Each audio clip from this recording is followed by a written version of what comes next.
Hello. Oh shit. That's me. How are you doing? What's up? What's down?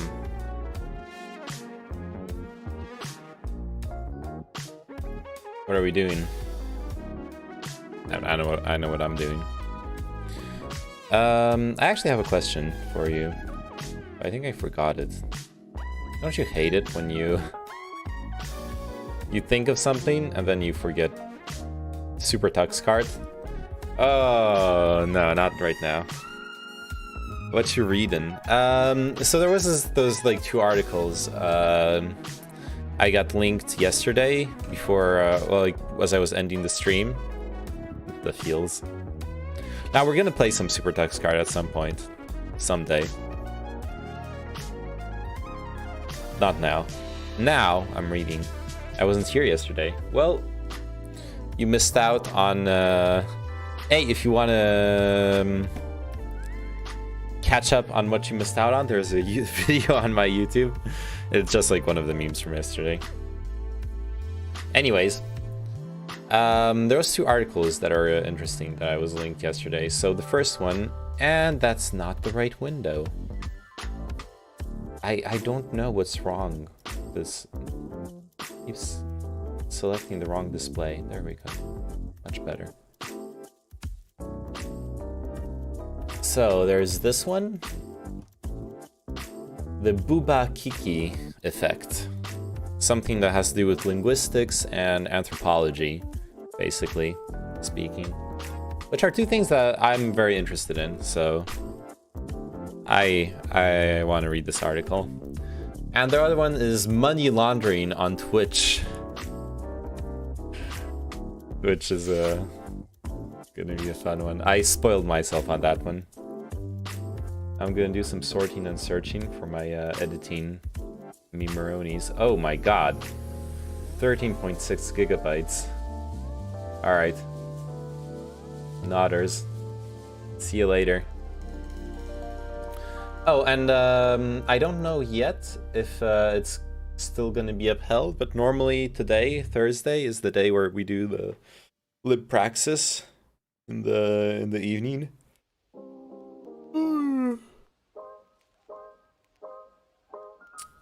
But we don't know yet if it's like last week it got cancelled. We don't know yet if it's confirmed.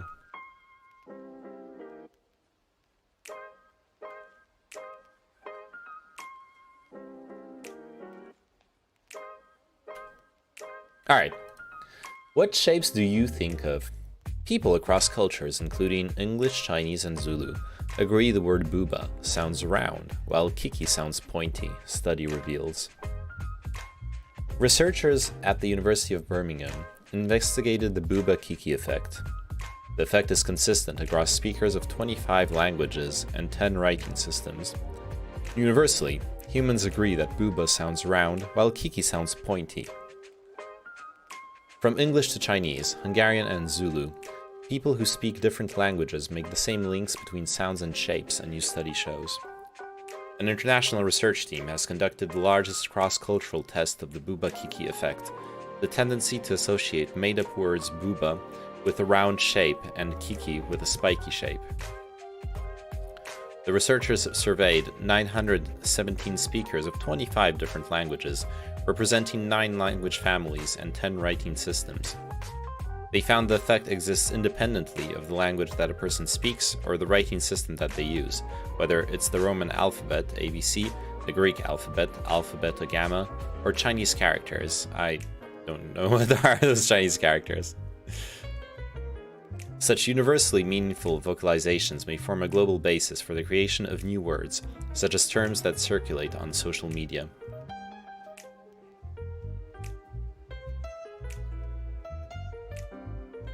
Booba and kiki shapes used in the experiment.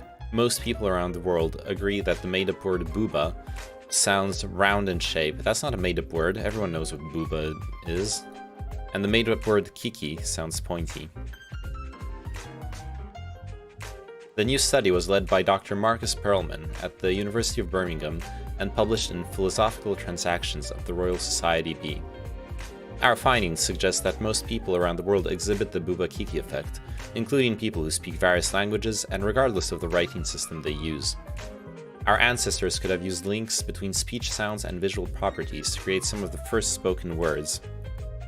Today, many thousands of years later, the perceived roundness of the English word balloon may not just be just a coincidence after all.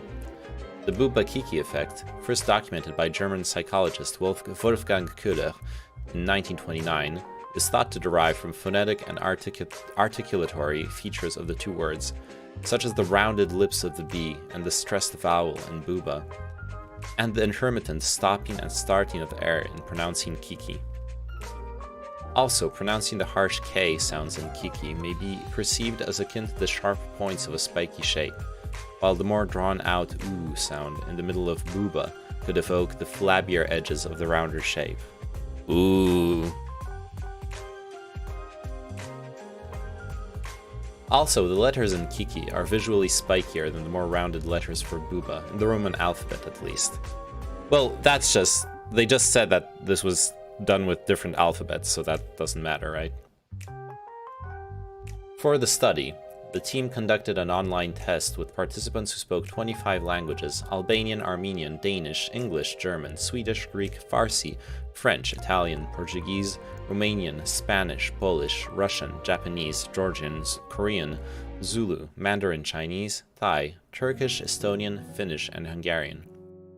The results showed that 71.1% of participants worldwide, 652 out of 917, matched Bouba with the rounded shape and Kiki with the spiky one. The effect was strongest in Japanese, Swedish, Korean, and English.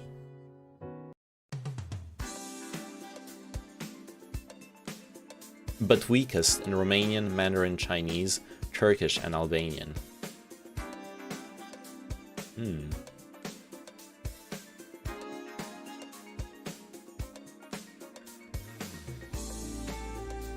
Interesting. In Romanian, Turkish, and Mandarin, we have pretty low Bouba-Kiki effects. I don't know what that means. The researchers weren't sure of the similarities, if any, between languages at either end of the scale that could explain this, however. Looking forward to tonight. No. What are you... Omega lol, forgot. What are we were talking about the COP26, the Cop-Out 26 conference, right?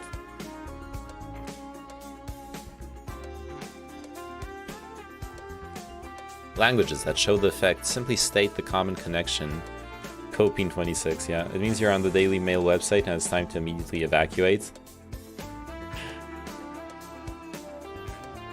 Is reading this article a skit? I'm waiting for the joke at the end.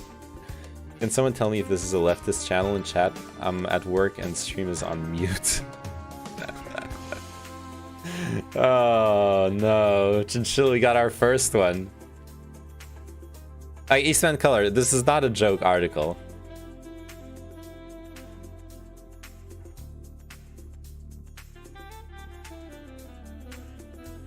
Languages that show the effect simply state the common connection between certain sounds and shapes across cultures, study author Alexandra Ćwiek at the Leibniz Center for General Linguistics Berlin told Mail Online.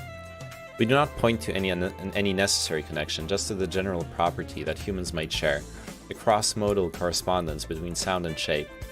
On the other hand, there may be languages with words similar to Bouba and Kiki, covering the expected effect through their semantic meaning, like Romanian and Turkish. Previous studies have already shown that the majority of people, mostly Westerners, intuitively match a bulbous shape to the word Bouba. I could masturbate, and a spiky and I shape could be to in pain Kiki. and like breathing, like spitting my lungs out. Yeah, thanks for the follow, Surfer McCritty. I mean, you reading it with the upbeat mellow music is very esoteric. Is it? Should I? Okay, tell me. Should I like cut the music off or the reading stuff? I feel like it's okay to have some background music while reading. Though, yeah, I guess it's not very. I can lower the music a bit if it's distracting. But this study shows the effect stems from a deeply rooted human capacity to connect speech sound to visual properties, and not just the quirk of speaking English. It's not very XQCL. What does that mean? That doesn't mean anything. There you go. Take my SGGL.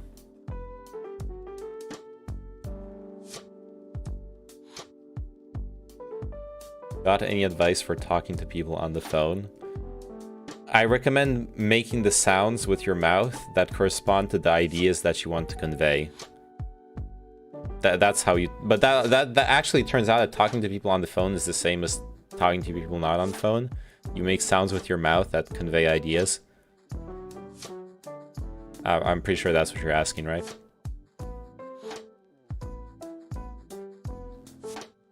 Very not XQCL vibes, my man. Disappoint. Not poggers. Not XQCL. Very weird, champ.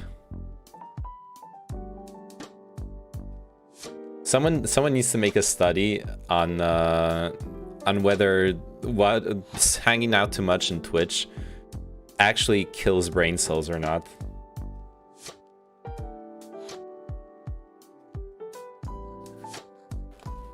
All I would say for talking to someone on the phone is, like, keep it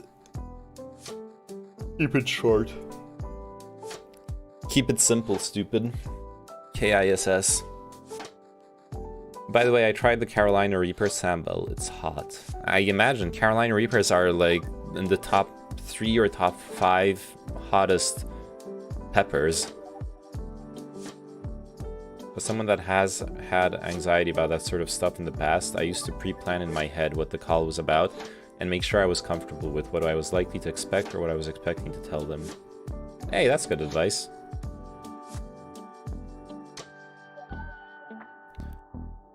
The survey sample provides the strongest demonstration to date that the Booba Kiki effect is robust across cultures and writing systems, the team said.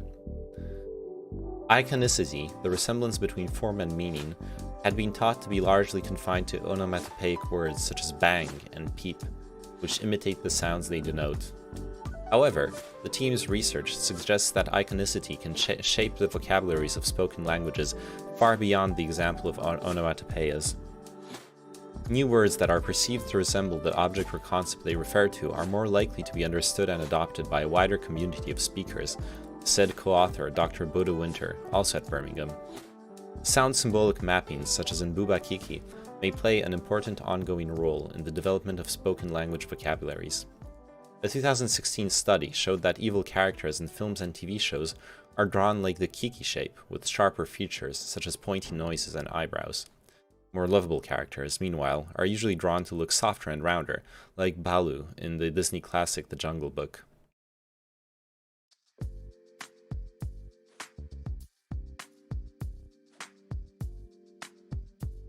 All right. Think hard. What is it? Circle. Close. But definitely wrong.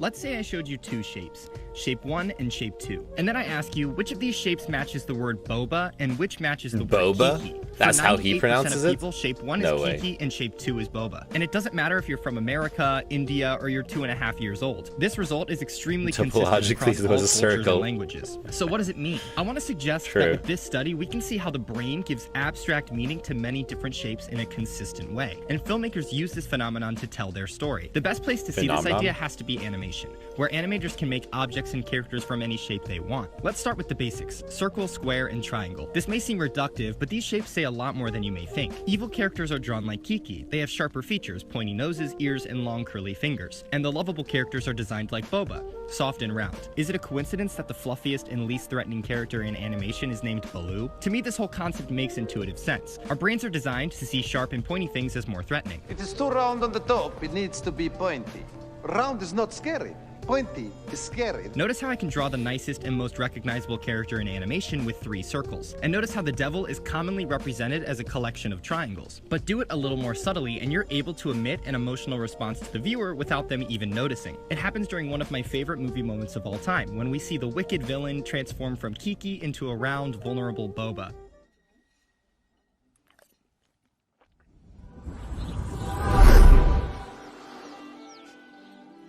Booba? You may think this only applies to animation, but is it a coincidence that Darth Vader's mask has this shape, and Lord Darkhelmet, the cartoonish and comedic parody of Darth Vader, has this shape? One of the sharpest villains is Maleficent, and they even try to keep her pointy jawline and eyebrows in the live-action remake. Following these same...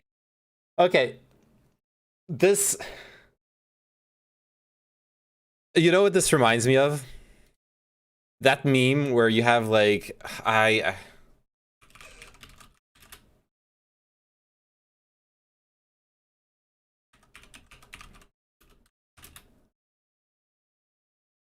It reminds me of that thing where you're like finding the Illuminati symbol in everything. I don't know a good meme for that, but it's like, yes, you can find triangles in many things. Yeah, this is an Illuminati meme, yeah.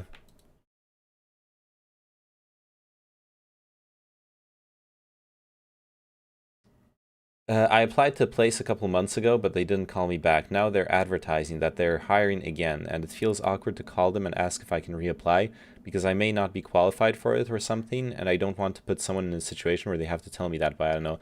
Okay, Abe says, very simple. I don't know if you're still listening. You call them not to tell them that you want the job, but to tell them that your application is still open for the job.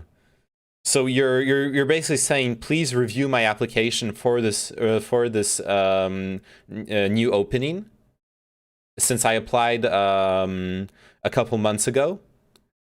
Please check my application again, and then it's the onus is on them. You're not putting anyone in any kind of situation. You're just reminding them, hey, I'm still looking for a job, and you still interest me as a potential employer.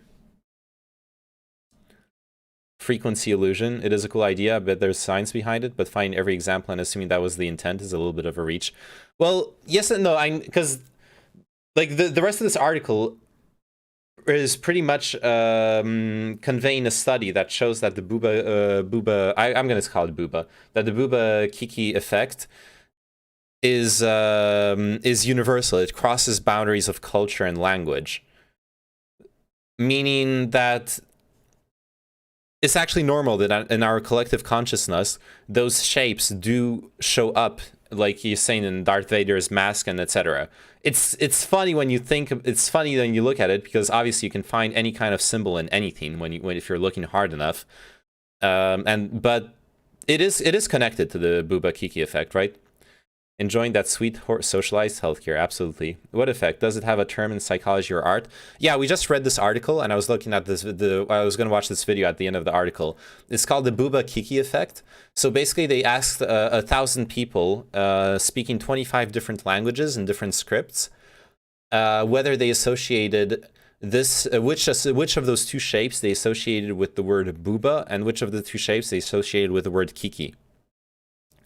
Meaning, are the sounds universally, anthropologically associated with a harsh, spiky idea, geometry, or associated with a softer, more blobby geometry? And well, there is a strong tendency to associate the rounder shape with Boba, whatever you want to call it, and the pointier shape with Kiki.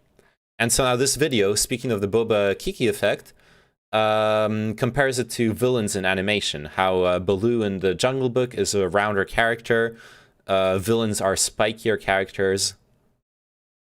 Same principles. What does it mean when you call somebody a square? It means they're boring, maybe they're old-fashioned.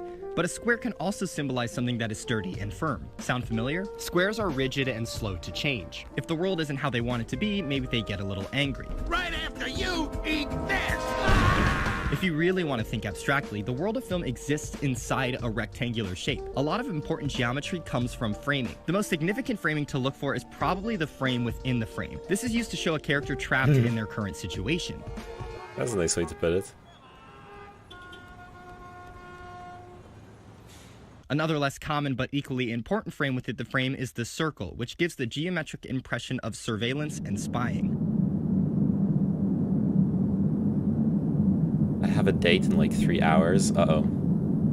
To go a step deeper than the frame within the frame, you can use lines to create a visual jail cell in the frame. Whether it's through blinds in an office or even a computer screen, a collection of vertical and horizontal lines can indicate a character is not only trapped, but held prisoner in their current lifestyle.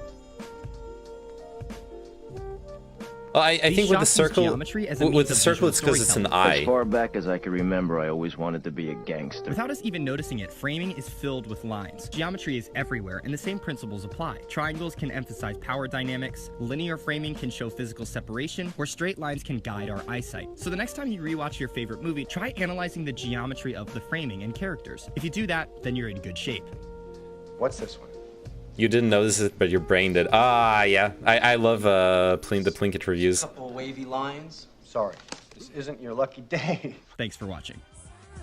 Here it is. Yeah, you didn't notice it, but your brain did. It's like one of the most important things about the whole like art of film, semiotics, etc.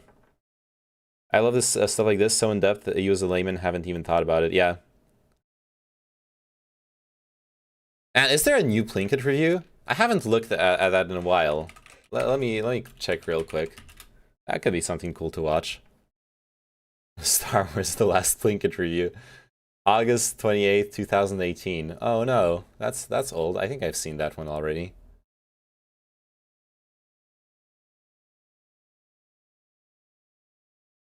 No idea, same here, yeah. And I wonder if those choices were intentional or just accidental. Well, the thing is, even if they're accidental, I think the whole point of that video and the article on the Boba Kiki effect is that even if those choices are accidental, as in not intentional, that doesn't mean that they don't vehiculate the same symbolism.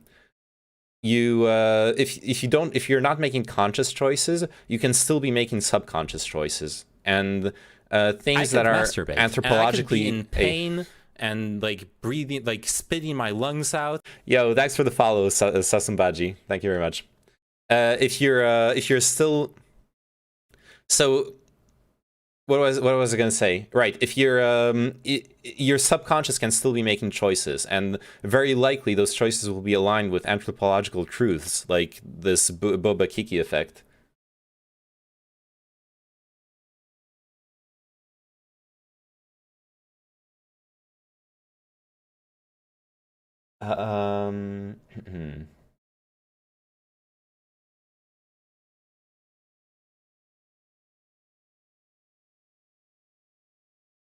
Okay, nothing in chat. Sorry. I have two chats to look at, so sometimes I get a bit distracted.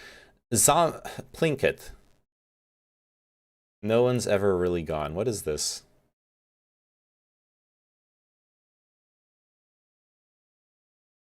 Am I fluent in French as well? Yes. Oui, oui, je parle français. And Polish.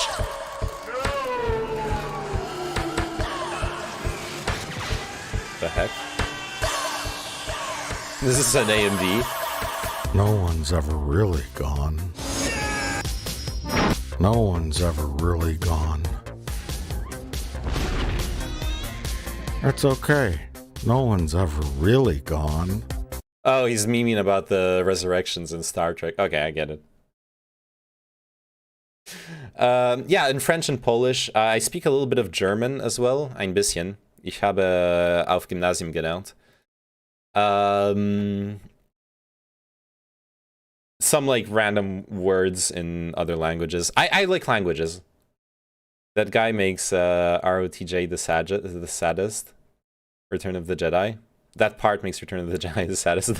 You mean the dying Furbies? Oh, sorry. Yeah, I missed your video, Chinchilla. Let me check it out.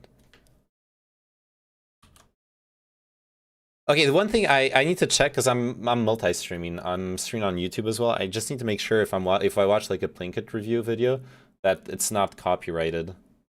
Because the YouTube live DMCA copyright strike thing is insane. I got like copyright striked multiple times watching stuff that there's no problem watching it on Twitch. But YouTube, oh boy, they don't like you watching things.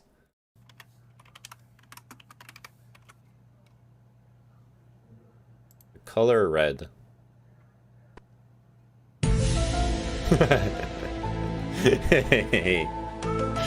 Okay. Good one.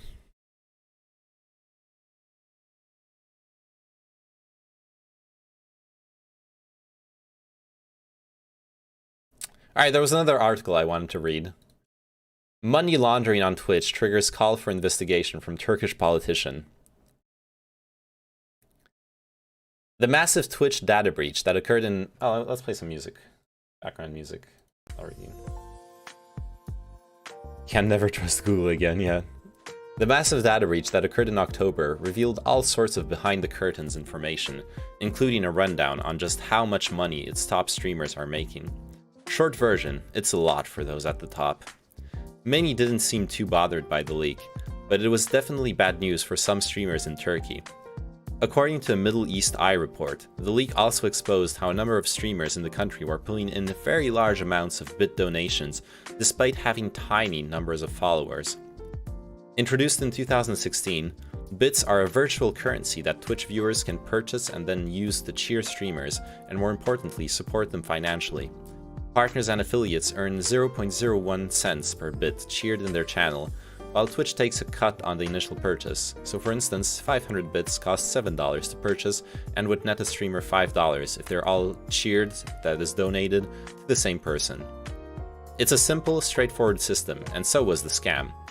Thieves would use stolen credit cards to purchase and donate large amounts of bits to willing streamers, who would then refund the bulk of the donations into different accounts, keeping a small cut, reportedly 20–30%, for their trouble.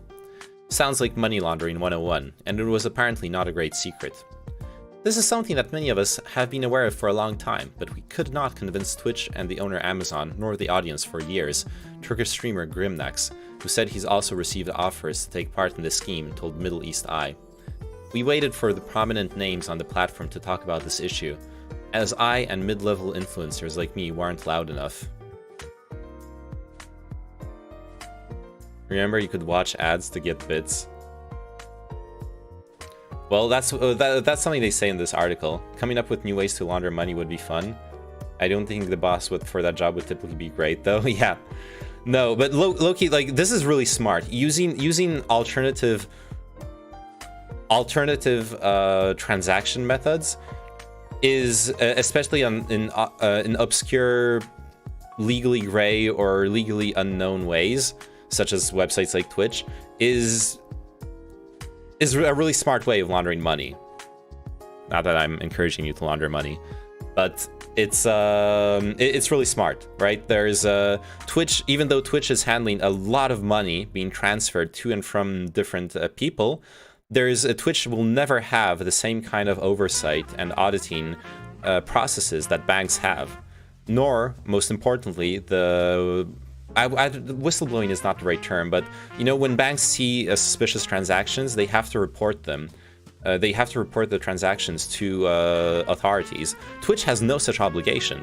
If Twitch sees $5,000 being donated in bits to one account, and then 3,500 of those dollars are like reimbursed to other accounts or whatever, they don't give a shit. They literally don't. I bet you they don't even have anything close to an automated flagging system to signal that something weird has happened. Yeah, sort of a newer, less tested and regulated market. Exactly, yeah. Honestly, the only stupid thing here is that Twitch is too high profile for this. This made sense like 5 years ago. Well, I guess bits didn't exist back then. But yeah, like as soon as bits were released. Right now, Twitch is actually pretty high profile. And bank and government folk probably don't understand or respect the commerce that Twitch has become. Yeah, now they have to. Just donated 10 cocaine dollars to support the channel. Great! Let me just go juice up some of your donation, and I'll be right back. Deposit 16 personally generated dank memes into Guap's chat account. Nice. BBL Legu, a streamer and Valorant pro, copped to taking part in the scheme in a TwitLonger post, in which he said that roughly $4,000 was sent to his channel. His Twitter account has since been suspended, but the Google translated explanation remains. He says he was approached by a former friend with a proposition to make some extra money. Viewers would earn bits by watching ads, presumably on his channel, and then share a portion of those bits with him. All perfectly legal. Let me lower the music. All perfectly legal and above board, he was assured. I jumped like a fool and said okay, he wrote. Later, when I realized that the bits were anonymous, I became suspicious and wanted to quit. But since I was on the rise at that time and the person who did it had a trump card on me, even though I told the person many times that I did not want to continue, I was forced to do it. Valorant pro Mehmet Yagiz, Kned Ipek, has also admitted involvement in the scheme, although he did not intend to take part in it, according to a translation at upcomer.com. Turkish team BBL Esports also dismissed a number of members, including Legu, over suspicions of involvement. How do you take part in money laundering by accident? How do you take part in money laundering but did not intend to take part in money laundering? Can someone explain to me how that happens? This music is nice. I'm glad you appreciate it. Hi, my name is Name, and today is Wednesday. I swear I thought... Dude, it's because I didn't stream on Monday. Like, I usually stream every weekday, and I started streaming on Tuesday this week. So my, sense of time is fucked. Trump cards are never good after January 6th. Good one. The scandal was big enough that it caught the eye of Turkish politician Gürsel Tekin, vice president of the Republican People's Party, who called on the country's Financial Crimes Investigation Board to conduct an investigation. Tekin also implied that streamers like Legu might be prone to involvement in these schemes because of their relative youth, tweeting, "Unfortunately, a certain age group does not fully understand the subject because they are unfamiliar with these criminals and their operation." I think that is fair, and that is kind of important because what they need is they need people to come out and confess involvement in those schemes. So he already is giving the plausible deniability for their defense. Like, we were young, we didn't really understand that that this was actually money laundering. I would understand the statement from Gürsel Tekin as basically saying we don't care about the streamers who are involved in this. We want to go after the actual criminals. People will always avoid incriminating themselves. Actually, scratch that. Most often, yeah, we are the victims in a way. Yeah, like he's saying, I'll acknowledge if your defense is that you are a victim in the story too. Young and don't understand is usually not a good defense, to be honest. I mean, yeah, like we all know, right? The ignorance of the law is never an excuse. It's never a defense. But a politician saying this kind of tells you what direction he wants to take the investigation in, I would say. Obviously, it's not a promise. Like, what if you really are involved in fraud and money laundering in Turkey? I would recommend negotiating with the prosecutor, not with the this is worthless. This doesn't mean anything. But if the prosecutors listen to this politician as to how they should run their investigation, which is something that does happen, then they'll very likely be willing to negotiate with you, right? Limited scope, enough to do the deed, but not enough to be fully complicit. Yeah, I guess you're right, Sign. If the criminals involved properly compartmentalize the information and the streamer involved was dumb enough not to ask the right questions, then actually, yeah, they could have been involved by accident. That's true. It's not clear how much money was actually cycled through the scheme. According to Turkish site Haberler, more than 2,400 Turkish streamers participated to some extent in the scam, which saw nearly $9.9 million laundered. Twitch declined to comment on specific numbers in a statement emailed to PC Gamer, saying only that it has taken action against streamers in Turkey for abuse of its systems. although it did not offer details on either the nature of the infraction or the punishment meted out. I don't know how a few $1,000s catch the eyes of some random politician in Turkey, though. Very sus. I imagine you wrote that before hearing me read this out, but it turns out to be almost $10 million in total. And yeah, it's actually a pretty big sum of money being laundered. Small in the big scope of like government money, but still.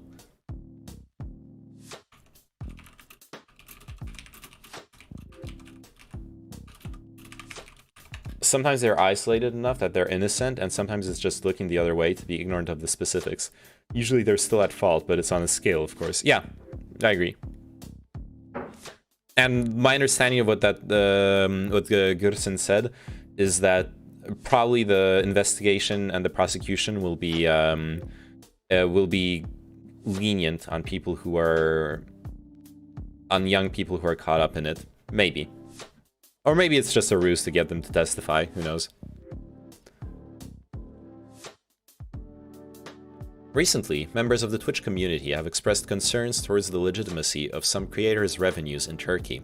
A Twitch spokesperson said, "We want to assure our community that we do not hesitate to take decisive action against accounts engaged in prohibited conduct. We take efforts to combat and prevent financial fraud on Twitch on a regular basis, and, in September alone, we took action against over 150 partners in Turkey for abuse of our monetization tools and have worked with those affected who have reached out. We will continue to identify and remove any broadcasters found to have engaged in financial practices that are in violation of local laws or Twitch policies." In a separate statement, Valorant developer Riot Games said that it is aware of the situation and following closely. "Due to the sensitivity of the issue, we can only decide on any actions to take based on the necessary investigations from relevant authorities," a representative said. "We have not taken any action yet or shared any information around our plans." Okay, so I guess Riot Games is saying there that they'll ditch any like Valorant pros who are involved in this with either a temporary or permanent ban from competing in sanctioned tournaments.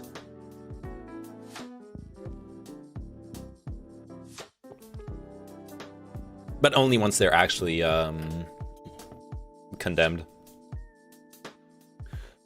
I mean, the weird thing to me is, why the fuck is no one hitting me up to launder money? I could use $4,000. Emeralds in Minecraft, obviously. I'm not suggesting anyone do anything illegal with me on my Twitch channel. I only launder Minecraft emeralds.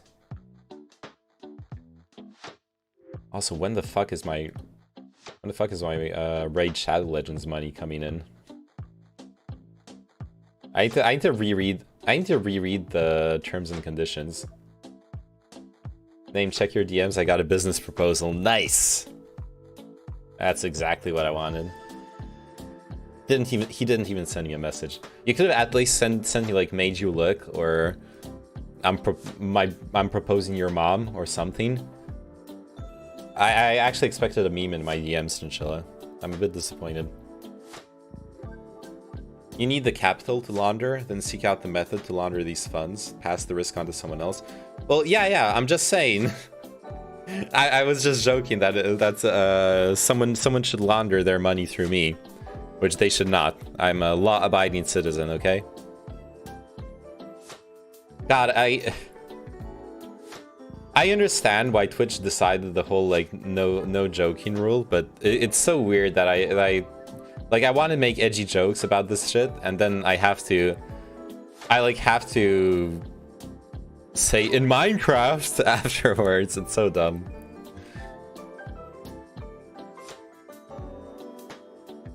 Best CPU for gaming. Okay, any other news? I mean, PC Gamer is probably not going to be really good news, is there? Is it? New Worlds update, Guild Wars, blah blah blah. Time to clean your PC. Skyrim, Halo Infinite. Yeah, that's just boring.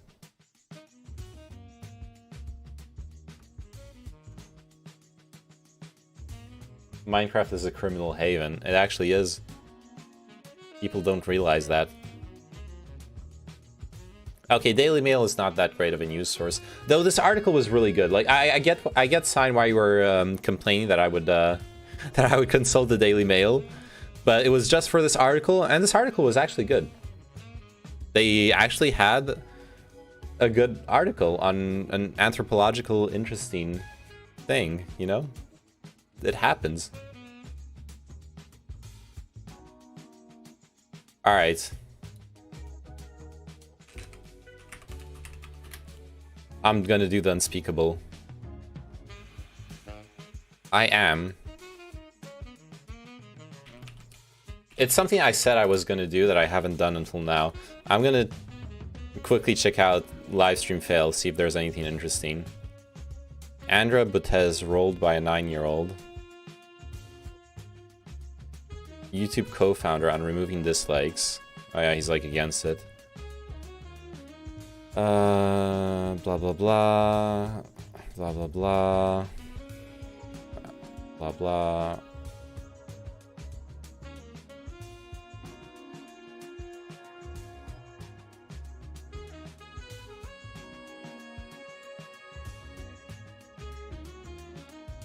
Amaranth tweets about unprofessional behavior with potential business partner.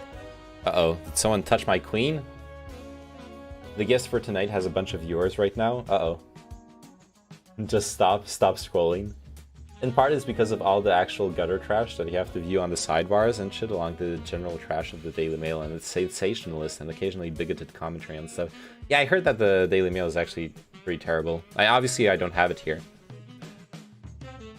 I was gonna say I was only gonna scroll the first page, but then I remembered this isn't old Reddit, right? It's like an infinite scroll bar. The Streamlabs OBS stuff we already addressed yesterday.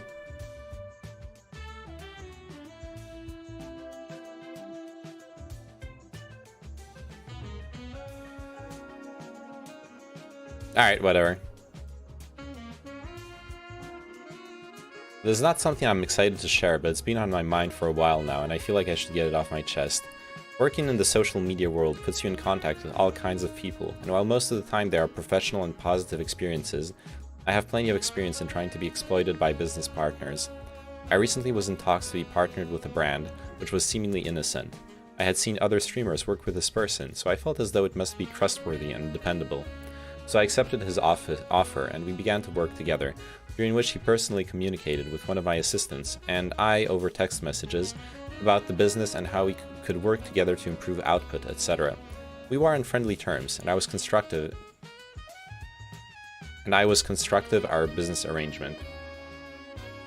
LSF is more newsworthy than the Daily Mail, I agree. Yeah. The real question is, why don't you use old Reddit? Yeah, I don't know, it locked me out of Reddit. Like, I'm gonna figure it out. Laundering funds via Twitch in the early days would have been simple in my eyes, but worth the risk. Not entirely sure. Well, the problem was, you never really laundered money through Twitch, except Twitch subs. In which case, you're paying a huge premium, right? Twitch subs are 50%, a 50-50 split with Twitch. And then, unless you're dealing with a partner who has a special contract, right? The biggest streamers, they have contracts where they take something like up to 70 or 80% of the sub cut. But otherwise, if you're just an affiliate or a basic partner, it's a 50-50 thing. And yeah, you could do offsite donations, but what do offsite donations go through? They go through PayPal. PayPal is legally a financial business. They, unlike Twitch, do actually have proper auditing and alerting systems in place. So I don't think laundering money through PayPal is feasible at all, and it sure as hell wasn't feasible. It wasn't more feasible back then than it is now.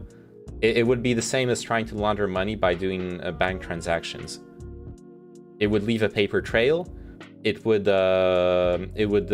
trigger alerts within the system if the behavior started becoming suspicious. It's pretty eye-opening that when I was growing up, I was very unaware of just how bad the UK tabloid media was. An offshoot of the Daily Mail is the Daily Record, and it seemed like the normal paper. But now that I'm older, there's so many outlets that are on the right, and worryingly so for a small subset of those. Daily Mail, The Sun, Daily Record, The Telegraph, The Independent, Daily Express. It feels way too heavily weighted in one direction. I thought The Telegraph and The Independent were pretty more moderate printed media, not like right-wing or tabloid. I definitely didn't think they were tabloid, but I don't read them often, so I don't know. Cash cards purchased from retailers with hard cash would have been the hardest step. Then putting up a VPN or something to protect the, where donations were coming from are the obstacles I would be mindful of. I guess cash cards could work, but then again, you would you're exposing yourself IRL for the when you're purchasing the cash cards, right? Like, you can maybe do it once for a few hundreds or maybe even a few thousands of dollars, but once you've bought out like $2,000 of cash cards in a Walmart or a gas station, if you come back there, there's something like, people are gonna be waiting for you. You know what I mean? People are gonna ask for the video footage. They're gonna like, your face is gonna be filed somewhere. Pretty sure some frozen yogurt places in my town are fronts for laundering. Same here. There are so many restaurants where you can just show up and the whole restaurant is empty, and you like live there and you see it day after day after day. It's empty, it's empty, it's empty, and it's like expensive real estate. There's several people working there full time. 100%. They have to be laundering money.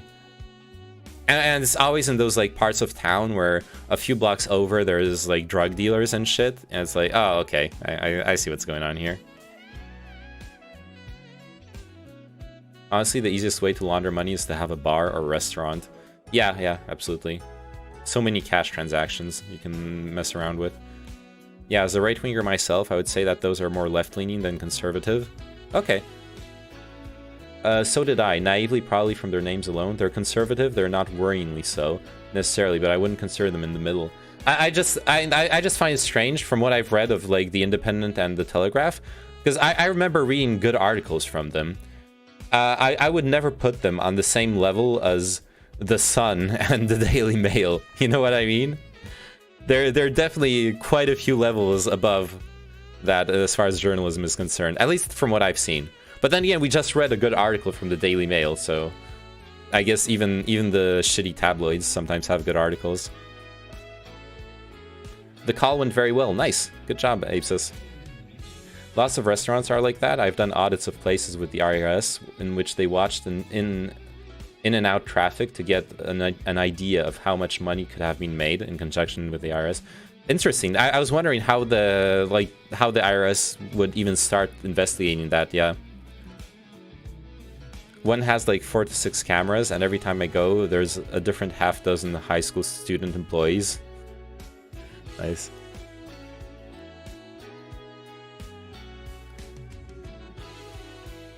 Yeah. Interesting. Yo, I'm glad that KFC ProMaster Gamer. I'm actually glad to have a conservative viewer. I'm rather left-leaning, but I think it's important to hear and to understand the different points of view. I love talking to people who like I disagree with, but you know, you can have a reasonable conversation with, and like they'll understand why you believe what you believe, and you can understand why they believe what they believe, and that's like at least the start of a constructive conversation. Once you understand each other, then the second step, in my opinion, is finding common ground, which might be hard, but it's more about how heavily weighted it is in one direction. There's not nearly the same amount of balance to the opposite. Like, we have The Guardian, The Scotsman, I believe, and that's all I can think of off the top of my head, unless you want to get into online, in which case you can reference the BBC and such. Naturally, Daily Mail isn't on par with The Independent. For one, it's tabloid versus broadsheet, but yeah. Yeah, that's just why I thought it was weird that they were in the same list. Yeah, I guess you'd consider The Guardian, like, left-leaning? I guess it is. I guess it sort of is. It's true that I've always seen, like, if I understand the British political landscape correctly, for example, The Guardian usually has pro-EU articles, or like had the anti-Brexit editorial line in general, and that's like more of a left-leaning perspective. I would definitely count the BBC though. Like the BBC is a hugely influential body of organization in media and journalism.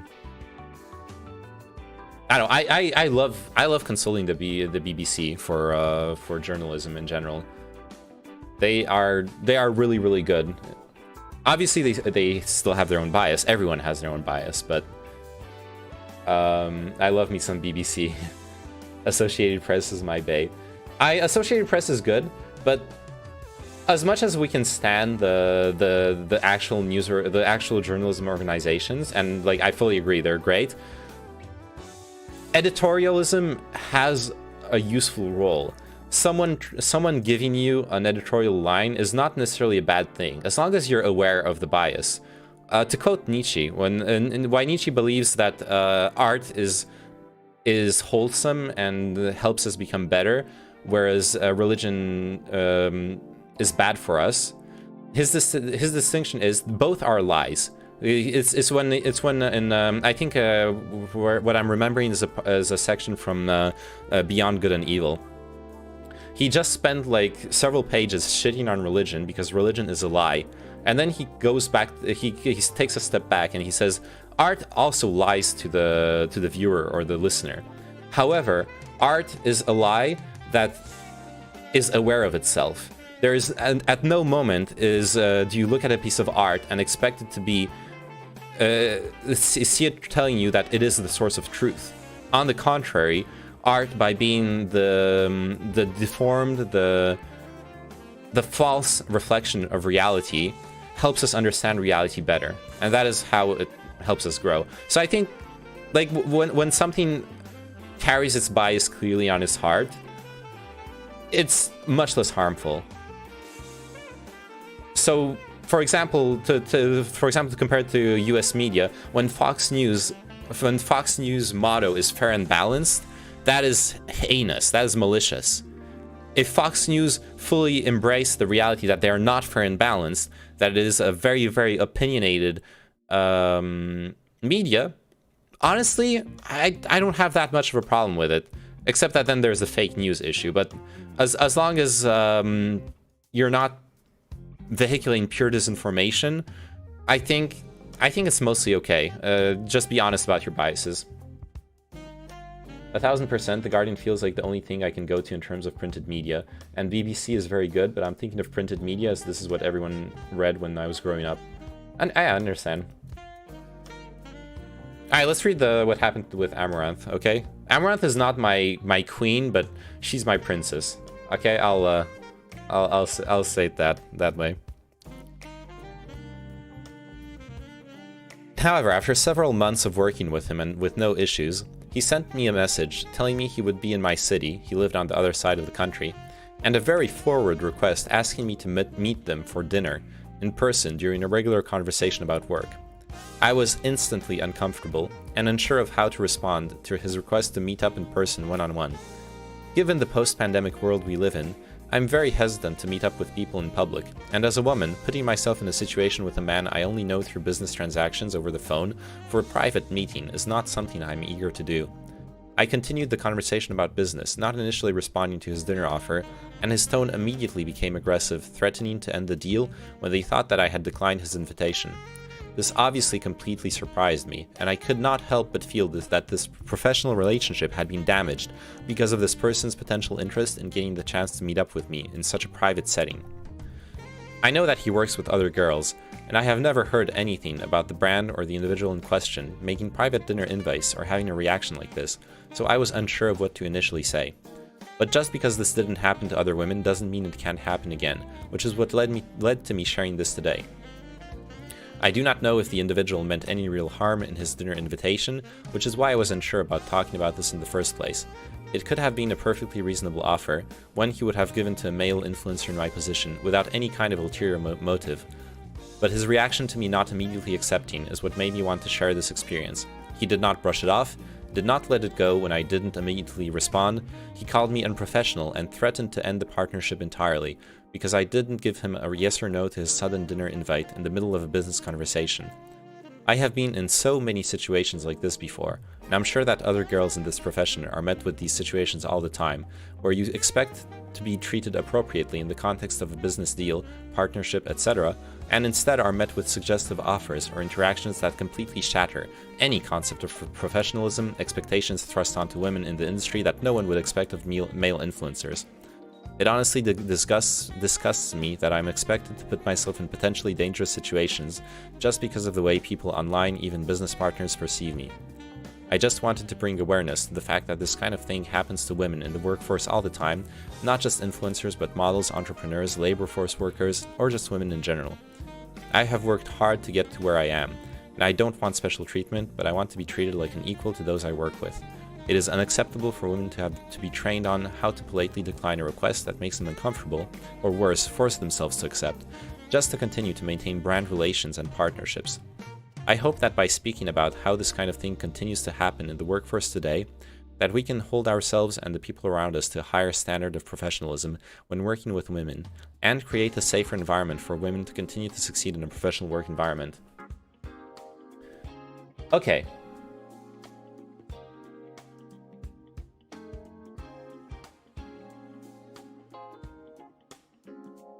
I have to say something though about this.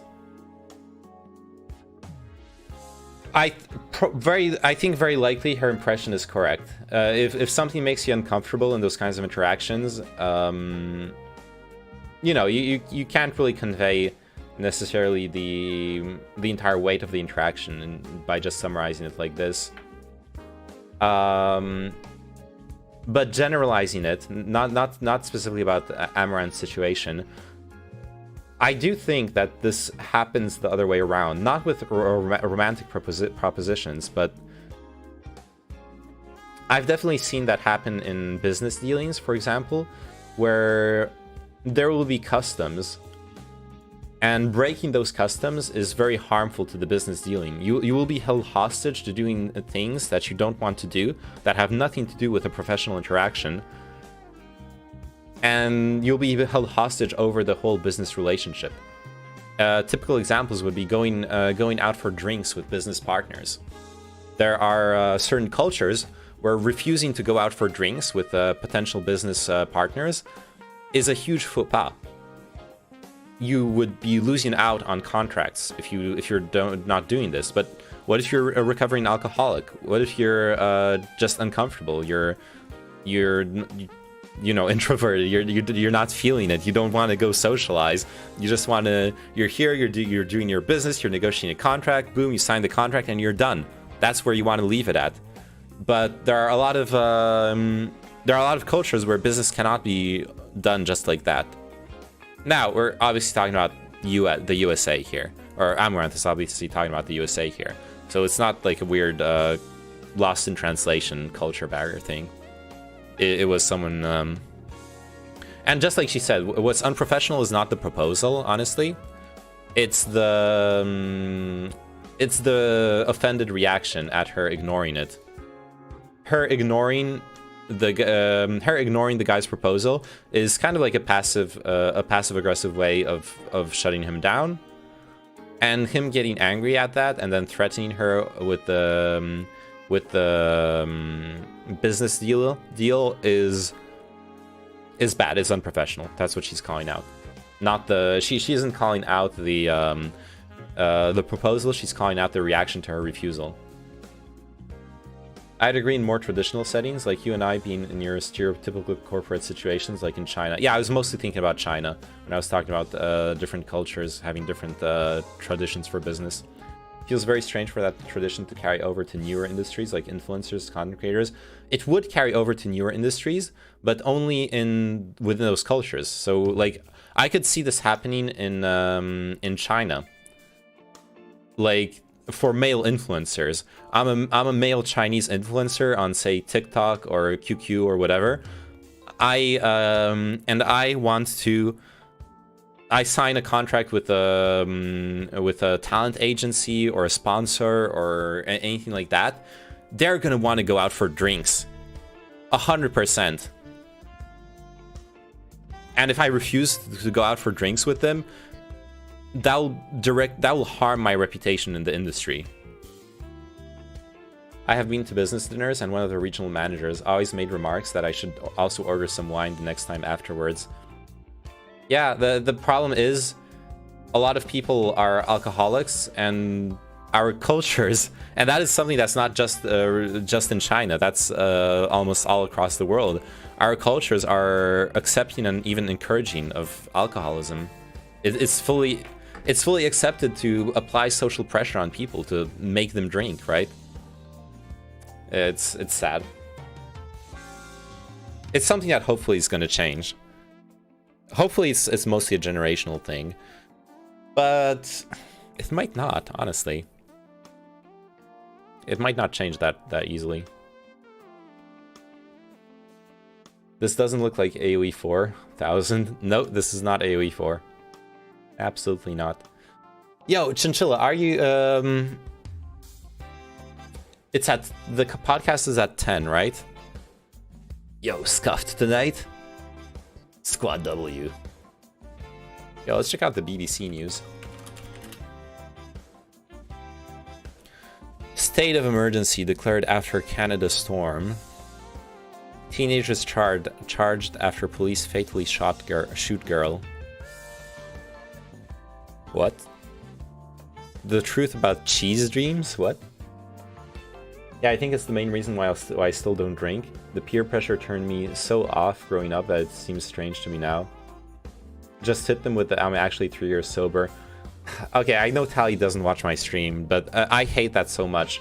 If you're actually a recovering alcoholic, it's medical information. You should be allowed to not. You should be allowed to comfortably operate in society without having to reveal being a recovering alcoholic. That's insane.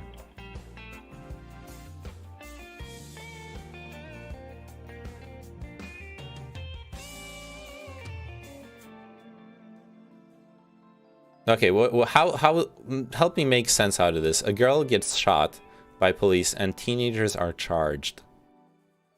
A Pennsylvania grand jury must decide whether police were justified in their use of force during an August shooting that left an 8-year-old girl dead. 2 teenagers face murder charges for the incident, which prosecutors say began when they exchanged gunfire outside a stadium. Oh, okay, yeah, that's why they say they're responsible. Responding police officers fired the gunshots that killed Fanta Biliti and wounded 3 others. A lawyer representing the family says they feel police are responsible.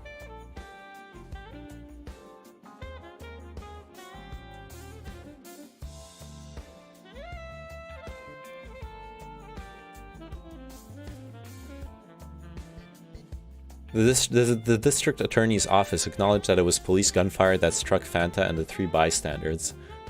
They determined, however, that the teens be held responsible because they initiated the deadly events.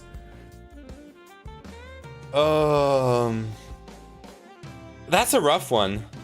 I think it really depends on what specifically the police did. I definitely wouldn't have them get off scot-free just because they weren't the ones who initiated the situation, right?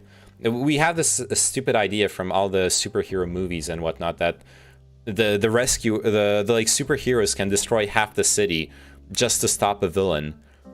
If you're a police officer responding on the ground to a shootout between 2 people, you probably don't want to do more damage than the people shooting at each other. That's not a good look. That shows that your force usage was not responsible in and of itself. Like you weren't careful with the angle you were shooting from. There are like bystanders behind, etc., etc. I don't see that as being an acceptable outcome. And like blaming it on the teenagers, depending on the situation, it's either fully justified or a cop-out, I would say. But it really depends on the specifics of the situation. Because like if the police officers are just fucking emptying their magazines in the general direction of the kids shooting each other, then yeah, I think the police should be charged with the murders. Absolutely. Now, if they were taking careful shots at the offenders, but they still missed some shots, and those shots went into innocent bystanders, it's sad to say, I side on the police's side if that's what happened, but I don't know what happened. Like, it really depends. Chiming in to give a tip: if you don't want to drink while going out, you can request a soda in a drink glass, and it will look like a Jack and Coke. Yeah, that's my go-to now that I don't drink. It makes sense. Though I would also say, soda is so bad for your health, honestly. But if you only drink soda from time to time, it's probably okay. I feel like shooting into a crowd, maybe not a crowd, but where others could be hit by a misfire, is almost immediately irresponsible. Well, the problem is, we were talking about two kids shooting at each other in a crowd, right? There were people. This was near a stadium. So you're trying to stop people who are already shooting, and those people who are already shooting at each other will hit innocent bystanders, right? So once again, it really depends. I really think it's not immediately irresponsible because of how the premise starts. You've got an 18 and 19-year-old shooting at each other near a stadium. So there are innocent bystanders around. You have to stop them. You have to stop them, or they're gonna kill people.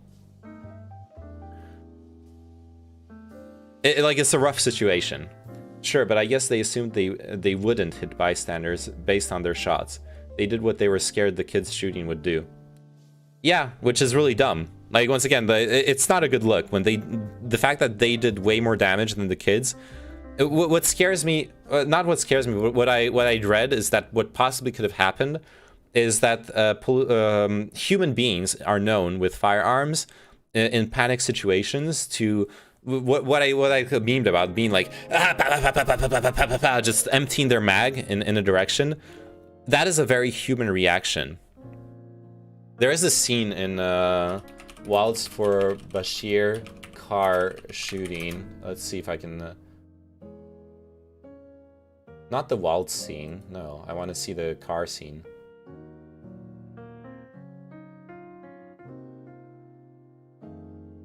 Let me just look it up on YouTube. I love this movie. I love it too, but it's very sad.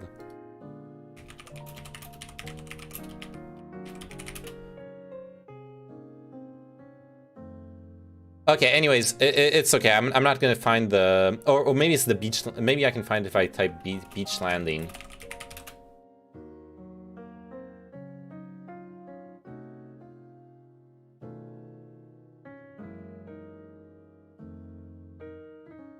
No, I'm not gonna find it. So there's this scene in the movie where this Israeli soldiers land on a beach, and they're in full like operator mission mode, high adrenaline, high stress, like go go go go go. They expect enemies at any corner. They're landing in hostile territory. They crawl out of the water. They're wet. They got their full equipment. Boom boom boom boom. They take positions. They're ready, and suddenly a car. They're like full fucking panic mode, and a car rolls out around a corner. Everyone starts shooting there. They riddle the car with bullets. They empty one mag. They pop like everyone's popping out their mags. They reload. They empty a second mag in the car. Finally, the commanding officer is like, ceasefire, ceasefire. They stop shooting. The dust settles. And it turns out it was just a family in the car. The car was in the wrong place at the wrong time. So the whole point of the story is to illustrate this idea that people with firearms in panic situations will empty their firearm in the direction, unless even highly trained people will. There will be a threshold past which they will panic and they will just empty their firearm in the general direction of whatever they're scared of. which makes them extremely dangerous. And once again, if that's what those police officers did, I would consider them responsible. The first thing I would do as the judge of this case is I would ask for the police records on how many bullets they shot. If they shot multiple magazines, then that's an immediate tell that they did something very wrong. If they each shot, you know, like 3-4 bullets, that tells you something, a completely different story. That tells a story of police officers that were taking their time to aim their shots or trying to get a clear shot on the on their targets. So just small things like that can already tell you kind of what was going on in that situation.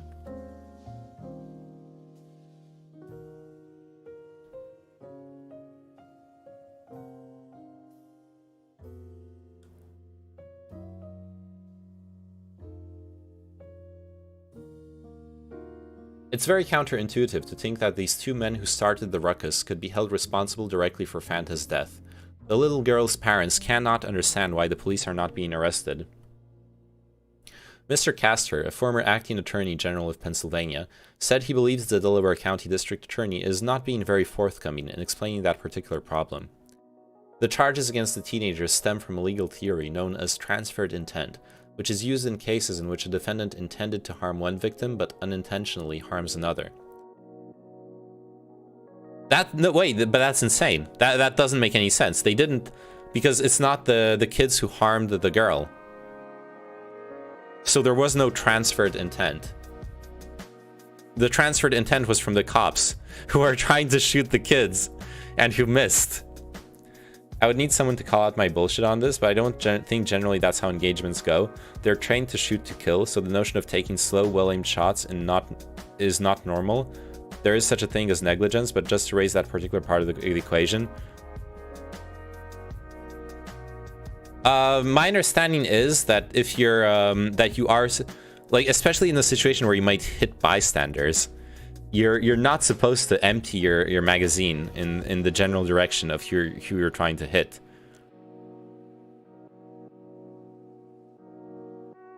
I've definitely heard of if you are in a gunfight with police, all damage is your fault, even if you didn't fire. Yeah, but the kids caused the situation. I guess it's as if the shooting caused the driver to flee in panic and run over another kid. Yeah, I guess that makes sense. When AoE, can you give me an estimate? The main question is, will I play AoE before the podcast or after? I'm definitely playing the AoE after the podcast. The podcast is in 2 hours. Neyman is Baba. No, Baba is you. I think I'm gonna read some more for like a few minutes, maybe in like 30 minutes. Play some AoE. I'm also gonna make some tea. You know what? It's tea time. Gonna make some tea and then play some AoE. That rhymes.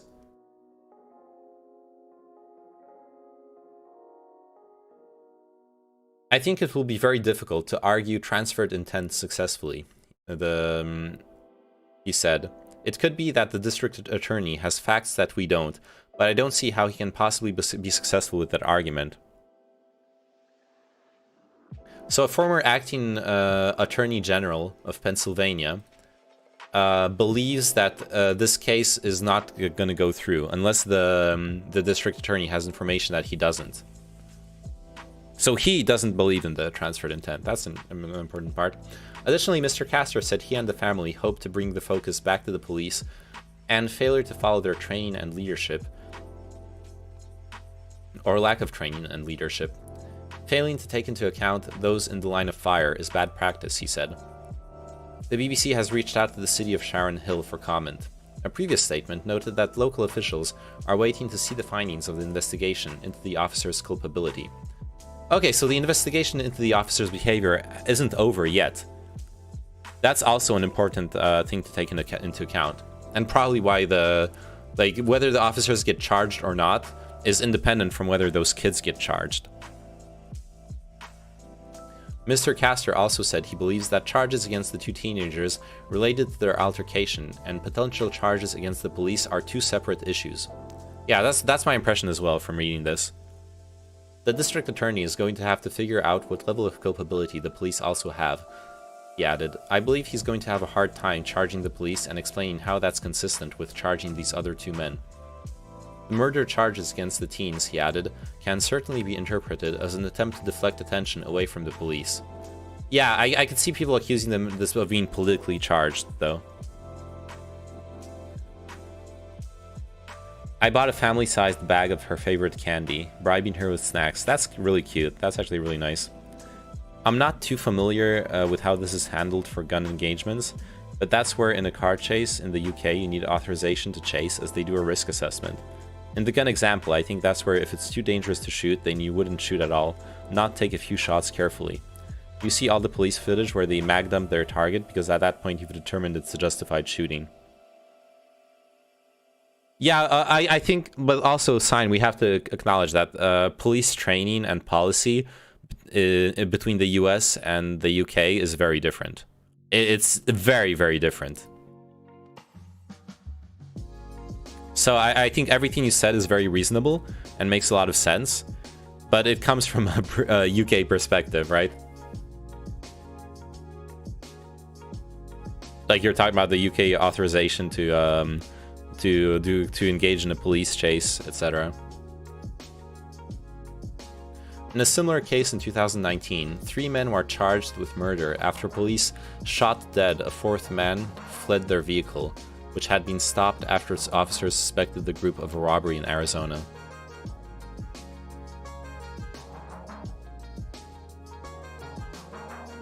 Three men were charged with murder after police shot dead a 4th man who fled their vehicle. Oh, that's so weird. Like, imagine you're taken hostage by a bunch of robbers. You finally manage to escape from the vehicle, and the police shoot you dead. That's so fucking sad. That's terrible.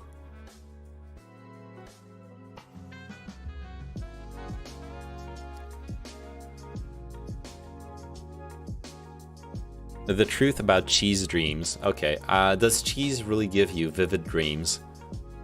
I'm reading that. I got clickbaited. Muslim cleric shot dead after Uganda bombings. Sheikh Mohammed Abbas Kirevu was killed by security forces who said he had been working with jihadists. What's the chinchilla topic today? Copium 26. Stunlocked by cheese, Pepe Laugh. I gotta stay true to the French influence.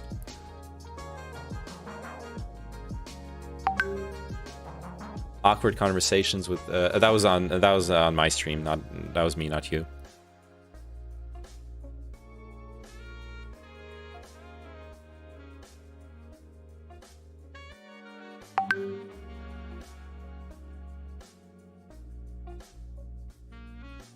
Alright, I gotta close WhatsApp. I don't want to like leak leak phone numbers or anything. WhatsApper, yeah.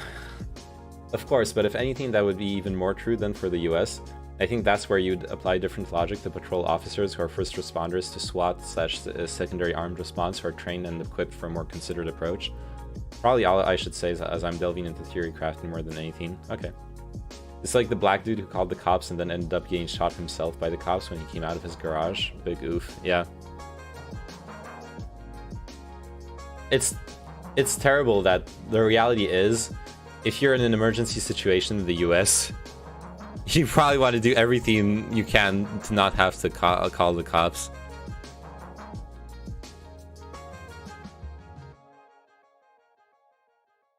Alright. The Three Amigos Summit. Awkward conversations for US with its neighbors.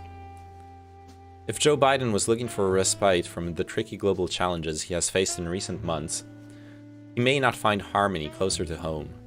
The leaders of the US, Canada, and Mexico meet on Thursday in Washington, with plenty of differences to resolve. Our correspondents in Toronto, New York, and Mexico City give their perspectives on the so-called Three Amigos Summit. There may be less drama in this relationship since Mr. Biden took office, but it hasn't been smooth sailing, and there are rough seas on the horizon. One observer has said that what was once a strategic partnership has become a largely transactional relationship. A big bone of contention is Mr. Biden's embrace of Buy American, which has become central to his trade agenda. So critics argue such protectionist policies would increase the costs of goods to consumers and potentially shut out Canadian companies from lucrative US contracts. Alarm bells are ringing, a little louder right now for me, Flavio Volpe, president of the Automotive Parts Manufacturers Association, told the BBC. One of his top concerns is a proposed tax credit for US-produced electric vehicles, which could have implications for the burgeoning electric vehicles sector. Mr. Volpe expects both Canada and Mexico to file a dispute under the USMCA trade agreement if the issue is not resolved. Other areas of conflict include the Line 5 oil pipeline that runs between Canada and Michigan, which the US state has threatened to shut down, and an ongoing dispute over softwood lumber. Canadian and US leaders have been so busy dealing with domestic concerns since Mr. Biden came into office that the relationship has been put on the back burner, says Mary Scott Greenwood of the Canadian American Business Council. When Mr. Trump was there, Canada dedicated significant time to making sure its interests were heard, especially over trade. So this summit is an opportunity for the partners to begin to re-engage more substantially, she says. What the US really wants from Mexico is more control of migration at the southern border. Since President Biden's inauguration, US border agents have made a record 1.3 million arrests of migrants trying to cross into America, and the American public has noticed, with Republicans accusing Democrats of pursuing a policy of open borders and public approval of President Biden's handling of immigration underwater.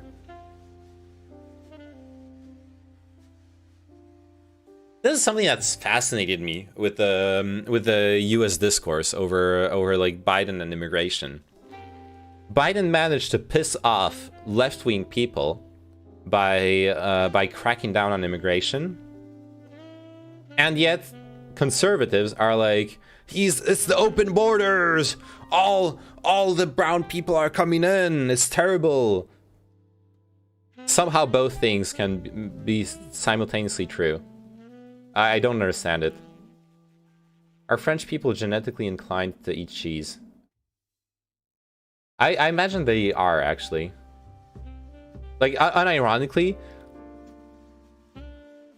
I imagine that people of French descent probably have a genetic predisposition for, like, digesting cheese products and stuff like that.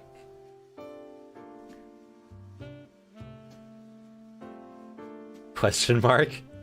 No, I'm serious. Because maybe not genetic, but you know how a big part of what plays a role in our digestion is our intestinal flora, all the bacteria and name mankind in with the eugenics take. How all the bacteria and other stuff in our stomach plays a huge part in how we in our health in general, not just digestion, just our health in general. And the bacterial flora in our intestines is like partially cultural, partially geographical.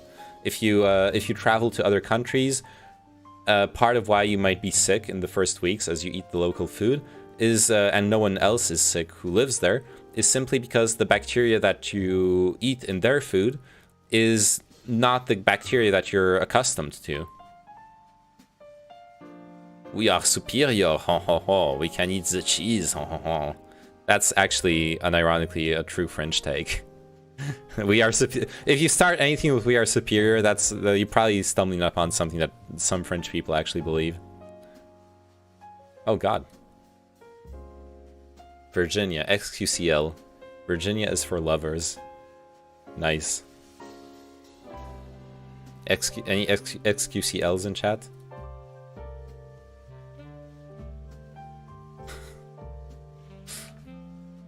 I meet someone.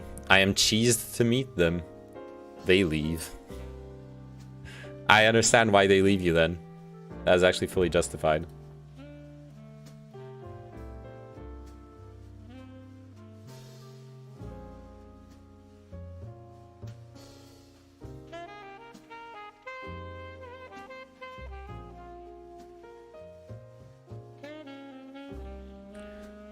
They leave before you meet them.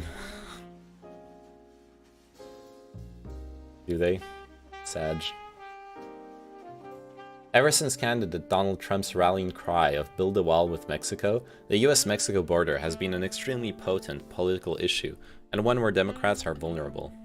Conservative cable news coverage of the caravans of migrants from Central America heading through Mexico to the US border are a constant headache for the White House. So when President López Obrador meets President Biden in Washington, it's hard not to imagine Mr. Biden noting with approval that the number of migrants taken into US custody along the border decreased for the third consecutive month in October. More of the same, please, Mr. Biden might tell his Mexican counterpart.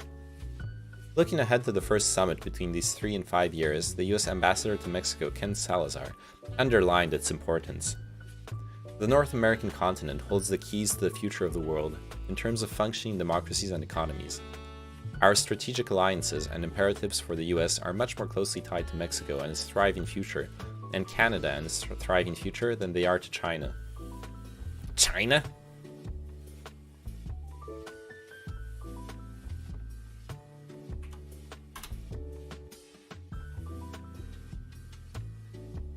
Oh, come on, you clipped it?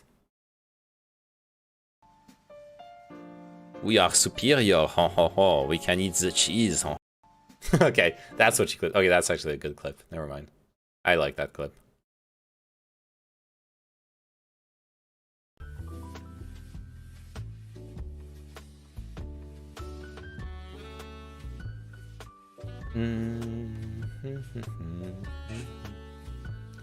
At the outset, the Biden administration said things would be different. Oh no, I skipped a paragraph, sorry. After the turbulence of 4 years of President Trump, Mexico has welcomed a more sober tone from the Biden administration. The unhelpful rhetoric about Mexico somehow paying for the border wall is gone. Whether on trade or security, conversations are being conducted in what diplomats consider a more serious and less capricious manner. When combined with solid ties with Canada too, the diplomatic tone is altogether calmer in North America. But from Mexico's point of view, there was an upside to Mr. Trump's fixation on immigration.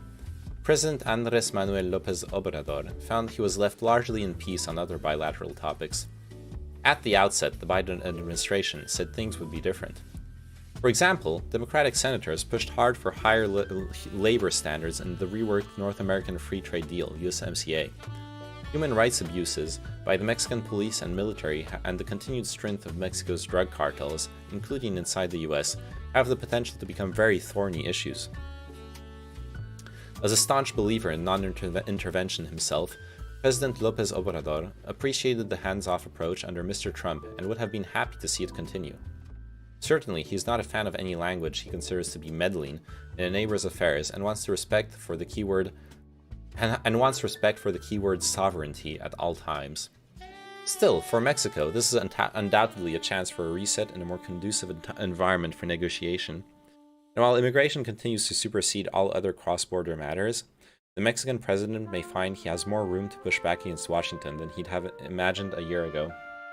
This obsession with sovereignty, we've talked about it a lot when talking about the European Union and how like Poland, how like countries that want to leave the European Union or oppose the European Union, politicians that oppose the European Union rather, and it always comes back to sovereignty. It seems like. All right, let's make some tea. Make some tea and read about cheese. That's the plan.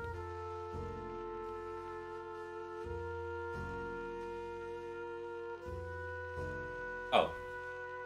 Also, I want to change it up a bit.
Alright, my water is boiling.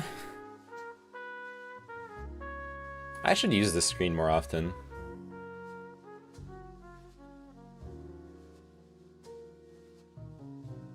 Also, this article is not loading.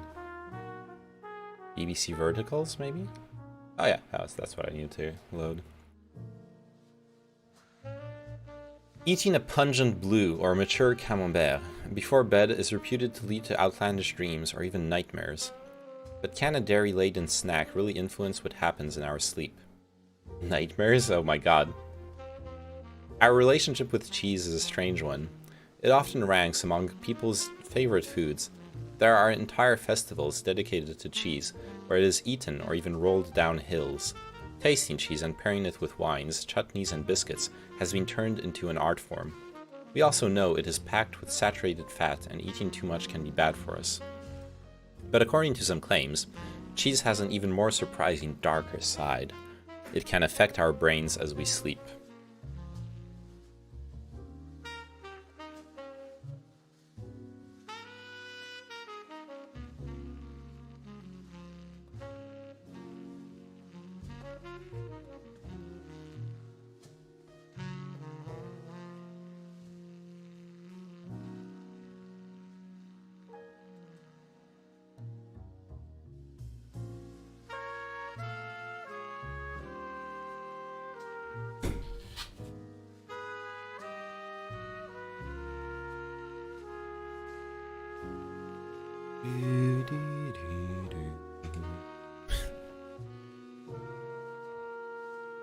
Eating cheese late at night, the rumor goes, will give you strange dreams.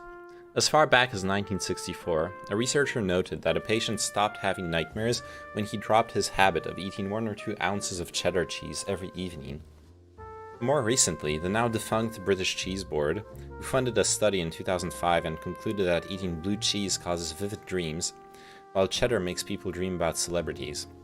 The study wasn't exactly scientifically robust, or published in a peer-reviewed journal, but the findings helped to perpetuate the belief that cheese can affect the content of our dreams. There is no robust evidence that cheese causes nightmares, or, in fact, much that proves the theory wrong either. But just the prevalence of this rumor could be enough to make it true, says Tore Nilsson, professor of psychiatry at the University of Montreal, and director of its Dream and Nightmare Laboratory. Just knowing that cheese affects nightmares could induce dreams, because people are suggestible. Wait, that just... okay. Another indirect explanation is cheese's high lactose content. A study that Nielsen conducted in 2015 found that only 17% of people said their dreams seemed to be influenced by what they ate, but he says dairy products were the foods most frequently reported as causing disturbing dreams. It's entirely possible that these effects were due to people having lactose intolerances. It's likely an indirect effect in that lactose produces symptoms like gas, bloating, and diarrhea, and influences dreams, as dreams draw on somatic sources like this. And if you have certain kinds of intolerances, you still may be likely to eat those foods sometimes. However, there is no evidence to back up the theory that dairy products influence dreams in the general population. It also contradicts findings that cow's milk, also high in lactose, has quite the opposite reputation of helping us sleep. A recent review of 14 studies and randomized control trials conducted between 1974 and 2019 suggested that as part of a well-balanced diet, milk and dairy could improve sleep quality. Cheese's reputation for inducing wild dreams could also be explained, at least in Europe, by the tradition of eating cheese with the last course of an evening meal. Eating any food late at night could affect the quality of our sleep, and perhaps cheese often takes the blame. Yeah, if we're talking about France, like a platter of cheese is officially acknowledged as a dessert in France. That's something absolutely that you will absolutely end your meal with. A platter of cheese and some wine. To get a good night's sleep, you need to drop 1 degree of body temperature, says independent sleep expert Neil Stanley. It's also a dessert in the Netherlands. Okay, I didn't know that. Listen. We usually have no problem with that, but if you eat too much fat or sugar late at night, you'll need to burn the calories off, which creates heat. During the day, you'll burn off those calories, but at night, your body doesn't want to do the work. Our body temperature fluctuates as we sleep, and if that is thrown off balance, it can disturb our sleep. Late night eating, for example, has been linked to elevated nighttime core body temperature, which in turn can disturb our sleep. Crucially, if we are waking up more during the night, it could mean we are remembering our dreams more. Cheese and wine, Pippa comfy. It's a comfy meal, yeah. Well, meal. Dish. Dessert. Crucially, if we are waking up more during the night, it could mean we are remembering our dreams more. One study found that people who are more prone to remembering their dreams wake up more during the night and take longer to get back to sleep.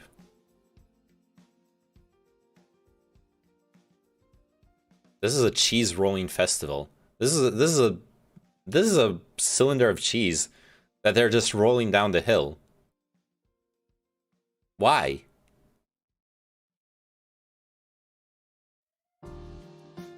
There's a reason why we call Dutch also Käsekuppe. What does Käse is cheese from Käse, but Kuppe, what does Kuppe mean? That's what wheels do, they roll. True. One review of evidence concludes that the frequency of nightmares are partly linked to sleep disturbance, while Käskoppen, cheeseheads. Oh, cheeseheads. Yeah. I get it. One review of evidence concludes that the frequency of nightmares are partly linked to sleep disturbance, while evidence also suggests that people who have poor quality sleep are more affected by their nightmares. One reason cheese and nightmares come about is that eating later before bed is more likely to disrupt sleep, and cheese can be hard to digest, says Charlotte Gupta, a research fellow at the Central Queensland University in Australia, who recently published a review on the relationship between our diets and sleep. But there is some research that suggests that while eating higher energy evening meals can raise our nighttime body temperature, this doesn't necessarily translate into a poorer night's sleep. Increased body temperature, however, is known to affect our dreams in other ways though. Fevers have long been associated with vivid dreams and hallucinations. Studies of fever dreams have suggested that they tend to be more bizarre than other dreams. Whether cheese is capable of inducing enough of a body temperature increase to trigger fever-like dreams, however, is something that needs to be investigated. But the good news is that some foods may help us get better quality sleep, and perhaps, in turn, make us less prone to remembering nightmares. Studies have found that eating kiwi fruit may be linked to a less disturbed night's sleep, as it's a good source of serotonin, while a small study found the same effects from cherry juice. In one study, Gupta found that those who ate diets most closely resembling the Mediterranean diet, which is high in fruit, vegetables, legumes, and nuts, got the best quality shut-eye. The mechanism behind this is likely due to the makeup of those foods. Many contain melatonin, which is a sleep-promoting hormone. Marie-Pierre Saintonge, Associate Professor of Nutritional Medicine at Columbia University Irving Medical Center in New York, has found that people who ate a healthy diet, which met nutritional recommendations, took half as long to fall asleep as they did when eating their own diet, which contained more saturated fat and sugar, and less fiber. Consuming a diet higher in plant food and fiber and lower in saturated fat and sugar seems to be associated with better sleep, says Saintonge. Cheese is low in fiber and high in saturated fat, but no more so than many other foods in our diets, including processed foods. There isn't much research looking at the mechanisms behind diet quality and sleep, but it could be down to tryptophan, a nutrient involved in synthesizing the hormone melatonin in our bodies, which is released at night and involved in sleep. It's found in protein-rich foods including cheese as well as meat, especially turkey, as well as fish, buckwheat, oats, and tofu. Anecdotally, some of the most enduring horror stories could owe their origins to this. Bram Stoker, for example, was apparently inspired to write Dracula after a vivid dream brought on by eating dressed crab, while the story of Mr. Jekyll and Dr. Hyde may have first occurred to Robert Louis Stevenson in a dream following a copious late-night snack. When I'm done feeding your mom my nuts, she pretty much passes out due to the workout.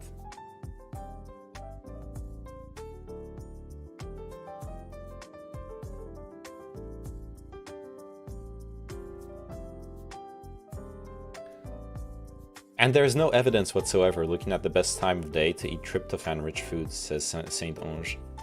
Some research finds that late-night eating is bad for our sleep, possibly because having a full stomach when going to sleep can cause discomfort, or that higher blood sugar from eating late at night may affect sleep patterns. But eating the right foods closer to bedtime might actually be conducive to a good night's skip. Eating closer to bed isn't something we'd encourage, but if you do, it's better to eat things that we know are more likely to improve sleep. These foods could include tryptophan-rich foods, she says, such as meat, fish, and tofu. Our sleep quality could also be affected by how we eat cheese and other foods, rather than just the content of our diets. Gupta has found in her research, for example, that not having a normal eating schedule can also lower sleep quality. Going to bed hungry and thirsty could also cause more vivid dreams, according to Nielsen's research. Subjects who reported more often going for long times between eating had more vivid dreams, and we know that fasting is historically associated with incubating vivid dreams.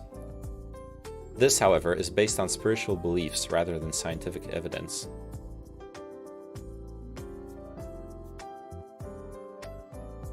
Nielsen also found other possible ways our eating behaviors influence our dreams, including being on a diet, binge eating, and emotional eating, but says that the data is limited. Intuitive eaters, whose food consumption was driven by hunger rather than emotion, seem to have more positive dreams in Tor's research too. To test this, there needs to be laboratory studies where people are given specific foods before they go to sleep, Nielsen says, but this would be tricky research to do. When held up for scrutiny, the link between nightmares and cheese seems to be as filled with as many holes as a chunk of Emmental. But there is evidence suggesting how and what we eat more generally could be the difference between a good or terrifying night's sleep. The important takeaway is that we can try to improve our sleep by changing our diet. People should be paying attention to what they eat during the day and how they feel in sleep, and make changes if they need to. Okay, that was kind of a lot of text for nothing, honestly. That was kind of a dogshit article. TBH.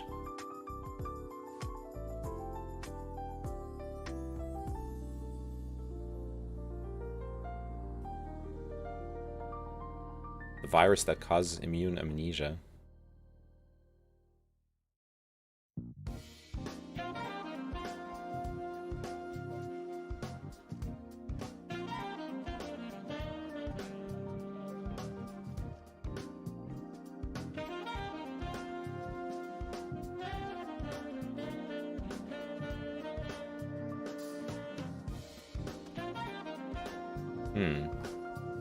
So apparently measles can alter the immune system, but the latest evidence suggests that it's less of a mild tweaking and more of a total reset. That's fucking scary. Imagine you get sick with the virus and it just resets all your immunities. You have to get vaccinated again. All the sicknesses you had, you can get sick to them again, even if you got immunized from being sick.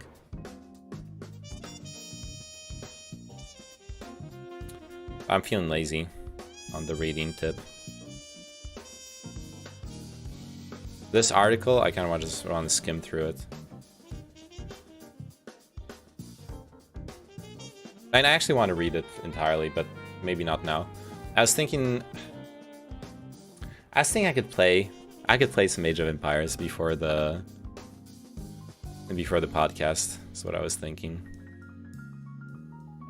No, actually what I should do, I need to do the research for the podcast.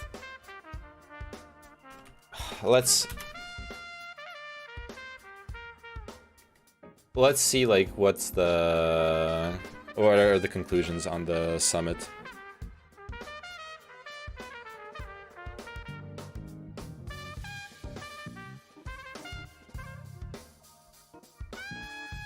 World leaders signed off on a new climate change agreement after 2 weeks of intense negotiations in Glasgow, Scotland. While some countries committed to more ambitious cuts to heat-trapping pollution, many nations did not agree to rein in emissions fast enough for the world to avoid the worst damage from climate-driven storms, heat waves, and droughts. Still, the summit's progress means that goal could still be within reach, experts say, if countries follow through on their promises. The agreement was built from compromises on many fronts, including a last-minute effort by India to weaken efforts to phase out coal. Still, it broke new ground in creating a worldwide consensus to transition away from fossil fuels and to speed up countries' ambitions to cut emissions faster.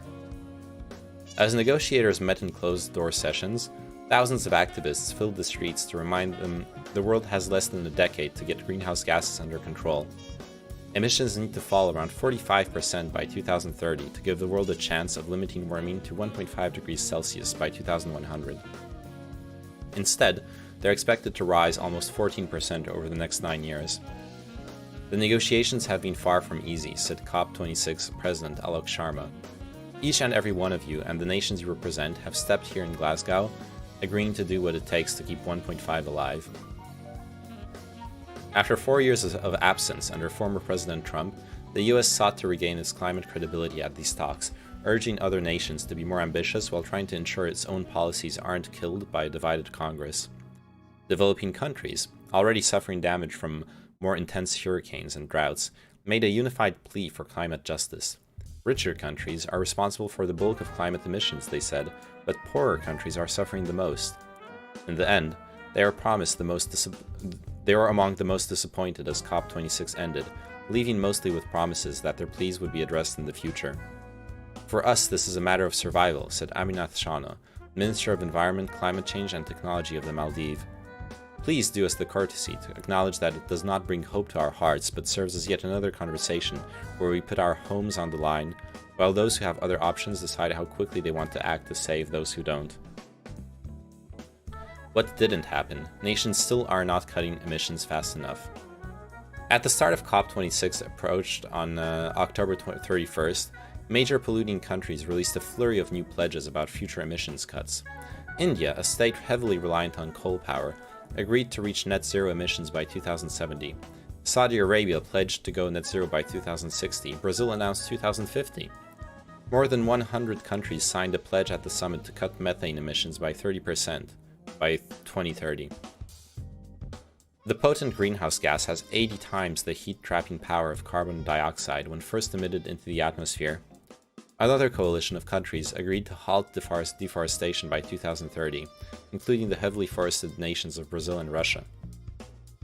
China, the world's largest emitter of greenhouse gases, held firm to its plan, allowing emissions to rise until 2030, eventually declining to net zero by 2060. But in a surprise announcement, the US and China agreed to work together to strengthen and accelerate the climate action cooperation in the near term.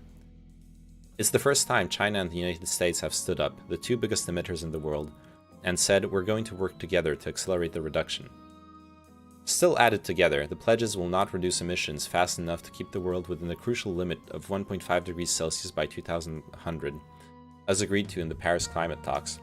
Instead, the world would be on track for 1.8 degrees Celsius of warming, according to an analysis from the International Energy Agency. 1.8 degrees is an improvement over the previous pledges, but it depends entirely on countries following through on their promises, and many have provided few concrete details. Even with past commitments, many governments haven't backed up words with actions. Based on what countries are currently doing on the ground, the world is headed towards 2.7 degrees, or almost 5 degrees Fahrenheit. Fuck Fahrenheit. We only use rational measuring systems here, okay?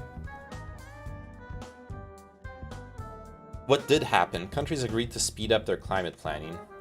The Glasgow summit marked a major moment for global action. It was the first time nations updated their plans to limit emissions since the historic Paris Agreement in 2015. Generally, countries have agreed to release new plans, known as nationally determined contributions, every 5 years. But with current climate commitments falling short, many developing countries advocated for speeding up that schedule, arguing that waiting another 5 years would mean crucial time is lost. Coalitions of poorer nations, like the Climate Vulnerable Forum, urged richer countries to come back with stronger pledges every year to cut their emissions. The safety of my children and yours hang in the balance, said Marshall Islands climate envoy Tina Stage in the final days of negotiations. It's time for us to level up. We need to keep returning to the table. Glasgow, speak the language, foreigner. Okay, sorry. Glasgow, gow gow gow. China was one of the several delegations heavily reliant on fossil fuels that pushed back on that idea, urging that countries be given space and time to decide on and implement their climate plans. In the end, the final agreement held as firmly as a consensus agreement can on speeding up progress, saying it requests countries revisit and strengthen their plans by 2022. Some climate experts say, while it's not binding, it at least keeps political pressure on major emitters in the near term. What didn't happen? No compensation for climate losses in developing countries. As higher temperatures fuel more destructive storms, heat waves, and fires, many poorer countries face disasters that can cost billions of dollars and add up to far more than the size of their economy. Intense droughts are wiping out crops, and rising seas are forcing entire villages to relocate. Developing countries brought a firm message to the Glasgow summit. We're suffering from a problem we've done little to cause. They proposed that wealthier countries compensate them for climate change-related loss and damage. At the summit, Scotland offered the first contribution for a loss and damage fund, £2 million, a sign that many thought could have paved the way for more nations to join in. Developing nations argued, at the very least, the COP26 agreement could establish a fund or facility in United Nations jargon, with details to be worked out in the years to come. But in negotiations, the idea ran into a brick wall. Wealthier countries, including the US, did not support it. What a surprise. Instead, the final compromise is that discussions named the... I need to be taking some notes here. This is something I definitely want to bring up if no one else does. Loss and damage. Climate fund. So what do we have? Scotland committed and pushing for it. Scotland £2 million, everyone else lol. Yeah, pretty much. US absolutely noped. What was some of the other stuff? I mean, the other stuff is stuff like I was already going to talk about, like empty promises and deadlines with no concrete backing plan.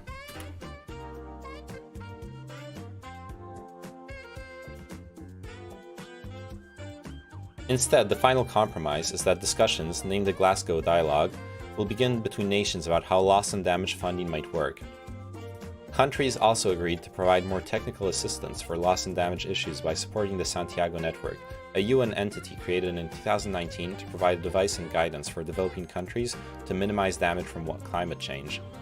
With 2 million people at risk of starvation in Kenya due to an extreme drought this year, Keriako Tobiko of the country's Ministry of Environment and Forestry called the compromise a disappointment. What we have in mind is not giving money to consultants to fly around and to come educate us, teach us about what loss and damage is, he says. Oh, that's a really good quote. Yeah, it's literally that, actually. It's literally just financing a bunch of consultants.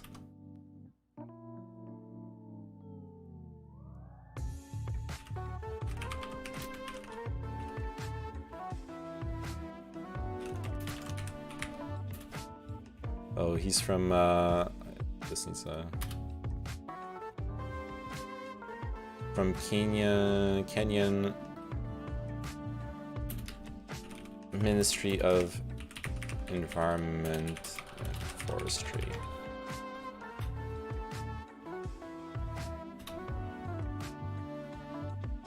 What did happen? The world agreed to phase out fossil fuels? Sort of. World leaders have met 26 times since the 1990s to hash out complex climate agreements. While COP delegates have called for increased use of cleaner energy sources, they've shied away from explicitly calling on the world to stop using fossil fuels. Oil and coal-producing countries like Saudi Arabia and Australia have historically objected to any mention of phasing them out. But scientists warn that to limit warming to 1.5 degrees Celsius, at least 90% of coal reserves and 60% of oil and gas reserves must stay underground by 2050. As early drafts of the COP... That's a good quote, too. Right, I'll just keep the article open. As early drafts of the COP26 agreement were released, climate activists were thrilled to see that it urged countries to accelerate the phasing out of coal and subsidies for fossil fuels. In negotiations, the US spoke out about ending subsidies for oil and gas at home. That's the definition of insanity, Kerry said. We're allowing it to feed the very problem we're here to try to cure. In later drafts, the language was tweaked to reference phasing out unabated coal power and inefficient subsidies. That opens the door for some coal power to remain if its emissions are captured before reaching the atmosphere. China, Iran, South America, India, and Nigeria still opposed it, arguing that developing countries have a right to use fossil fuels as richer countries have done. Oh hey Katarana, how are you doing? Hey. We're reading, I'm doing some last minute research for today's Lib Praxis, reading up on the conclusions from the COP26 stuff. Yeah, and this is the classic argument that we've had for like 20, 30 years. OECD countries that have gotten rich and industrialized over the Industrial Revolution got the benefit from fucking over the world with fossil fuels, and now it's like, I'm backpacking Europe and thought of coming to France. Chinchilla told me to rush to. Oh shit, that's awesome. Yo, do you plan on dropping by Paris? And I don't know. I like nothing. I don't know if you're into like meeting random strangers, but if you want someone to like show you around Paris, then it would be my pleasure. I like meeting weird people off the internet. I've done it several times, so I'm comfortable with it. So that's why I'm proposing. Or if you just want to know places to check out, I can I go where the vibes are cheap. Oh, Paris is not cheap though. Paris is it's the capital. It's the most expensive city in France. But I've stayed with many of my viewers, LeMayo. Okay. Oh shit, are you couch surfing? I'll meet anyone. Okay, cool. Yo, would you be down for like an IRL stream? Well, let's be like super awkward. Let's farm some cringe, dude. I'll show up with my IRL streaming setup, and yeah. Okay, I don't know. Hell yeah, I stay couch surfing. Nice.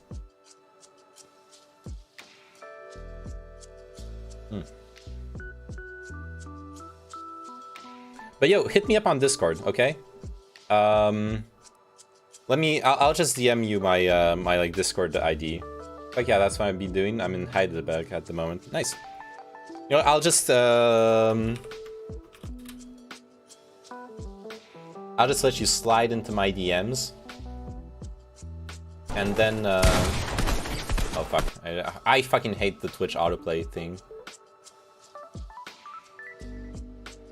How do I need to like go onto my channel to slide right into the DMs. I need to like go onto my channel to now it's playing my own audio. Oh my god. Slide into those DMs and then gunshots. Yes. What's my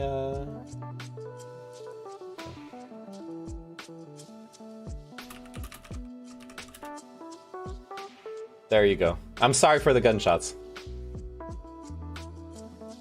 Alright, I DM'd you my my Discord thing. And no pressure, okay? If you just want to talk about like stuff to see in France, that's fine. Like, no worries, okay? But if you do want to hang out, I'm down. Anyways, how can anyone expect that developing countries can make promises about phasing out fossil fuel and coal subsidies?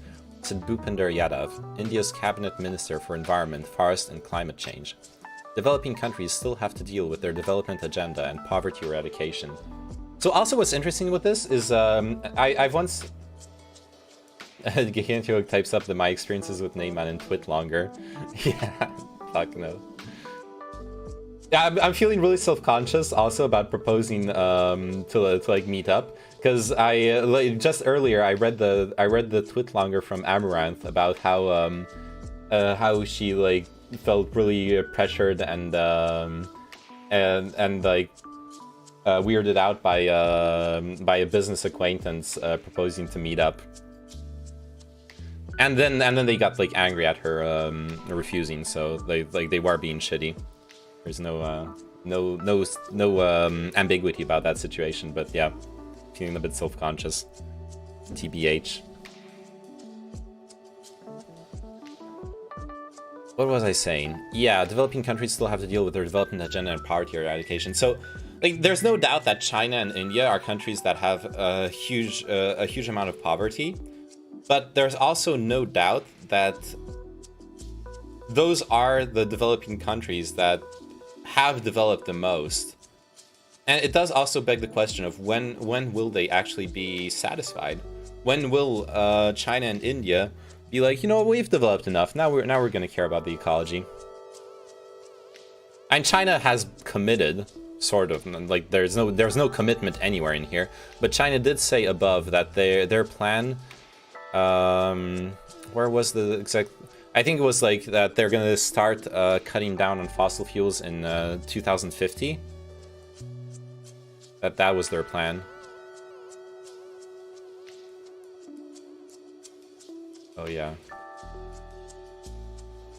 I could masturbate, and I could be in pain and Kyle like breathing, like Fartenhouse. spitting my lungs out. Thanks for the follow, Kyle Fartenhouse. What a nice name. I'm going to pressure you to meet me in Icewind Dale. That's actually scary. Booker's experience with Neyman and behind the scenes. No. Oh, was it 2030? Okay. Shout out Pookie. Shout out to Pookie from Kyle Fardenhouse. There you go. Are you happy? Is that what you wanted?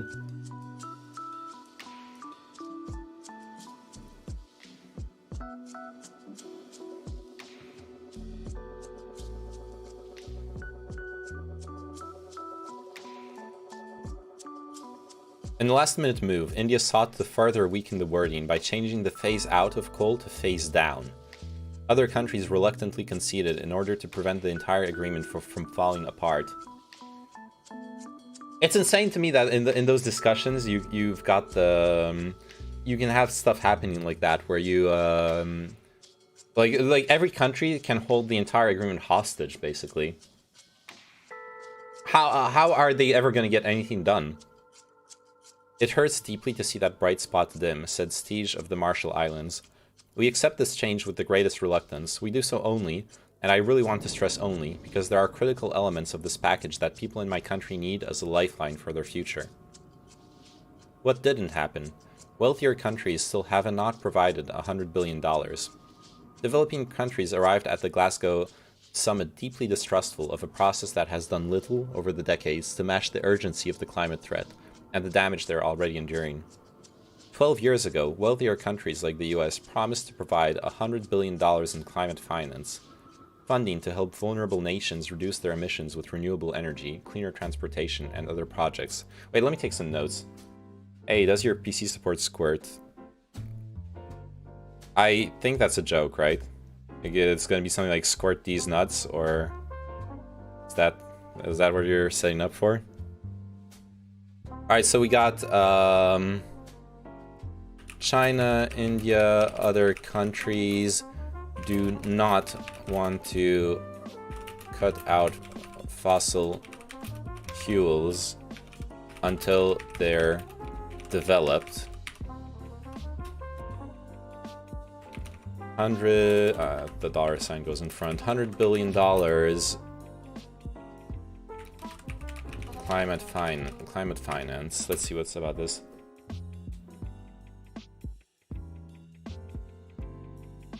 Political troll incoming. It's a reference to white vagina. Yeah, I get. Like Kyle Fartenhouse is obviously a reference to Kyle Rittenhouse. Yeah, I don't follow the news that much, but I did get that. And to be fair, you're considering how I have not seen other obvious things in people's names, then yeah, it's fair to point it out.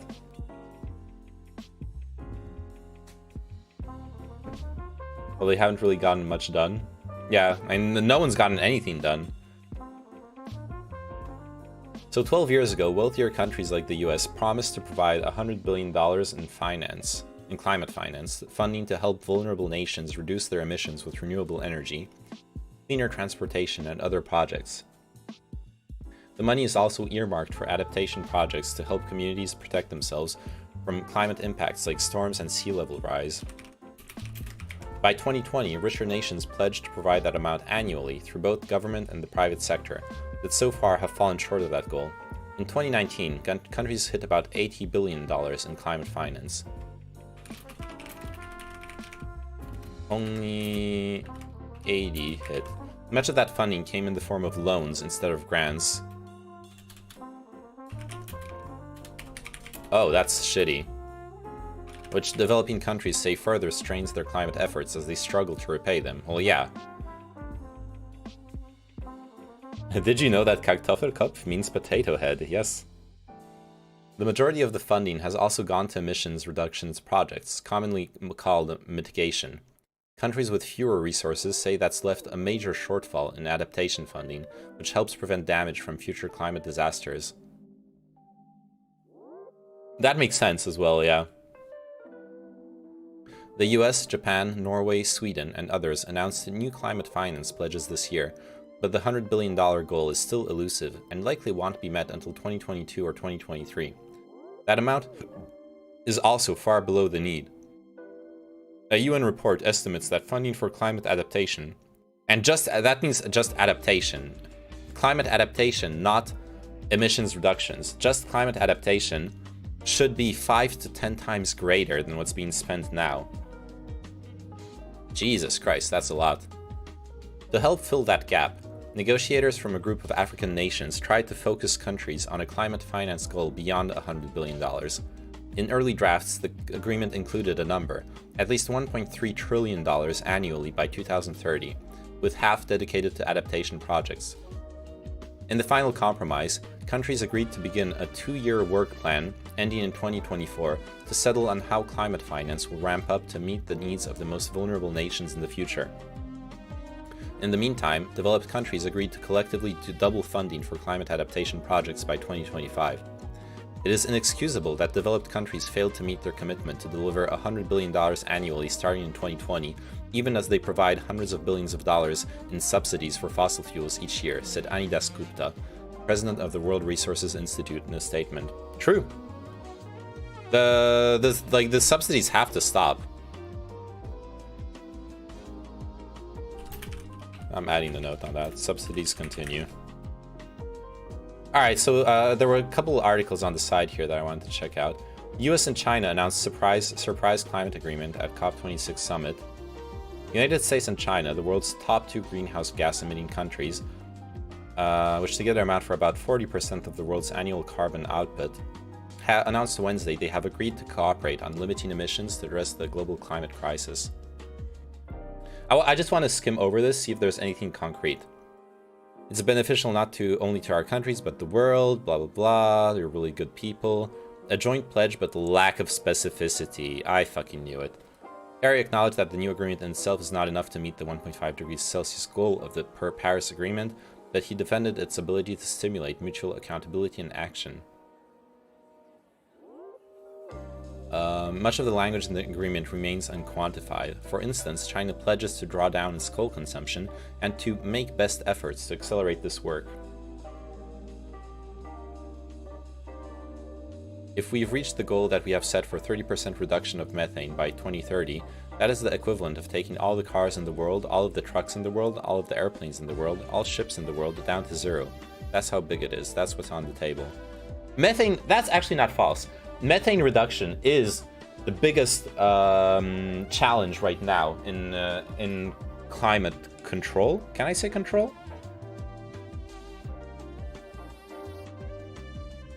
It really is one of the biggest issues right now. Methane is a far, far, far more dangerous greenhouse gas than carbon dioxide. In case you didn't know.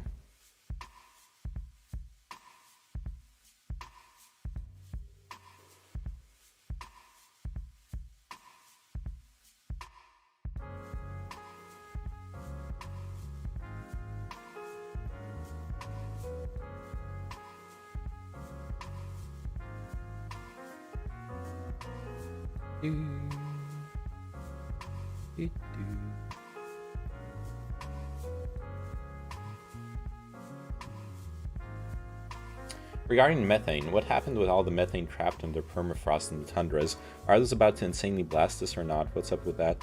As last I heard, it continues, right? We still have the issue of the methane, as permafrost starts unfreezing, we do have methane being released. But my understanding is we haven't yet gotten into the permanent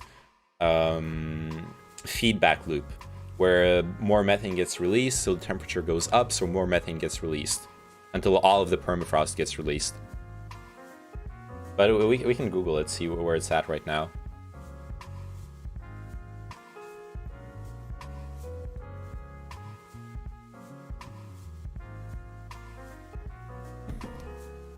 So yeah, nothing concrete from this deal. That's what I wanted to see. Like, if the US and China actually had how far are we from that, though? That's a good question. That's a really good question. And I do not know the answer.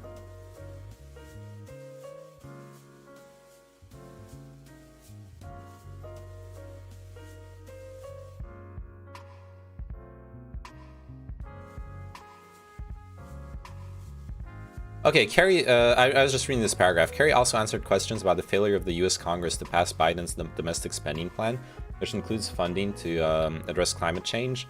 He acknowledged that having completed legislation to show off helps, no question, in international credibility, but expressed confidence that it would not hurt the negotiation process. He also predicted that it would pass in the next 2 weeks. And it ended up passing. I don't know how much of the climate stuff stayed in. I'd have to do like a research review to see how much of the how much actually stayed in that bill, but yeah.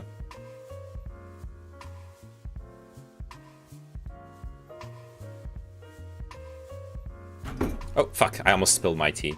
My god, I'm so dumb.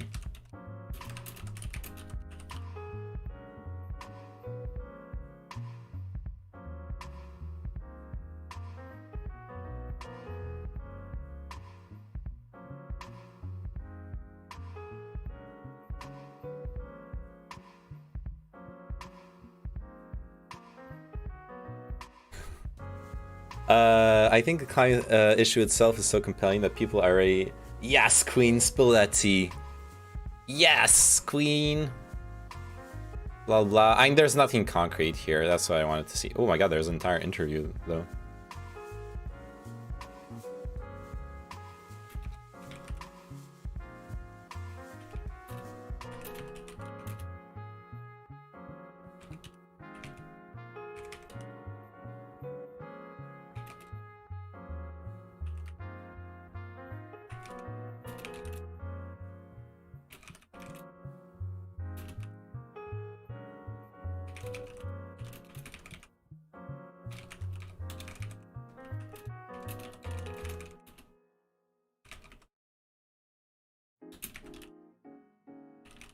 Sorry, responding to Katarina.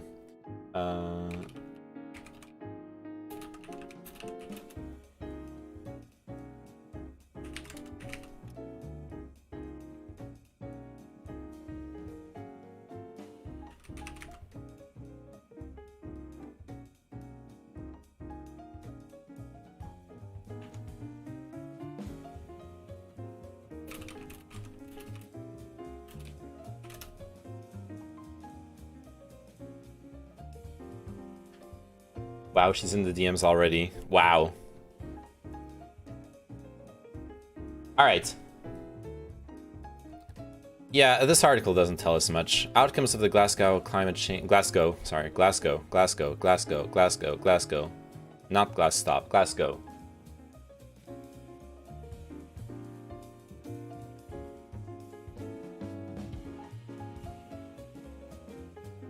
Glasgow climate change conference. This is just like everything. This is nothing specific. Alright. Oh, decisions. There's actually a list of decisions. Oh, this is like all the pacts and everything. Oh my god.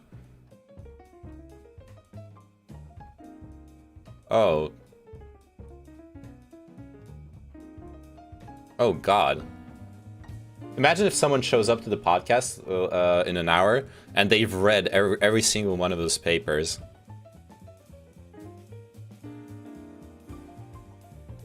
Let's see like what kind of reading we're looking at.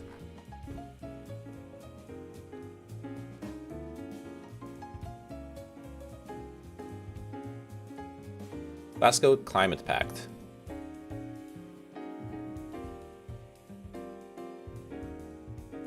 Well, Turing news. He's like the kind of person who would have you would be surprised by that guy. Yeah, if I actually did my homework, I would like to think that I would have done it too, but I haven't. I haven't really thought of doing it, and it's not that much reading. It's like this, but it would take like one entire day or like 2-3 days. He reads all kind of papers. Okay. Adaptation finance notes with concern that the current provision of climate finance for adaptation remains insufficient to respond to worsening climate change impacts. Urges developed countries' parties to urgently and significantly scale up their provisions. Recognizes the importance of the adequacy and predictability of adaptation finance. Welcomes the recent pledges.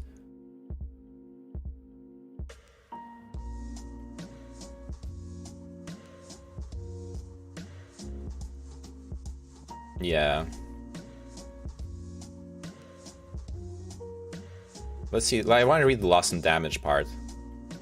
It's going to be the same stuff as we just read in the other article, but I want to get it straight from the source. Acknowledges that climate change has already caused and will increasingly cause loss and damage. Also acknowledges the important role of a broad range of stakeholders at the local, national, and regional level, including indigenous peoples and local communities, in averting, minimizing, and addressing loss and damage associated with the adverse effects. Reiterates the urgency of scaling up action and support as appropriate, including finance, technology transfer, and capacity building. Urges developed country parties, the operating entities of the financial mechanism, and provide enhanced and additional support for activities addressing loss and damage. That doesn't mean anything. They're urging. They recognize the importance. They acknowledge. They resolve to strengthen partnerships. Yeah, there's like nothing concrete here. It's a bit sad, honestly. It's infuriating as someone who's gonna have to live through the consequences of this. Like, very likely I'm gonna be alive in 2050. Very likely you guys are gonna, like, the demographics of Twitch and random people on the internet. Obviously, like, you guys are gonna be alive too to see the consequences of this.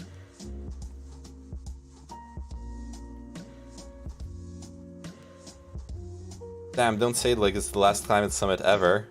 Well, it's not the last one, but it's there's already been 26 of them, and it's the same bullshit every single time, right? We promised to be carbon net zero in 2060. How are you gonna achieve it? Oh, but we promised it. But how are you gonna achieve it? You're still subsidizing coal. Shut up! That's the level of the dialogue. Not if I can help it. Yo, don't Minecraft yourself, okay? Minecraft is a very harmful activity.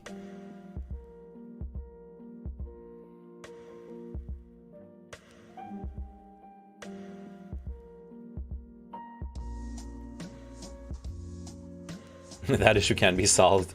I know. I don't want to solve that issue that way. There's a term I've seen in the book that I really like. It's hyper solutions, like throwing out the baby with the bathwater. Is it though? It's not like nothing is being done. That seems like a really silly way to look at it.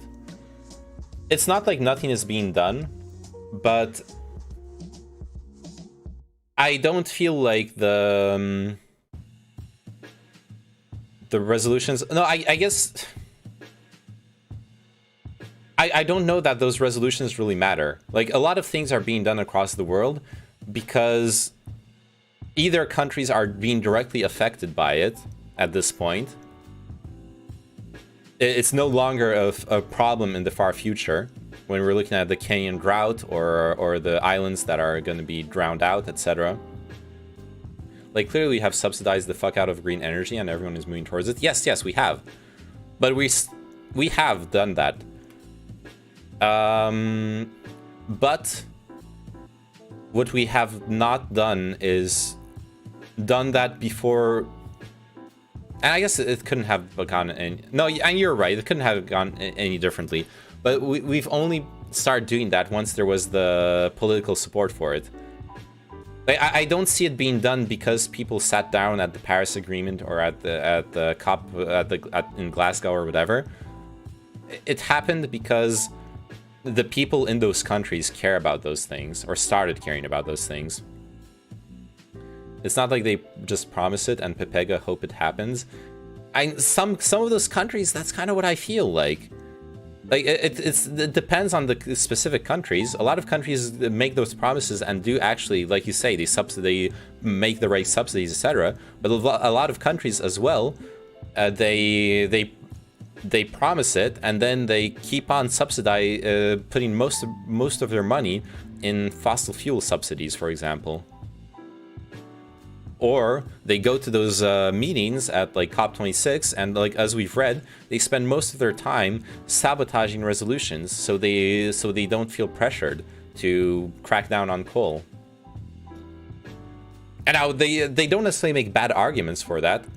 And like, I'm being kind of reactionary here. Like, I understand why you're calling me out. I am being kind of reactionary here. It's just because, like, reading that stuff pisses me off. But a more nuanced take, a more real take, is that an important part of a country's sovereignty is obviously energy independence. And countries that are dependent on fossil fuels for their energy need those subsidies to remain energy independent, to remain free from foreign influence or foreign pressure through the angle of their energy dependence. So it's a very, very... so obviously it's a thing that needs to be scaled down progressively. You can't just cut off all fossil fuel subsidies from one day to the other, and like, it's political sabotage both internally and externally, right? You're sabotaging your internal politics, especially if they're electoral. No one's going to vote for you if suddenly gas prices double because you cut off all subsidies. And externally, you make your country dependent and susceptible to pressure. Yeah, I don't like dumb circle jerky takes, which is the territory you're going to. I don't think that's even the position you have. I know you know better than that. Yeah, I know. That's what I'm saying right now. Like, you're right. You're right on calling me out on that. Like, partially. Then there's countries... It also, like, the problem is with democracies, it depends so much on which politician is in favor right now. Like, Trump managed to nuke all of the U.S. resolutions. Now Biden's going back on them. Earlier the article was talking about Australia. I have no fucking clue what Australia is really doing for climate. Like, they do rely on their coal industry for energy. That's what I do know. Let's look it up, actually. Australia clean energy.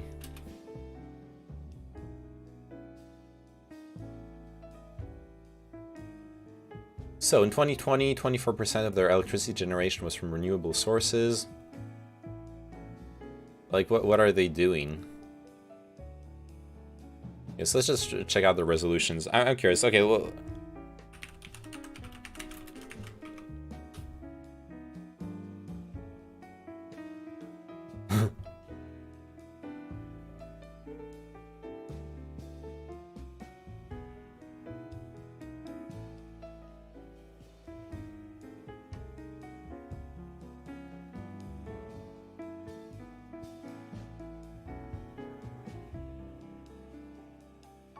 I don't know any of those publications here.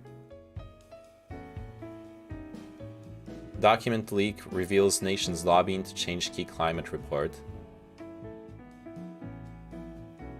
A huge leak of documents seen by BBC News shows how countries are trying to change a crucial scientific report on how to tackle climate change. Oh, this is before the all the thing. I know it's that one state in Australia that has that big ass battery. Oh yeah, the salt battery. Yeah, they have like a huge solar plant with a salt battery. Like they melted the salt using the solar power and to store the energy.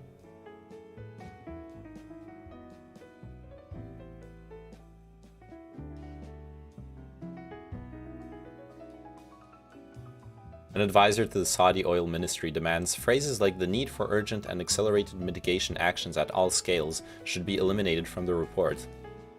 One senior Australian government official rejects the conclusion that closing coal-fired power plants is necessary, even though ending the use of coal is one of the stated objectives of the COP26 conference. I think one of the big problems is when we're talking about countries like Australia and China and several other countries, you're talking about countries that have huge fossil fuel reserves in the ground that represent billions, if not trillions, of dollars in money, just revenue, income. And what this article says, where was it? It was like 60%. Yeah. At least 90% of coal reserves and 60% of oil and gas reserves must stay underground by 2050. This part of the scientist report is extremely worrying to me. That's why I'm so fucking doomer pilled about this. I struggle to see countries be like, you know what? We're gonna leave those fucking billions and billions of dollars in the ground. We're not gonna touch them. It's so hard to believe that they're actually gonna commit to that. But they are sort of committing, like,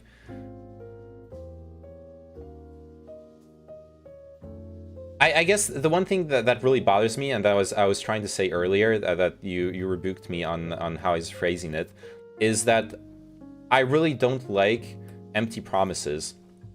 And seeing politicians who will not be in office, who will be retired long by then, make promises like carbon free by 2060, and not have to deal with actually making those promises real, makes me cringe. It makes me cringe, and it makes me very worried about what's actually going to happen. And of course, like, our different countries, most of our countries are actually doing things to try to limit emissions, to try to transition our economies towards more renewable energy. That, like what you said, is true. We're not doing nothing, or most of us aren't doing nothing. But also, most politicians, when they go to those big summits, they just make a bunch of promises that they are never going to have to uphold. And that is where I see a huge hypocrisy. That's where I want to see concrete things, like creating actual funds, creating earmarking actual money. You are the president of Nameland. What kind of promise would be the correct one? I think having like concrete plans would be a huge step. Would for me be a huge step in confidence that you have the capability of actually delivering on. Obviously, so like instead of saying, like, making a general promise of we're gonna be net zero carbon emissions by this year, have like a 5 year by 5 year plan, right? Until from this year to this year, we're gonna reduce those subsidies, put that money instead in renewable energy. We're gonna earmark like budgeting, for example, have an actual budget over 30-50 years. That would be a really interesting thing to see, because right now they don't have like a concrete plan to do that. Do you have the power to say that without legislative input? The power to say it, yes. You can't do that doesn't mean you'll have the power to enact it in a democracy. Obviously, people can like vote you out. Can like a change in the legislative body can flip it around. I mean, this is like a flaw of electoralism. this is an outright flaw of electoralism, is that we're talking about plans that need to be enacted over 20, 30, 40, 50 years. And there will be like 10 to 15 different governments in the meantime. Did this article point out developed countries are spending 80 billion a year on per year on green energy in undeveloped countries? Yes, it actually pointed out the climate fund. It talked about it, but it also talked about it negatively. Since first off, the original promise was $100 billion on climate finance, and only $80 billion was delivered, which is still like 80%. That's pretty good, honestly. But also, what's interesting is that the countries concerned by the climate finance are actually complaining about it, not because they're unhappy with the energy being put into green energy, but because they also need adaptations. They also need a lot of money to be invested in adaptive infrastructure that will help them survive the changes that are already guaranteed to happen. Which is a big point of contention was a bit of point of contention in the COP26 apparently. Okay, I have some food arriving. But yeah, like what you're saying, Nept, is true. But having a plan that exists and that you can actually throw up for legislative voting is a huge thing. And that's what the U.S. representative himself was saying. He was saying that showing up to COP26, even though they hadn't passed the infrastructure bill yet, having an actual infrastructure bill with money earmarked for climate change spending is a huge difference in credibility between just coming in and saying like we're going to do this. Oh, I need to look at my camera. Sorry, and my phone. No, not this one. Not this one. Okay, there you go. This one. Also, Eric, why did you link my...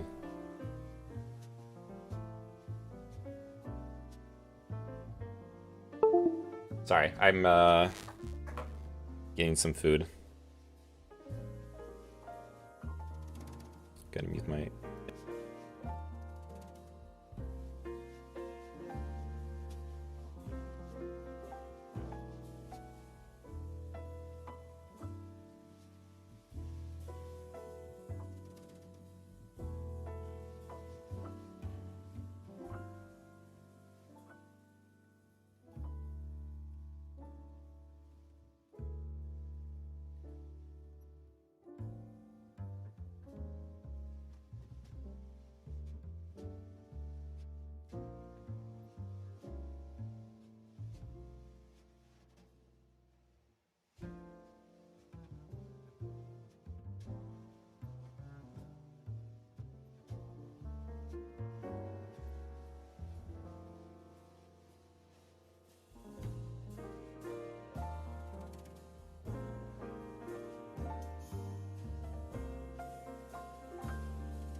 When I worked at undisclosed tire manufacturer, they had a carbon cap.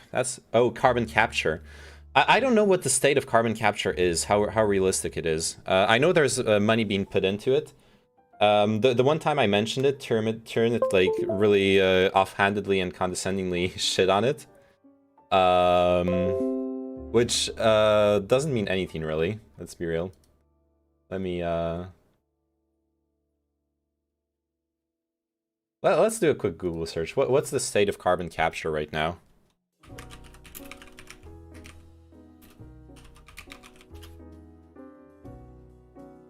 July 18th, 2021. January 31st. Carbon capture technology. Why we aren't further along. October. Oh, this is 2019. Turned offhandedly and condescendingly shits on everything. Yeah. Not everything, but yeah.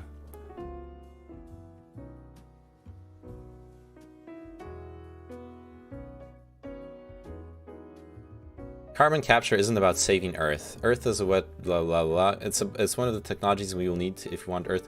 I think okay. It depends also what carbon capture means, right? It makes a lot of sense to capture the carbon directly from the source, right? If you're in a factory and you can capture the carbon right out of the exhaust, then that's amazing, right? There, you're capturing at the source, you're preventing it from being released into the atmosphere. That makes a lot of sense. However, if you're capturing carbon generally from the atmosphere, that's like probably much harder.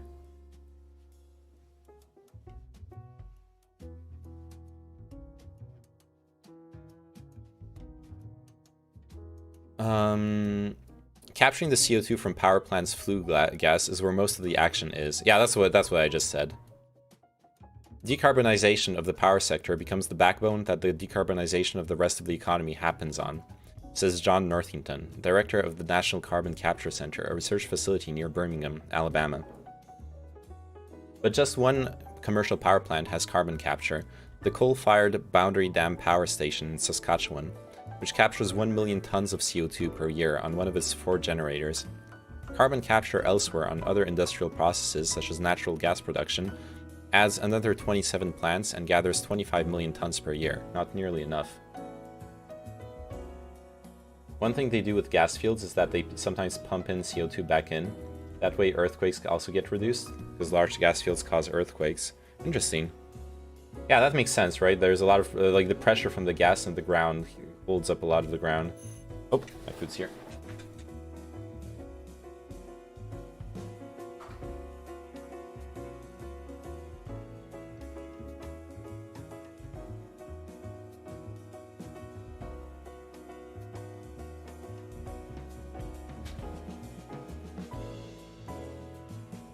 Ternit is a socialist, I thought? No, Ternit's a communist. It was a tire plant, and they had a stack that had tons of waste emissions that would normally just be exhausted, are instead trucked off, but I don't know where it goes. Ooh, that's kind of weird. Like, trucking them off, honestly, is kind of weird. Like, makes you wonder what they actually do with them. Sometimes they pump the hot gas directly into the politicians, true. Based and gas-pilled.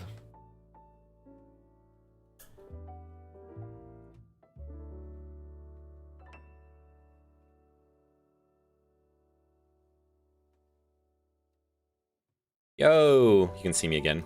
Camera's back.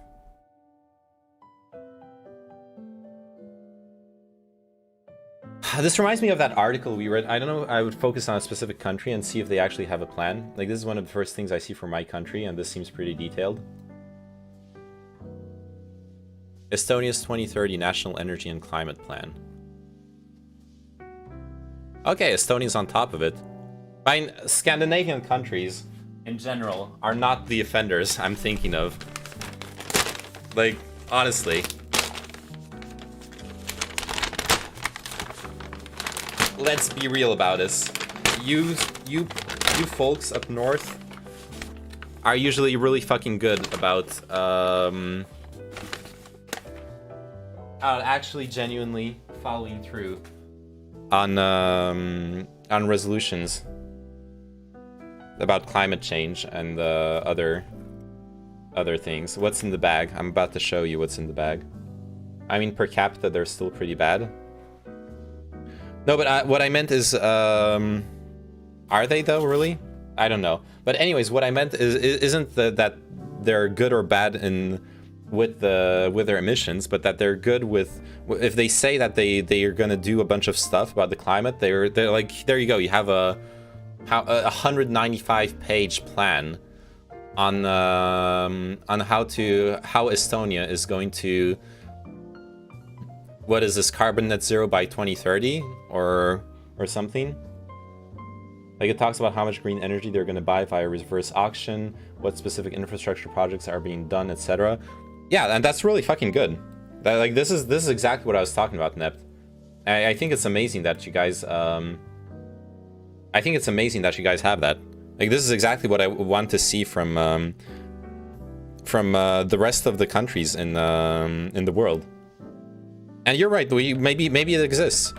Maybe we can Google it, but I haven't ever seen anything like this for any other country. Let's see. So America will do this, copium. I would wager that with some digging you will find similar things for France. I don't even know. What is this called? France Energy and Climate. France National Energy and Climate Plan.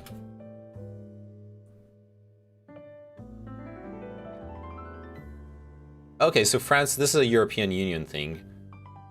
So every European Union country will have a national energy and climate plan, a 10-year integrated document mandated by the European Union to each of its member states in order for the EU to meet its overall greenhouse gases emissions targets.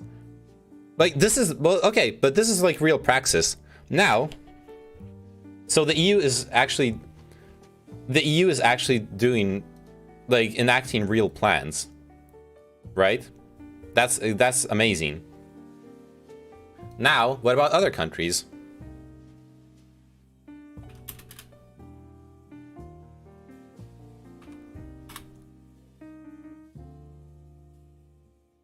National Energy and Climate Plans, European Commission.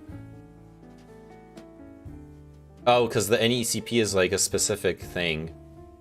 So, so Estonia did it not because of Estonian politics. They did it just because it's like it's an EU thing to do this. That's interesting. Oh wow, EU is so progressive, Pepe mods. Yeah, are you jealous? Like, Australia's climate change strategies. The National Greenhouse and Energy Reporting, NGER scheme. I'm not gonna pronounce that as one word.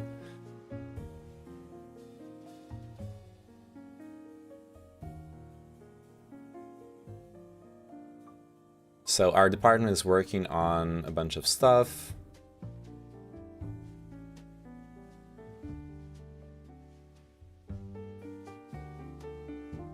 Climate change agencies. So this isn't really a plan. This is just an overview of what they have going on. The reason why Norway is not in the EU is because of the fossil fuel and wood money. Yes, I would have been shocked if it was us being exceptional, but EU NATO should we absolutely do as far as I know. Yeah, and sadly this is not a NATO thing. What do you think about this? How does this make you feel? Do we have to pay child support for that egg? What makes you think you would have any sort of offspring? You're a Chibidoki watcher. Your bloodline ends with you. True.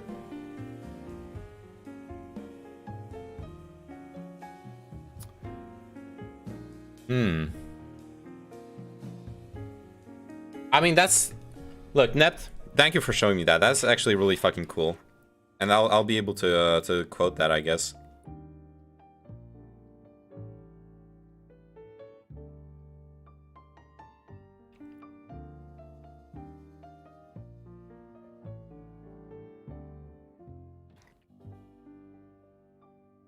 And also, honestly,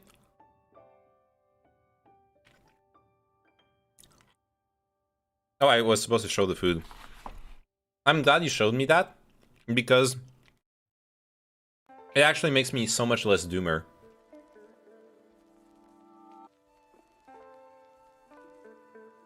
Regarding China, I have heard the argument that they refrain from committing to solid plans like that because it gives them political leverage. I would be shocked if they didn't have internal plans like that. Well, they outright admitted that they do have a plan for them. They do have a plan. Their plan is to not reduce emissions until 2030 and to catch up after that. That is their official stance. And I think they're being honest about that, right? That actually is their plan. They're not going to reduce emissions until 2030. And starting 2030, they're going to they will have a plan for that. I agree with you. Starting from 2030, they will have a plan on how they're going to reduce emissions. And it will be internal. That is consistent with how they do things in general. I agree with you, Nept. Here, so I got some salmon, rice, veggies. That's what I'm eating. They will reduce emissions then, copium. I mean, they want to ignore the issue and push it off again. No, the thing is,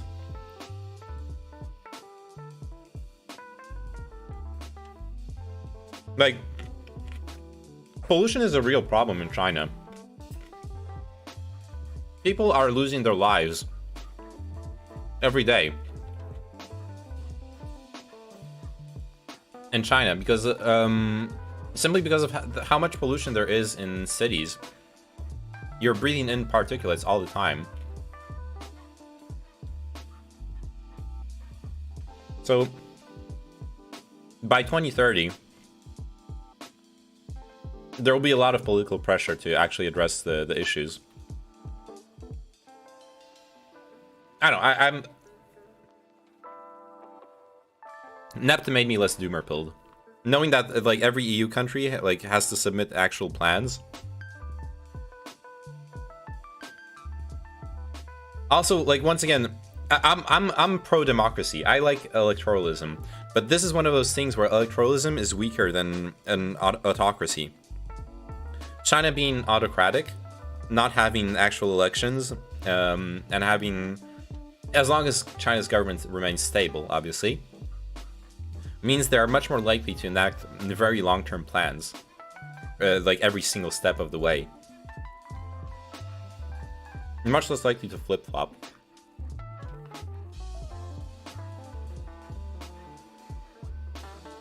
Wow, I'm awake. Good job.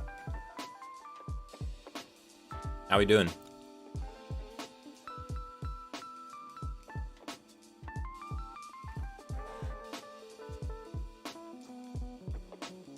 The answer to global warming is fairly simple if you know how to invest, for example. Small-scale nuclear fusion is the way. I've seen some news of a production reactor going live in 5 years. Dude. I wish that was true. But...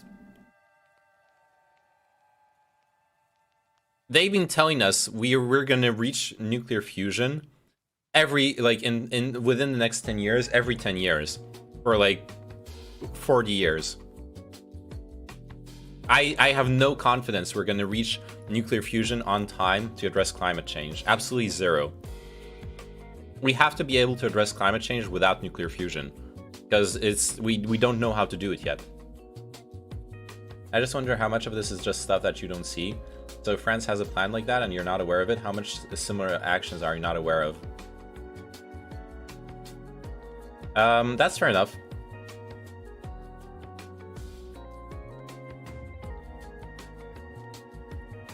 Unfortunately, stuff like that isn't good for views. Circle jerking that politicians don't make plans is.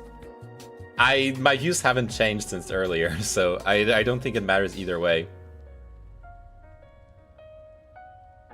Except, rather on the contrary, me acknowledging your rebuke means that you can still you don't need to leave this channel this viewing session angry, Nept. So it actually retains me a viewer, right? They did recently make a big breakthrough with fusion, but yeah, eternally 20 years away from full deployment feels like, yeah. No, but this time it's different. I'm not angry. Okay, good. I don't want you to be angry. Okay, so apparently there's a special breakthrough. Yo, I'm down to watch the video instead of reading right now.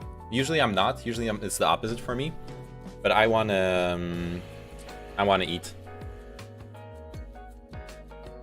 So I'm gonna eat. Hopefully this is not like copyrighted. This video is brought to you by CuriosityStream. Even though the cost of solar and wind is dropping, renewables might not be sufficient to meet our clean energy demand in the future. I just want to avoid the brain rot, and I know you're better than that. No one's better than brain rot, like having biases. Like I don't want to be confrontational, but like what you said, that there's. I wonder how much of this is just stuff that you don't see. How much similar actions are you not aware of? It's kind of tautological, right? Obviously, I can only make my opinion based on the things that I am aware of. And because of the nature of what it means to not be aware of things, I cannot even be aware of if I've done enough research on a topic or not. Because I'm not aware of the things that I'm not aware of. So tautologically, that means that yes, I make my opinion based only on what I know. You know what I mean? Like I get your point. It's just Like, yeah, obviously. I only make my opinion based on what I know. And you offer me up new information, I learned something, and it changes my opinion. That's the only point where I can say that I'm intellectually honest. I'm open to changing my opinion. If you give me new information or a different perspective on the information I already have, I'll listen to it and I'll think about it and I'll acknowledge it. And it can change my opinion. But yeah, my opinion is based on incomplete information, just like everyone else's at the end of the day. That's what opinions are. Yeah, but I would hope that your first reaction before saying it is, wait, is that actually true? Yeah. I mean, sometimes I do that. Sometimes I'm very skeptical of things. Sometimes I'm not. Honestly, my opinion was just formed on stuff like the COP 2026 agreement, like reading articles about it, seeing that countries come and make long-term promises, but without proposing concrete plans. Like, that's what all the articles are saying. The EU being an exception to that is really good and important and good to know. But it's still, regardless, most of those articles that we've read do say words such as no specificities. We've read an article on like what was the U.S. and China resolution on climate? No specific things promised. We read in general that other article about COP26 was talking about how there are no specificities on us to the net zero emissions promises. But obviously they're generalizing and they're ignoring, for example, that the EU is actually enacting specific plans, which is really good information to have. And since they're generalizing, they're probably generalizing other countries that also have specific plans. But since they're generalizing, that also probably means that they're specifically looking at the big players, the big emitters of carbon emissions. So the US, China, India.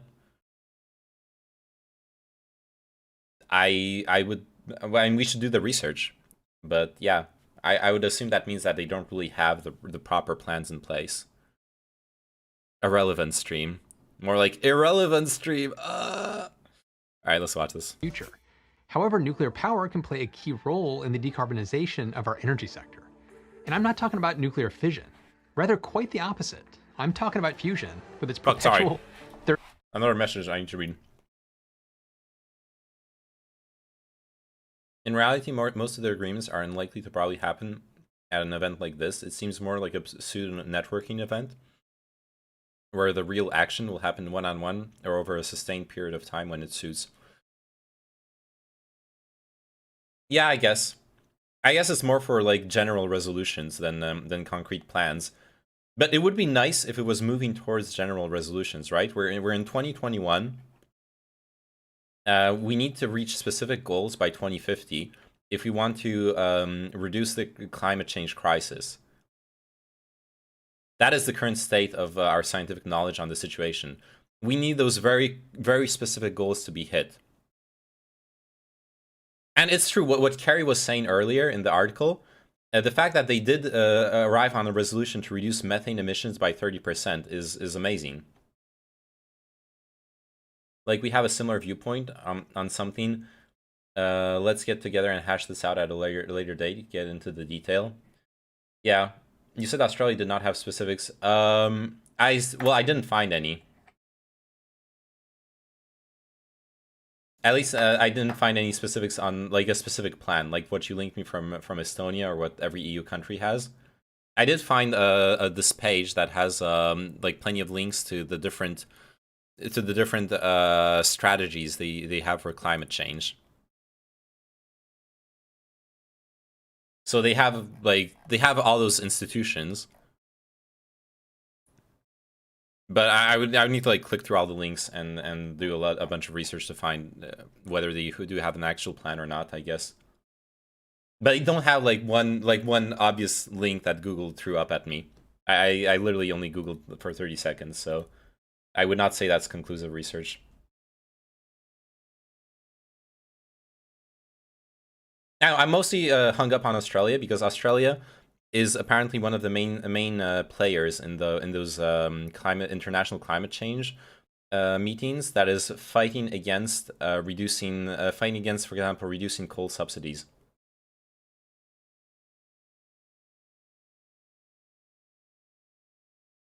It says where it would put the money, $20 billion in low emissions technologies by 2030. That's so small, dude, though.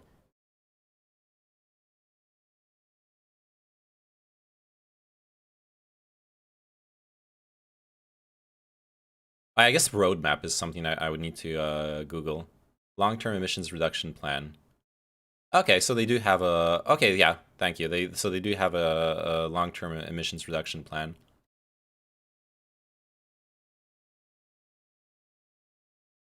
Do they plan on actually phasing out coal? Because right now, all of those articles are basically saying that Australia, together with India and a few other countries, are some of the biggest players fighting against any kind of anti-coal statements. Like, we had an article earlier that they were actually lobbying the scientists to falsify the scientific reports.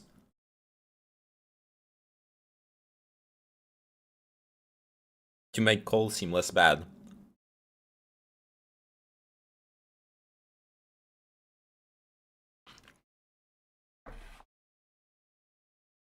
Also, for some reason, big PDFs wait until they're fully loaded in Firefox. Let's try it in Chrome. Yeah, there we go. Control F. And search for coal. Our plan will create the enabling environment for investment in Australia, which will ensure regional communities can capture the opportunities of the new energy economy and unlock new sources of growth. It will not shut down coal or gas production or require displacement of productive agricultural land. So on the one hand, like this is what I'm criticizing as well. Like, sure, they have a plan. Earlier I was criticizing that they don't have a plan. But if your plan is dog shit, that still counts as something that I can criticize. On the one hand, you have a scientific report. Where was the article? You have the scientific report stating that you cannot... that you need 90% of coal reserves and 60% of gas reserves staying underground by 2050. And Australia's saying they will not shut down... They will not shut down coal or gas production. And if that's your plan, then it's not a plan. It's not a plan to reduce emissions. It's not a plan to reach targets. It's just a plan to continue things as they are and throw some money into green energy while you're at it, to like remain politically salient. But I mean, to be fair, like semantically, what I said earlier, I was complaining about not having a plan. What I actually meant, but yeah, salient. Like, this is sad. At least they're honest about it, I guess. Australia's coal and gas export industries will continue through to 2050 and beyond, supporting jobs and regional communities.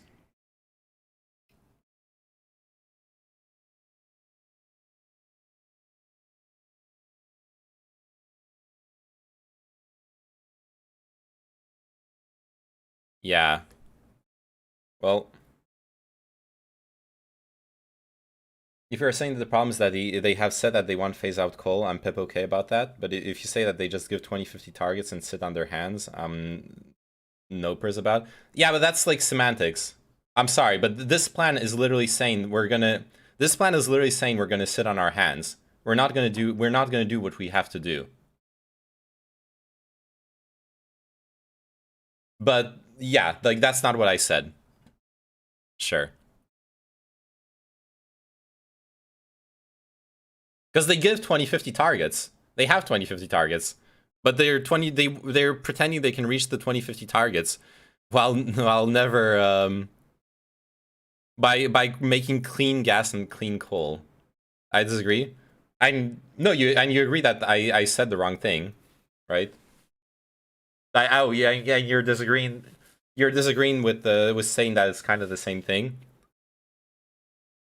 That they're, with me saying that they're sitting on their hands when they say that they're not gonna kill the coal industry.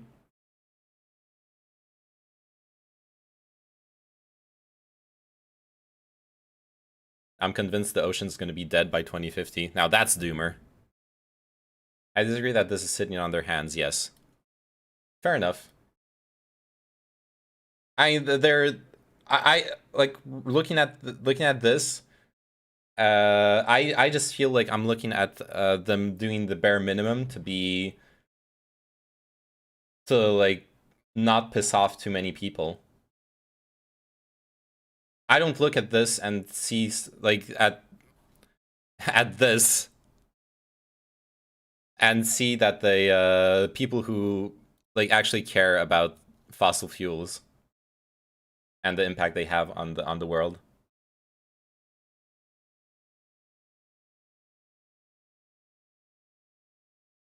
But sure, okay, let's agree. Let's push the metaphor to its end. They're not sitting on their hands. I actually agree with you. They're not sitting on their hands. They're wringing their hands. You know that expression? Hand wringing. The excessive display of concern or distress, but like, there's like an implication in there that it's dishonest. I wouldn't be surprised if this is insufficient without phasing out coal, but I don't see this as nothing otherwise. Yeah, sure. Technically, it's not nothing. I'd say we're kind of arguing semantics here, but why that statement is basically empty. It's saying, oh no, that's not the right statement. Go up okay. Let me go back up. Australia's coal and gas export industries will continue through to 2050 and beyond, and most importantly, this plan will not shut down coal or gas production or require displacement of productive agricultural land. It's basically promising that they're not going to touch the coal and gas industry, and that's what they've been showing in practice. At the COP26, they're one of the people who've been fighting against any kind of anti-coal language. We need to determine if coal and gas removal is far more difficult to extract from their country than others. If a country doesn't rely on those sources already, it's pretty easy for them to be like, we'll let those industries disappear.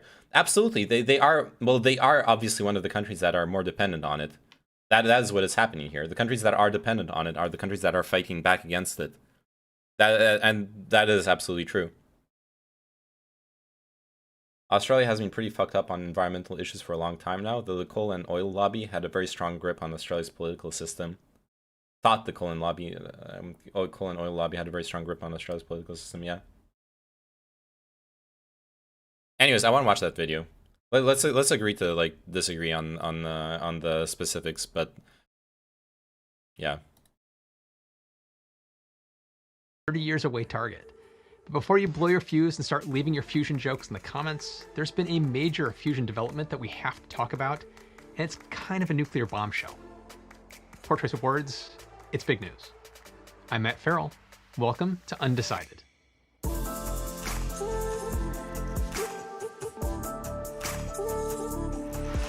I had a chance to speak to Dr. Martin Greenwald, a deputy director and senior research scientist at MIT, who's part of the team that achieved a pretty big fusion milestone. But before bursting out with the recent breakthrough on nuclear fusion, it's a good idea to take a step back and have a quick recap on nuclear power.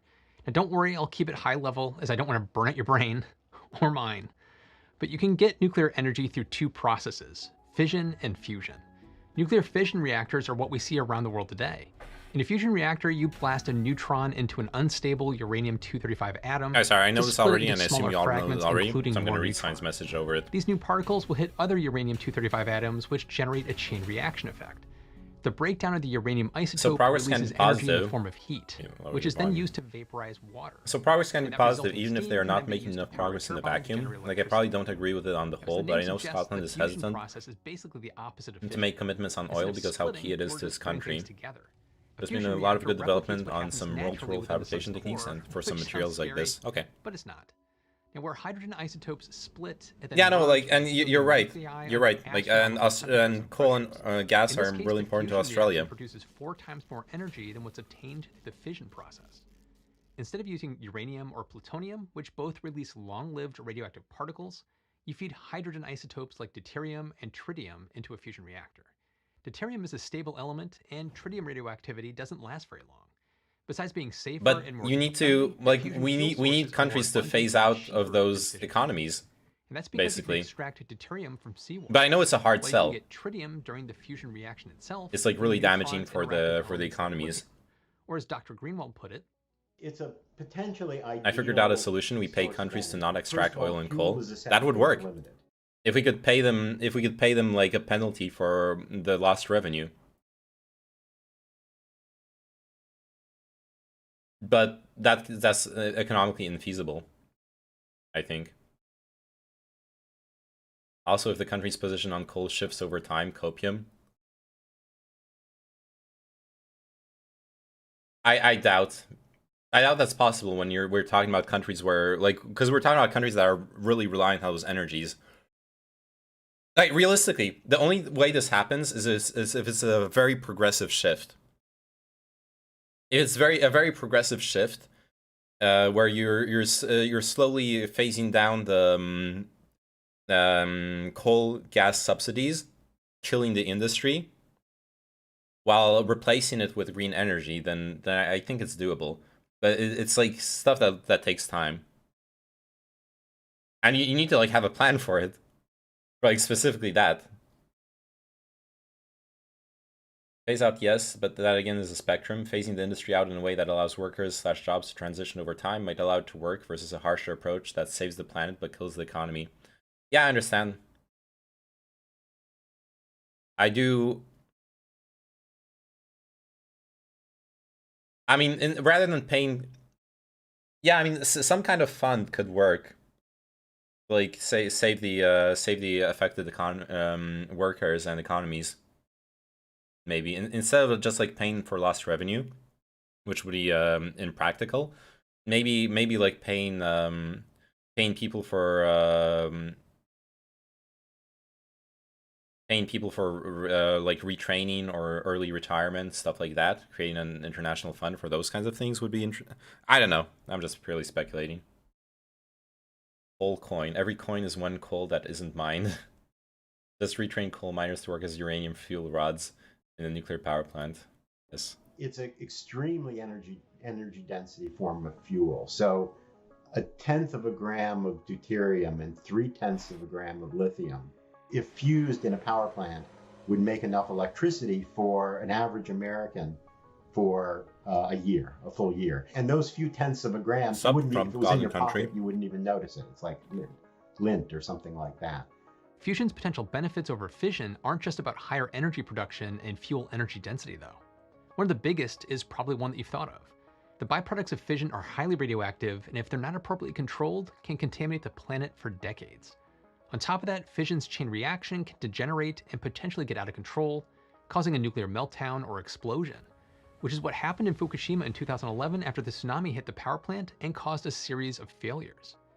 Now, this type of incident wouldn't happen in a tokamak, which is based on magnetic confinement fusion, or MCF. A tokamak is a donut-shaped chamber where you heat hydrogen isotopes up to 150 million degrees. And I don't know about you, but this is not the type of reactor I want Homer Simpson in charge of. At such a high temperature, their atoms are stripped of their electrons and turned into ions, and you're left with a superheated ionized gas, which is plasma. I'm just going to explain what Under these conditions, the charged particles collide and fuse together, just like in the sun. Another safety net for fusion is that you can just stop the reaction by cutting off the fuel supply. In nuclear fission, this isn't the case. It can't melt down the way a fission plant can. It doesn't have the same kind of waste materials. So it has all these advantages. And the other thing is it doesn't use a lot of land, a lot of water. So it's a very good complement to renewables. It could be used for process heat for industry. So it would be relatively straightforward in certain industries like making cement. So based on all that, let's go for fusion. We've got our winner. That'd be great, but that's where the running joke of fusion always being 30 years away comes in. Nobody's produced a fully functional fusion power reactor yet. It takes an insane amount of energy to produce the heated plasma. So right now the power that you put into a fusion reaction is always higher than the thermal power that you get back out of it. To assess how well a reactor performs is referred to as the fusion energy gain factor, or the symbol Q with a ratio. Basically, you just want a Q value higher than 1, which is that thermal power break-even point within the reactor. But we're not even close to break-even. The Joint European Torus, or JET, held a record ratio of 0.67, but the National Ignition Facility, NIF, just recently broke that with a Q of 0.7. But it's really important to note that Q isn't accounting for the full power and electricity required to run the facility, and how much electricity it can actually generate from that reaction. Q is just about the thermal power in versus the thermal power out. For the full picture that accounts for all those additional costs and converting heat into electricity, basically producing more electricity than it takes to run the facility, we'd most likely be looking at a Q somewhere between 10 and 25. There's a lot of moving pieces. We have to learn to walk before we can run, and hitting a Q of 1 or higher is us learning to walk.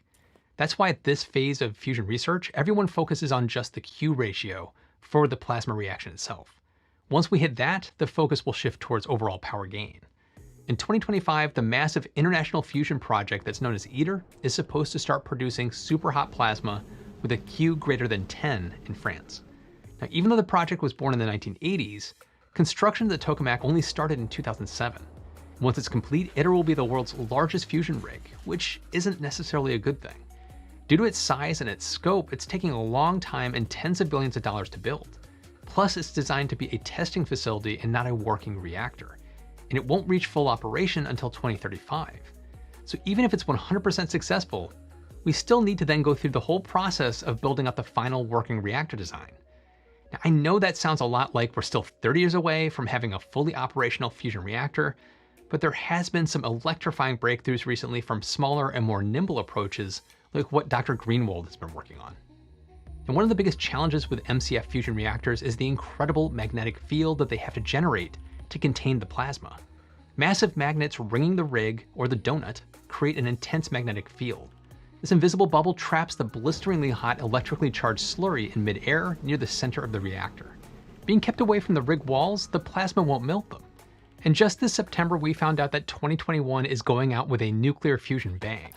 But before getting to this big piece of fusion news, I'd like to thank today's sponsor, CuriosityStream, one of the world's largest wind farms being built off the English coast, and they have a special year for just $14 and to all of you for supporting the channel.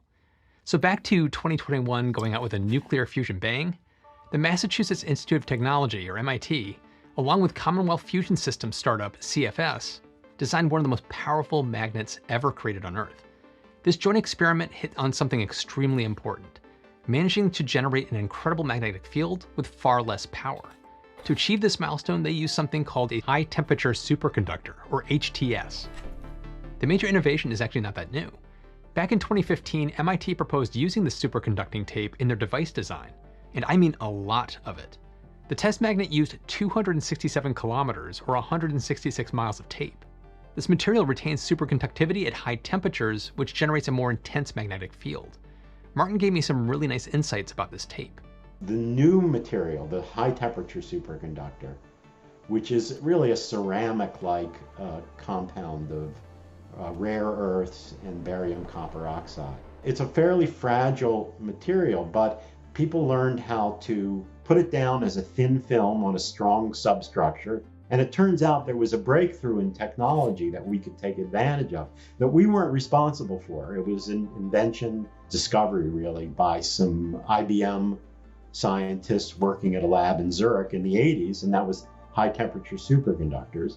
It didn't really look like an engineering material, and a lot of people thought, well, this is really interesting scientifically, but this will never be a practical, you'll never be able to build a magnet or a wire out of this. But we followed this very closely because we thought, well, this material could allow us to make a superconducting magnet that ran at high enough fields. This is something that I find fascinating about fusion development and why it's taking so long. It's taken decades to learn about new materials and techniques that can be applied to successfully control a fusion reaction at scale. Martin brought up a point that I hadn't considered. The advantage of using this material wasn't just about making a magnet more powerful, but also making it more energy efficient. You can make great experiments, and we're able to get very high fields with copper magnets, but they consume an enormous amount of electricity, enormous amount of power. So that turned out to be a good deal, as a stronger magnetic force translates into a 10 times greater power generated by the reactor. As a result, the MIT design is meant to achieve net energy gain in a much smaller unit. If you are able to go to higher fields, you can make the linear dimensions smaller. You can shrink the size. When you compare it to the ITER system, which uses low-temperature superconductors, the spark reactor that MIT and CFS are designing is only 2% of its size. And that's a significant reduction in construction cost and time. But does it work? The big milestone that MIT and CFS just achieved in their recent test was putting together one full-size magnet and running it through tests as if the full tokamak was built out. That test went extremely well. But just how well? It reached a magnetic field of 20 Tesla. That's the units we use. It's not the highest field ever produced or the highest field with HTS ever. Those were produced in small magnets, but it's the combination of the size and the field that really put it in a class by itself. The bottom line is that this test proved out the math and the theory behind Commonwealth Fusion Systems' spark reactor design. This test was the final proof and concept they needed before moving on to the full build-out. And it worked very successfully. And it really sort of unlocked, it was the last piece of the puzzle to allow us to proceed. So we had done work on the physics basis for this new experiment, and we published that about a year ago. Now, I don't know about you, but I was supercharged when I heard all about this. And it's not just from my conversation with Martin. After 3 years of research, scientists nearly doubled the intensity of the field, which led to a 10-fold increase in the power generation. That's why the project leaders now herald this to be a key milestone for building a low-carbon, energy-positive fusion reactor. MIT and CFS are now aiming for the stars. In 2025, they'll demonstrate Spark, the world's first demonstration fusion device that creates net energy output. Now we've just got to finalize the design and build the machine, and we hope that it'll be operating by 2025 and producing fusion power. Okay, so by 2025 we'll have the ITER and so how much this power one. Are we talking about? What we use for our I hope they estimates of put their power knowledge in common. form is the same set of physics rules that are used for the ITER experiment. Remember that ITER is predicted to have a Q greater than 10, and so does Spark. To develop this stellar prototype, CFS raised over $250 million. You can see why this may spark a revolution in nuclear fusion that could drastically shrink the infamous 30-year window. And that sounds amazing. But is there anything bursting that magnetic fusion bubble? Because of the compact spark design, you'll have a greater power density, which means a higher heat load generated in the reactor core during the fusion process. This higher heat load makes managing the high temperatures a bit of a challenge. The structure... Did you miss the Bitcoin talk? No. Oh, the road trip ended. Yeah. So at the end of all that, yeah, this is kind of where we got to. So it was a long road trip, right? Yeah, 1 second here. Okay. Welcome to you, Name, as well. Hello. Well, I guess Chao is probably running in late because usually he's streaming as well. So in that case, I just want to start off by saying welcome, everybody. Welcome to our news as our guest today. So thank you very much for coming. I definitely look forward to having this conversation with you. I remember one time we were talking about prime guys, and it was like really interesting. And then some people came in and they just wanted to talk about socialism versus capitalism while we were talking about energy transitions. So that got derailed like pretty quick. So now we can have an actual conversation. So thank you for coming.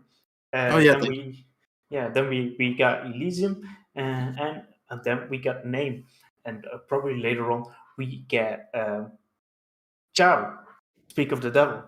So there you go. Senpai Chao or J Chao live nowadays. So Dead naming me again. So yeah, that was the third time. So we got Senpai. Just kidding. But we got J Chao live. That's right. Welcome everybody. So you're literally the only person who's having this problem. Yeah, because I'm literally the only person that watches you. No, just kidding. Damn. Just kidding. Brutal. All right. Okay. That's not even true. That's like saying Chin's the only person who watches Naaman. Also true. Just kidding. It's not. Okay. Well, we're gonna stop with the memes. So welcome everybody. So this podcast is called Lip Praxis. where we pick a topic every week, which we dive into. Today's topic is around like climate change, and in specific, it's like the COP26. So we're going to talk about that. As earlier stated, Touring News is our guest today. So again, thank you for coming on. So what we do, what's the format, is basically we have people have opening statements, and then from there we have like open debate. That being said, when you do opening statements, don't go off like in a 20-minute rant or something. So yeah, so let's first start off with Elysium. What did you, or who provided the topic? I don't even know who provided it. That would be me. Okay, so in that case, Semper Chow, would you give like a short introduction about the topic and then give your own statement around it, and then we give other people. Sure thing. So most people know what climate change is, whether or not you believe in it or if you think it's fake. It's certainly happening, and it's a big problem going into the future for all of human society. A lot of problems coming with it, and because of this, for a couple of decades, almost 3, the international community has been convening once a year in what is called the COP Summit. COP26 just happened like last week. It finished last Friday. That was in Glasgow. For people who didn't know, they were able to reach an agreement in which they're going to be targeting coal, making pledges on reaching net zero by some date. The United States did that. India did that. China did that. Those are some notable players, countries that have a lot of carbon emissions contributing to climate change. And that's what we're going to be talking about today. Climate change and COP26. Okay. Do you have like a statement around like COP26? Or opinion or... Yeah, I think the COP Summit is really important, just overall. On every single one of them, even when there hasn't been an agreement that's reached, it has paved a path towards the debate or some of the discussion happening. Some time ago, I saw some headlines saying that if it weren't for this COP Summit outlawing these certain chemicals that were, I forgot what they're called, but they were really affecting the ozone layer, then we really would have already hit the fan when it comes to climate change by this day. So then that, as an example, really does show how consequential these summits are, especially because it's really the entirety of the international community coming together to try to figure out this problem, which a lot of people are feeling doomer about it, is me included. Most people know what Paris is. Last year, there was no kind of a Paris because of COVID. So there was this off year. It happens. It happens. A lot of experts are saying that, any agreement is better than no agreement. And I tend to agree with that. A lot of those experts are also saying that at best, we could just feel a little bit of optimism. I wouldn't even say it's optimism. At best, we could probably have like, hey, there's a good chance that what's going to be coming after this is actually going to get us to reach not over exceeding 1.5 degrees Celsius by 2050. That's something by Paris. A lot of experts, for the most part, are saying that it's not enough. And we're going to be, we always hear that kind of a line when it comes to climate change. So I don't think that's anything new. Okay, and let's go to Ning next. All right. Yeah, I'm going over what going over the COP26 conclusions and the different perspectives of the different countries. Honestly, I went in with a really doomer bias. There's some positive things to retain from all of it, and we'll go over them. But I've definitely fed a lot of my doomer bias in there too. I struggle with seeing how I struggle with reconciling how many countries can simultaneously make vague promises about huge spanning changes to their economies and their societies over the next 30, 40, 50 years, when the governments change every 5 years in democracies when there's the political will isn't there. There's like many countries are hugely dependent on fossil fuels, and I don't see how I don't think we're there yet where we can burn a bunch of coal and burn a bunch of gas and not have that release a huge amount of carbon into the earth. But there are some positive things too. I think Chow is correct in that any agreement is better than no agreement. So it's amazing that there has been an agreement. Yeah, I'm not going to go into details. I guess we'll have all the. Okay, then next up, Elysium. Yeah. So I mentioned it before when we brought this topic up, and it hasn't actually changed. I have no idea how I really feel at the end of the day about climate change. Not like about climate change, about our ability to prevent climate change. I thrash between being super optimistic about it with the uptick in renewables, and then I go all the way to the other side being super doomer that it's never going to happen. And reading through all the COP26 stuff was the same. I have no idea. I'm either super optimistic or super doomer, and I can't tell which it's going to actually be ever. Okay, in that case, let's go to your news. I didn't do my homework, and I didn't really watch through COP. I read through a few articles. Got like decent pieces of information here and there. I've been familiar with Project Drawdown. I think it's a good climate resource that people can look onto to see what are actual tangible things that we can do moving forward. Kind of where I want to start with is if we're going to win this, we kind of need to make, in my opinion, an obstacle of climate change at the moment is the United States working class. It's expensive for us to like fill up our cars to get to and from work, and I'm going to try to like make this into a point that I think makes sense. And then I'm going to hopefully throughout like the day talk about how we need to figure out a way to transition from what were artificially suppressed cheap petrochemical prices via not pricing in pollution and externalities through the transition of building out renewable energy grids and actual abilities to have systems in place. I think that in order to do that, a tax credit needs to be given to people in the United States who drive to and from work. You get all that back either, maybe monthly or at the end of the year. I'm willing to add in also hospital visits, a grocery store visit once or twice a week, and also school trips. Why do I like talk about this? And maybe we'll get into it at some point. But the American consumer gets really concerned about rising gas prices all the time. This impacts every single thing that we do. It's a pretty big country. We do have to drive like a lot of places.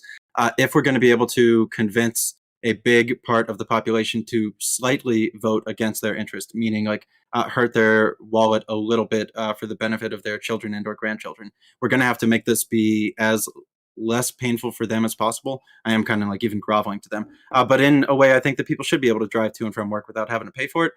So I want to talk a little bit about that. If we get to talk about like carbon currents or carbon credits and DAOs and how we're going to like keep the market out of greenwashing everything and so forth. These are a little bit of the things that I've been kind of thinking about. Okay, so what do you guys want to tackle first? Because like we have the general like climate stuff and the specific point of like America. Elysium, go ahead. So like the big outcome of a lot of these summits are all these things like the timeline. So COP26, the agreements are all around getting net zero by 2030, net zero carbon emissions for these countries by 2030. And that like falls along with a lot of what countries' Paris Climate Accord stuff is in their timelines for that. It's just incredibly esoteric to decide if these countries are going to hit their goals or not. I have no idea how to like peg like 2030 net zero emissions seems like a great goal, seems like a great agreement to have gotten from a lot of these countries,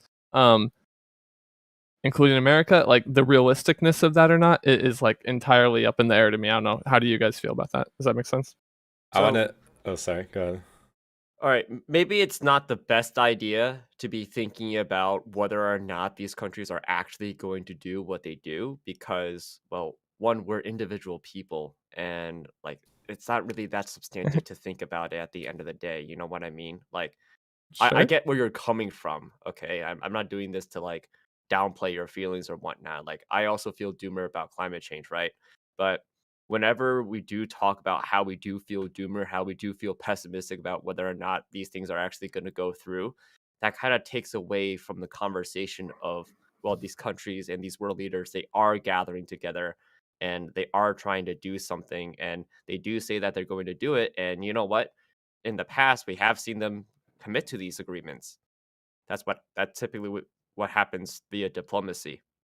So like, what are some really things that I kind of feel optimistic about? Well, it's like it's those pledges really, and it's not even just like by the 2030, but it's also uh, the United States by 2050 completely phasing out of fossil fuels. India, that's 2070. China, that's by 2060. Uh, a lot of these countries, they do have like some sort of a plan, and they have been working towards it. Now, like, is it going to be on track with Paris? On that note, I'm gonna be like kind of on your side, a bit pessimistic. According to the Climate Action Tracker, this is the thing that I've typically been looking at. Currently, there's no country that is sufficient in going towards or maintaining its Paris Climate Accords agreement on their own side. Before, I think it was India was like one of the only countries that was sufficient in that regard, and they just got dropped. And one of the things that like is kind of pessimistic from the summit is that India watered down the agreement by saying, instead of like we're going to be completely phasing out of coal, the agreement says that we're going to be moving towards decreasing the usage of coal. Mhm. And that kind of feels bad because India is going to be the country with the largest population and is one of the countries that currently is going to be emitting the most, well, CO2, greenhouse gases, things like that. Okay, potentially. let's go to touring news. Touring news I'll be first. quick, and then name you can go. One thing I want to say is India. I understand why you're doing this. You have a lot of people, and you need power, and I get it. And I want to help you all out. We're gonna figure out anything that we can do. I like solar cookers for India. Two things to say really quickly is I went to the American Solar Energy Society conference in Boulder, Colorado this year, and I met Entroma. And one thing that I am a little bit, why I always raise my eyebrow when world leaders say they're going to be doing this or say they're going to be doing that, I asked a person pretty high up in the solar panel recycling game, who this is like what they had done for a long time. Is there a difficult time where solar panels are being changed via their design pretty frequently with the recycling process of getting back the rare earth minerals out? And they said, yeah, it is difficult. We don't really know how to like recycle en masse. So in order for us to have renewables be circular and actually give all of the benefits or get all of the benefits out of their potential, we really have to figure out how to close the loops. At the moment, the United States is behind on the recycling. However, I did just see that maybe there was like some funding within an infrastructure bill for a national recycling program, because my second point that I was going to make, and then a final quick one about Abby Martin, Nancy Pelosi, and green stuff. The town that I live in, Mount Carmel, Pennsylvania, in order for us to recycle here, we're supposed to like get our recycling and then drive it 7.5 miles away and drop it off for somebody. There isn't even like a municipal recycling program. And about like the real like emissions of like carbon or so forth, it's the Pentagon, it's the Department of the Defense. Abby Martin asked Nancy Pelosi a good question. The Pentagon accounts for more carbon emissions than the bottom 140 nations combined. What is going to be done about like dealing with this? And the TLDR, and I'm only slightly paraphrasing, is well, we're going to paint our bombs green and we're going to power them from renewables. There wasn't really like any kind of like diminishment or disarmament or anything like that. It was just, yeah, we're aware of kind of all this is going on. So that's my little, I don't even know if I said anything purposeful there, but some things to raise an eyebrow towards. Yeah, I remember I saw the Abby Martin question. It's like the non-answer to it is just brilliant. They like talk for 5 minutes and say nothing.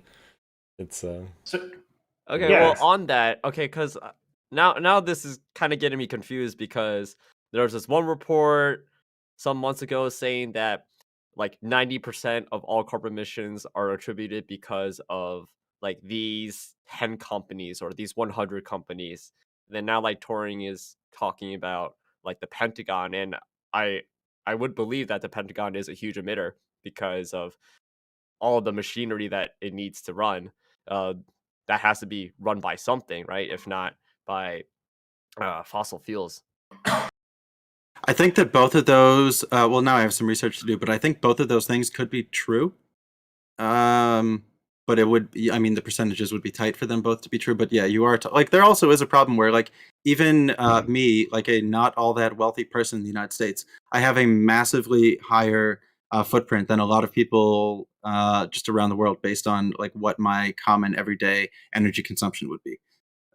So yeah, we do have some things to think about, I think, in kind of the United States and our relationship with like how much energy we use on a daily basis. Name though, you wanted to say something a long time back, I think. Yeah. Well, first, I just want to add something to your response to Chow. Like I don't know what are those 10 companies. I guess it depends on the specifics. But if any of those 10 companies are contractors of the Pentagon, then it also makes a lot more sense, because you obviously would. I would imagine Abby Martin counts them in as emissions caused by the Pentagon's activities. If companies that they contract are then doing polluting activities. But I don't know the specifics on that. That's just speculation.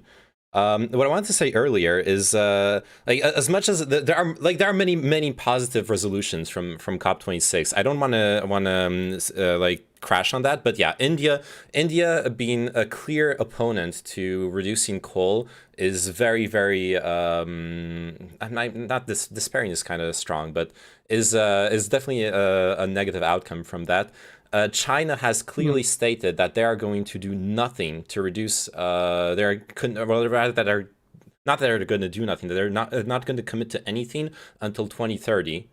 It's only starting from 2030 that they want to enact a plan on reducing carbon emissions, which is scary. That like if they actually want to reach like a 2050 2060 goal of net zero, that doesn't leave them a lot of time. I don't know if that's feasible, even with the central government planning whatever they have planned. Australia seems to be quite an opponent to that too. I went through their specific climate change plan, and they have stated outright that they see themselves in 2050 still having a coal and gas industry, despite scientific consensus being that 90% of coal and 60% of gas needs to stay in the ground by 2050, and they still want to have those industries operate in 2050. It's like clear in their climate change plan.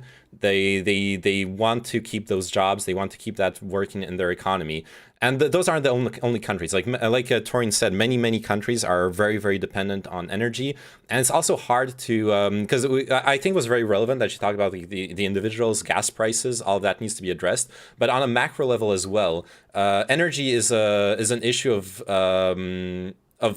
the safety of the whole country, right? We see that right now with Putin selling gas to to Europe in general, the pipeline. Whenever there are huge energy deals, we also see them as diplomatic deals. Those aren't just economic transfers of wealth. Those are also transfers of power, deals that create ties or enmities between countries that are really important.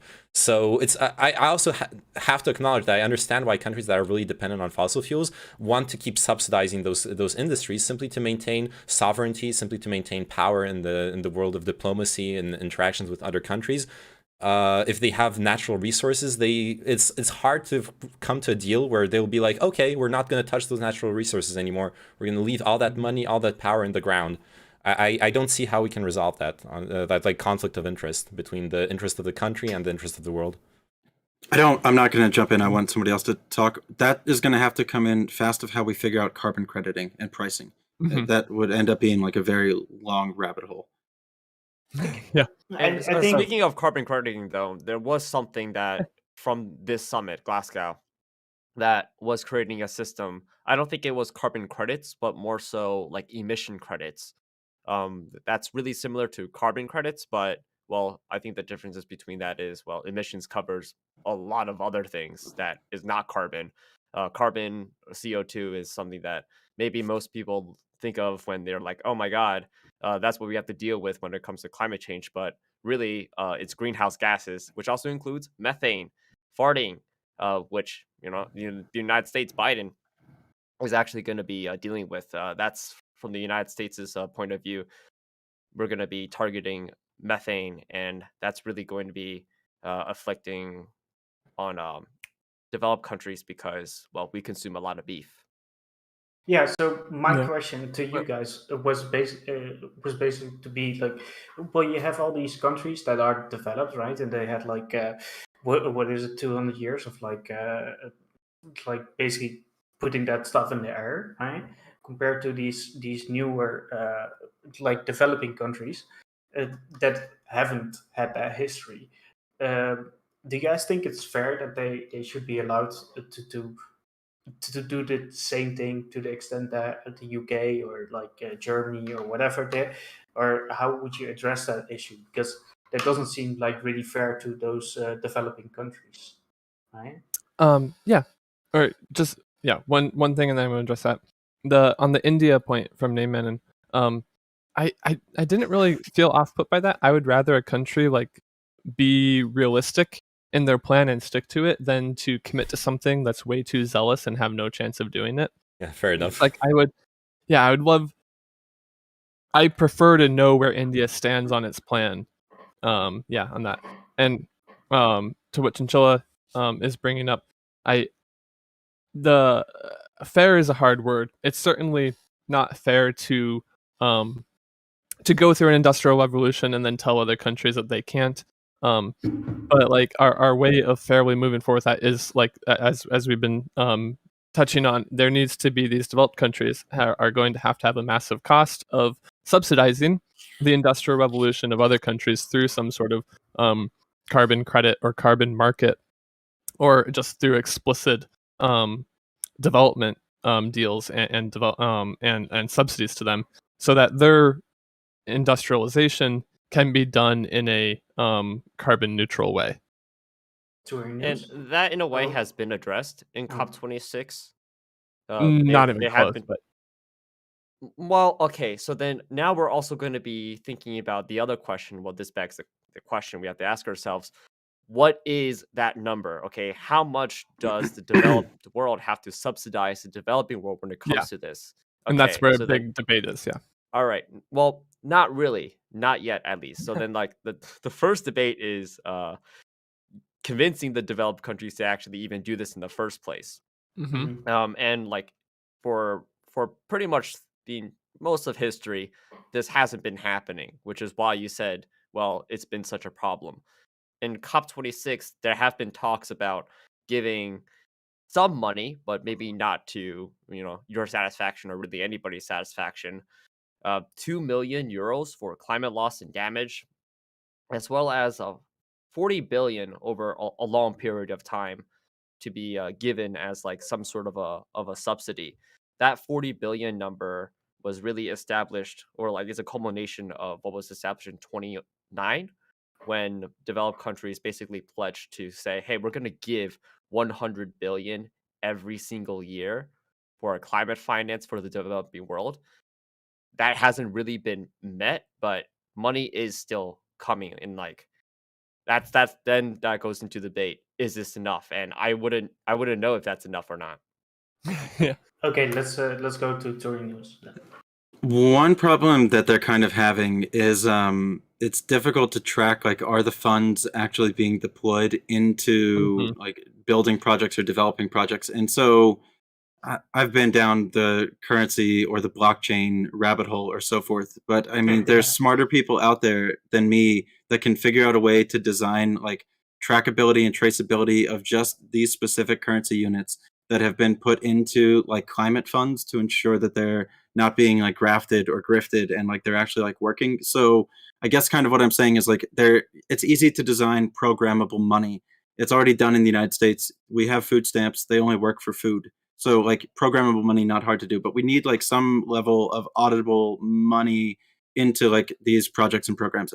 This one might take me a little while to get through. Another thing that kind of like needs to be done or should be done is if the United States isn't going to overthrow the oil oligarchy within the state, take them, tax them to the ground, and like disperse profits out of it.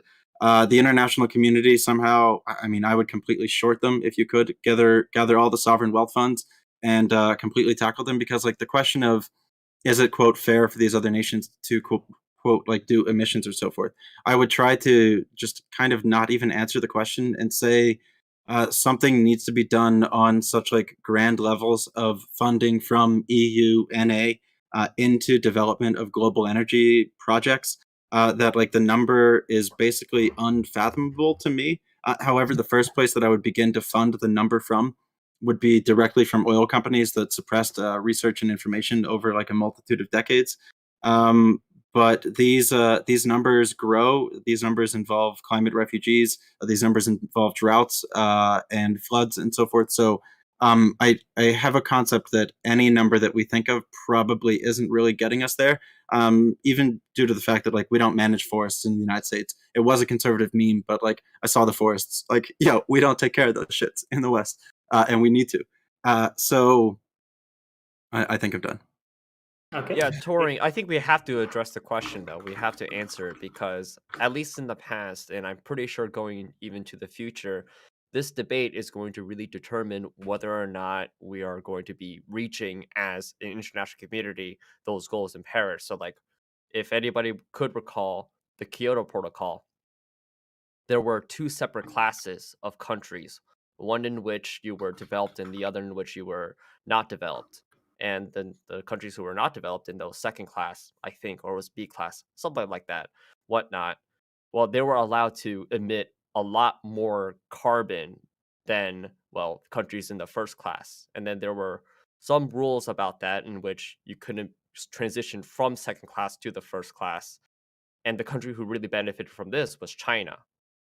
And their argument is basically that, hey, these developed countries, they went through the Industrial Revolution emitting as much carbon as they can, causing us our problems. It is really unfair that we can't do the same thing.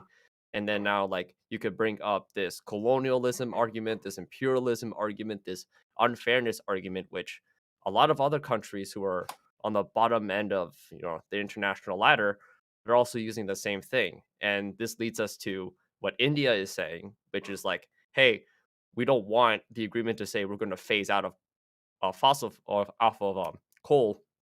Instead, we want the agreement to say we're going to decrease it.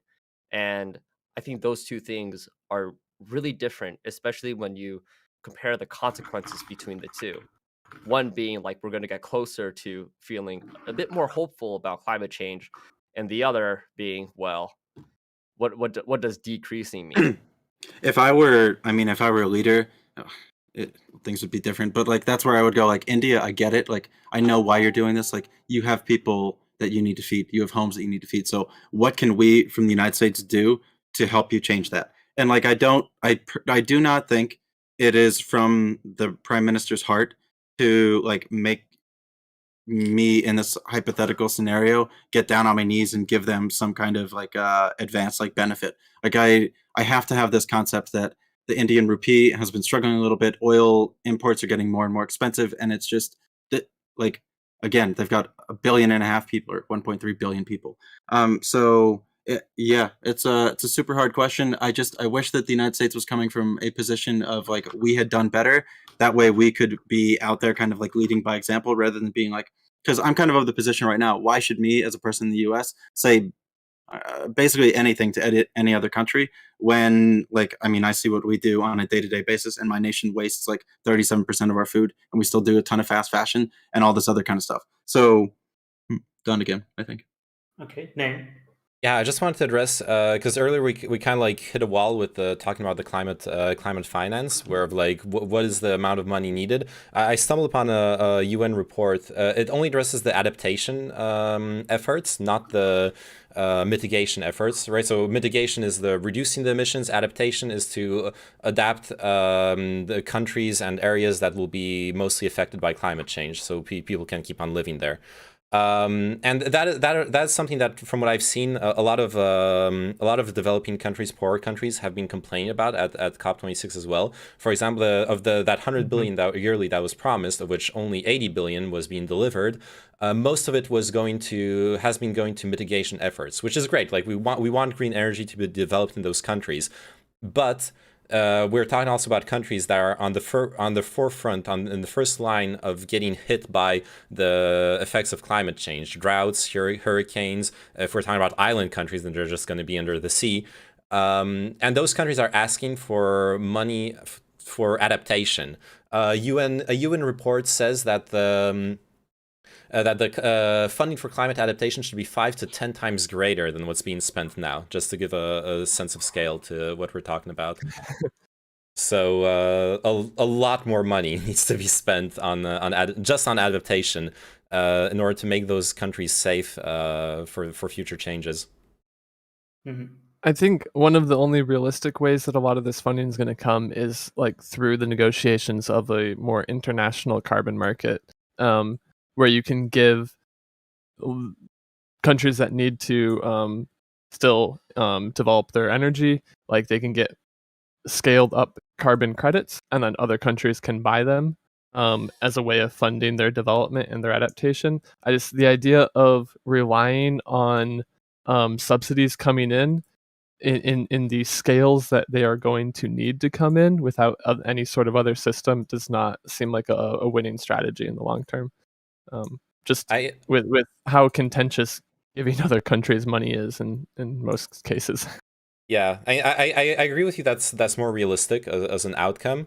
I do want to acknowledge, though, that there is, since we talked about fairness earlier, there is definitely also a fairness argument in the whole situation where in OECD and developed countries we've reaped the benefits of 200 years of industrialization at the cost of the entire world. It would make sense that we would be, whether it's through carbon credits or whatever scheme is needed, but it does make sense that we would be the ones who end up paying the externalities of this industrialization, right? Yeah, it's just going to be hard to that come into reality. Like, yeah, of course. So yeah, and unless we really begin working and thinking about carbon credits, the Chicago Mercantiles Exchange developed futures contracts for like grain and oranges and so forth. Quote, for good. In my opinion, didn't work out. Water futures contracts, quote, developed for good. In my opinion, not working out. And actually, Chow, you accurately state this. Emissions credits. I need to change my language there. Yeah, emissions credit systems. This is what the big thing of research that I think we need to do, or I need to do over the wintertime, is like, how are these market-based systems actually going to work that push money into the nations that need it for development? Because all that I think is really going to happen is like, there was that one, I think some company bought a coal facility on a lake in New York and they turned it into a Bitcoin mining operation. But they bought a shit ton of carbon offset credits and they tried to say that they were like a green business. However, they were driving the temperature of the lake way up and doing like mass die-offs and so forth. So like, we can't just think that, all right, because I do a little bit of pollution over here, I can just buy a little bit of emission offset over there, because that doesn't exactly, I mean, we're all wise. We know that that doesn't exactly work. But there is surely the conversation needs to be had. I think about carbon capture, about like any type of I'm all for anything that needs to be bolted on to anything that we do at the moment right now. Well, I mean, for me, it would be open source, but bolt any of them on. I'm done again. Thanks.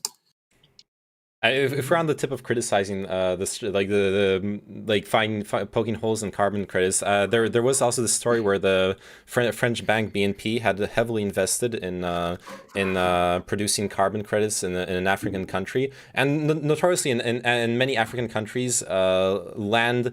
The legal ownership of land is a contentious thing. There aren't good records of it. A lot of land is just not really owned, but it's used by communities who have been living there for hundreds of years, if not millennia.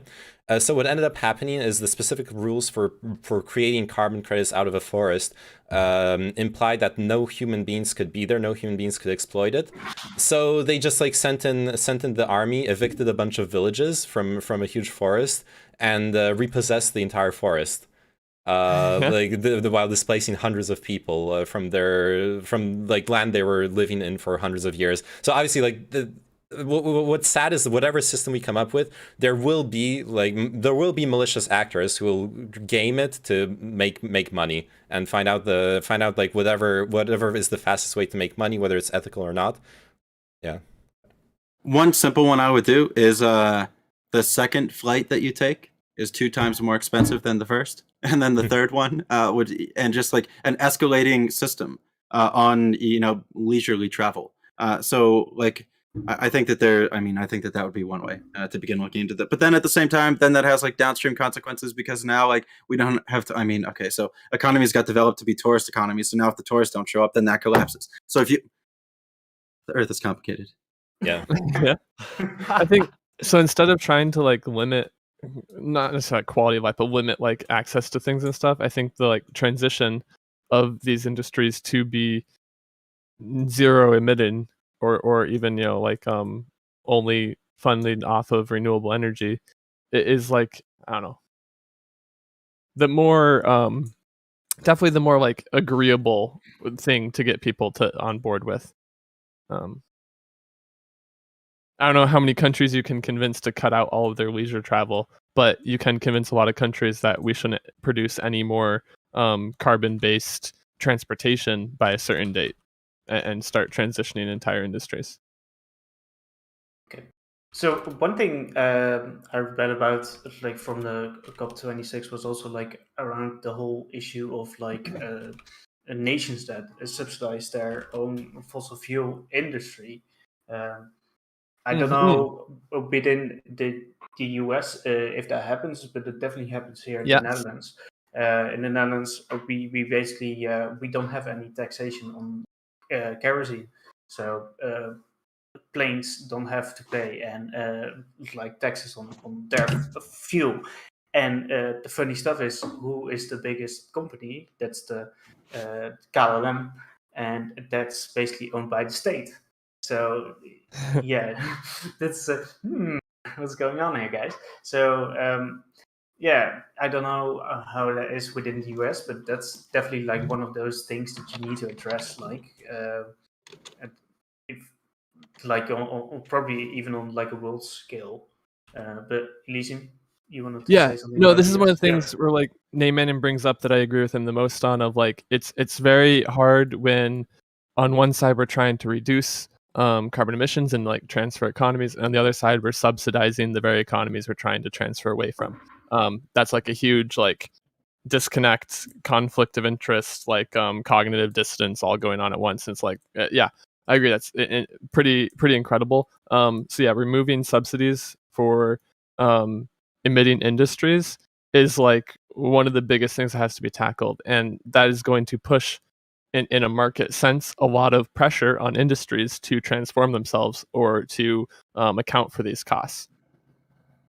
Do you guys have like specific like examples on where it's like basically subsidies goes and In to America, like fossil fuel industries? yeah, Like, so there is some hard stuff for it in America. There's a lot of subsidies. So like obviously oil subsidies are probably like universally bad. There's a lot of natural gas subsidies still that depend how you feel about are good or bad. It did transform a lot of American energy infrastructure into natural gas, which is better than coal and oil, but still not like a good outcome in the end. So like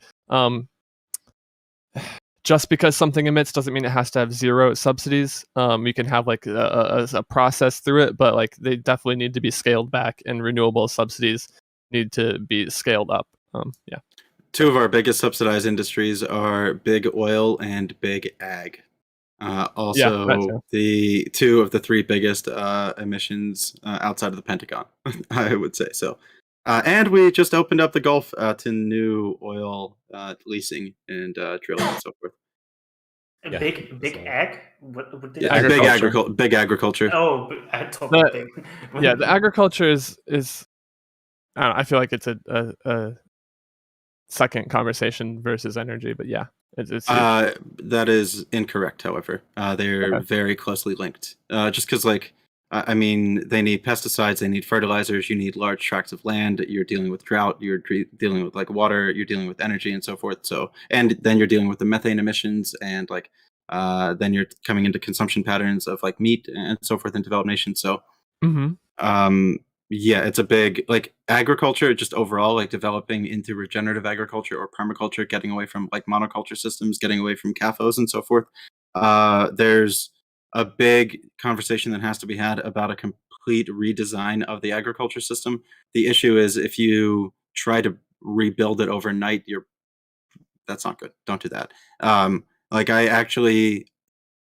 I would even be one of the people of like, okay, let's get rid of the subsidies in these industries probably over 4 years. Like we're on the Lib Praxis show. Maybe one of the pieces of my praxis or my Lib sense would be like, you cannot just remove all of that overnight. Because the shock to, and like it's shitty to have to bring it up this way, but the shock to financial systems, the shock to like oil prices, to beef prices, and so forth, would kind of be like vast and wild. So I would mostly support like getting rid of it over like a 2 or 3 year period, not just kind of dropping them all at once, just because it's complicated in the U.S. Okay. So I would like to hit you with the same argument that I made for in defense of countries that are very reliant on fossil fuels for their power and their sovereignty. Wouldn't you say that being independent on food is of central importance to every single country, to be able to produce your own food despite what happens in the world? You might not always be able to rely on trade partners. There might be logistical issues, diplomatic issues, etc. Is this like in defense of agricultural subsidies? Yeah, in defense of agricultural Yeah, subsidies. I would. Okay, well, I support agricultural subsidies for like beneficial agriculture, not for like monoculture farming and like 10,000 acre soybean fields that I drove through in Kansas that have just like crushed our aquifers and destroyed our soils. So like, yeah, I'm all for like if you want to start like a 2 acre regenerative farm that's going to increase biodiversity, that's going to do carbon capture, and that's going to feed your local community, let's give you more money than you need. But I don't want to continue supporting like Monsanto, like certain GMO seeds that they do, certain pesticide companies, and kind of the consolidation from small American farmer into massive corporate conglomerate farmer that then benefits from those suppressed or gas prices, and there's other benefits that they get in the agriculture industry. Okay, I understand. Yeah, so you want to transition the subsidies to like better agriculture, not just remove them. Yeah, okay. I agree with that.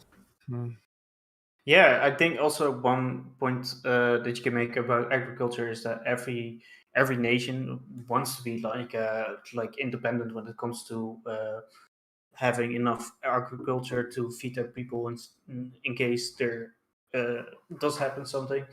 And yeah, honestly, like when it comes to the EU, they definitely need to loosen up some of those restrictions because of the fact that they have some really like valuable partners where they can import food from if there is like a problem. But yeah, I just got linked a book by Jessica Fonzo, PhD, Can Fixing Dinner Fix the Planet? It just got linked to me for free. It was just released actually now. How can consumers, nations, and international organizations work together to improve food systems before our planet loses its ability to sustain itself and its people? So that could be something interesting. I kind of wanted to bring up, this is going to be a little bit off topic, but something that we're going to have to be discussing as we're moving into developing energy grids for different nations. I've been covering, in my opinion, what is an international currency crisis that's taking place, where a lot of currencies are hyperinflating against the dollar.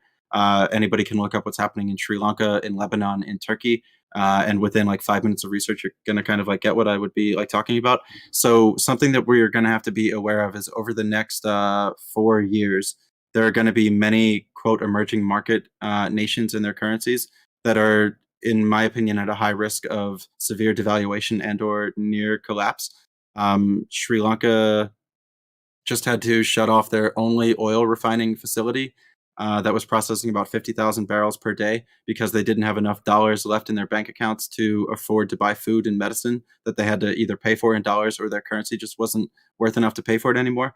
So in addition to like trying to keep these nations afloat literally from the water that's coming up onto their shores, they're hyper quickly losing their ability to afford any type of infrastructure developments due to decades-long international monetary system structuring. And this is one of the biggest like unspoken about problems that I think will tie into the climate issues. Yeah, I heard somebody smacking. Does somebody want to talk? Or No. Okay. Yeah, Elysium, go ahead. Sure. I guess I don't feel like super comfortable going into too much finance stuff without having better specifics on it. But like stuff like that's gonna be so hard to untangle. Because we're getting into like heavy geopolitics for a lot of these nations, and a lot of their problems are gonna revolve around the conflicts they have with their neighbors and stuff like this, and just we're gonna get so deep into I don't know, framing everything as a financial from like the finance side of it is hard, because a lot of like the international finance institutions are like trying to play in very muddled waters, and in situations that like already have complicated pasts and conflicts going on. I mean, you can. Like in specific cases, sure, you can address, you can tie financial issues back to geopolitical stuff. But like what Turing News is talking about is the devaluation of a currency because of like trade deficits, not having enough dollars in their economy to buy stuff up. Like that's but like a mostly economic issue, and it mostly got to do with the relation with the U.S. and the foreign exchange, like the movements of currency, right? Which can be like I didn't necessarily. I don't want to like make a debate about anything. The only reason that I brought it up is it's just like we are gonna like we were talking about, can we convince like the United States to give money away? No, probably not. So like, what kind of terms is the United States going to put on this? If they put the terms on that, even if it is an interest-free loan, but it has to be paid back. Okay, look at what happened to the Turkish lira this week. Okay, Turkey, this is not a tiny nation, has lost 8% of its value since Monday in its currency. Okay, 8% in a week, 30% on the year. So even a 0% interest loan is going to mean that that nation is going to be underwater. But like Turkey's economic problems have been building up for like decades, and they're not like these are very complicated because Turkey's international actions are building a lot of this too, and their internal policies are building a lot of this. Like, I don't know. Oh, I completely agree with you. Yeah, I agree. Yeah. So when we talk about like on a macro level, right? When it comes to like the COP 26, from now on, you are the supreme ruler of the world. Yeah.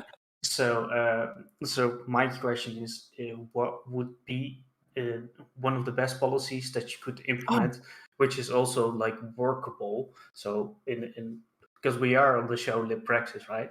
So Yeah. So go ahead, Legion. Wait, sorry. Yeah, this is totally okay. So this is why I like Thrash super hard, because this is the super optimistic side. If I could like, I'm supreme ruler of the fucking world. I think we have a insane potential of untapped energy in geothermal.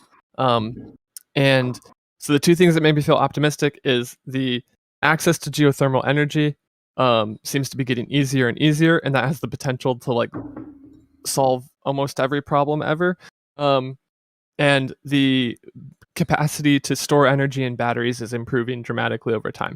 And these are the two things that I would invest like the majority of our resources into. And those are the things that I see in the future as being like how we actually combat climate change.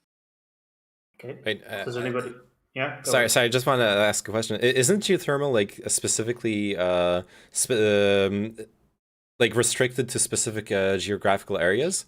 Isn't it dependent on having like volcanoes? Depends on what you mean. No. So like specific geographical areas have much easier time accessing geothermal energy, but if you can drill down deep enough, you can do it literally anywhere in the world.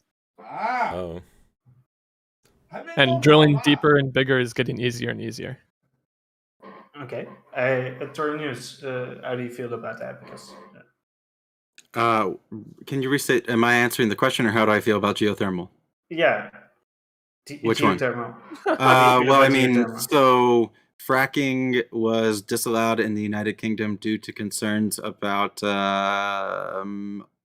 creating like earthquakes or potentially like getting into like tectonic issues. So my thought would be, well, yes, I mean, I obviously want to expand geothermal.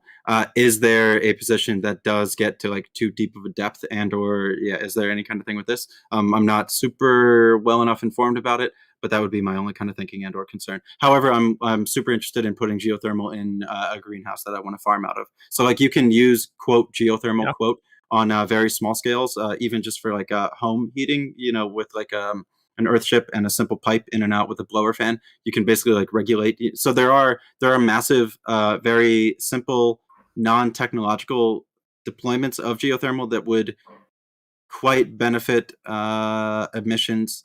I don't know about like the mass scale on them. And you don't even, so like you can combine the two. You can drill super deep down and then do your fracking to avoid like a lot of concerns around it too. So sorry, keep on. So how would you convince to renew Elysium on your geothermal ID? Because that was or I don't know what you mean by convince you. Just because it's universally available, it seems one of the most practical outcomes and reliable, and underinvested in currently. Maybe like the 3 points why I see it being having a much higher potential than people are giving it credit for. Okay, so Name, now you are the supreme leader of the world. What would you do? There's so much more. Like the geothermal thing is cool, but there's so much more to address than just having the source of energy, right? Because we also are looking at, even in the best scenario, 1.5 degrees increase. Honestly, I don't think like that's the goal of COP26, with to stop it at 1.5 degrees Celsius. I'm a bit doomer on it. I think we're probably gonna hit rather that 1.8 degree mark, because I just don't see, there's like big players that I don't see really respecting their targets, but also everyone's doing things. So I do think we'll probably be able to stop it at some point. But regardless whether it's 1.5 degrees or 1.8 degrees, we have huge impacts in climate change on the entire world. How do we address that? I would like to see, and this would require like a worldwide consensus, but I would like to see something that has money moving towards the countries that will be most affected. We already have international organizations where countries pool together money, whether it's NATO or other such organizations. I'd like to see just a global treaties where we could have like maybe a percentage of GDP, something where countries would contribute to, I'm not saying just percentage of GDP because I'm thinking about NATO, but that actually would be effective also in perhaps equalizing the involvement of poorer countries and richer countries. Obviously, poorer countries have bigger GDPs. Richer countries have bigger GDPs and would be contributing much more, and in turn would be able to subsidize the adaptive and mitigative changes that are needed in the rest of the world. But how would I get the political support for that? It's hard. Like we've said it multiple times. I don't see how. It's hard to convince people to just like give their money away. We've talked about 0% interest loans. I don't see that as a solution either. Like money needs to actually be given or transferred. Whether we've talked about carbon credit or emissions credits, I see that as pretty realistic, as long as we manage to design a somewhat foolproof system, which is not an easy task in and of itself.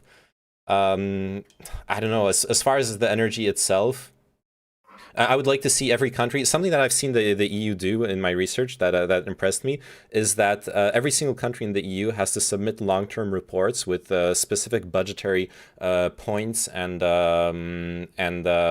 actions that will be taken by the country to help contribute to reaching the net zero emissions goals. I would like to see that on a worldwide scale. Every single country has to submit a comprehensive, detailed, budgeted report on what they're actually going to do to attack climate change, and that will then have to be reviewed for like insanity such as we're going to keep our coal and gas industry into 2050. But like everyone would need to sign on to that, basically.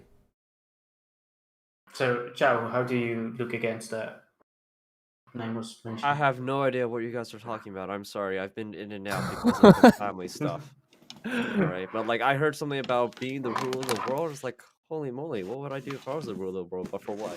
For what Yeah, purpose? for so we're chatting about like a policy, like if you were the ruler of the world, the supreme ruler, what do you think is like a good policy to implement, and do you think that, which you also think that's feasible to implement?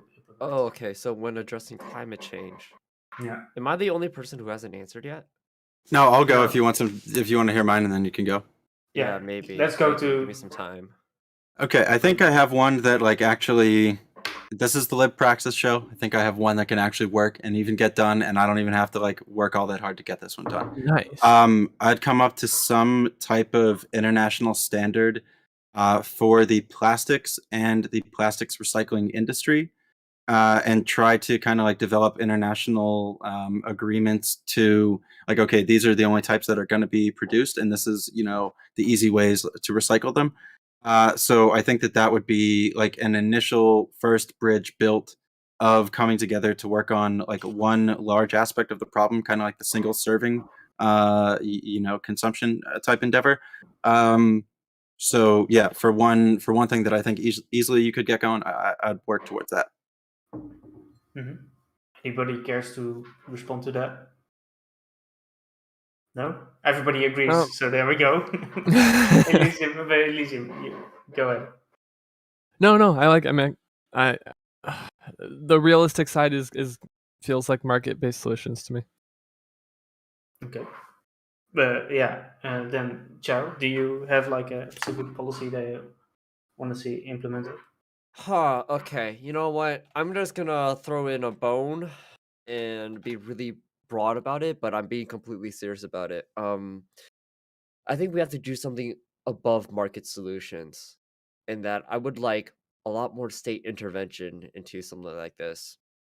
So, maybe not really directly related to climate change, but something that I know was really helpful when you hear a lot of the economies in East Asia kind of rise up from where they were before to now is well, you had a lot of state interventionism in that the government was really keen in, yes, driving the market, but in a way that was a lot more hands-on and towards a certain goal, with a lot of monitoring systems as well as a lot of participation via subsidies or whatnot.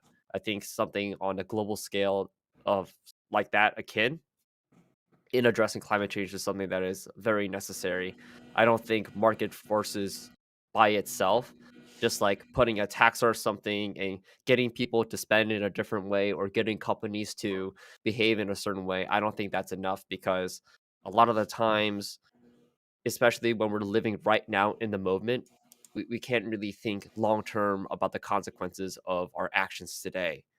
And so then a lot of the times when we're going to be thinking about climate change and what we can do, we oftentimes discount the future for the benefits and the pleasures or the being able to relax in today's age.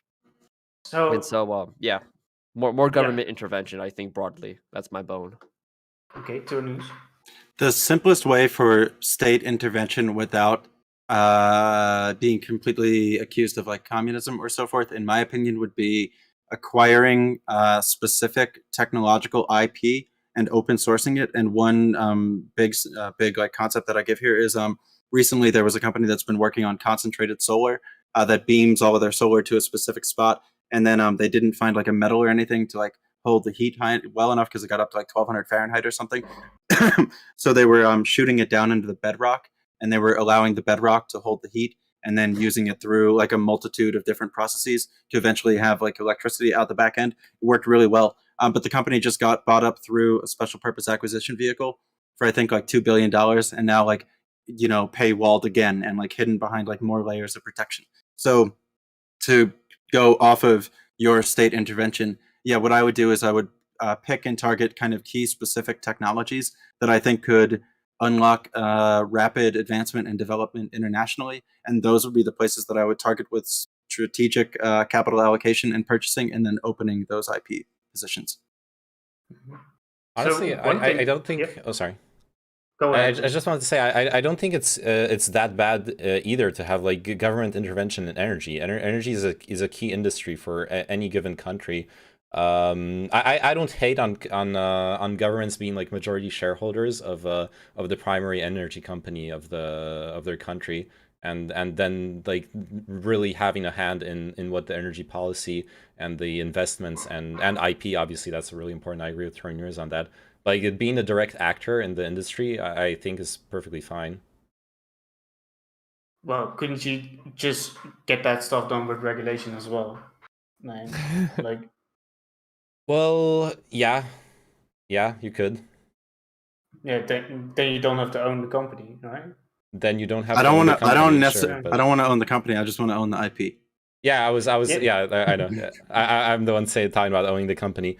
I just, I just think that the like key industries in a country, it's okay to have them be nationalized. I would find it very strange if a company started privatizing their military or their police, which some countries have actually partially been doing. But and energy is a key sector for the proper functioning of any country. As far as regulation goes, it would allow you to. It's both the benefit and the advantage, right? If you own it, you can pass policy through without having to go through legislation, right? Right now, we've seen the U.S. Biden struggle to finally pass through the infrastructure bill, which contains a lot of the funding for climate financing as well. It's not just infrastructure. If the U.S. federal government was actually a majority shareholder in the energy sector, then they could do a lot without having to go through Congress, which is both the benefit and the disadvantage. Like if it was a government that had a policy that would go against environmental causes or in general against people's interests, then they could do that as well without legislative oversight.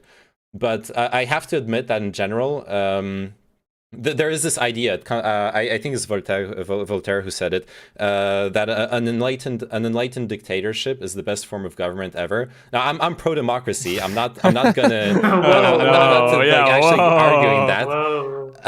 But it is a reality that we have to acknowledge that when you have governments potentially changing and completely flip flopping on the environment every 5 years. That this is literally a problem that has to be resolved over 50 or 100 years of policy is exactly where kind of the weak point of our systems of government. So maybe I don't see a way of really addressing that, but it needs to be acknowledged. The weak point is when there's an actual cataclysmic problem that requires planning. Democracies can deal with like maintaining quote status quo quote. Go ahead. Elisa. Yeah, I agree. Yeah, that's I agree. I don't like this framing at all. I understand what you guys are saying, but the idea that like a dictatorship is somehow more stable than a democracy does not follow. I think long-term problems inherently is super harsh. But like a dictatorship can address a long-term problem just as much as a democracy can because they have more instability, more changes in regime, more changes in infighting and power that are going to result in more changes in policy, just like any other government. It really depends on the countries and on their. All right. Yeah, well, countries. Okay, so just to give some context. Okay, so Elysium, I'm kind of just gonna be in the middle here. So I saw somewhere where they were looking at what kind of government did well in response to COVID. All right, and I think COVID and climate change have a lot of overlaps. No. I don't. Yes. At all. Okay. They have a lot of overlaps in regards to that they're global problems and that the tragedy of the commons problems.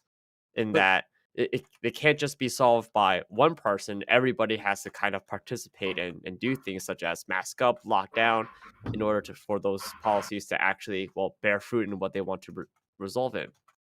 And there was a correlation, okay, just a correlation, but there was a correlation that autocratic regimes had a lot better time dealing with COVID than democracies did. And a lot of it just goes on to, it's not just because they're democracies and they're autocracies and that's it. And this isn't to say that any democracy didn't have like any good response.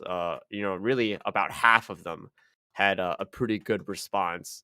It's just that when it came to autocracies, yeah, they did have more consistent responses to dealing with COVID, and that probably has to do with them having the ability to use unilateral power, not really care about democratic norms of liberty and speech and assembling and whatnot, and things like that, and like going through, well, what is the bureaucracy or any sort of process of legislation that is required in order to pass those kinds of things, you know? But this okay, so Democracies, the what problem with this democracies really have comparison to deal with is credibility, right? They have to appease the people, or because that's No. the incentive structure of Dictatorships have a democracy. bigger credibility problem than democracies. These are all, okay. And the biggest problem with this analogy But is these comparisons. Elysium, No, Chow. okay, you These don't work at all. you can't be bringing up this kind of a topic when we're talking about climate change, okay? Right? Like we're here for a climate change debate. I didn't not a bring this debate up. between autocracies and democracies. I didn't bring this up. I'm the one who brought it up, to be fair. I know okay, you're the one. No, you're the one who brought because it up, but with a damn point, okay. Meanwhile, Elysium's trying to get us into this kind of a topic, which Okay, but you can't whatever. just say something that's blatantly incorrect and not like I'm going to respond to it like that. That's ridiculous. I'm not going to have someone talk about how democracies have these faults. I could find you that paper and like okay, this so isn't something let's jump that's back. faulty. Yeah, but- Okay, let's have the comparison Elysium response, and then we can move on from the this. comparison between COVID and a climate crisis is like misses all the points that we care about in this discussion, because the whole point is a long-term problem is just going to be incredibly hard for any government to solve, because it's a long-term and esoteric problem. And the difference between a democracy and a dictatorship, I don't think a dictatorship comes out better in that situation even, and we can argue about that later and stuff. But like the example here would be when you have a short-term problem. You brought up in the very beginning the ozone layer stuff. When you have a clear timeline and a clear threat and a problem, countries are able to deal with that. The single biggest, and it's like we can look at that with COVID too, and stuff like that. The single biggest problem here is the timeline is uncertain, the consequences are uncertain, and the timeline is very long. And no government form is going to be able to deal with that very well. And I would say still democracies can deal with that the best. My only 2 cents to add into this before you take us away, Chinchilla, is that I believe that Name intended to state that a difficulty within democracy, specifically U.S. democracy at the moment, is the pendulum swing that often takes place via our electoral system. And rather than much be built in the U.S. political system, it often entails that the next president just comes in and repeals the executive actions or undoes everything of the prior industry. So I'm not about to go up here and defend autocracies either. But the only part of NAMS that I would agree with on the record is that, yeah, there is a difficulty of that pendulum swing. And I think that that's maybe like a good place to like get everybody back onto a common accord. I think one thing that Name, sorry if I speak for you, but Name, you specifically brought up like the benevolent dictatorship, right? The meme of enlightened dictatorship. Yeah, same. They're not the same. Okay. Well, yeah, when we talk about like climate change overall, like stated earlier by me, during news, we had like a conversation about like different types of like energy, solar, wind, water, thermal, like fusion, nuclear, whatever, right? Basically, during news, what do you think is like the most promising energy, renewable energy that you can see in the future? First, it's geographical. It's really going to depend. A thing that I was like super heated about when that concentrated solar company got bought up, I was actually like familiar with them before they got acquired by the SPAC. And I really like kind of what their plan is. They think that they can, develop big amounts of electricity in ways like that. I'll say maybe the ones that I'm against until somebody can convince me otherwise. I'm against most forms of hydroelectric dams, or at least creation of more of them. Typically, there's unironically downstream consequences of building dams, whether this changes nutrients and minerals that flow downstream, if it changes water flows, if it deals to deep geopolitical tensions like it is between Ethiopia and Sudan, and Egypt with the Grand Ethiopian Renaissance Dam, whether it becomes obsolete, as a potential with the Hoover Dam. If that goes below 950 feet, it loses its ability to either generate electricity or be used for water, and if it falls below 850 feet, then it loses both of those viabilities. At the moment, I'm mostly against underwater ocean turbine harvesting until somebody can show me that it doesn't really deplete ecosystem diversity because of sound pollution and so forth. I'm kind of against that one. I do think that there's going to be a big amount of offshore wind. That kind of seems to be a pretty moving forward thing. There were some weird issues where the winds didn't blow the right way in the United Kingdom this year, kind of leading to the gas crisis of October, or whatever you want to call that. I'll pass it off. Okay. So who else wants to get into this question? Like, what do you What guys was the think? question again? What's the best renewable energy, or the worst, if you want to pick the worst? I mean, I'm already on mine with geothermal. I think we all probably agree that nuclear probably plays a role in combating climate change, and that would be cool to see developed further. There's probably a lot of untapped potential there too. Okay. France, isn't there some technicality that nuclear isn't renewable? It's not. It's being debated. depends. The European Union right now is in contention over the pro-nuclear states like France wanting nuclear power to be recognized as a green energy for the subsidies and so it counts as a green energy for the climate goals, etc. And other countries with strong anti-nuclear ecological movements completely vetoing that and saying that the nuclear cannot be a green energy. The risks are too great. It can destroy habitats and ecosystems if it goes wrong, etc. I guess I could sort of answer the question then, in that the two energy sources that I'm really thinking about when it comes to dealing with climate change is nuclear and solar, and they kind of have the opposite kind of problems, which is that nuclear, you need the technology and you need the infrastructure, or else you're just not going to be using that really well. So then there's kind of a cost to nuclear, and then there comes solar, which has been getting cheaper. And I remember just when I was in Uganda, everybody had everyone had a solar panel. Everyone had a nuclear reactor in their backyard, all right? Hell yeah. We're going back to those Mao Zedong 5-year plans, okay? Everybody build a nuclear reactor in your backyard. You got this. But solar panels, yes, has been getting cheaper and cheaper as the days go by. Now, the issue with solar panels is that you need them to scale, in that if you just have one solar farm, yeah, cool, but you need to have a lot of them, or you need to have a lot of houses with those solar panels. Maybe something a bit more futuristic that's kind of more sci-fi-y, but you know what happens in sci-fi kind of tends to happen. Okay, Dyson sphere. I think, Chow, to give you a little language like you gave me before, I think that you need the grid to scale for solar, not necessarily the solar farms to scale. The storage of the electricity afterwards, and then the dispersal of it. Because I agree with you. Go ahead. Yeah, that is true. Another thing that is not talked about often is storage, which has a problem, as well as transferring. So you could have, say, you always hear the memes of, oh, if we just had this one solar panel in the middle of the valley of death, it could produce this amount of energy. It's oh my god, so cool, right? We could power the entire country with this. Yeah. But then the issue is, well, how are you going to transfer that energy and disperse it? And over to the long distances, energy becomes less and less efficient the longer that you have to have it to travel.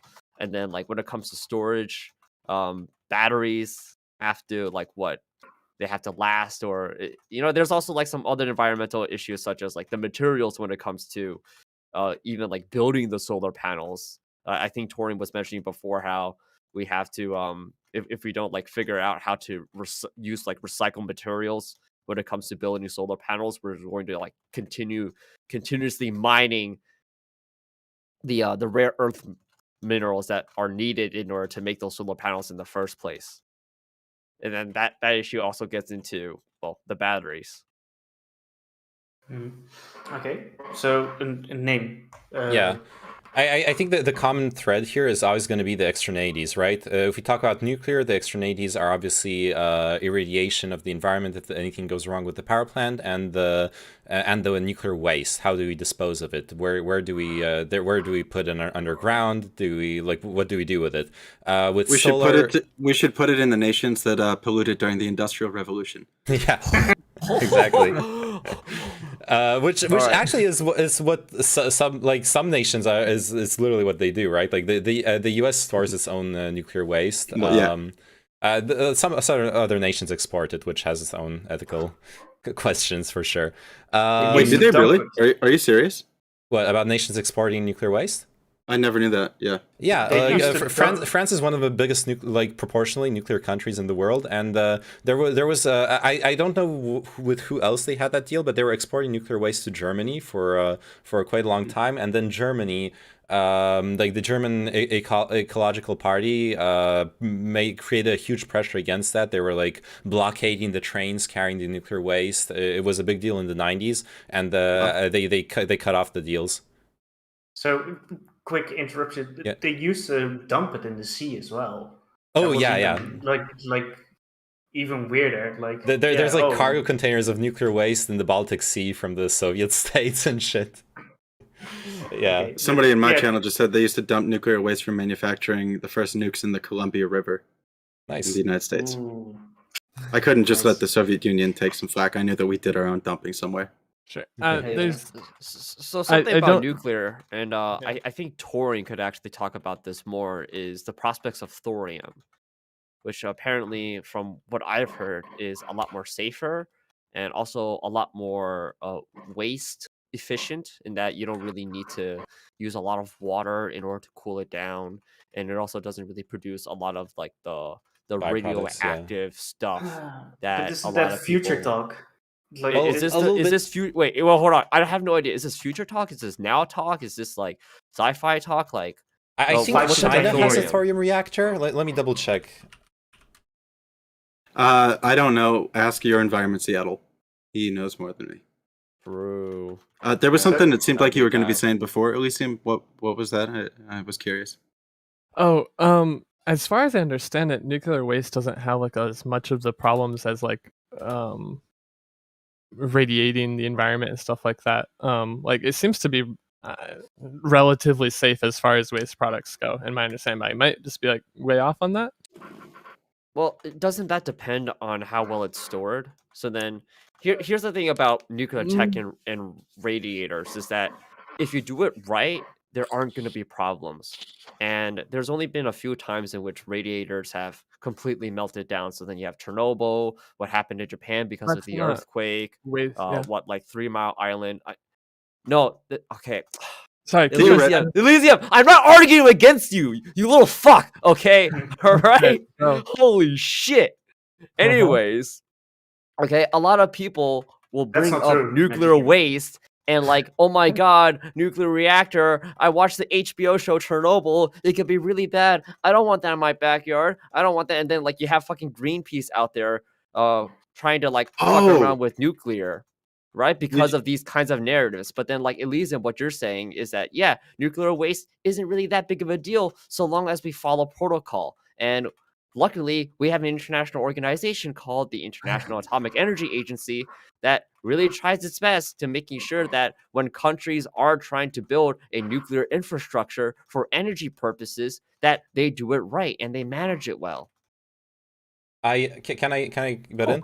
So yeah. I just confirmed, China's currently building a test thorium reactor that should be fully functioning, but it's their first thorium reactor. It's going to be the first thorium reactor built since 1969. It's an old technology. The reason why we don't use thorium reactors is because uranium and plutonium reactors create byproducts that are useful for military applications. All nuclear countries have basically made that choice to go for uranium and plutonium because it has that dual use of civilian energy and military applications. I think those have diverged by now. Yeah. Well, now they're diverging. Yeah, but historically, that's why we went down this path of the technology. Okay. How long are we chatting for? I'm free to stay here forever. I'm just kind of curious. Around that around like 4 hours more. No, just That's 30 fine. minutes. Okay. Well, I heard, Chow kind of like allude to the not in my backyard, kind of talk about like nuclear and so forth. And I wanted to tell people what the not in my backyard people in Boulder, Colorado do and what they did to my friend's farm. And I don't like them for this. Oh, wow. Okay. You're not allowed to have solar energy within Boulder or Boulder County. And I have a concept that is because a bunch of NIMBYs don't want, big solar fields to block their view of the mountains and so forth. But my friend's farm, they wanted to do like some type of solar energy installation on their farm, but they're not allowed to sell any energy back into the grid, meaning there's not really any way for them to efficiently install solar into their farm, because like if they overgenerate, they're not allowed to sell it back into the grid. But if they install like too little, well, there's not really all that much benefit to like installing too little. It'd be better to have too much and put it back into the grid. How do they block that? It's in the county. The county has like, if you connect solar panels to the grid, how do they possibly prevent you from well, they adding don't energy? physically prevent you. It's just illegal. All right.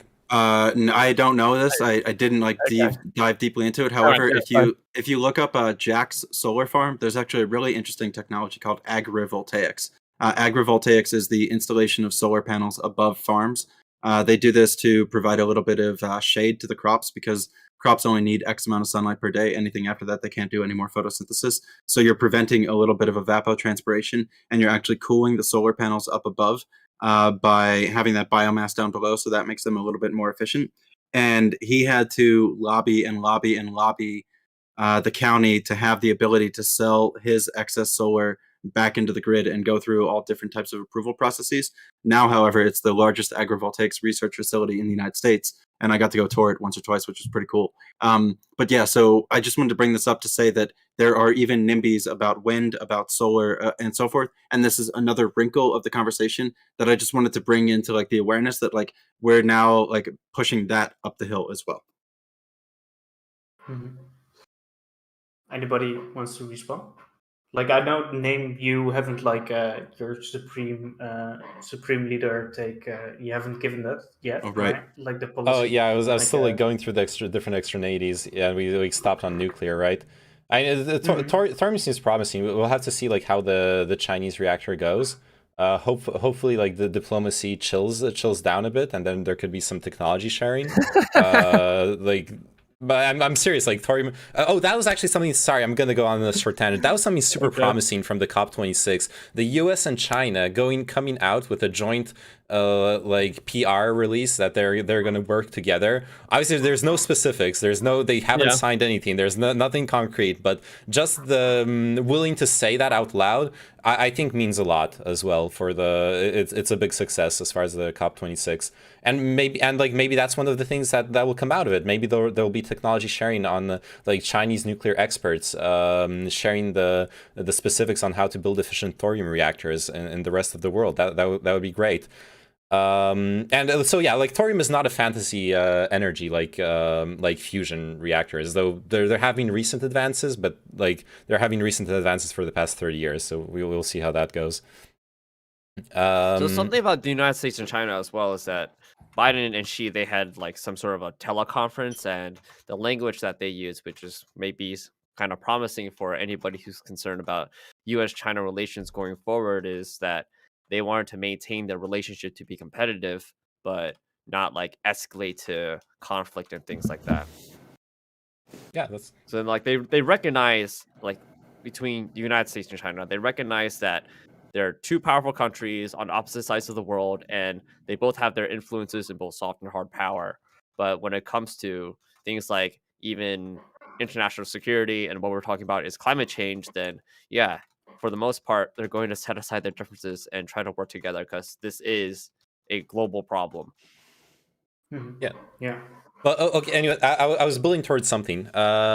We talked about batteries earlier. Energies, like almost all renewable energies, unless we count nuclear as renewable, are very unstable in the energy they produce. Their dams require a certain water level. Wind obviously requires wind. Solar requires sun. Geothermal, I guess, would be stable, though we Yeah, I can guess talk so. about the fracking externalities and like stability of the tectonic stability, etc. What we want to see is efficient storage, and then we go into other externalities where like rare earth metals. Batteries, the way we design them right now, are super fucking toxic. They have to be disposed of in very specific ways, or they're extremely polluting. They're kind of dangerous. They store a lot of energy. They become really hot. They can explode. You aren't allowed to carry a battery over a certain energy capacity into planes, because you could literally turn it into a bomb in Minecraft. Sorry, no TOS. So something I've seen in certain solar power plants, since when they generate just too much energy, and energy efficiency isn't anymore an issue, but the storage and then sending it to the grid is the actual issue. And that's I was really fascinated with what you were talking about, Turing, earlier, the technology of heating up the bedrock and storing the heat, the energy in the bedrock. I've seen there are like old solar reactors that use, for example, molten salt to collect the heat. They just melt salt in huge quantities. I want to say the output of that one was liquid hydrogen. Okay. I think that the bedrock thing was running it through a process that eventually was producing liquid fuel hydrogen. And my wonder was, were they going to be able to convert natural gas pipelines to then use the same already built infrastructure to kind of build the concentrated solar panels in the Middle East, and then use or repurpose the pipelines to then output hydrogen. I'll do some research and get that back to you. Oh, that would be interesting, yeah. But yeah, so some way of transferring and storing that huge heat energy, I think, is the biggest challenge in general, at least as far as most renewables are concerned. Yeah, for sure. Because we don't have that. We don't have that right now, and honestly, I don't see traditional chemical batteries being the solution. They're too they have too much of an extraneous cost in their production. Well, you can say they're too expensive. Yeah. Yeah, they're too expensive, but like, because we're talking about ecological concerns too. We're talking about huge like chemical industries needing to prepare a bunch of caustic acids and different chemical processes to produce those batteries with like heavy metals and stuff. One person in my channel is talking about iron air batteries. There's solid state batteries. There's iron air. There are a lot of like new technological research and innovations always taking place within the battery sphere. Mm-hmm. I'm not familiar with those. I'll have to Google that. So to poke the bear, like during news, like when it comes to water, right? Because you're not a big fan of that. So can you store the energy in these huge dams? Is that a possibility? Like, can you put? Yeah, you could. I'm not okay. So if there is an existing dam, or like you can use water by pumping it up and then allowing it to run back down through as a way of storing. Yeah, that's okay. There was also that one like company who was like trying to store by lifting blocks. I don't know if anybody saw this one. I don't think that it ended up working, but they had like 35-ton blocks that a crane would lift and then put it on the top of a machine. And then when they needed the energy, they would like lift it off and allow it to drop down through the pulley and kind of like capture some of that way. Yeah, I'm trying to look at that hydrogen one as well. Yeah. Okay. Yeah, we can go a little bit back to nuclear, because I basically have like one question about nuclear, which is basically when you talk about like creating a nuclear power plant, right? It generally takes a lot of time, and I know for a fact that if you want to do this in the Netherlands, well, it's nearly impossible to get like a nuclear power plant because of all the regulations around it and like people that can block it and that kind of stuff. I don't know. I would assume most countries have this issue within like the developing country, at least the developing countries. So yeah, I don't know what you guys think about that, but Elysium, you wanted to get in because you were Yeah, So, yeah, it's one of the biggest bottleneck to producing new plants. On top of their cost is the timeline. There's just like layers of regulation. and if nuclear is something that an administration wants to commit to, it's something the process needs to streamline, of like how many local and state layers of I mean, say regulation and committees have to, over like periods of years, sign off on building a new plant. Yeah, so is this like is nuclear then a feasible option? Like because we can, Oh, it certainly go like, can be. oh, we can all be like, yeah, nuclear, right? But Well, I if mean, it's if it's not gonna happen, we can look at China and France as examples of the ability to build nuclear plants in a timely manner if we want to. It's just there's an administrative gap on most countries' ability to do that right now. yeah. So when it comes to France, name them, would it be possible to construct like nuclear power plants in like a timely fashion nowadays in France?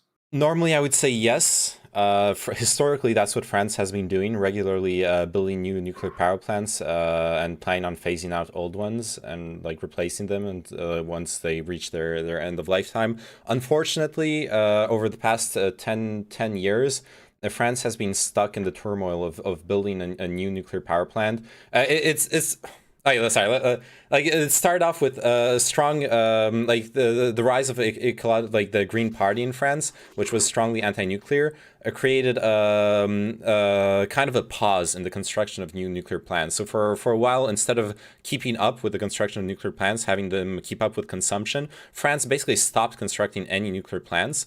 Now, a few years ago, finally, it depends on whether you're pro-nuclear or not, but France chose to start building a new nuclear power plant a couple of years ago, and it's been a shit show. I don't know if the expertise got lost or what exactly happened. For now, the specifics that I know the specifics of what happened is they've poured the foundations for the nuclear power plant for 5 times already, and every time when the inspectors came to check the cement foundations, they found flaws in them.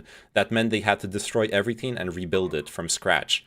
So right now it's like twice over budget. It's several years delayed compared to the original timeline. Right now, building it in a timely fashion is not what's happening. Normally the expertise is here.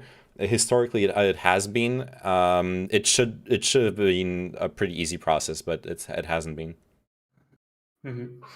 So I wonder what your take is on this Turing news. Like within the US, would it be possible to get all these nuclear power plants off the ground? One person in my chat is telling me that the upfront cost is massive. Nuclear fuel needs to be mined and they'll be decommissioned before they break zero. I don't entirely know if that's true. I thought that there was a point where they could get past like a break zero. Maybe I'm not informed enough on this topic.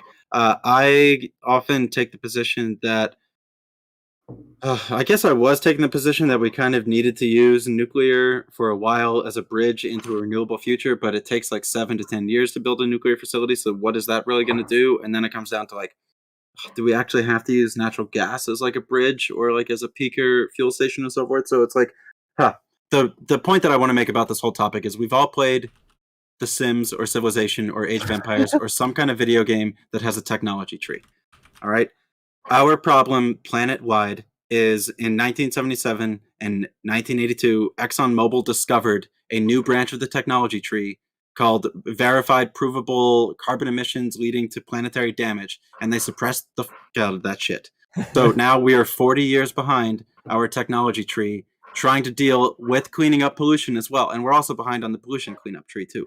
So yeah, we're behind on the tech tree. And when we do develop tech, we fucking let it get bought out by a special purpose acquisition vehicle called Athena Company, so they can like more IP patent protect the shit. And like I didn't go as difficult on it because there are some nefarious people that may be involved with it, and I was surprised to hear some names that I did. But I linked it into you all. It's called Heliogen, HELIOGEN. I put it into Chow's chat. That's the company that's doing some of the concentrated solar, and they really did. It is like a pretty cool thing that they have. Yeah. Yeah, one thing that you brought up like earlier was like what I found like really interesting. Like you were mentioning this the seed company like Monsanto, right? here basically we have like open source law on seeds overall. So like I remember one major pushback for the transatlantic trade agreement from the Netherlands was like basically because of the fact that we have that, because we have the best seeds. But yeah, if you're gonna change that up, right? That it's not more open source anymore. Like then basically Monsanto comes in, and obviously it's like Monsanto is like 10 times bigger than the Dutch seed company. Well, the technology is bigger, but then they buy all these seeds and like basically and that's basically also what you were saying about like energy, right? Like that the IPs are being bought up, and that's like costing innovation, like a lot of stuff, right? Yeah, I one of the biggest things that I've been able to find, I guess like some common ground with conservatives as well, has been I'm trying to shift my framing from like direct attacks on for-profit business, and I've been trying to move more into attacks on like long-term intellectual property rights that are stifling innovation and stifling competition and like a healthy market. So I've been trying to like quote pill people into, can we move even to just a royalty based intellectual property system rather than a complete patented kind of behind closed doors multi-year patent system. I would be much happier to go over to the royalties that would just open up these technologies to inspection and development and recreation for a fee rather than have them completely be behind like one company or one veil. So, because Tori mentioned this, I want to add something too. We're going to be talking to conservatives about climate change, and you're like a leftist or a liberal. You're not going to really win them over by talking about how, oh my God, the planet's dying, the science Yeah. says it all, and we have to do something for the sake of humanitarianism and whatnot. That's not really going to be convincing conservatives at all. So, really, the arguments that when it comes to climate change to talk to conservatives about really kind of just like go down to what Torian was alluding to, but more specifically economics. So we're going to be talking about how like these industries are the new ones, especially like renewable ones, they're going to be creating jobs, good paying jobs, and it's going to be like bolstering the economy, and we're going to become more energy independent away from like, say, you can even mention Saudi Arabia and how like, oh my God, they're controlling the gas prices and whatnot. That's really going to be having a higher chance of getting at conservatives when talking about climate change and how to really deal with it without actually like needing to mention climate change and its consequences. Okay, Chow, then why did we shut down the Keystone XL pipeline if we're so worried about getting energy independence away from Saudi Arabia then? Is this an actual dunk from Tory News? No, it's just me being a conservative, and like I don't like having to defend certain there's when you get into conversations long enough, if you come up against like a talented person on the other side, they will find a corner to back you into that will be very difficult to back out of. I mean, my response would be but that's like, if you're going to be like talking to a conservative debate, bro. Oh, You're just like, well. okay, so then like what? They're going to be mentioning the Keystone pipeline. That's like one anecdote, but then like what? It's still that's like a non sequitur when it comes to what I was mentioning about my arguments, right? It's going to be creating jobs. It's going to be bolstering our economy. We're going to become more energy independent. Like, isn't it that like the Keystone pipeline that was something connected from like Canada to the United States? Like, it wasn't just like internally the United States. Yeah, it still created jobs and still created energy independence. No, it didn't. It was coming from Canada. Well, I mean, okay, never mind. I'll be nice to the Canadian friends up north. You are your own independent sovereign nation. Listen. Okay, until there's a civil war and the north of the United States integrates with Canada, all right, then maybe at that point we could talk about it. All right, but right now, no. Canada is another country, and they are not America. We're America. Freedom, baby. I didn't know. We're not America. We're the United States of America. I got yelled at one time, correctly so, by a Chilean in Turkey for calling myself an American during a lunch.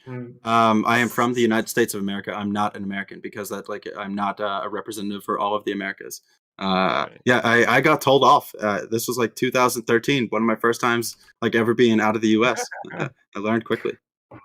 Yeah, and I didn't know we had Tim Pool on today with like saying Civil War shit. So thank you, Chow, for bringing it up. No, just kidding. Where's my beanie?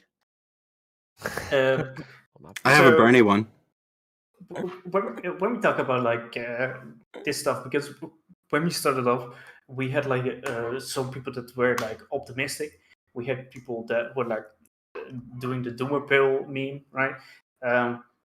Like, where do you guys think we are going to stand in, let's say, 2030?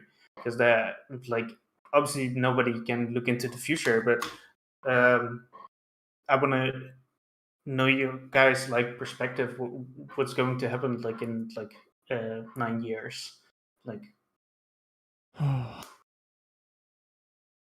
so Elysium, you want to take this one? I have no good metric in my head to know how this is going to go at all. Because we are hitting the point where like the initial goals,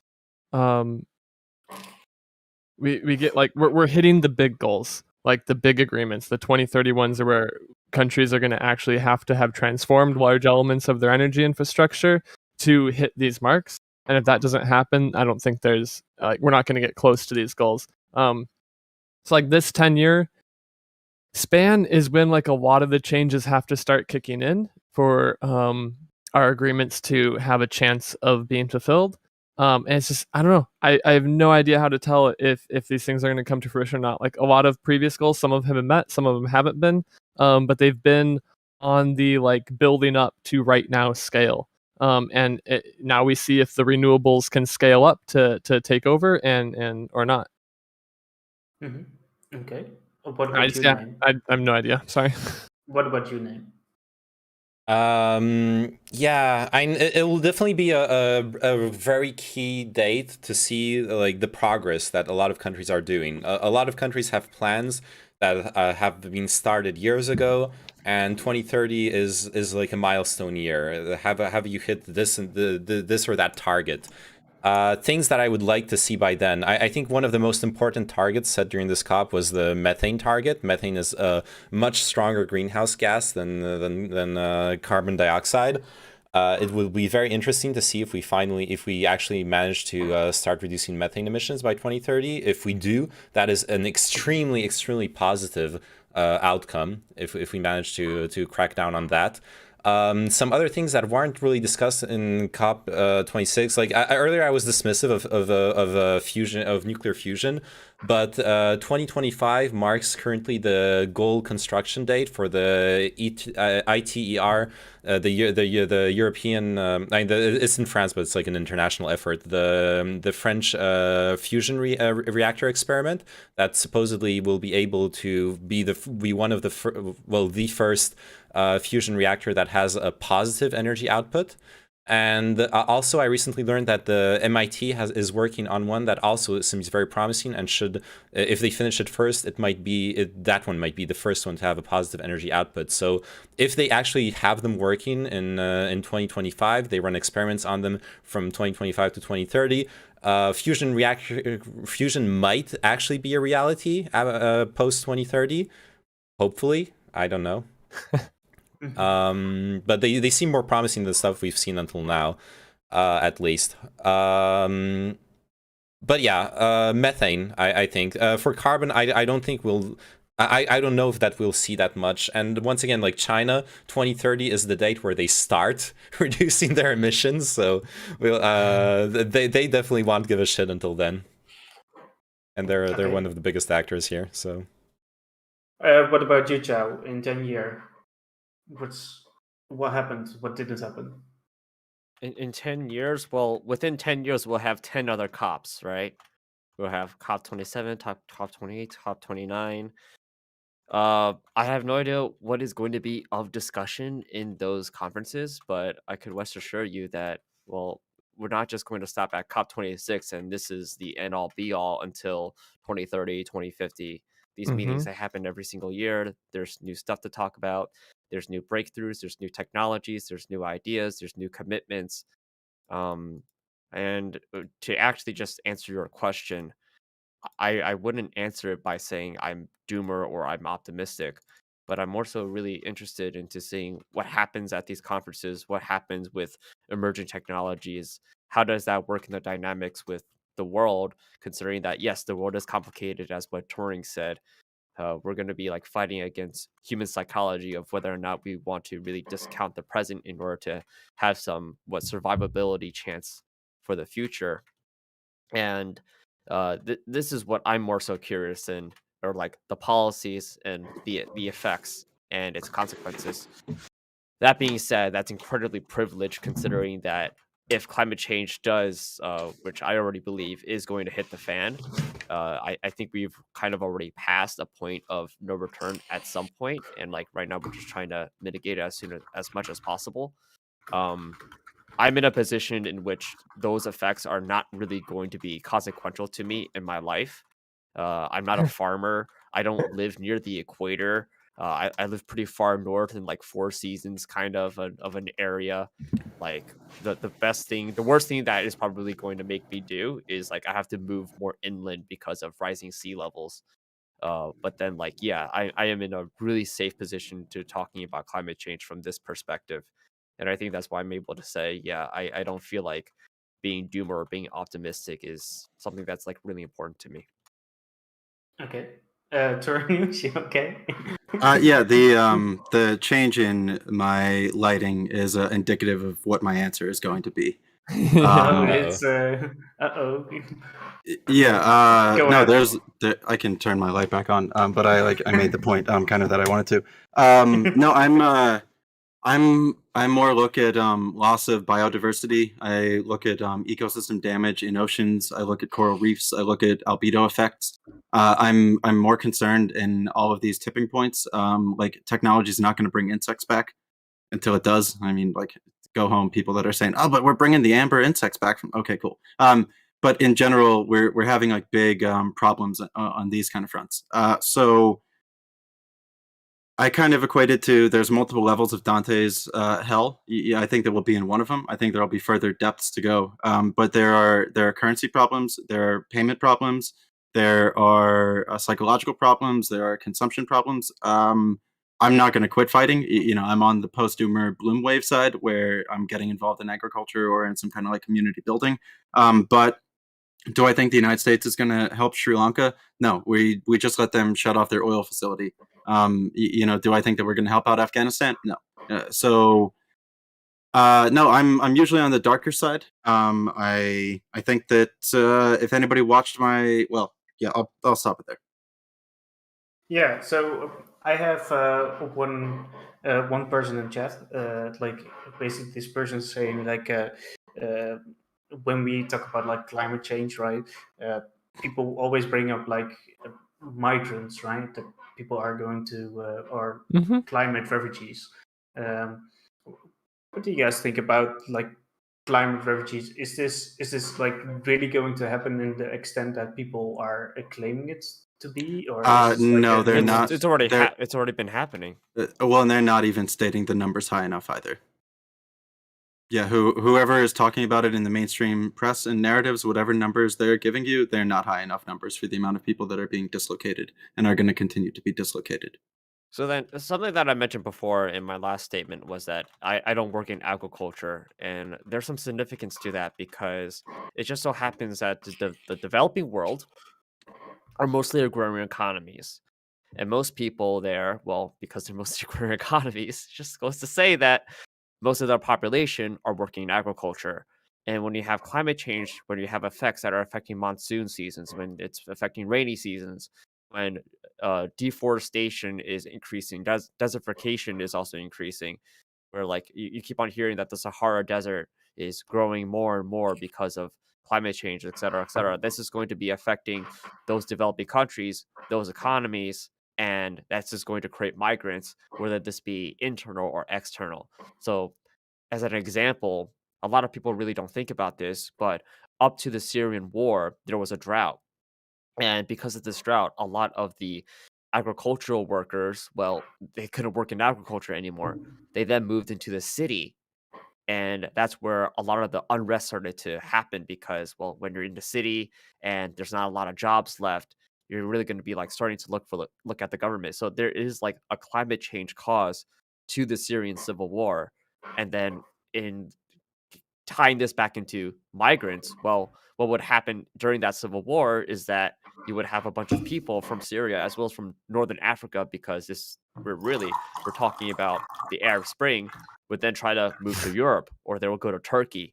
That's like the number one country that has most of the migrants from that area.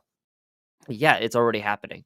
I think most people classified that as the first climate change induced civil war, or the first civil war induced by climate change, or heavily impacted and affected by climate change. And to also go further on Chow's point, from a non-farmer who farmed for a little while, who might become a farmer. If you monoculture farm for a very long time, I believe this was Sudanese cotton farmers, it depleted soil nutrient density, which led to harder and harder caked soil, which meant that when it did rain, the rain wasn't permeating down into the soil, which then led to more flash floods, which led to worse soil, which led to Sudanese farmers having to flee into the cities, which then led to problems inside of the cities and fight for jobs and barren, abandoned lands back home as well. So, yeah, we actually we had a talk about the Dominican Republic and Haiti, and like one of the two countries, like the French side, like their name, the French side, they did all this like monoculture, like farming, and also stripped the land of like the trees and shit like that. So that really fucked over the country. So yeah. But yeah, sorry. Yeah, go ahead. Go ahead. I just want to add, like, because what Tori just explained, like one of those feedback loops that are caused by climate change. Everyone knows the methane and the permafrost feedback loop, I assume. There are several of them, and those are very, very scary things, because if once they start going, you're basically, it's unstoppable, right? You have, that's the very definition of the feedback loop. Once it's started, you can't just stop what you're doing. You would need to have to actually expend enormous resources to cut off the feedback loop, which we're not in a position to do. That's not what COP26 was about. COP26 was about stopping what we're already doing and biting the bullet on what's going to happen because of it. My dad finally learned. Oh, sorry, Chow. No, I finished. Go ahead. No, I wasn't going to speak. Okay, sweet. My dad finally like understood feedback loops or albedo effects when I was talking to him about like the footprint of a city versus like the forest that used to be there. The city is going to be warmer just because of blacktop and building materials, and that's going to trap heat in. And then we were kind of driving down a highway, and it was a blacktop highway and snow on the outside. And I was like, yeah, like blacktop is going to be hotter than the snow because that, traps heat. And then I asked him, I was like, okay, so what do you think happens as a glacier retreats of ice, but it leaves the dirt and the soil behind? So what used to be my very light white skin is now black barrenness, which means that's going to be warmer, and that's going to keep like that little layer of the earth warmer, which is a microclimate, which is going to melt the ice faster, which then pulls that glacier back even further. Yeah, most definitely. Yeah. I think that's why a lot of people do feel like really doomer when it comes to climate change, because a lot of people might take this perspective of, well, if we don't stop everything right now, such as emitting carbon or emitting any fossil fuel, any greenhouse gas, then we're just going to exacerbate this feedback loop later on.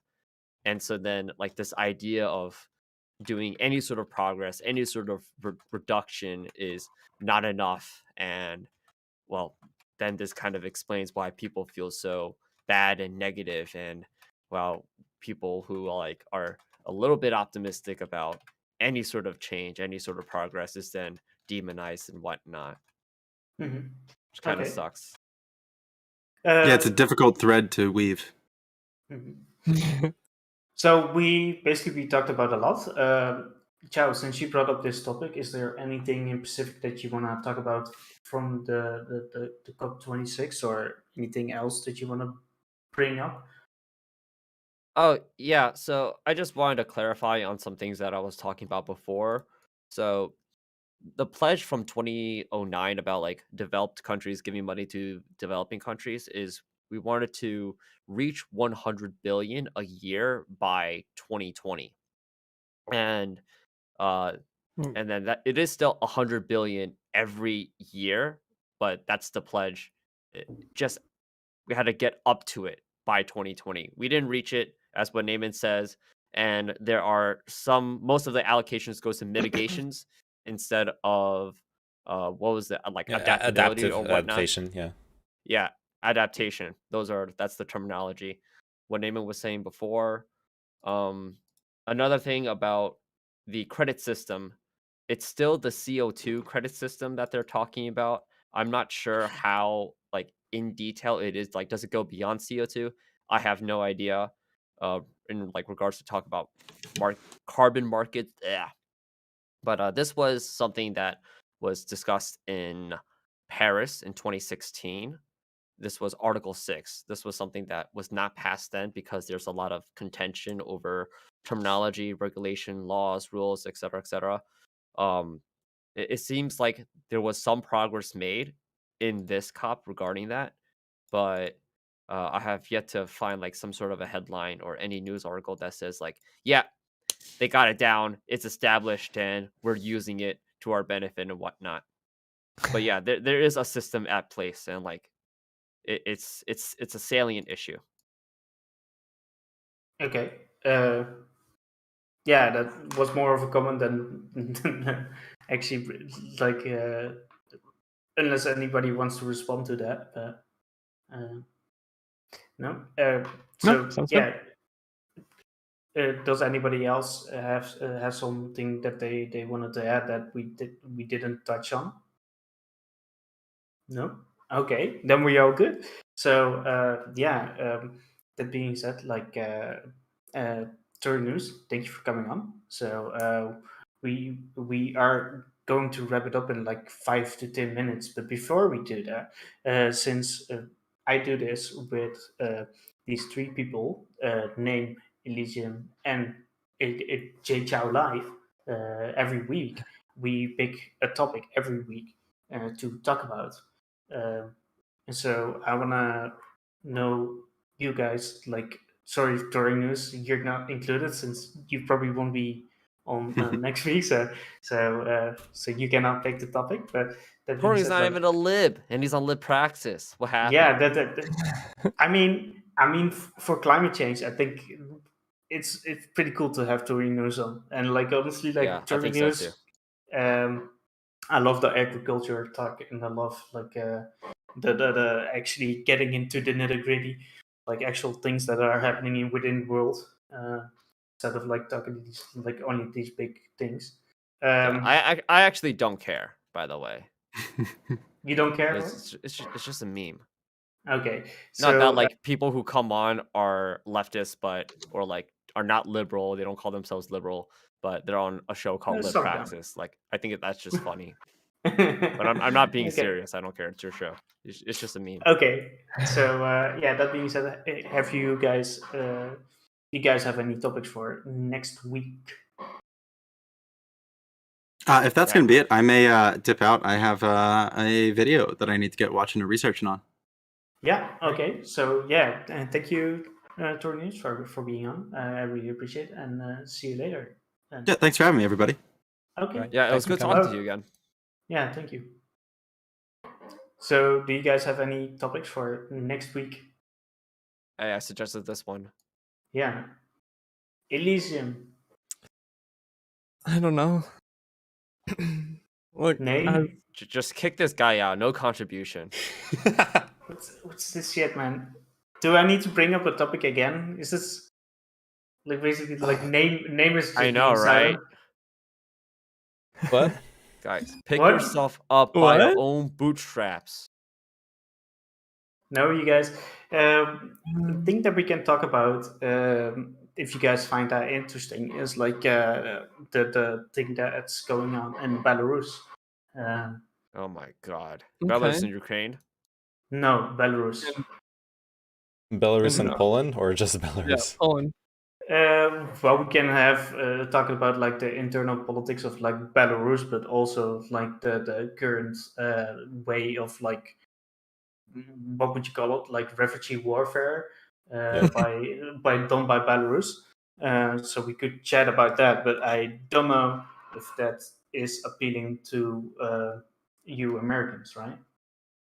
Oh, that's super appealing. I'm Yeah. down for that. Okay. Elysium Joe, are likes you it. down for that? This is I'm down for tangential to anything. like Turkey too. If we're getting into like refugee warfare, yeah. Yeah, you can make the comparisons, right? So Okay. yeah, that's. I think the Turkey example, yeah, it's not outdated, but it's a little bit more outdated. This is like pretty recent. So, Yeah. but yeah, so yeah, then we're gonna wrap it up. So, thank anybody for being here. So I appreciate it. Thanks again for our panelists. Thank you for coming on. Ciao, Elysium, and Name. So that being said, I'm gonna wrap it up. See you guys next week, same time, same place. So and that's gonna be it. And like, ciao, you're gonna probably do Stellaris for the next 10 hours, right? Sure. Yeah. So okay, have fun. All right. It's Senpai Ciao. No, just kidding. Say ciao live for anybody Oh that's boy. here. Wait, do you just play Stellaris, or do you play Maple Story at the same time? Do you do a full double grind? Yeah, and Okay. then All right. and then all a right. couple of Here's the panels. deal with the gaming. Here's the deal with the gaming. Okay, I play any game that I want, but usually when I'm playing Stellaris, it's because I want to play Stellaris, and when I'm playing Maple Story, it's because I have to play Maple Story. You But have to? yes. Like a compulsion or like a Yes. contract? Okay. Yes. It's a compulsion. Okay. Call it an Damn. addiction. I see. I see. Okay, nice. So see you guys next week. And, See you. Bye bye. So Bye. Yeah, bye. Bye. bye bye. Finally! No, I'm joking. They're cool people. That was a fun panel. I hope you guys enjoyed it. Yo, Nept, I wasn't even... Yo, Nept, was I a good boy? I don't know if you're still listening. It's okay if you're not. But was I a good boy?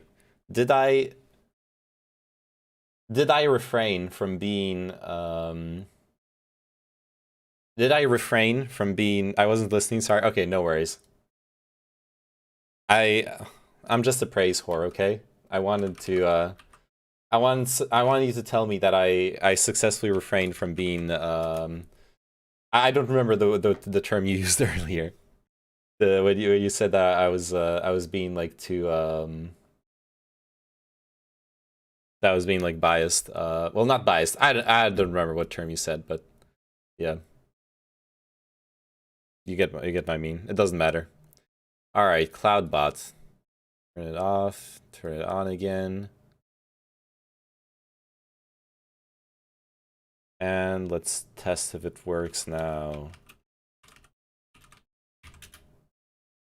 Yes, it works now. Great. Amazing. Cool. All right, so that was that. That was today's lib praxis.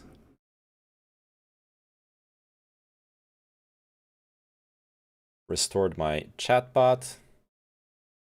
And yeah, music.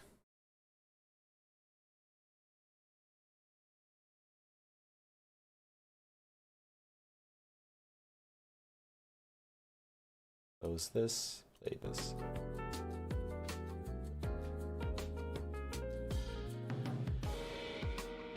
I'll make a note to praise you next time when you look something up instead of going for the easy gut feeling.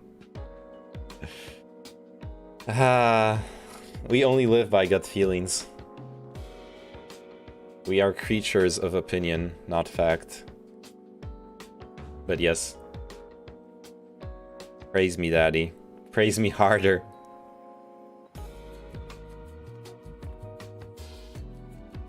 I want to be praised.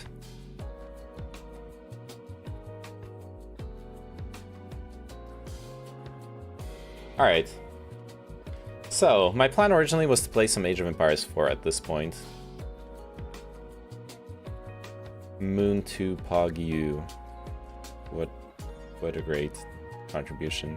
Name and drag me in. Uh-oh. Uh-oh. What's going on, Magic Turtle?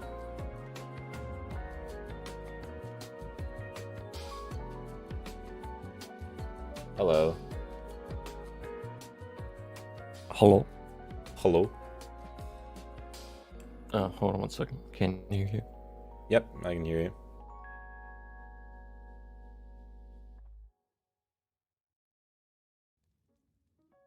you. Say something. Hello? Okay. Yeah, I can hear you. What's up, buddy? Not much. And you saw what you saw what I just did. So you saw the podcast and whatever. Yeah, it was a fun podcast. I think the Lib Praxis is a pretty comfy show. Cool. I'm glad you enjoyed. Sort of. Tori News was cool. I liked. I think he was a good guest. I think something that could be really awesome is if you guys were able to get like some sort of expert as like a guest to like deep dive into some topic. Yeah. But yeah. You wanted to talk about Bitcoin and sort of DeFi or where you should put your Bitcoin just to be sort of earning yield and stuff, I think. Yeah, so to be fair, I have trouble trusting the insurance memes. I don't really like the fundamentals of them. For like the reasons we've discussed previously.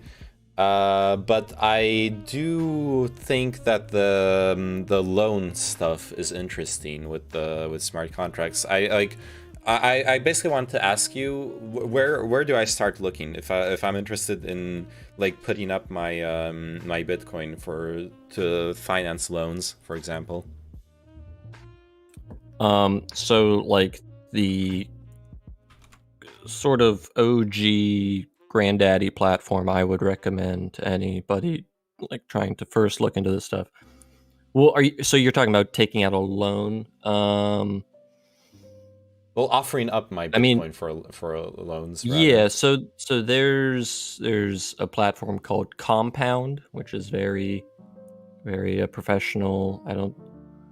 They have their contracts, the Compound contracts, which are, I mean, all the contracts that are basically used in main platforms they're all sort of forked from like the original contract that was created by this platform called Synthetics. But sorry, that's sort of a aside. So there's Compound, Aave.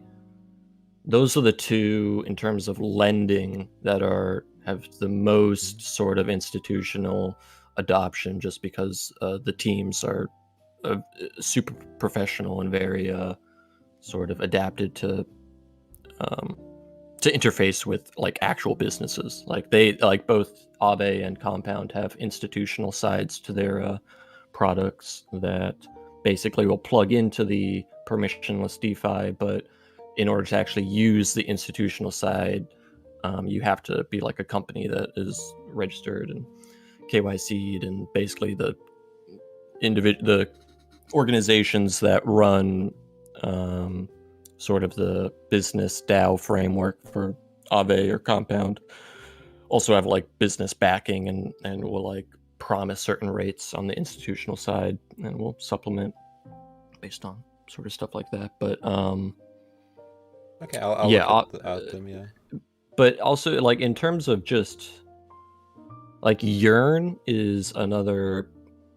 Kino, there's been a little bit of criticism. The only institutional product that I'm aware of that basically promises and they will actually pay out additional yield if the yields do drop is the Compound institutional one, but they're heavily backed, and it's you have to have a lot more comprehensive critique of it than just being like, oh my god, dude, it's all just a scam. It just comes across as I don't know, a little bit simple. Oh my god. Also, the Constitution, the first copy of the Constitution is getting auctioned. Yeah. And a DAO is going to buy it. They raised like over $45 million. I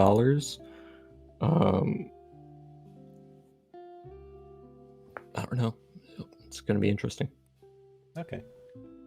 Kino, I'm pretty sure none of this is FDIC insured. To be FDIC insured, Yeah, you no, need it's to not like be federal. You need to be like a federally acknowledged bank, basically. But I mean, in terms of the like, Compound might have basically reserves in some bank that they are drawing upon to guarantee a rate. And so those funds might be like, you know, in order to get into these sort of criticisms, you have to like go into the details. You can't just be broad strokes like, oh wow, these people are doing financial agreements. What? Sure, I don't see that. I don't even see that as a criticism. It's just a reality. Like we're talking about crypto. I don't even think about FDIC insurance. That's the last thing I'm thinking about. I don't expect it to be FDIC insured. Maybe someday, but not now. Yeah, and also I want to clarify. Like the institutional side of these platforms came far later than the open permissionless side that has exploded with interest and use and you know, people utilizing these services, like basically market makers, individuals who just want more efficiency of their capital, people who, you know, don't want to sell but like might want to take out like a small loan. With Kino's next message, I think I understand there's like a semantic misunderstanding, right? When he says when you say institutional, I start thinking of some sort of insurance or reserve. Like when you say institutional, what you mean is institutional adopters, not right? Yeah, right? like a hedge fund company that wants to diversify some of their portfolio into DeFi and start earning DeFi rates instead of the 0.1% or whatever they're getting in some bank. They'll go to the institutional side and basically be working with another company that has been set up to basically allow that sort of interface into the protocol side of these platforms. And I'm also not like I'm not a regulator, so like, you know, I'm in terms of the entire details of how that works, you know, I don't have all the answers there, but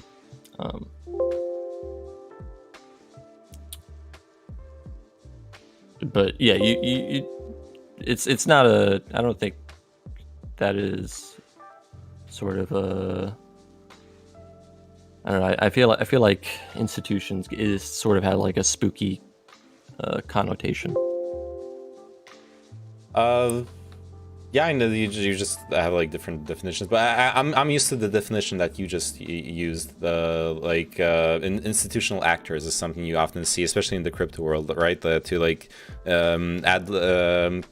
convey the legitimacy of a specific token or whatever. They'll talk about. Well, it's a smart contract platform, yeah. Yeah. So they'll like DeFi. Cite. Yeah, like what you said, the big like hedge funds diversifying into it to be like, hey, all those smart people like put big money into us, so obviously we're trustworthy and you can make money off this too. Yeah, and by attracting those types of clients, they attract liquidity that does get deposited into the respective platform, which offers more funds to borrow. You know, it creates, whichever platform has more liquidity is going to get more borrowing fees, essentially. So it's like that's sort of the idea there. Yeah. All right. I'll so I guess like what I should do is I should look up do some good reading on the like the due diligence for putting a significant amount of money in any of those would be reading up on the protocol, right? Like reading the white papers. Yeah, I mean they don't really have white papers. Are all that's some boomer talk. Whoa, it's really? it's all just docs now. Yeah, just like documents, just documentation. Sure. If you have a white paper, it's like a red flag. It's like, ooh, uh-oh. Well, sure. Okay, but the math's the same, right? I'm seeing here like from Yeah, Compound, I can read up on the protocol, how it works, etc. Okay, I'll have some reading to do then before moving my Bitcoin to anything. I was thinking, like, if I'm not gonna touch it, which I'm not touching it for now, I might as well be getting some kind of interest on it, right? Do you want to read a short story on stream? It's a beautiful book called The Blue Pill. Called The Blue Pill. Okay. The Blue Pill. That's an interesting title. Is it like it doesn't have to do with the blue to pill, you. red pill weird memes? No. Okay. I'll Kino just linked me something too. Grayscale Bitcoin Trust. I'll check it out. Yeah, I mean that but that's not lending, Kino. So what Compound and Aave are they are rates markets. So they're markets where people are lending different assets and borrowing different assets, and the interest rates get set by the demand of both available liquidity and people borrowing against it. And anybody who's borrowing, just to explain this for some people, because this is all, I'm sure, very, very new for everybody, as it will be for the entire world. When you borrow, you need to be collateralized. So you need to deposit more value than you are borrowing out when you borrow. Yeah, you can't just. Oh, sorry. Yeah. Well, I was just gonna say, what you linked is basically a Bitcoin ETF, right? Which is cool if I wanted to like invest in Bitcoin without actually owning Bitcoin. But yeah, this isn't quite what I was looking for.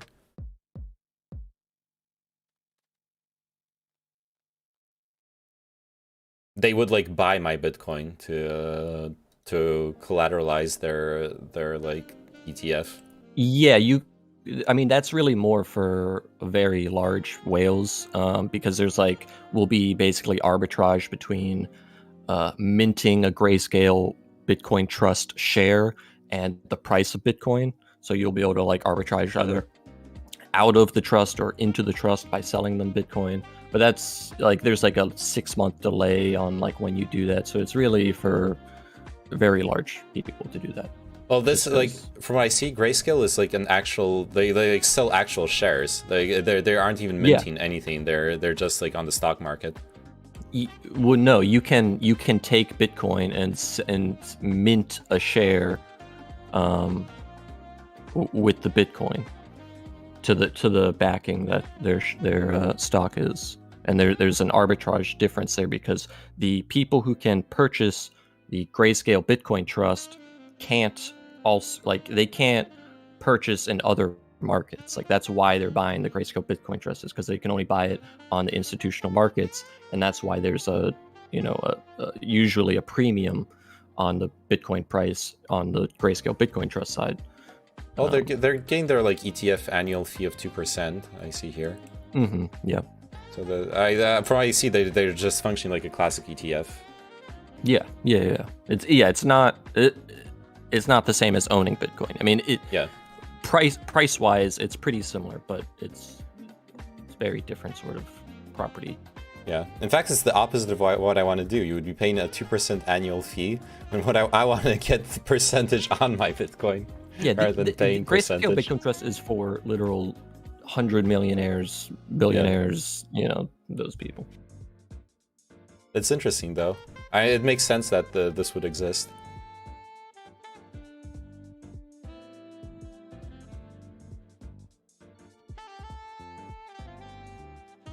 Oh wait, the ETF thing is actually recent. We recently announced that a New York Stock Exchange ARCA has filed form, blah blah blah, to convert our flagship product, the Grayscale Bitcoin Trust, GBTC, into a Bitcoin spot ETF. Yeah, but they have some limits there that apparently they that blew up, as in people were buying it like crazy when it came out, and they apparently hit the limits on the amount of Bitcoin that they could actually custody immediately. So I don't really know what's going on with that. It's probably gonna keep expanding though. Interesting. Oh, also, I'm updating my price predictions. What is it? So, I don't know what's going to happen in December. But you don't know the future. Shit. Basically, what things are looking like, if you compare, I've looked at a ton of different charts. Basically, if you compare this cycle, this quote-unquote cycle, to all the past cycles, there's this developing trend where basically the cycles are both becoming less volatile and longer.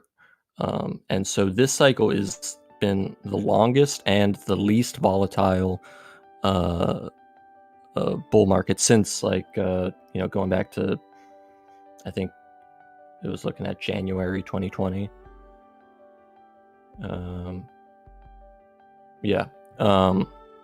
Around then. And so I'm sort of like, I've been saying this all along that like we're going into the super cycle. I think this is sort of where the super cycle gets like even crazier than like what we thought. I think like over the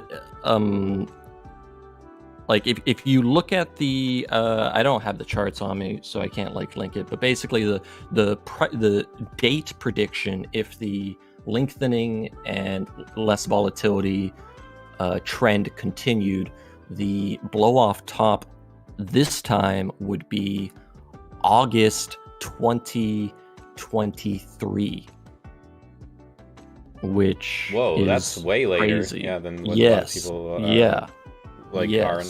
Yeah, okay. Yeah, and so what would be the target price for you at that point? I mean, I would I mean, like the real price range prediction for this cycle's blow off top is like 100K is like a minimum price prediction for the blow off top. It's like 100K to like 500K or like in that range, as a blow off top price.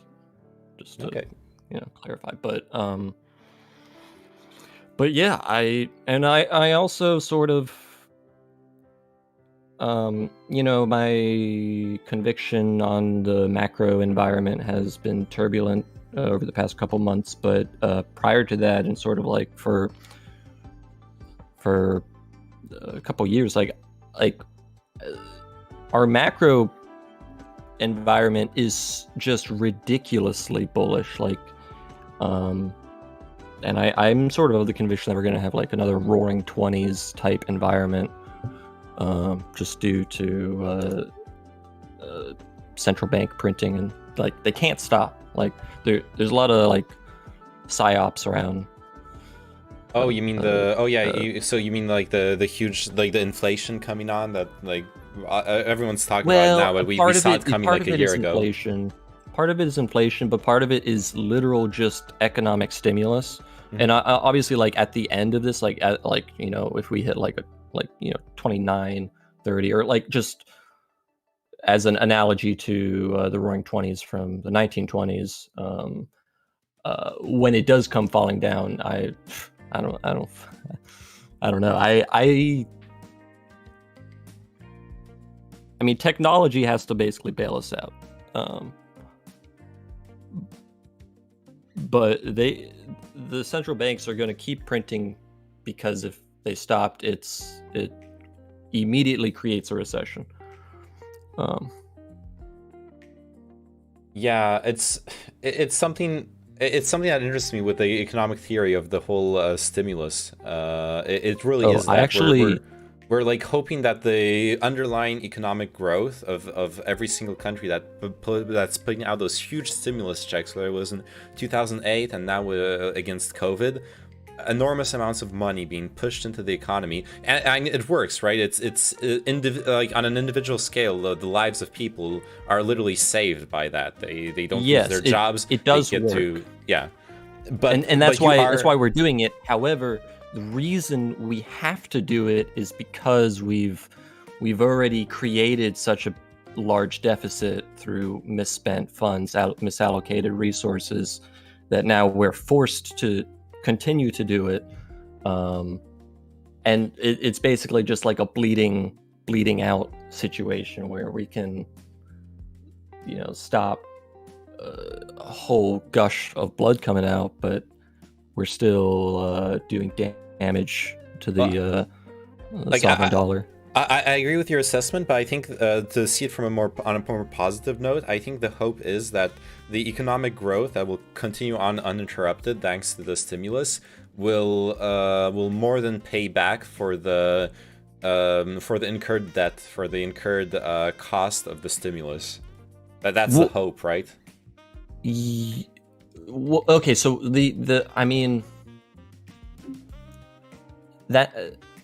that's a possibility. When you're talking about stimulus, you're talking about like the dollar stimulus, the COVID stimulus, or are you talking about? Because when I mentioned economic stimulus, I was talking about the Federal Reserve keeping rates low, which basically allows almost like just endless speculation in the market. Like if you have a guaranteed rate where you can just keep sort of wrapping that those dollars in the Federal Reserve System, it's just an endless tap of money. Is what it is. I'm talking about both, definitely the low interest rates are a big part of the monetary policy that's playing into what we're talking about. 100%, I agree. But I mean, yeah, that's sort of what I mean by like technology has to bail us out. It's like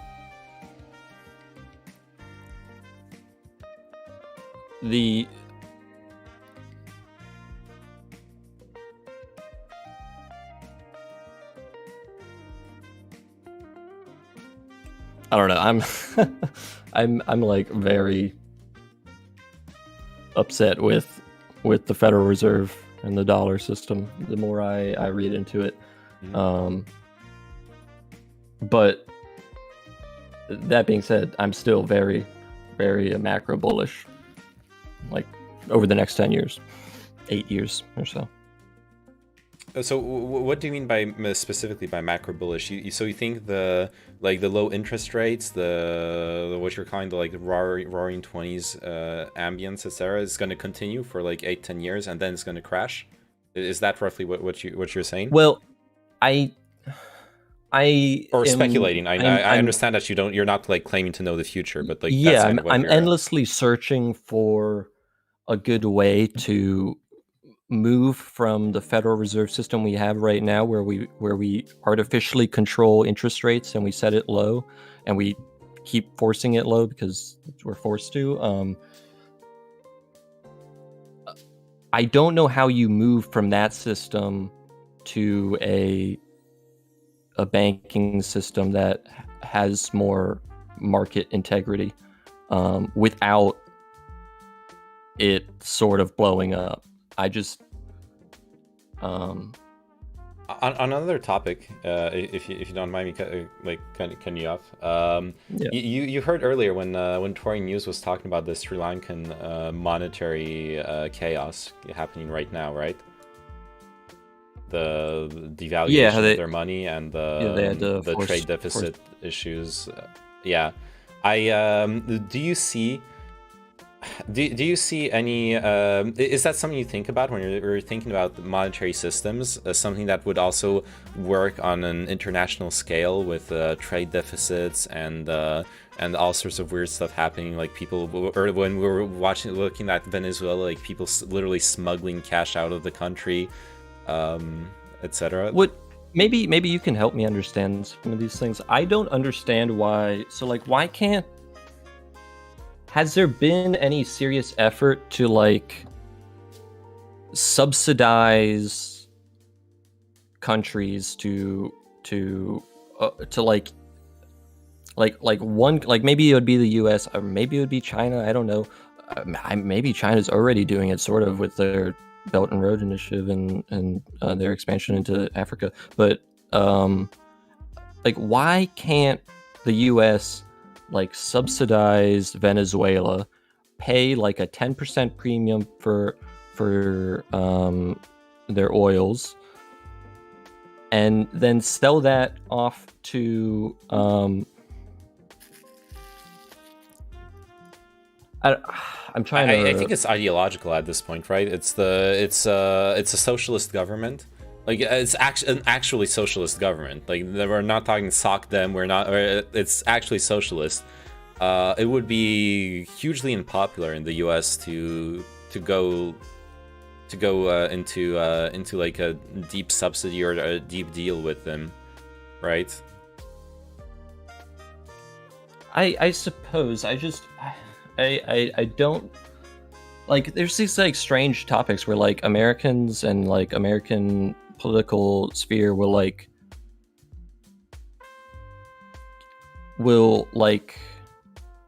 prioritize these ideological stances on other countries over just the well-being of citizens in the other countries, and it doesn't make sense to me. Absolutely. And that's something we've seen. Like I was wondering why like there was this whole narrative in the anti-Venezuelan government of like they're refusing U.S. humanitarian contributions by stopping USAID from intervening, and then we like a few articles in we're like, oh, USAID actually the countries that do let them in, like Cuba did, end up having to deal with the so-called humanitarian organization being used to as basically a spying tool, right?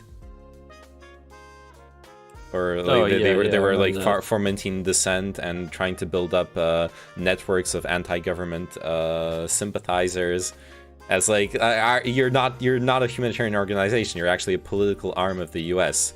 Under the guise of a humanitarian organization, which is just like really dishonest. Hello, Cascouille. Comment ça va?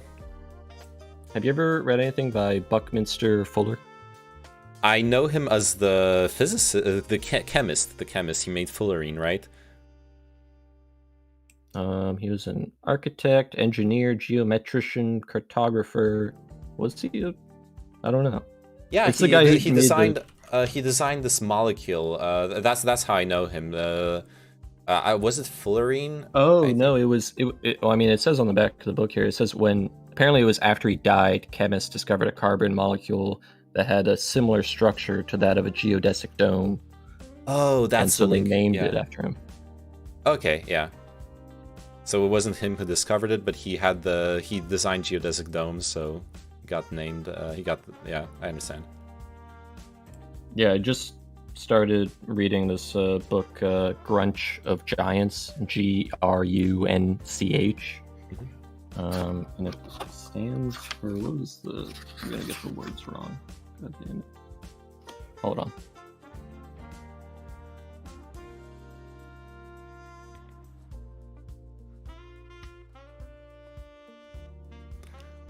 Qu'est-ce qui t'amène, Cascouille? Là, je chill, je discute avec un pote. On parle de. C'est quelqu'un qui est très impliqué dans le monde de la crypto-monnaie.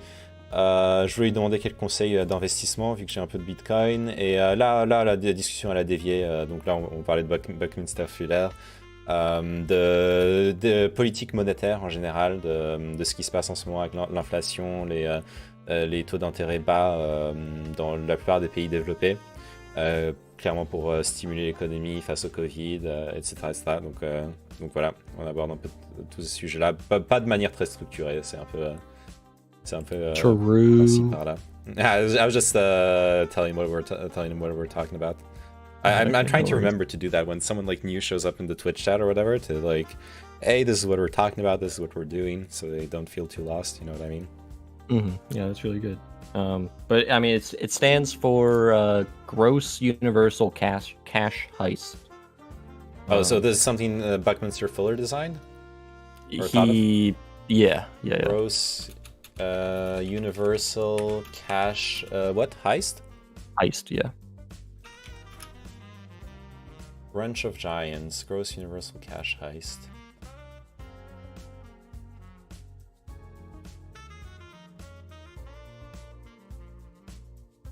Oh, so this is a book about the economy, right?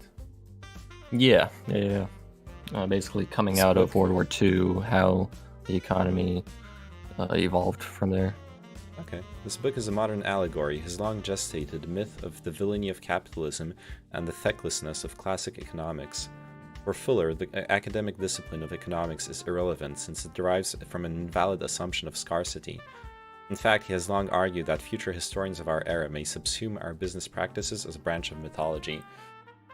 See, this is something I actually, okay, this is going to sound really lame, but I actually thought about this when I was in high school. I wrote this essay where I single-handedly resolved the capitalism versus communism issue when I was 16 years old.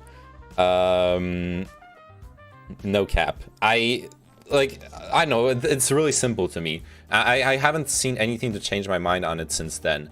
Capitalism is a way of distributing wealth, is a system of distributing wealth in a system of scarcity that will optimize long-term, will self-optimize well, not self-optimize, but anyways, it'll be optimal long-term for the accumulation of capital in an environment of scarcity. At least that's what we've observed. I think we can agree on that. And communism. Wait. Yeah. I'm immediately confused by your definition of capitalism. No, it's not a definition. It's a description of well, I know, what's its use of its its outcome. Confused. I'm confused by what definition you're working off of to come to that outcome definition or explanation. Okay, the definition of capitalism I'm going by is the economic system where the prices and the value of things are determined mostly by market forces. So supply, free demand. Market forces? Sorry? Do you require free market forces, or do you just require market forces? Free market forces to a certain extent. I think capitalism is fully compatible with regulation and perhaps nationalization, etc., etc. Like I think all those things, like hybridization of capitalism, it's still capitalism. Yeah, I suppose the word free there is doing a lot of work. Regulated markets. So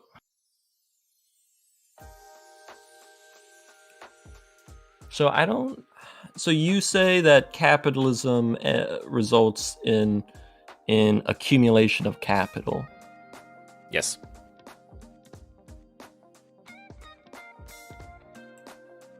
And do you think if someone's a good steward of capital, they but are better at deploying that like if somebody's a good steward of capital, is it okay for them to have more capital than someone who is in some theoretical way that we could measure this, somebody who's a less good steward of capital? Well, there's no like ethical prerogative in here, right? You're basically for the most part you're hoping that the system will and it does tend to do that will self-organize in order to increase capital. But by capital I don't just mean cash. I mean the classic like material, like honestly this is like Marxist thinking. Many people think Marx was like just a communist, but Marx said himself that communism cannot exist until capitalism has created enough capital, enough means of production to satisfy the needs of everyone. Even he himself almost said the same thing that I was about to say, that capitalism is what you need when you have scarcity, when you don't have enough capital, when you don't have enough means of production, because capital also means like a factory and the machines within it. That is capital. Under my definition. And so you need capitalism to build those factories, to develop them. When you're in a system where there's not enough das Kapital, yeah. When you don't have enough of those material goods to go around. But yeah. Yes, when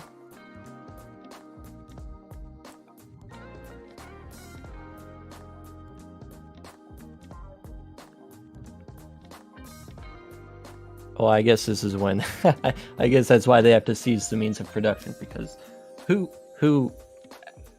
at the end of capitalism would want to just like, okay, yeah, let's divvy it all up, guys.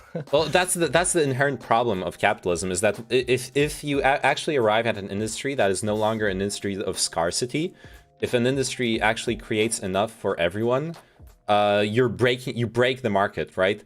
The most basic market force that decides prices is supply versus demand.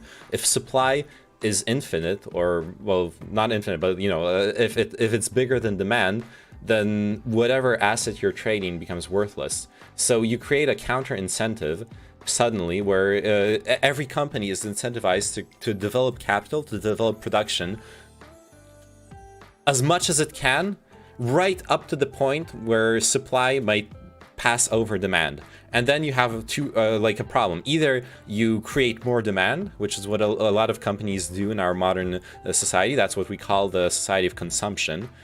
Because what's hidden behind that term, behind the use of the word consumption, is this idea that we are creating demand, thus we're creating consumption, so we can keep creating more supply without outpacing demand. Or you just stop supplying. Look, if we look at like what the like, when was it? Was it? I think it was around 2008 when the big, like 2007, when the big oil producing countries, for example, they unilaterally decided to stop you know, or like they can manipulate the I don't remember what they exactly did, but they can manipulate the price of oil because of how much they can produce. They can like stop selling oil away, or they can sell much more oil to drive prices up or down. So you have all those counter incentives for once you have companies that are in control of the supply, that go against the principles and the goals of capitalism. And those are the points where something socialist, in my eyes, is supposed to take over. Now, like, I'm not a socialist simply because I don't see us living in a world where we've broken past scarcity. Even though there's like, most people know that we produce more food than is necessary to feed almost everyone on the we produce like twice as much food as needed to feed everyone on the planet. The problem is that for feeding people is not just a product of the supply of food, it's a product of the supply of food and the supply of logistics. And logistics is something that is we're nowhere near having an infinite supply of logistics, right? So it's still a tangible, like, capitalist problem. We need to develop the capital of logistics. We create artificial demand, plan obsolescence. Yeah, like there are plenty of strategies that current day companies have to keep pushing back the limit that will make their that'll basically make capitalism obsolete itself. Basically, Apple, the most profitable company ever, is the pinnacle of obsolescence. Therefore, there will never be a socialism. Maybe that's a fair argument, and that's kind of that, like, maybe to a certain extent we are there. Like smartphones, sure. Like we don't really actually need probably newer more powerful smartphones with like more powerful CPUs or whatever. Like having a nicer camera is cool, but the rest of the stuff, who the fuck plays Fortnite on their phone? I know there's a lot of people who do that, but like, yeah. Do you think there's a way to do you think there's maybe a better system than either capitalism, socialism, or communism, where it's sort of like you retain the free market of capitalism, but I guess maybe UBI is sort of hitting what I'm trying to get at. Yeah, I really like an economic system, that directly puts the power of the money into just citizens, and then has like a some sort of tax system there within embedded that makes it work, like not a cumbersome tax system that like is going to strangle poor people, but you know. Yeah. I really like hybrid systems in general, because the reality also is, even like forgetting for a second the fact that there is obviously an inertia to big companies and all those strategies they have to push back the moment where the supply demand force gets broken. But just like looking at the looking at the scenario where imagine we're slowly getting closer to an economy that could actually sustain socialism. You have this issue, the fundamental issue, that certain industries will reach a post scarcity state first, and other industries will not. So you actually need to have the flexibility of having a hybrid system where certain parts of society and certain systems are already in the post scarcity mode, where you redistribute the wealth in like democratic equal ways, and other parts of the system where you still have free market, because you still need to develop them to get to that post scarcity phase. So having certain parts that would be markets, but having like UBI would address certain societal problems 100%.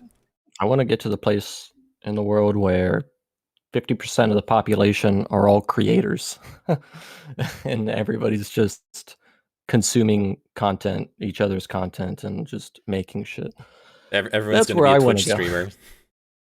Just watching each other. Something like that, yeah. Yeah, what's funny then is it's something I've thought also a lot about as a flaw of redistributive systems in general. Is there is this idea that somehow magically everything's going to have the same worth, and it's just never going to happen, right? Like, 50% of the world are creators.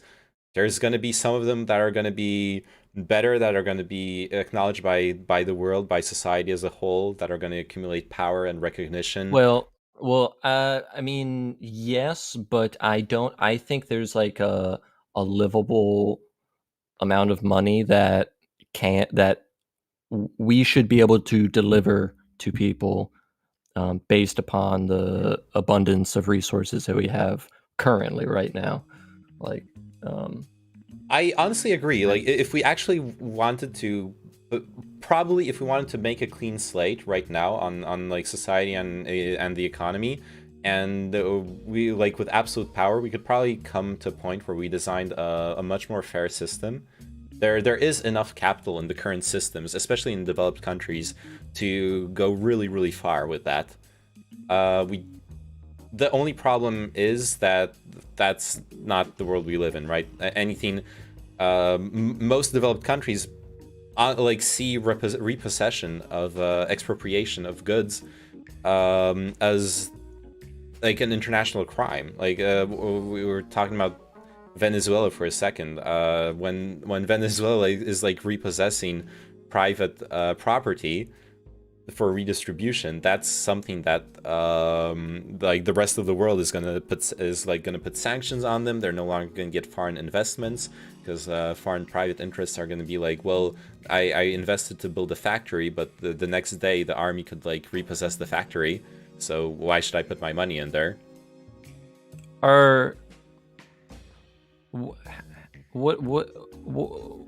I mean, how is that different from eminent domain seizure in the U.S.?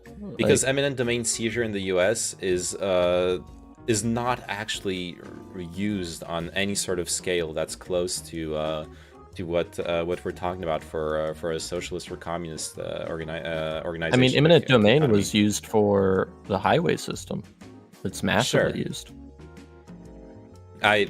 Sure, but you still have like strong compensation, and most importantly, I think my understanding of what happens with that, because I also know that there's like eminent domain for pipelines and all sorts of like big infrastructure projects, but what happens there is that you're not touching the big capital. You're touching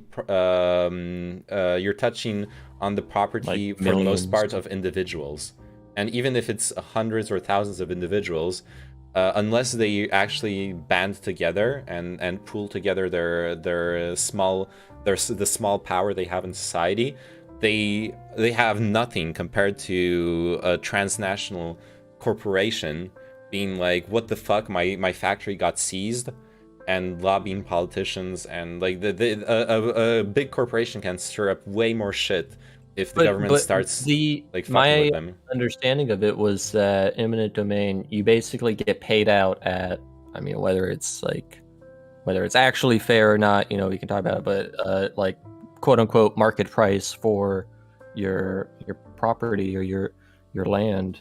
Yeah, you do get paid out. It's not full on. It's So, not like, full on why- expropriation. If I guess it's just property. I don't know. But you're still like, I don't know. You're still going against the fundamentally like liberal idea of you know, private property. Yeah, I mean, the compensation is like, and I don't know if it's that important in the end, like for the fundamental for like what we're fundamentally discussing. It's like an implementation detail, perhaps. This is why we need Bitcoin. Really? What does Bitcoin resolve in this discussion? I don't see it. Oh, speaking of like expropriation, this has like almost nothing to do, but just like mentioning Bitcoin reminded me of it. I read this funny thread on Reddit. Apparently, the Bitcoin from the Silk Road, like the main accounts from the main wallets from the Silk Road, when they got seized by the FBI, they were auctioned off to what's his name? Something. Oh, is that what happened? Because the thread I read, where people were saying that they never got the passwords to the wallets, so they have like wallets with thousands or tens of thousands of Bitcoin, and they're dead. They're like literally burned because no one has the password. That might be true for some of the Bitcoins that were seized, but I know that the DEA ran an auction in like 2014 or something, and some millionaire, I want to fucking find his name. Some millionaire like put a small bid, thinking he would just like win like a small amount of it, and he won like all the lots, and now he's like a crazy billionaire because he. No fucking way! Oh my god! Yeah. Oh no! Why? Oh no! That's hilarious.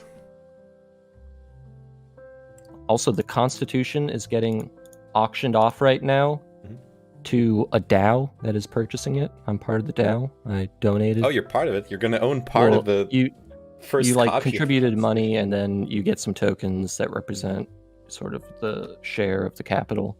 Yeah. And they raised over $45 million, and I think the price prediction was $20 million. So you're gonna have to change your, like with the people with their like monkey NFTs, you're gonna have to change your Twitter profile pic to like a pixel of a photo of the Constitution to represent what you own.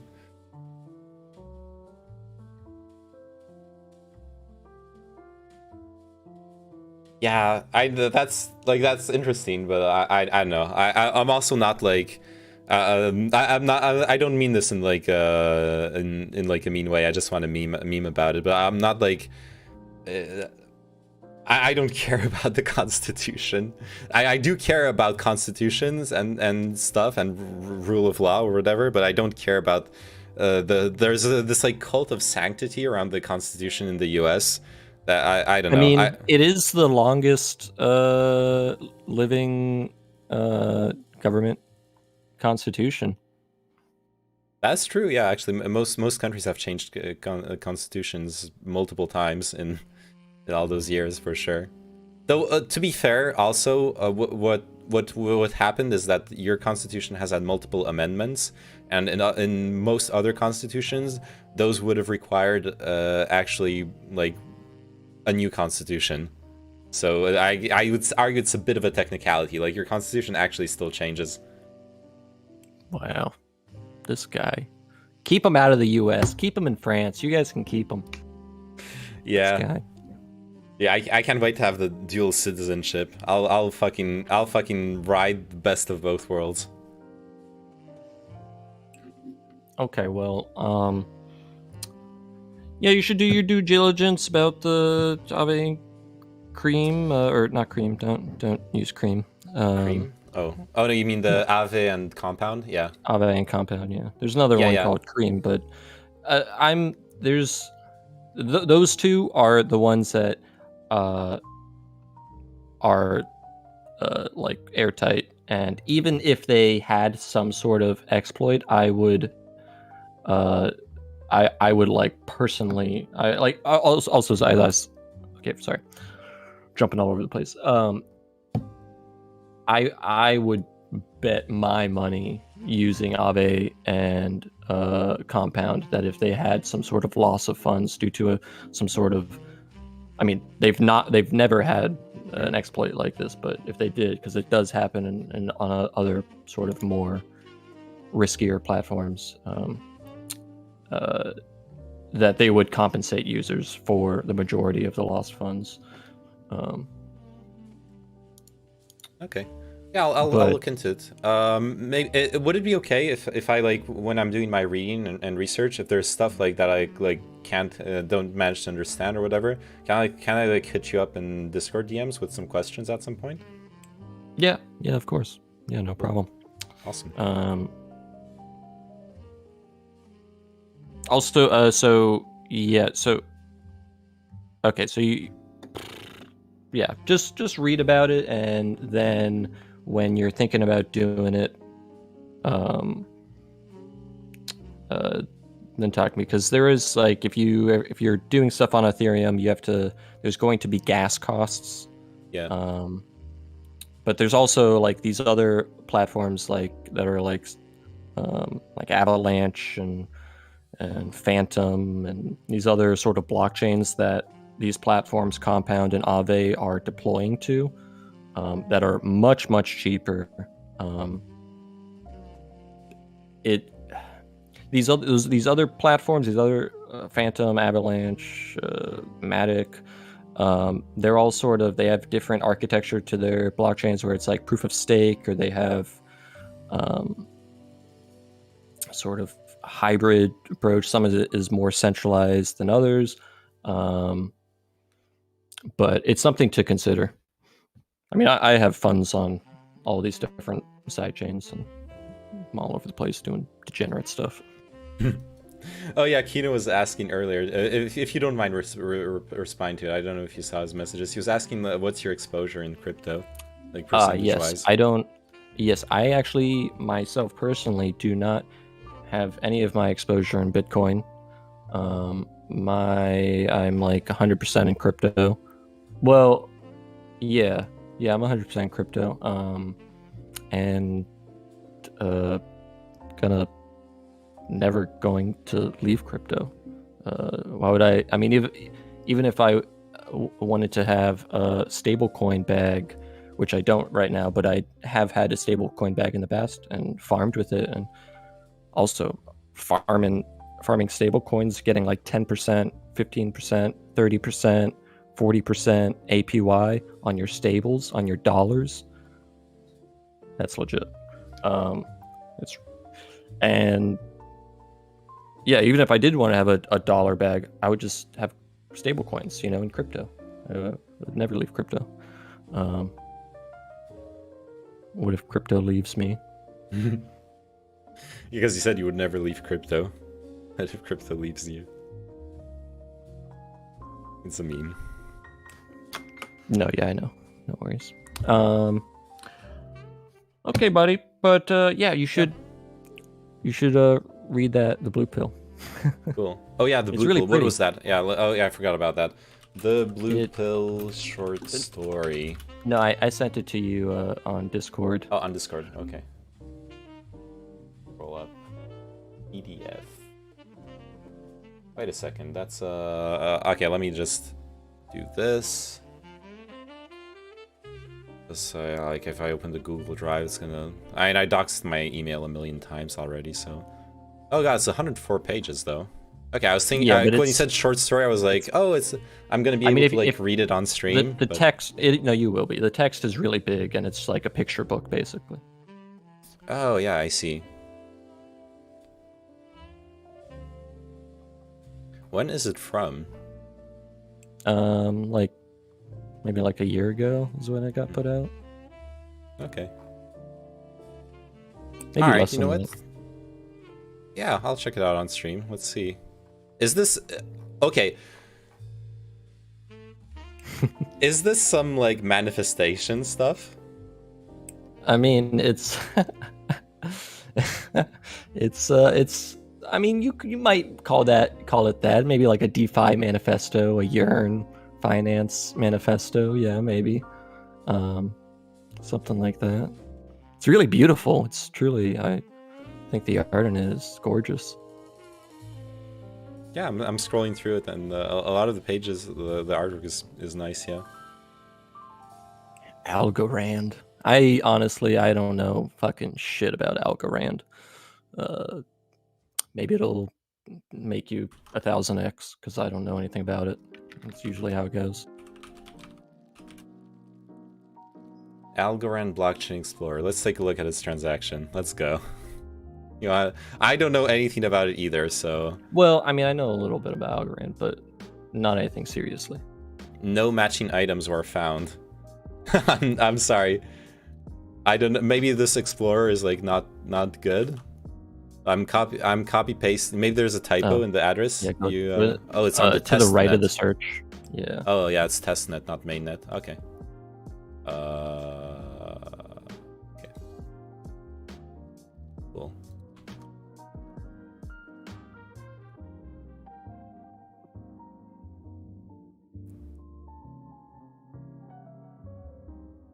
Cooper's test egg. So we got 1,000 test eggs on the Algorand blockchain. Cool. What are you gonna do with your eggs? Listen, co-op Twitch. This guy, whoever the co-op Twitch is, they're developing on blockchain shit. They're gonna make it. Depends on what they're making, right? But no, they're gonna like make it. You know. Oh yeah, they were gonna make it. Yeah, sure, true. Took me a few hours to mint these NFTs without any experience. Nice. Oh, you're gonna use them as NFTs. Cool. Cool. Awesome, man. Are you an artist? Artist, developer, coder, shadowy hacker. Yeah, which when they're used to pin up a virtual economy. Oh, interesting. This is something I like. I don't like the video games that are like this thing we saw on E3. That video game that was that had like NFTs for the cosmetics, and on like a 30-minute. On a 30-minute presentation, they spent like 28 minutes talking about how you're going to make money and 2 minutes on the gameplay. Like, that's not an actual video game. That's just, you're just shilling for your NFT. But I do think NFTs make sense for video game assets in general. Wait, what is this Conquest thing? This is not for profit, but the game. Oh, okay, this is an actual. This is an actual video game. Cool. Like a space environment. Yo, this is cool, dude. So is this co-op verse? Maybe the like the planets are NFTs, maybe. Oh, there's like triangles on the planet. Maybe each triangle is one token.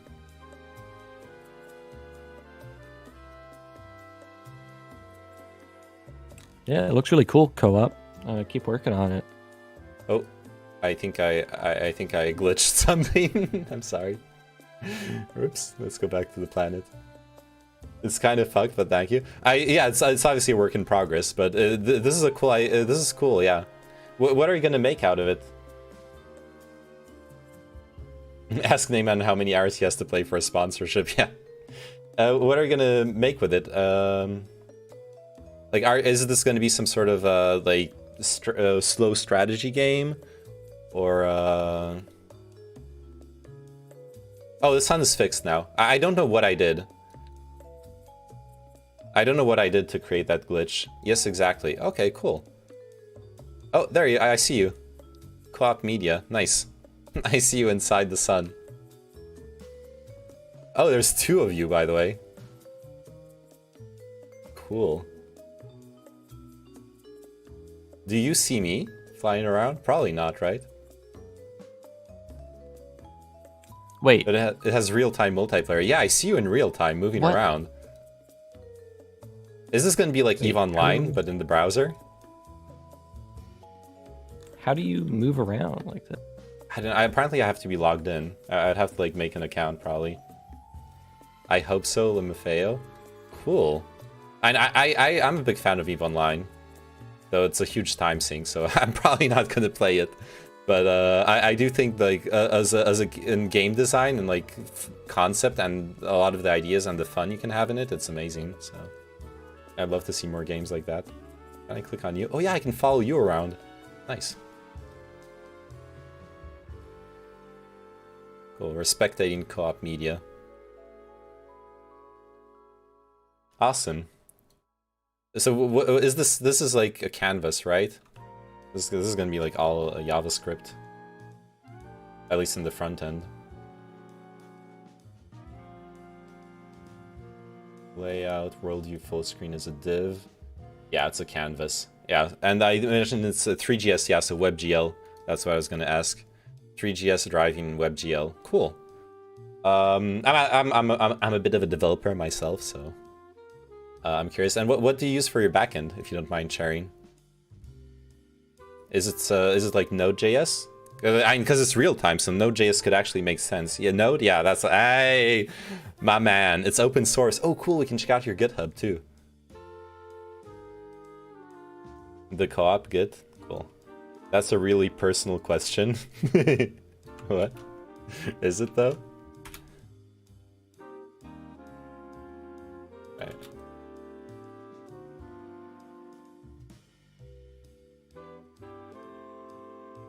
Wait, is it this?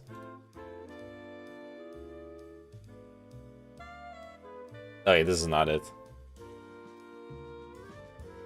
I said during job interview once, I loved the backend and felt embarrassed, lol. Oh, I love the backend. Okay, that's actually pretty funny. Oh, thank you, Co-op. Bot and API. Awesome. Cool, yeah, so let's look at the dependencies. Okay, so this is the front end, right? Axios. Lodash, where's the 3GS?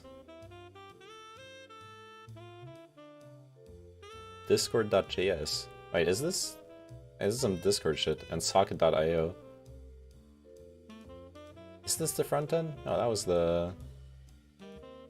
Oh, this is the back end. I'm an idiot. Oh yeah, bot and API, yeah, so that's the back end. Wait a moment, I'm waiting.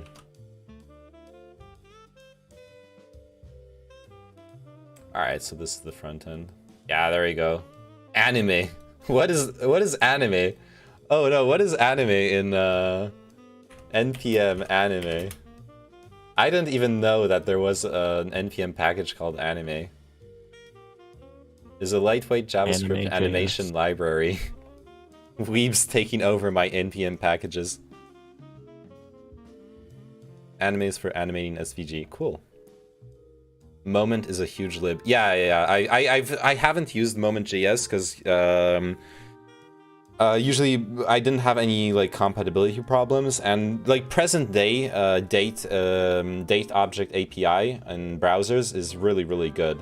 I shouldn't be using it still, Lemeo. Yeah, you shouldn't. If you're not targeting old browsers, you shouldn't be using Moment.js. Absolutely. You're just bloating your JS packages with a bunch of shit. I use it for humanizing durations.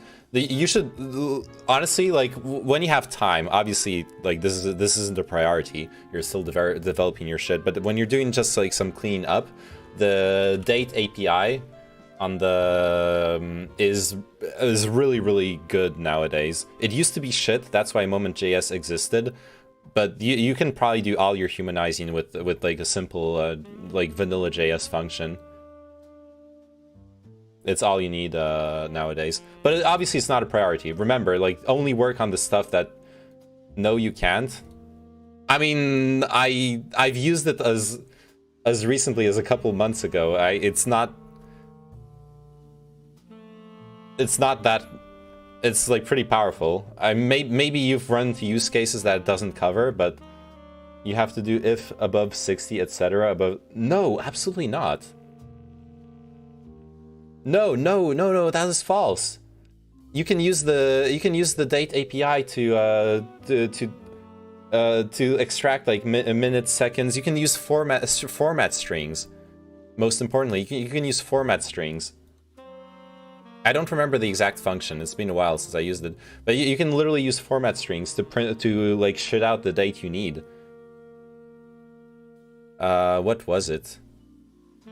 God, I'm sorry. I don't remember the exact to date string. I think it was to date string. Maybe.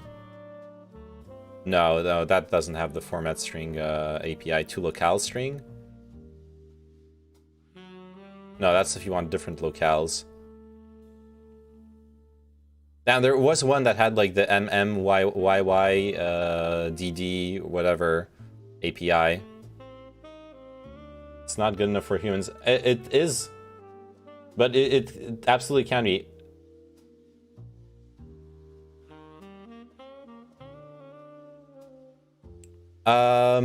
Yo, I don't remember the exact function. Shit. After claiming that like it does it, but I swear to God, I've never used Moment.js and I didn't have to, and I did exactly what we're talking about right now.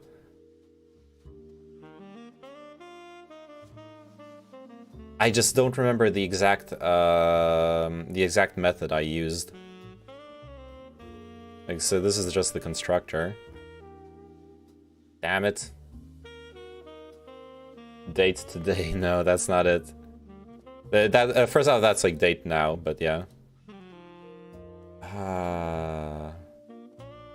To time string?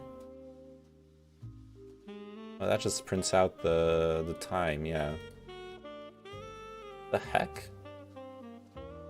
What was I using? I was using it in a project just recently, so just don't remember what it was that I used. To locale string. Yeah, I think I clicked to locale string earlier and it didn't have the... Oh, to locale date string maybe. Oh, and there's an options object here, right? Using locales, using options. Yo, yes! This is one of the things I used, yeah. To locale date string. Yeah, you got... Exactly, and you got this object. Weekday long, year numeric, month long, day numeric, and boom.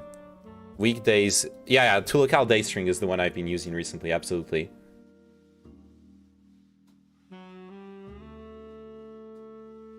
Viable clan member is in shambles right now.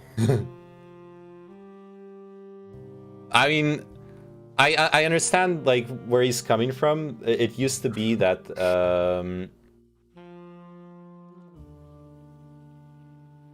it used to be that you would have to like the Moment.js fulfilled a very important use at some point in the history of JavaScript. International relative time format object enables language sensitive relative time formatting. You're saying see how the units used are an argument that you have to supply.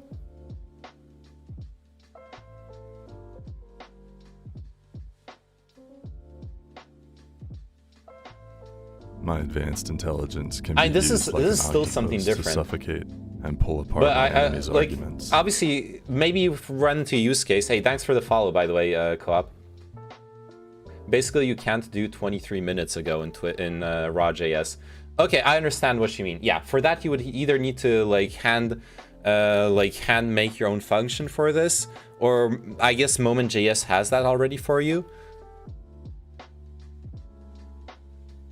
So sure, I understand. I understand. You found a use case that doesn't have a clear, which is what I thought the co-op Twitch meant by humanizing. Yeah, I was just thinking about the surface level use case, which was co-op was talking about. Don't talk through the alpha guy. I'm sorry, Turnet. Yeah, that's one of the best notifications I have. My advanced intelligence is like an octopus that will strangle my enemies. Yeah, no, the co-op, don't worry about it. Yeah, like Viable Clan is right. He's got a use case that where you need to either do your custom JS or use moment.js. If moment, I'm assuming you moment.js has that thing you need, but also for the use case we're talking about with co-op, this is perfect. Locale date string. Like if you just need to pump out readable dates. And you can do it with the readable times as well. But yeah, for intervals between now and another moment, it's more complicated, for sure. Blockchain solves this. Yes, we need to put... What if we put every single possible moment on a blockchain? Drew.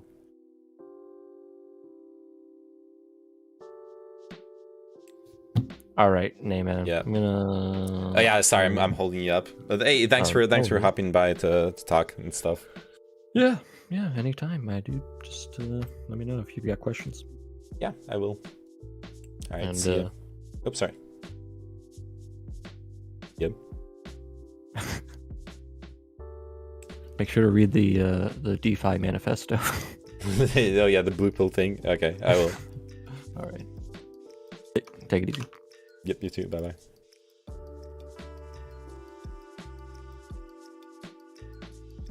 All right.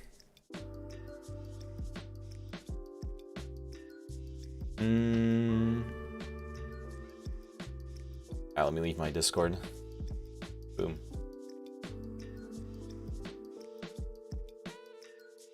Who was that? That was Magic Turtle. Don't you recognize his voice?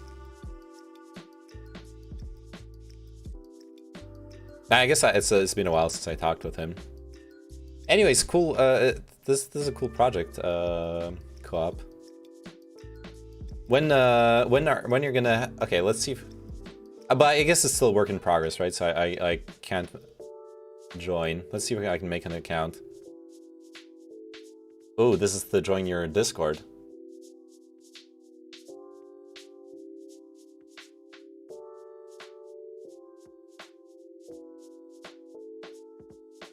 All right. The coop. Only Discord members can use it. Thank you for taking the time to look at it. Only Discord. Oh yeah. Yeah, no worries.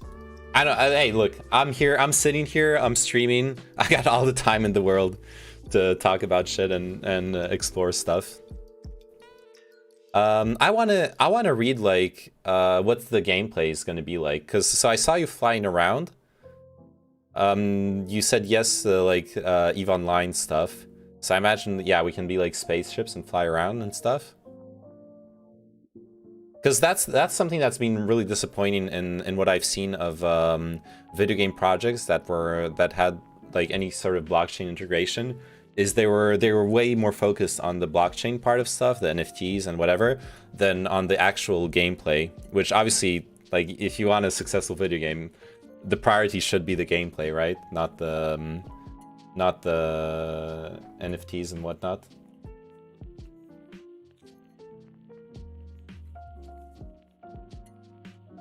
But it's obviously a work in progress, so no pressure. Like you know, take it. If I'm just curious, like where you wanna, in which direction you wanna take it. You should be able to log in like 15 minutes. Cool.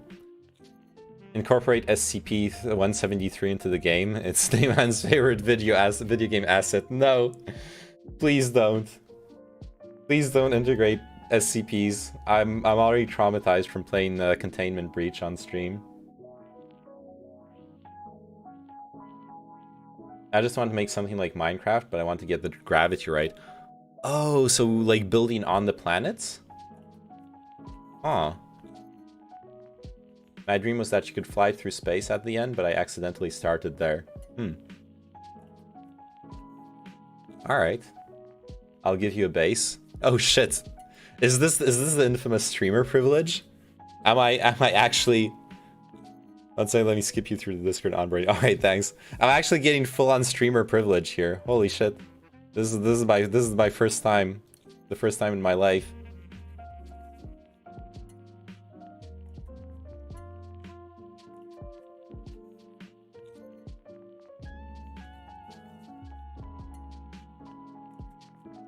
Whoa, this is big.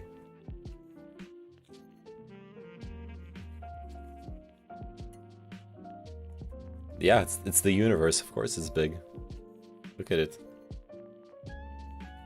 Yeah, I think you you got me through the onboarding because now I see all of the, I see the entirety of the Discord server.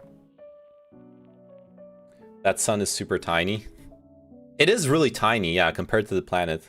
But maybe the intention isn't to, maybe the intention is not to make a realistic scale between the planet and the sun and whatnot.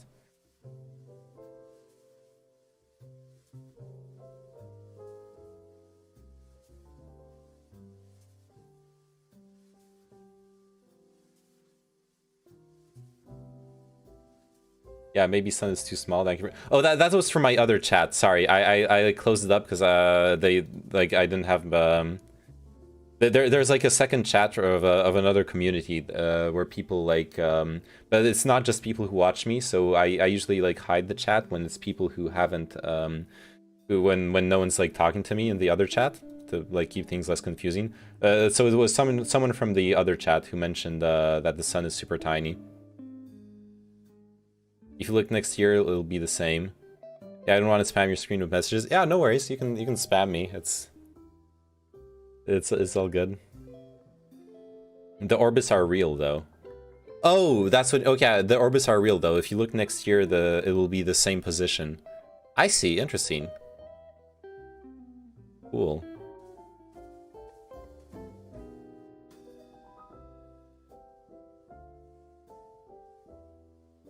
Oh, but where's the date? I probably have to log in. Try a /login command in the server. Okay, where do I put in the commands? Let me just drag Discord over here. /login /command in the server. Maybe in the waiting room?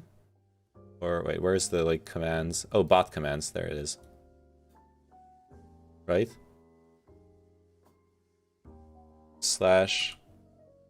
/login. Login link was securely DM'd to you. Okay, I probably have to hide this. Your temporary login code. Alright, let's do this securely. I'm hiding the screen. Boom. So you don't see my token. Authenticating. Boom, I'm logged in. So if I go into the co-op first. I think I'm logged in. Wait, am I? Oh yeah, I'm logged in. Okay, I can show this again.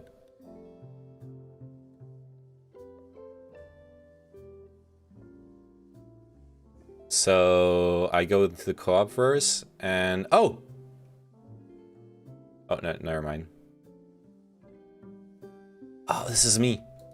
Okay, how do I move around?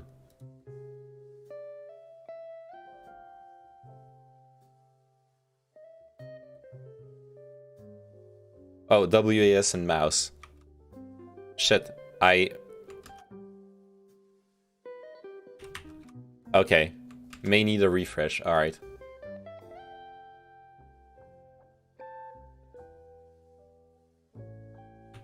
Huh. Can I...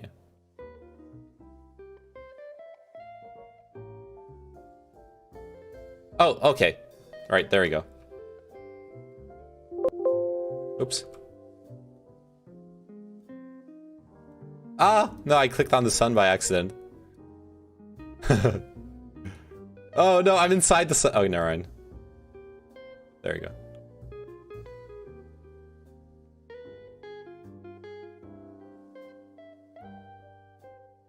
Huh. Oh crap. Let me give you a base. It's just to prove the move. No! I'm floating away in space.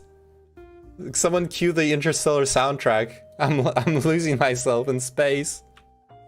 No, I'm drifting away. Okay, I stopped drifting. Pick a number between 1 and 200. 168.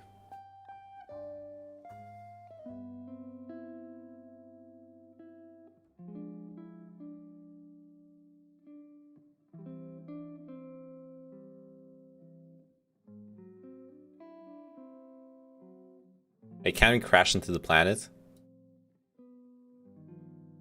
Oh, no, I'm gonna miss it. Let's...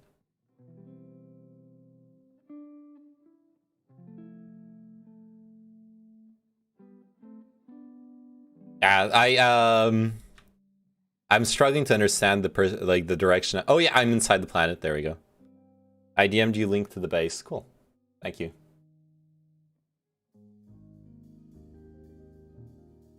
Copy link, world, tile, 168.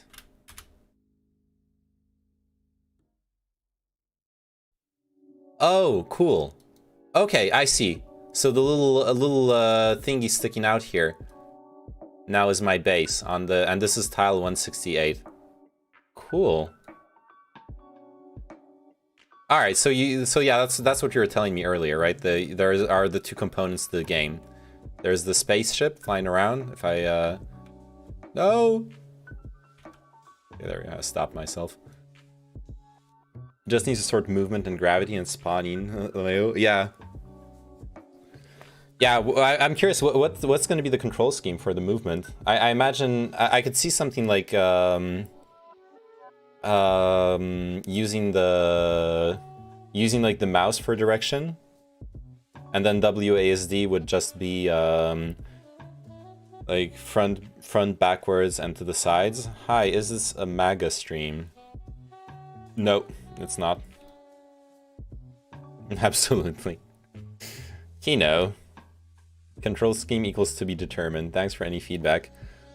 Just looking at the game as is, I'm thinking of something like the... I don't know, actually.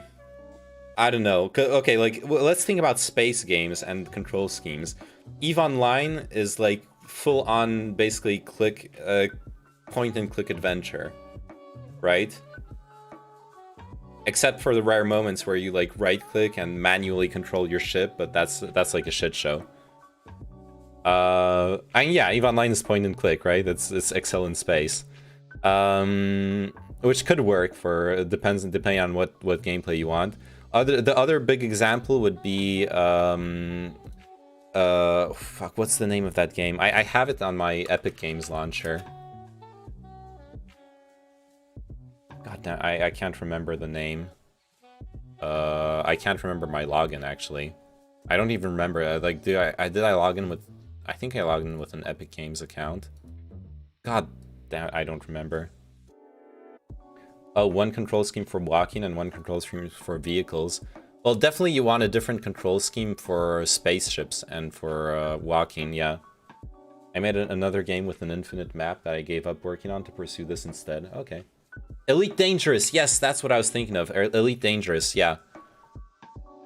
So like Elite Dangerous movement is very... Oh, I forgot I switched to QWERTY. Elite Dangerous movement...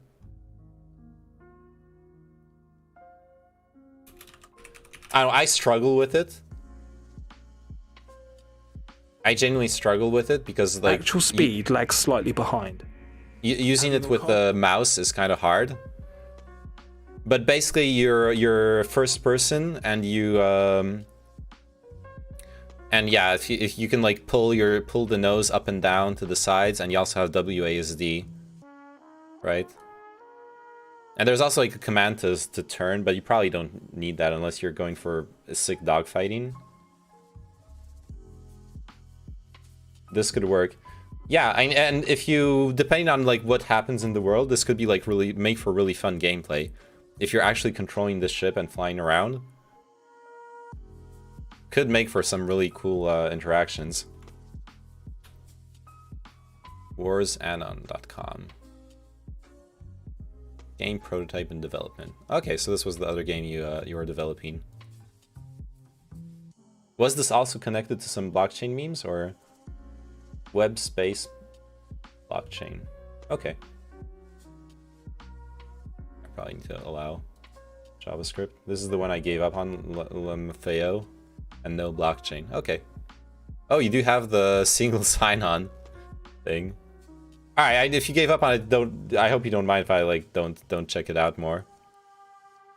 Oh, I could have used guest. All right. Continue as guest. Oh yeah, I didn't notice.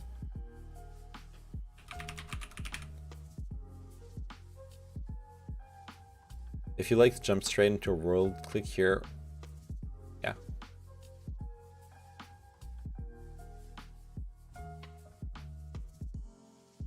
Am I blocking something still? Oh yeah, I am.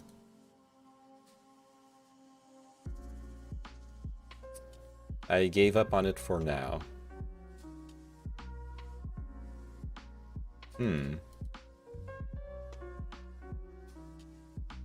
Sure, I'll spawn here. I don't know what I'm doing, but I'm doing it. Trying to build a better game than Tribal Wars. I see.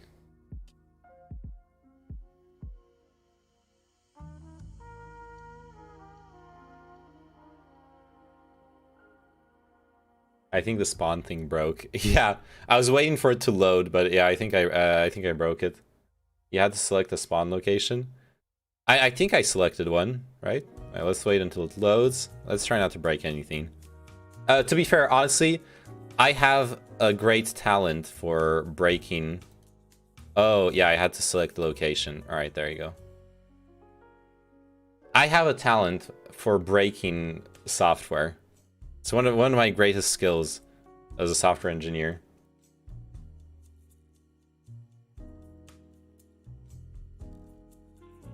Okay, what is this?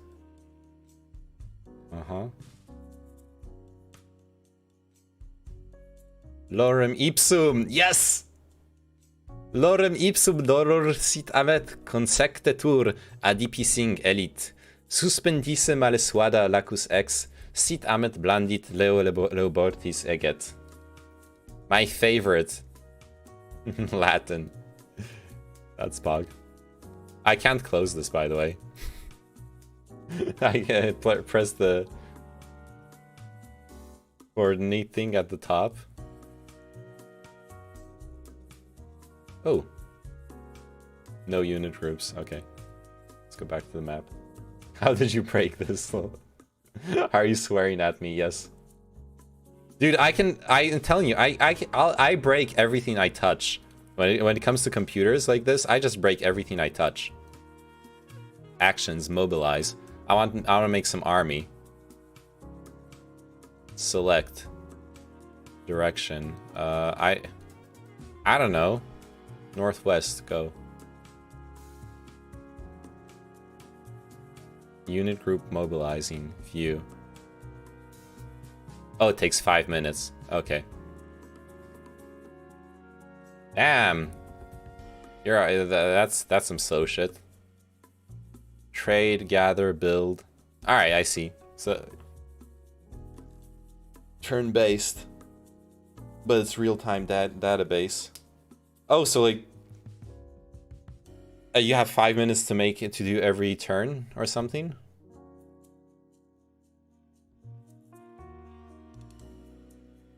So if you were on your phone, laptop, etc., it would refresh. Yeah, 5 minutes a turn. Okay. Cool.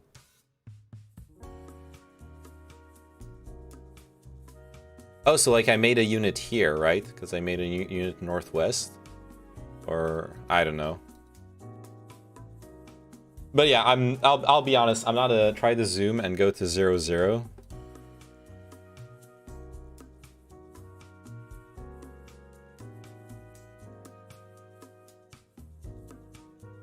What would be 0, 0?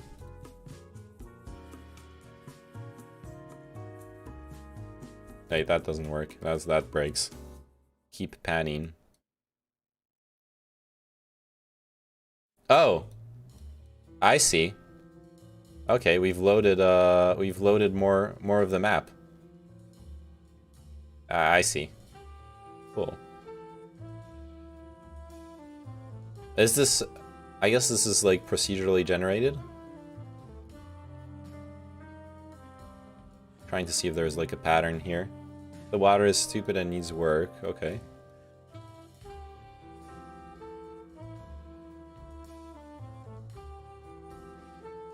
I mean, don't worry about it, right? If you've decided, yeah, procedurally generated from peril noise. Okay. Don't worry about it. Like, if you've put this this project on the back burner, then you've put it on the back burner. That's not a big deal. Work on your work on the coup conquest, right? Everyone likes spaceships, so this is okay, how do I control the turning? I have no clue how this works. Oh wait, I do have a clue how it works. No way. Does it follow my mouse?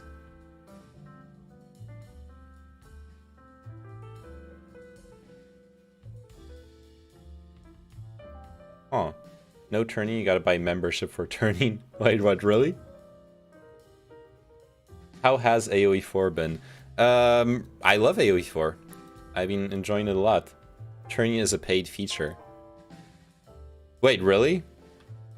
Are you memeing?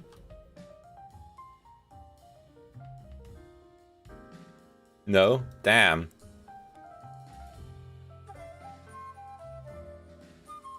Because you still can turn, right? Like, I can still move in 3D. $99 for turning. You're trolling me. He's trolling. He's... that's a good one.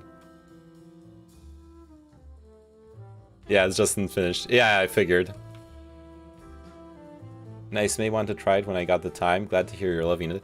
Yeah, I'm enjoying it a lot. Yesterday I played some 4-player games with Broccoli, Dub the Dub Man, and Decoy. It was a lot of fun. A lot of chaos. 4-player games are crazy. We lost on a water map. It was the craziest game ever. Fucking... Our opponents just built no navy almost, and just made two wonders at the same time, and then we lost because we had all ships and no ground army. It was really stupid. 4v4 sound so messy. They are. All right, let's go chase after the coup. I can. Oh crap! No, I'm flying away. How do I? Stop. Okay, I'm going towards him. No, he's running away. God damn it. Oh, okay, never mind.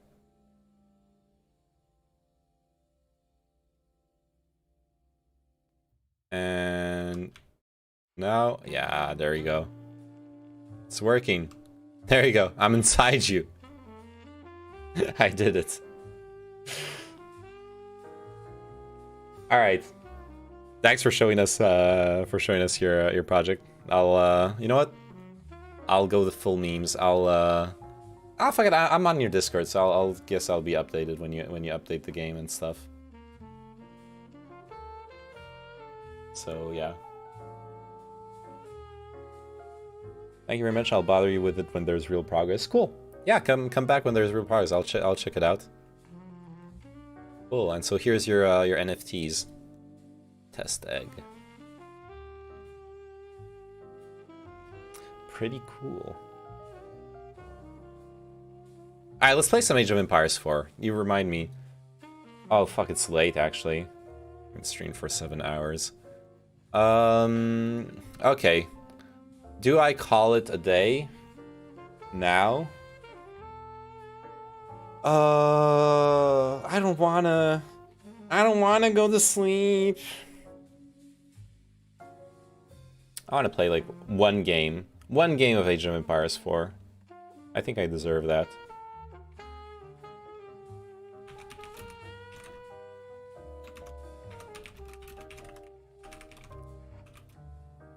One game of Age of Empires 4, and I'm gonna... Yeah, just one game. Right? One game, Copium. And after that,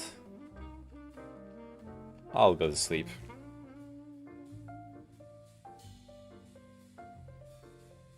Oh shit, Paula. Can you link me the AoE4 roadmap? Pause champ.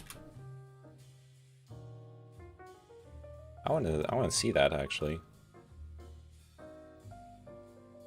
I'm very curious as to what that contains.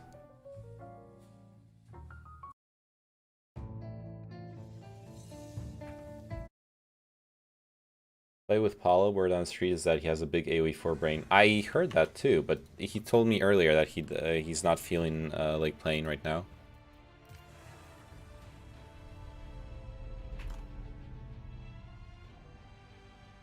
What's next for Age of Empires 4? 100+ balance updates in winter. In-game player scores, bug and performance fixes, China's Dynasty UI changes, minimap adjustments. Cool.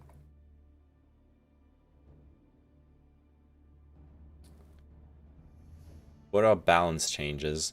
French Hulk ship tweaked to no longer rule the high seas. Crossbowmen, spearmen, and elite crossbowmen will pose a greater threat to cavalry. Yeah, that's important. Significantly reducing the cost of the Chinese civilization's repeater crossbow. Is that important? I guess they're kind of shitty. Fixed to Holy Roman Empire prelate unit to allow them to continue inspiring after being pushed.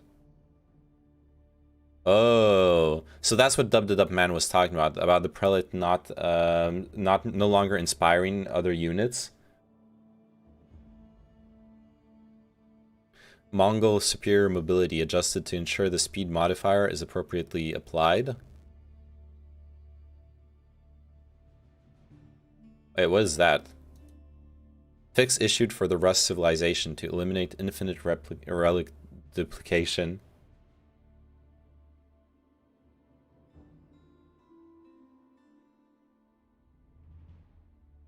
Zoom a town center.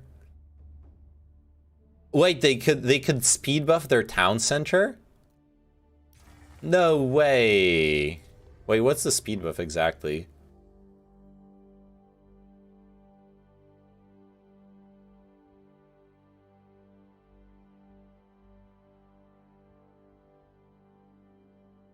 It doesn't have to do with the arrow from the Khan?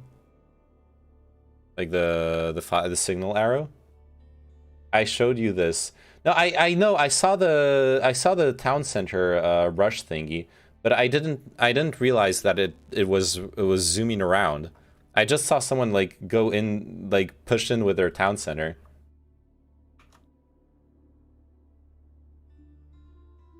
How do you make a Khan, by the way? I genuinely still don't understand how do you make a Khan with the Mongols. It's very confusing to me, honestly.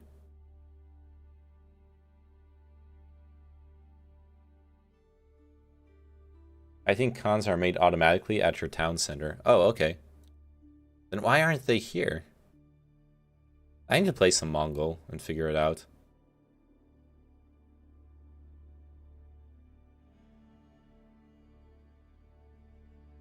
Dude, the town center was faster than infantry. Is that not zoomy enough?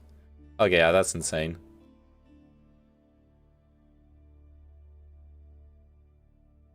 We did like counter a town center rush yesterday. It was a poorly executed one, but nevertheless, it was funny. There's a research for Mongol pact units that says plus 30% or whatever, but it's actually plus 130%. Whoa! Now that's zoomy. Where is it? Blacksmith? Like a unique research here? Nope.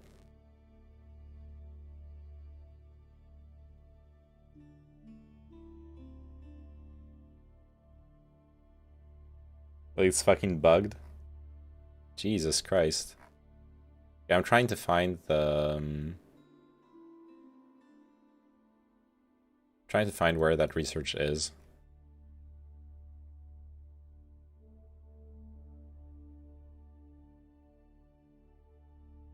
Half the tooltips are wrong or not working in this game. Wait, really? I've been trusting the tooltips. Oh no.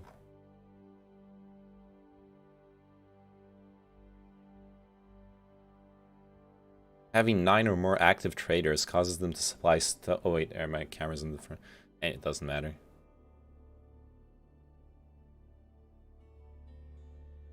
I was looking at the stone commerce research.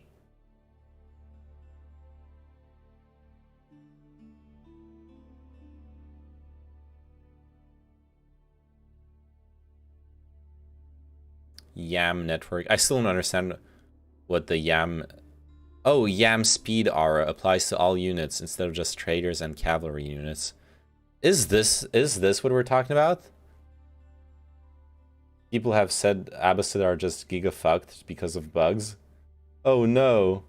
No, this isn't it? Oh.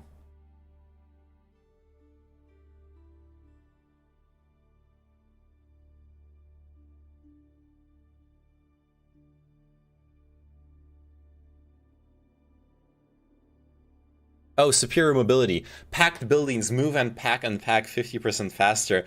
Oh no! This is it! This is the... Okay, it's in the OVU. Superior mobility. Packed buildings move and pack 50% faster. And so it's 50% faster, and it's actually 125%. Oh, that's so bad. We actually bought the Constitution. Good job. You are now more American than every other American, Magic Turtle. So it goes from like 0.75 tiles to 1.65. That's so stupid, Bala. That's so stupid. No wonder people are doing the TC rush meme. Zoom in, yeah.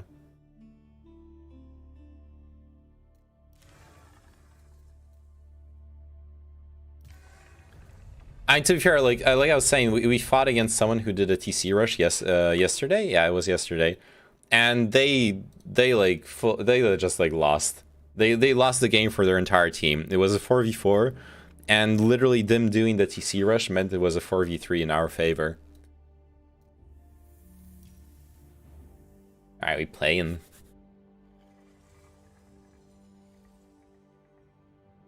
These crypto nerds bought some old copy of a paper for 41 million. Yeah, Magic Turtle is one of them, Odin. That's what he was saying. He's like one of the people who bought the who bought into the DAO that bought the Constitution.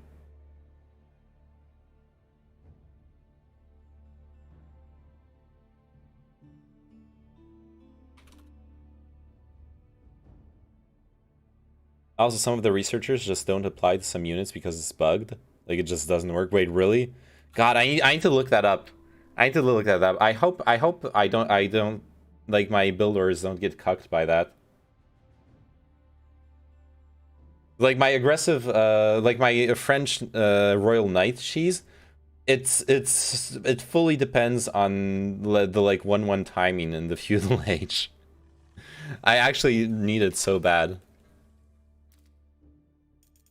All right, let's play the French. I'm not feeling like learning a new I'm not feeling like learning a new whatchamacallit faction right now.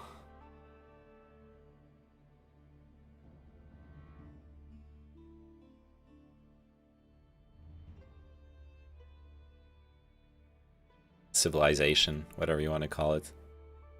All right, let's focus up. I need to learn to macro better, okay? That's what I need to do. I need to spend resources.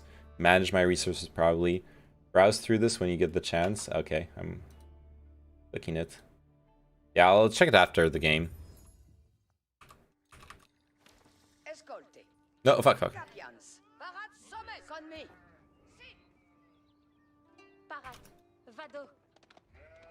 Where's my... Oh, there it is.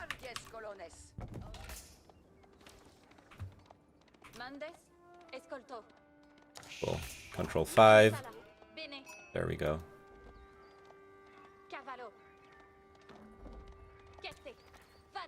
Drop off my first sheep here, and then we go exploring. Never mind, we got outbid. Misinformation was being spread about who our bidder was. Wait, what? Oh shit, I need to be building a house.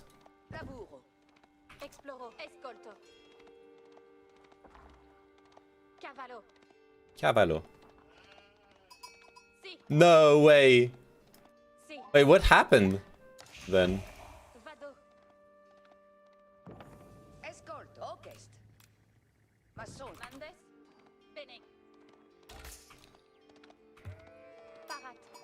Escolto. Cavallo. Cavallo. En sala. Escolto. Oh my god, I'm getting all those sheep. This is perfect.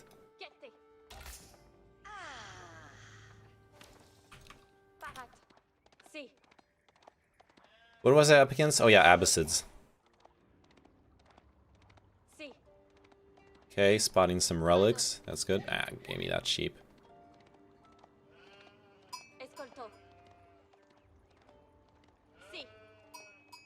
Bro, I have no idea. People keep saying opposite things. I'm gonna wait until I see an official statement. Probably a good idea, yeah.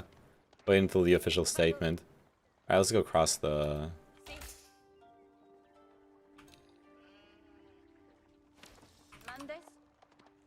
Actually, I probably need to start bringing the sheep back home. Never mind, yeah.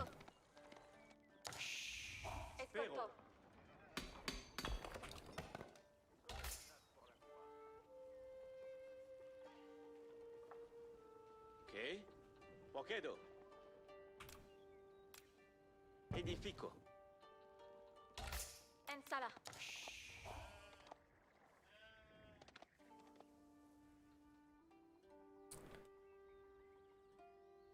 Escolto. It's funny that I'm sorry. It is funny that like you don't even know if you actually got won the bid or not. I don't. Ovoden linked the actual like live stream of the auction. I'm not gonna watch it for now. Obviously, I'm playing, but maybe you can like check that out. I guess. Oh fuck! I'm not making units. Oh my god! Fucking Game of Thrones.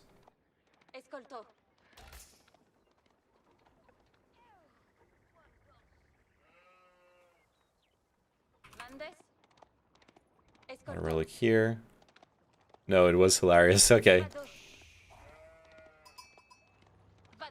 I definitely find it hilarious. Absolutely. I could see people being like, if you've put like a large amount of money or something in it, then I could see people being a little bit more butthurt. Oh, nice scout, buddy. Quad. Movens. Edifico. Exploro. Querte. Si. Si. Vado.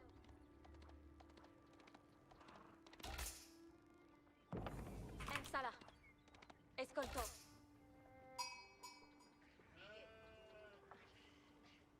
Colones parats. Parat. Bene. Nice. Si. Cavallo. Parat. Vado. Escolto. Escolto. Si. Mandements. Quitamos. Escolto. Passon. En sala. Mandes. Vado. Alright, so this is the lay of the land, right? Except there's got to be a way to cross, like, this part of the river, right? Oh yeah, there's a crossing up here.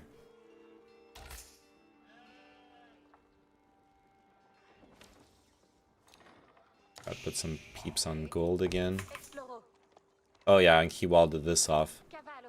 Wait, this is not an actual wall off, right? Oh, it is a wall off. Okay, I'm cool with that. Which means I just need to wall this off to fuck him up.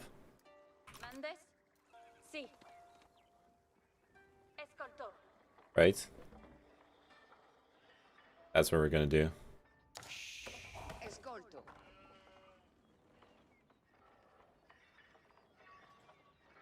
Do a bit of a wall off.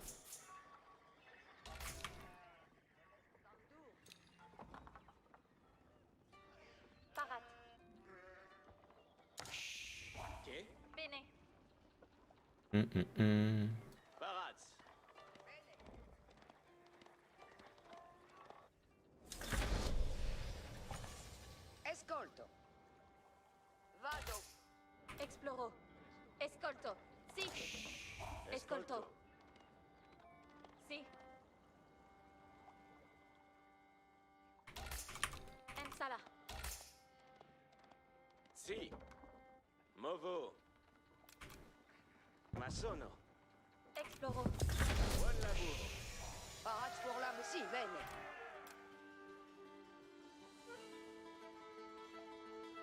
Cosa sarà ma sonata?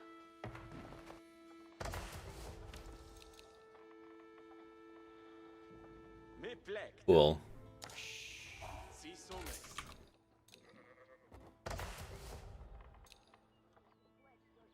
And now we need more buildings as well. Parats pour la boucle. Affect. A second stable. Sarà ma sonata. Parat And Qued me, ici va tost. blacksmith. Io ma sono la cose. Labor sperante. Obeio. Paratus et promptus. Sibolier. Parat porgito. Vado laburar. Io ma sono la cosa. Felicet beat. Qued orden. Cool.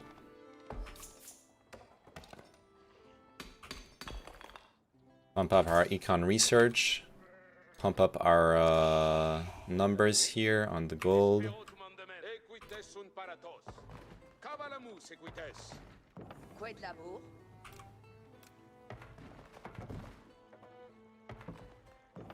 Vado laburar. Cool, cool, cool.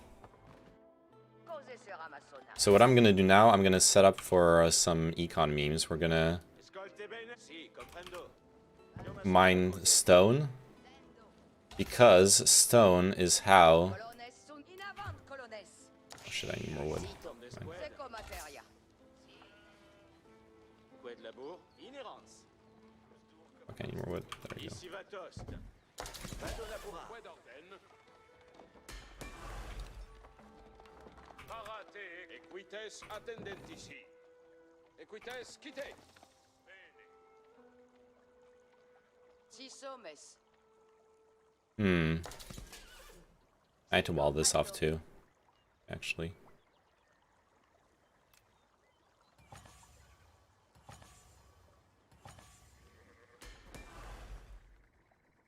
Cool. Parats pour laborar. Cool, cool, cool. Mining some stone. I'm gonna need some more stone. I need to... This. Houses. Vido, si. Cos'è sarà ma sonata? Parat por venir. Secco materia. Our villagers on wood. Way too much gold, but that's fine. I got way too much food as well. Felicet beat. It's kind of a weird place to be, but... Sperance. Vido, si. Camino.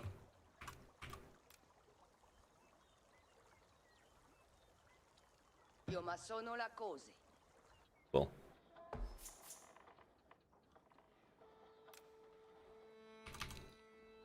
Cool, cool, cool. Qued me. Qued labour. Yeah, I need to pump up production. So what I'm gonna do for that, I'm gonna build a market. Yeah, right here. Cosa sarà ma sonata? Parat por venir. And then I just cut wood afterwards. Keep building units, get research done. I think we sort of have a bit of a critical mass here, so we can try. Let's see if we can do anything.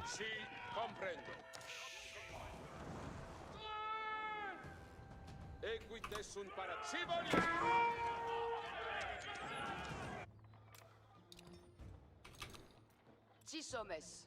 Ecceli mandement. Parate equite! Quoi d'ordine? Cavallo! Comme mondes! Equite sunt paratos!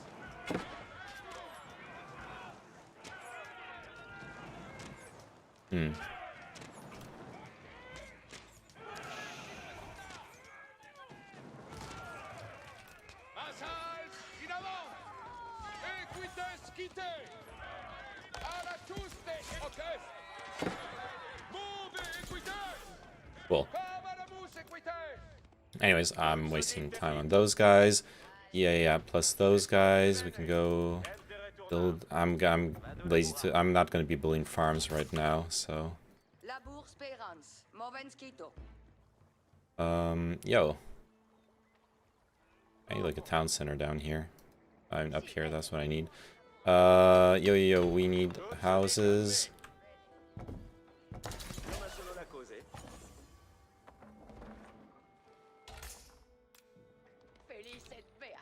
Keep production up. This guy here. Pump out traders. That's also something I need. Pump out more houses. Then pump out a lumber mill camp down here. Keep pumping villagers. You lady. Ah, fuck. I just spent a bunch of wood. Rip. You lady are gonna make me a second TC up here. Once I have the wood. Actually, I could just buy the wood. Yeah. Let's do it.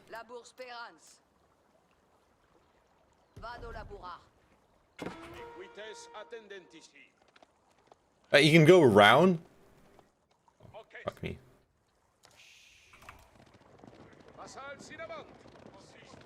Okay, I'm gonna need barracks. You guys are done. Okay. Let's see what I'm gonna do. Need this and this to pump out some units. Then I'm gonna need some food to tech up as well.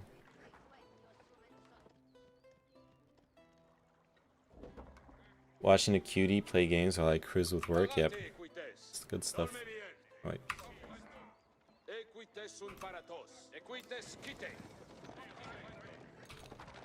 Wait, what? Wait, Gucci. And you peeps. God, I'm missing out. I'm missing out on so much wood.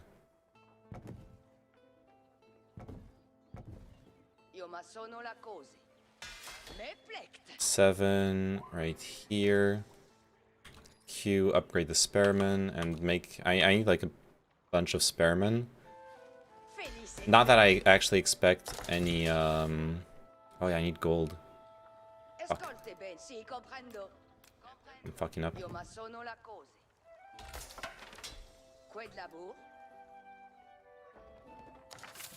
Six hommes, comme i trenca. Ecceli mandement. Comme me. Colones requient mandement. Scolte ben temps de retournar. Io ma sono la cose. Buon labor.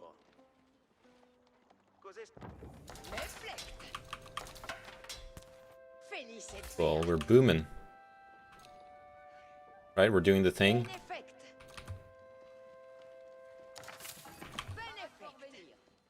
So I'm stuck on food right now.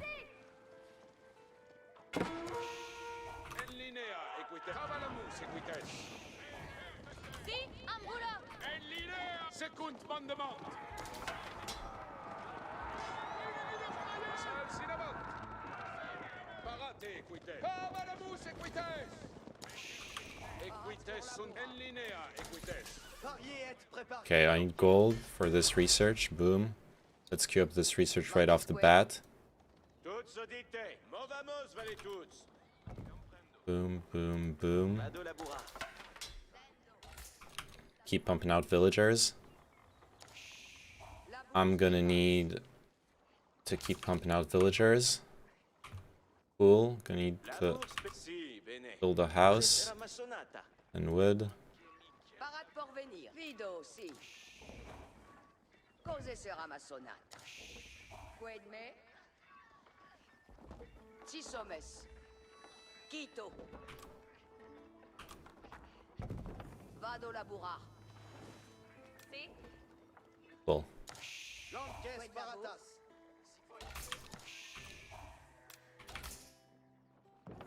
Buon labour. God, I need so much more food. Ascolte bene, non desquezito. Io ma sono la cose. Tutto dit, temps de retournar. I need to boom my food income, like, so fucking hard. Parats pour laburar. Inerans. Cose sera ma sonata.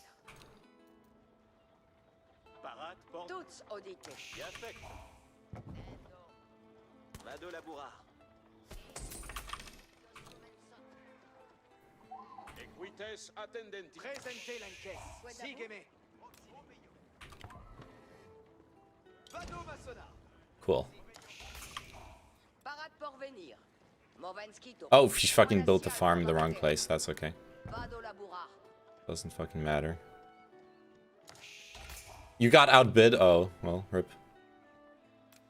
Me plect. Si somes.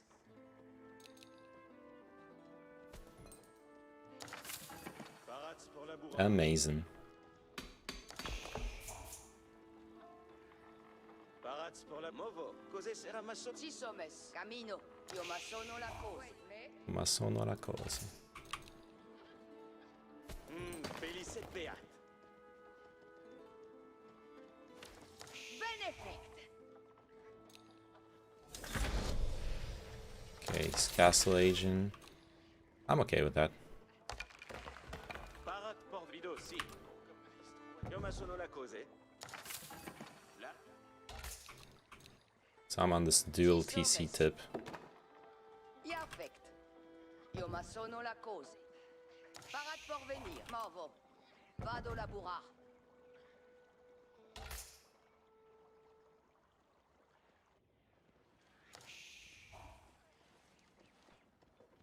Mandesque, ici va toast. Cose sera ma sonata. Actually, I'm not that okay with that. I need to, like... En linea equites. Equites sunt paraton. Move equites. Equites attendent. Andes sare. Quasi fect. Parate equites.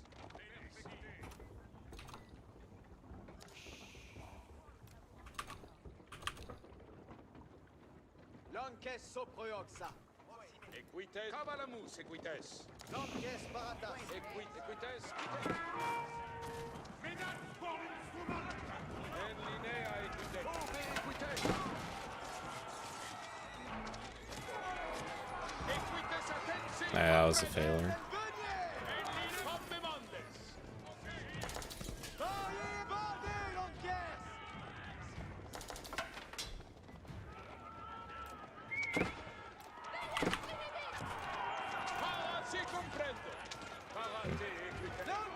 AIs.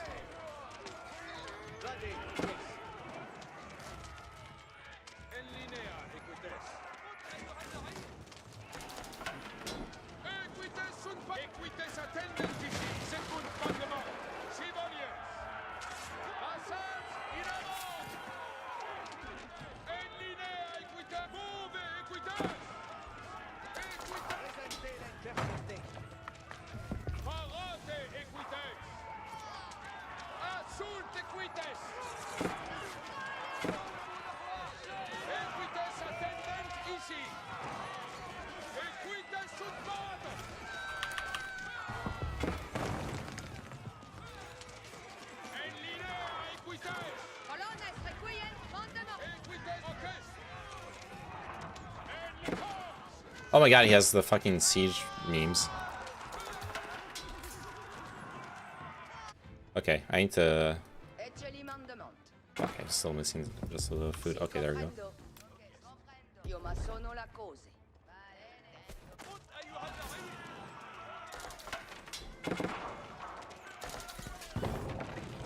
My god, I'm losing my TC, am I?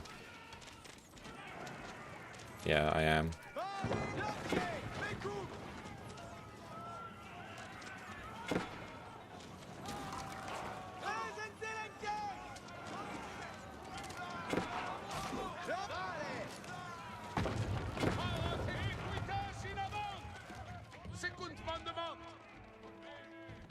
It's okay.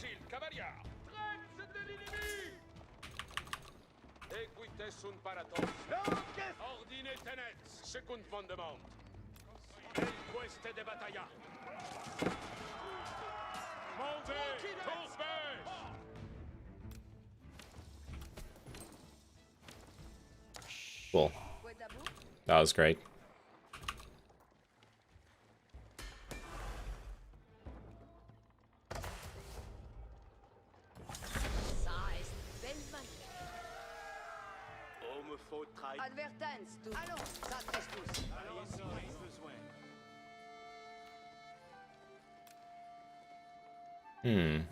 Okay, I need a second town center near, like, gold.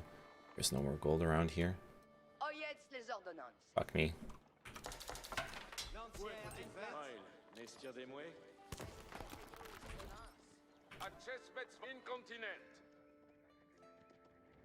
I hope he doesn't realize I'm trading down here, by the way.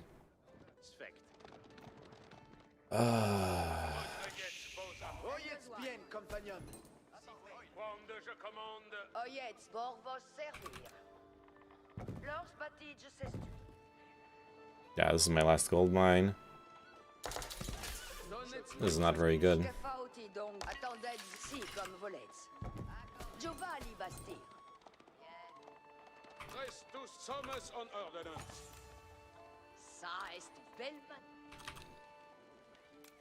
Longtemps va-t-il demeurer? Oi, mestier de moi. Ça est belle manouère. Besoin d'y faire? Advertance. Lors devance nos salaires. Fuck. Marchier hier, moi très À l'arson, chevalier, je suis votre serveuse. Sie kommt, was wollen wir alles? Tschüss! Unsere jetzt was verbraucht! Bist du à l'arson, chevalier? Bist du zum Stress? Chevalier! Allons! L'ennemi ist nos aguets! Essayez vos armes! Nos avons!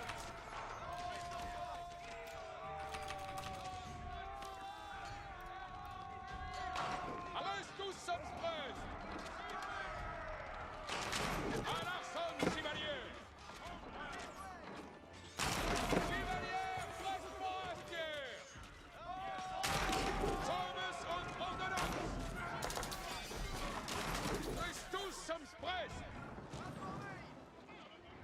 L'entière gardez! Si sera fait!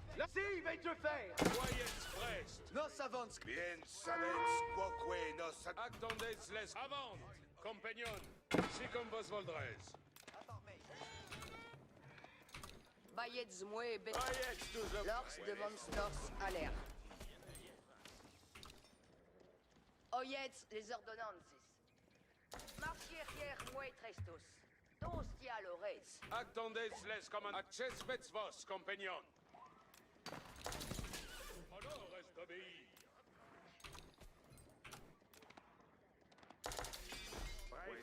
Votre commandement. Soyez prêts. L'heure est apertisets votre courage, compagnon. Alright, we need to fight.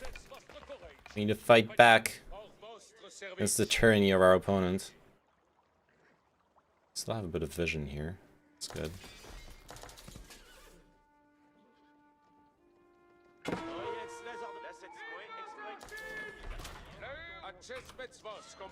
Oh, he's got to keep.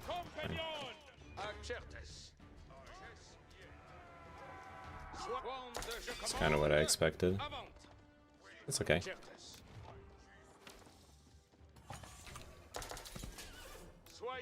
Brest, l'heure est avant, compagnon.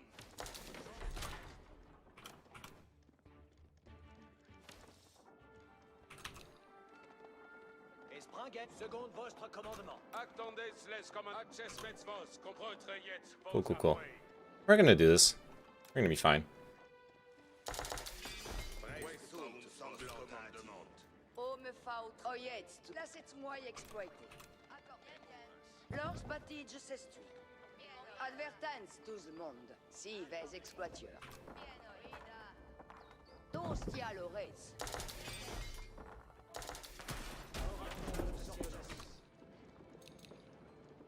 I need so much more unit production.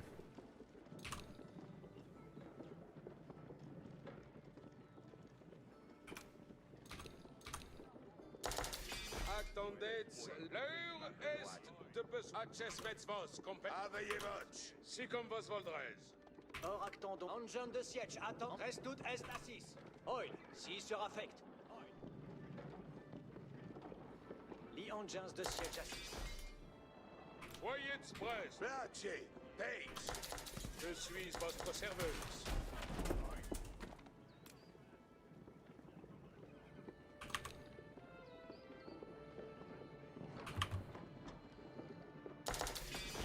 Engine de siège, engine, trajet, engine. Attendez, hors votre service. Reste tout est engine de siège. S'il faut déguerpir.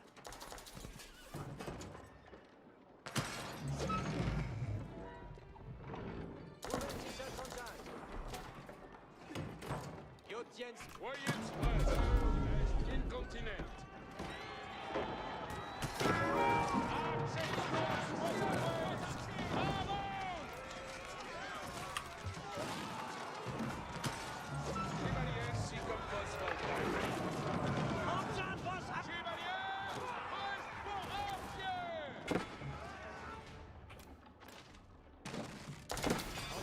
Engine de siège. Oh yeah.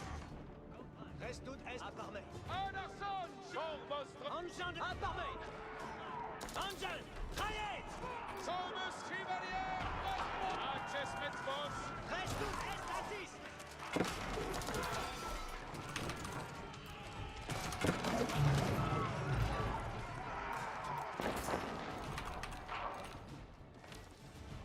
Liechtenstein. Compagnon, Liechtenstein. Vite, Boston. On l'a voué. Engine de siège, attendez vos ordres. Or actondons, ordonnance.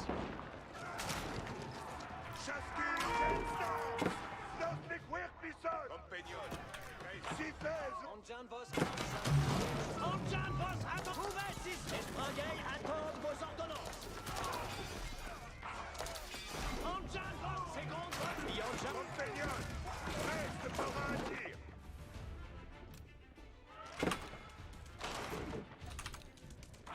Chaskins, ex-appelé. Liechtenstein, compagnon. Access vos, retraite vos avoués. Engine de siège. Oil. Tous avertissez votre oreille. Compagnon. That's being repaired. Never mind. Engine de siège. S'il faut déguerpir. Trabichette assis. Access vos. Bien savlace. Attendez, hors votre service. Reste tout est. Engine de siège. Si partons nose. Vous êtes si seul. Or actondons ordonnance. Reste tout est assis. Engine de siège, attend. Engine de siège, si partons nord. L'heure. Coué. Page. Avertissez votre oreille. Reste tout. Yo tiens. Soyez prêts. Comme. Engine vos. Vous êtes si seul. Engine.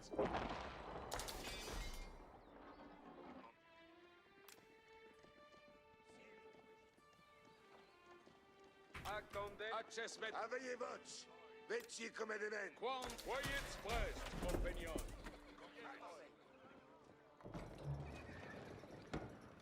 Engine de siège, attendez vos ordonnances. Yo tiens mon siège. Okay, what are we doing? We are building some houses.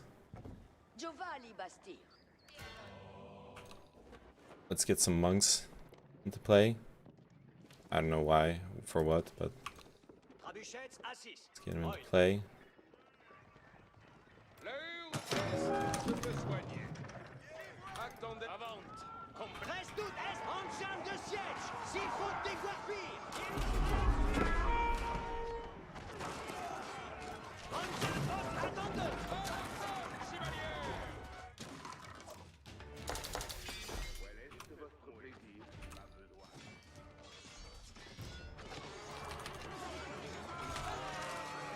I need more unit production, that's what I need. Allons, ça tresse tous.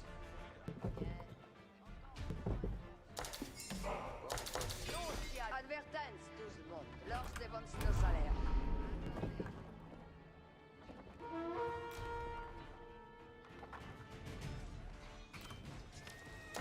Compagnon, Hector, Où sont vos Raduchet, en chambre de se meute. Oh god, I lost. Compagnon, reste par Moult avance vous après. It was like too much. Attentis, reste tous, allons. Incontinent. Régiment de bande. Oyez.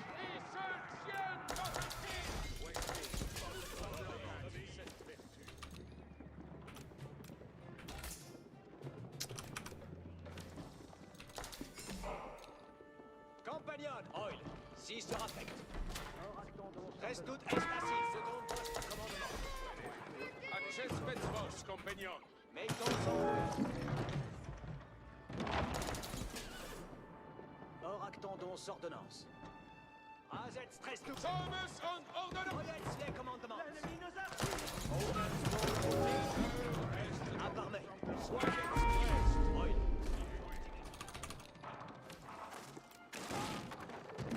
Soyez in. Lianjans est mu. En jams en way. Lors devance nos salaires. Oyez les grecs. Oisez, compagnons. Oisez. Régiment de lance. Oil, 6 sur affect. Entrez pour la bataille. Soudain.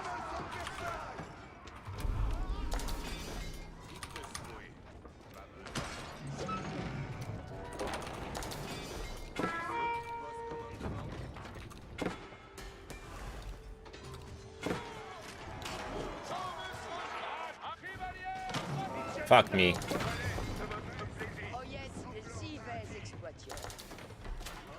I'll go kill this one. I fucking lost. God damn it. What's this fucking macro, dude?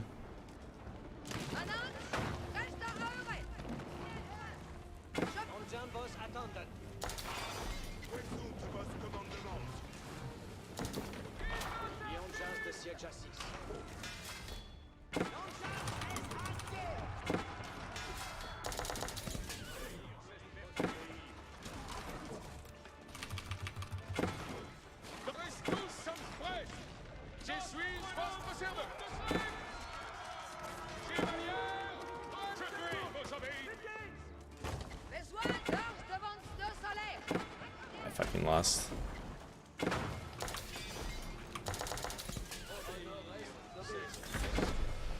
And he's Imperial aging. Yeah. Fuck, dude. F. Yeah.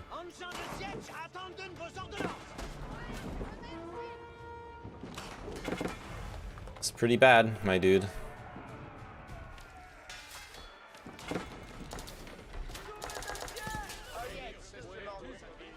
Je vous amène mes riens à votre commandement. Oh. He stole my gold.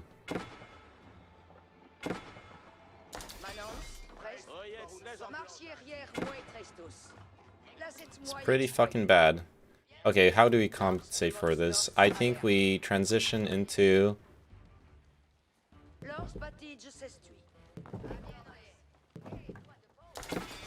a bunch of this crap.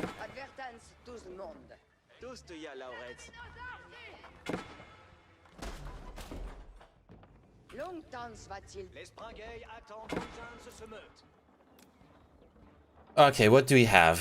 What do we have? We have...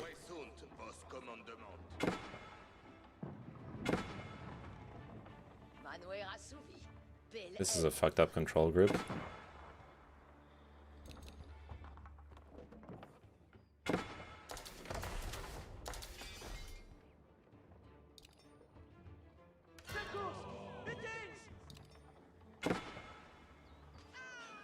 Oh, fuck me.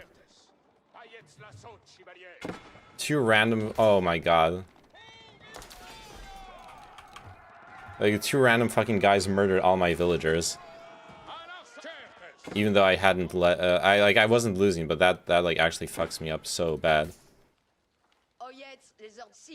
Like, is there a return to work? Oh no.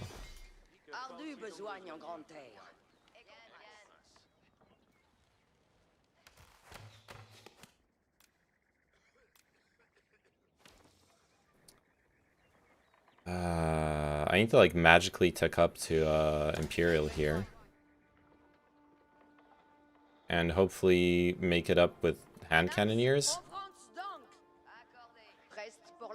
Like my huge deficit. I don't know, this is looking bad. But we haven't lost yet.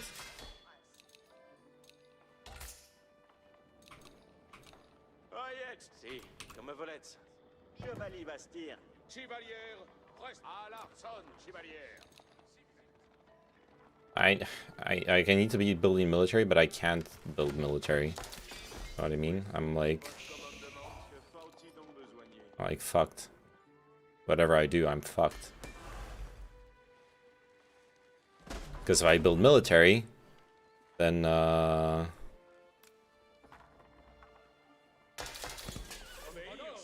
I'm missing out on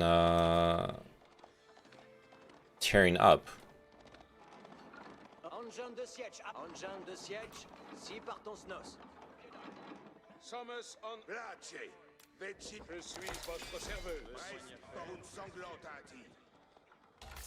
Yeah.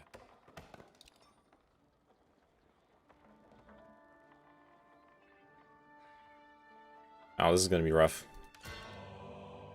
I have like no relics. I can get like 1 relic from up there.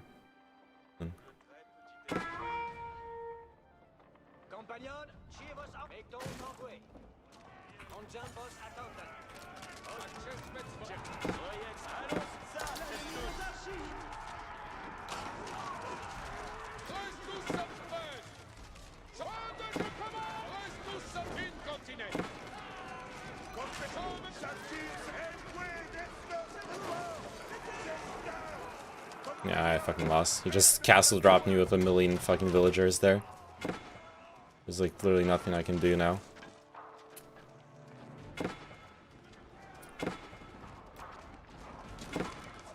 He's just pumping castles on top of me. Oh my god, I got destroyed by this guy. Oh my god. I thought I was doing good with the second TC, but like he must have had his second TC and also been and he also like cheered up to Imperial. I should have prioritized cheering up to Imperial. I put too much into those fucking knights. And he like knew I was pumping knights too, so he built counters, which were the camels and the spearmen. So my army really wasn't that useful anyways. And so I didn't have a castle on the crossing, which I needed. I needed a castle there.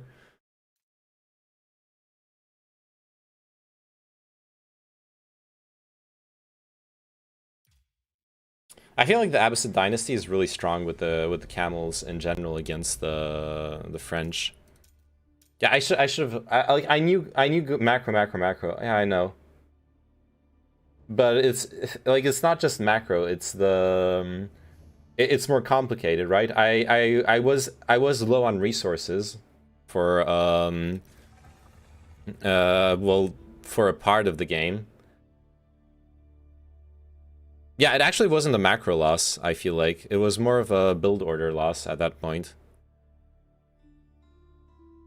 But I guess he was probably more efficient in like his second TC or whatever. I don't know what he did. Let's look at what he did.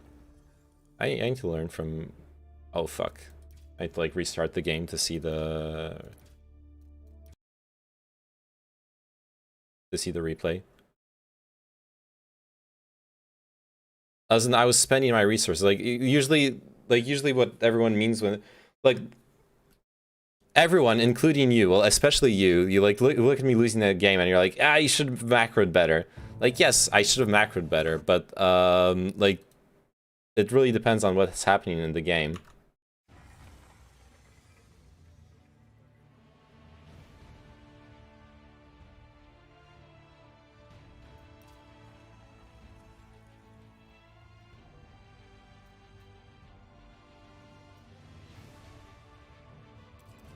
Like macro, this isn't StarCraft. Like, it's not just about like keeping resources low. You need to have the right resource. You need to make choices whether you're teching up or building building army. Those are two different ways of macroing.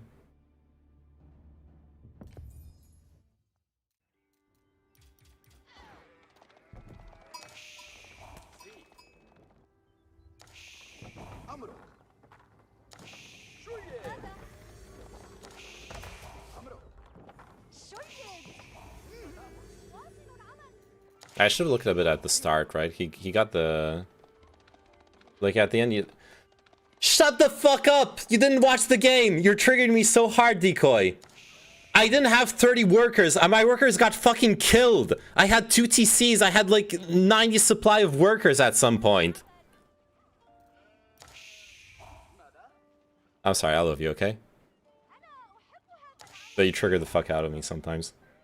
Attacking the northeastern walls he built instead of the western walls might have worked better because it was a further distance to repair. Maybe. I think it was more like just army. I was really slow with setting up my stuff. No, don't me. Don't me. You're trying to fucking comment on a game you haven't watched, okay?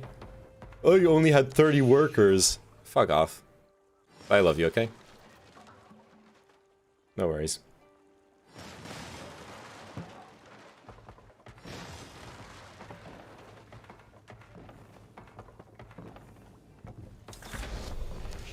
Let's just reveal all. I'm gonna build my own wall here. I saw from the point when you lost that ram on the bridge. Then how can you talk to me about 30 workers? You saw all the fucking workers die. What are you talking about? You literally saw them die.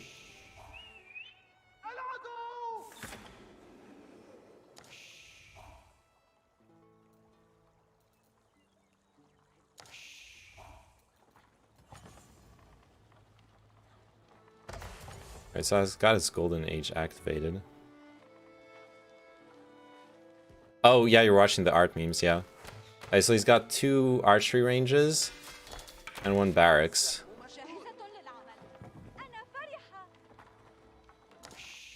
Like, I'm floating way less resources than him, but at the same time, he's floating them on purpose, right? He's gonna...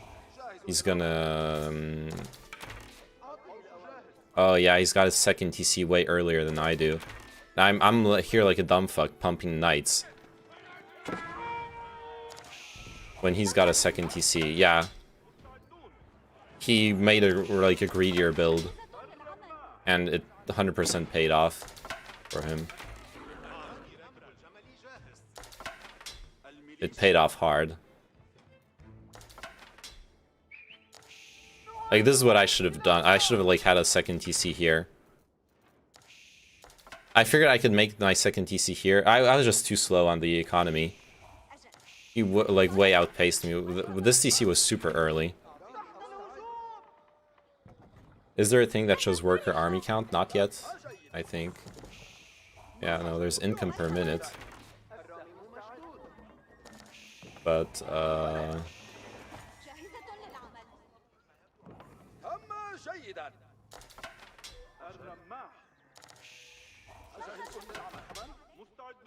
no worker count.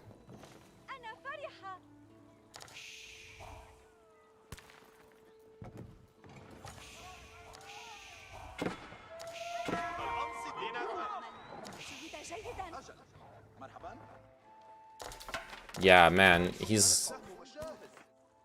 Like, now I have my second TC. And I, like, built it here. Thinking it could defend over the wall, which it actually can't.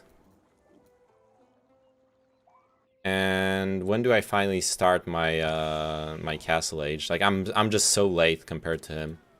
Alright, he's when does he start his castle age building? He's got a third town center. The fuck? No, oh no, never mind. No, he's only got 2 town centers. Income per minute works? Yeah, we can look at that. Yeah, like at this point his income per minute is huge. Like look at that food income. Because he's pumped out the... Well, actually, where is that income per minute from? That's oh, that's just the farms here. Okay.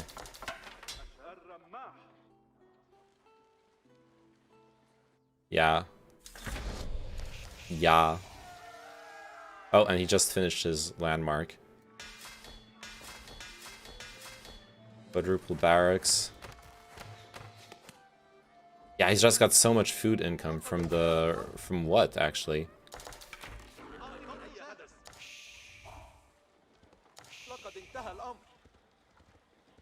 I don't understand. Oh, this is the... yeah, all the landmarks are in here. Right. Yeah, I forgot how the abysses work. All the landmarks are in the same building. So he isn't building anything... Any separate building for his landmarks.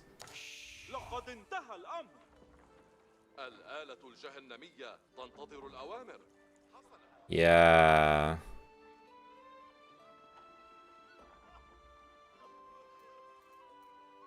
I have a lot of supply here, right? I just want to see, like, his supply is... Yeah, we're on equal supply still.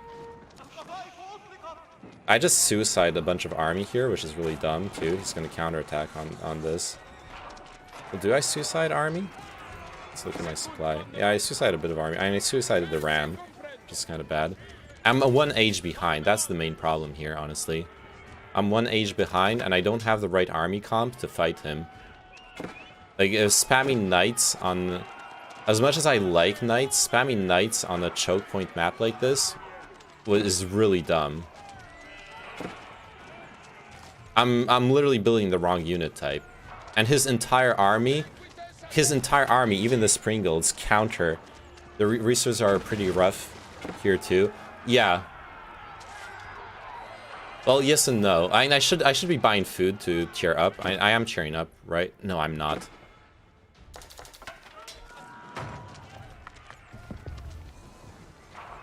I thought the town center could work as a defense. It just doesn't.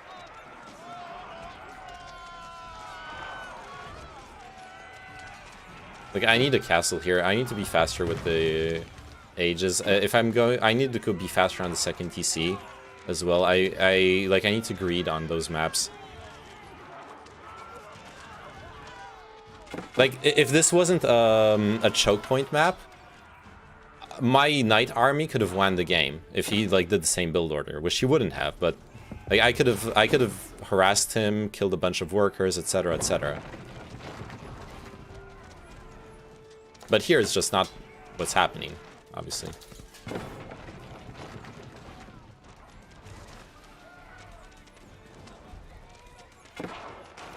And, like, in classic terms, it feels like his resource gathering allocation was more optimal. I don't know. But yeah, he had the way bigger food income for a minute. Oh, because of the like golden age thing, right? He's got like idle workers, dude. He's not macroing that well, really. I mean, he macroed better in the decision making. I'm so late on my castle age.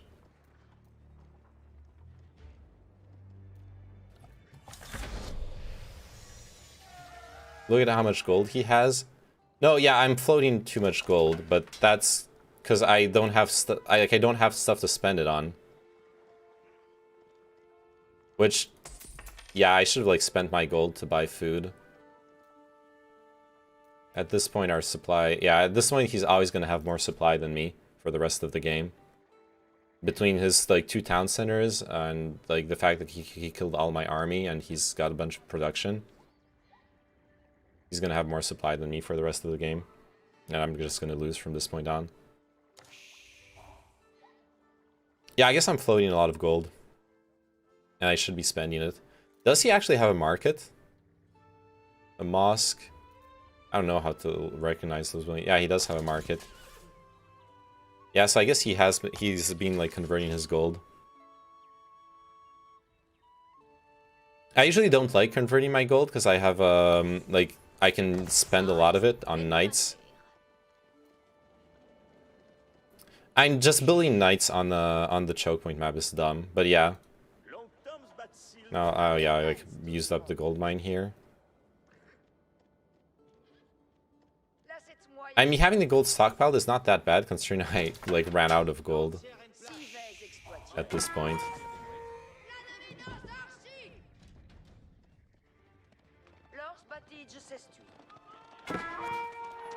Then I suicide my army again. So like my army composition is not bad against him, honestly. I do some shitty micro here.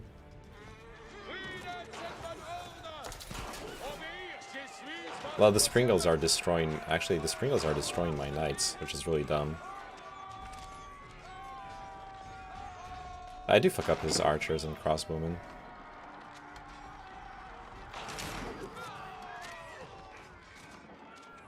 But in the meantime, he builds a castle here. Yeah, I'm just losing from now. What was the stone used for? Stone is important for castles. But yeah, those villagers are like, I have way too much, way more than enough stone. And I should be building a castle here. Not that it matters really in the end. Oh, this is a scout he forgot a while ago.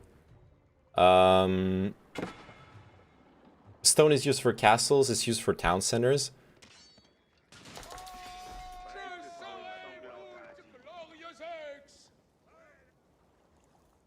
Okay, I wanna start up the game from the start. And see how he goes for the fast town center. Like, what's his build order?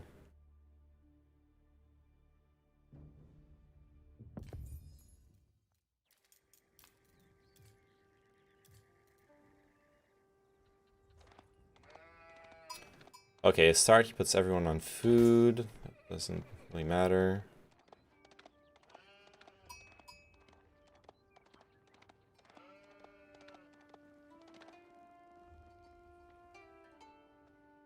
Then he goes for wood.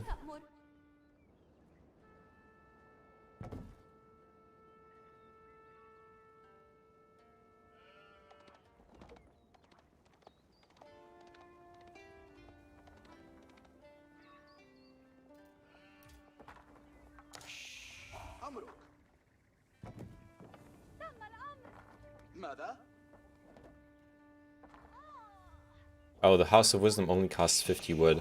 I guess it's always going to be a different build order with the Abbasids, because like it's just like the shit works differently.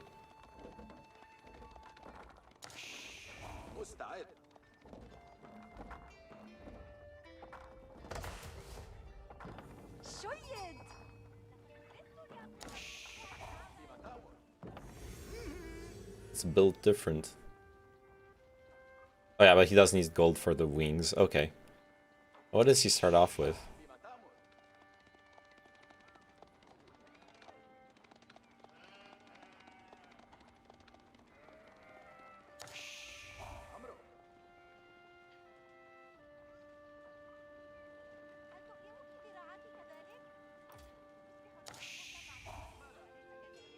Only 2 villagers on gold, which makes sense. Early on, like, you need to stockpile food for the feudal age.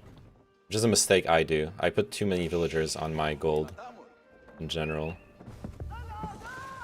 Okay, now he can do one of those. Which one does he do?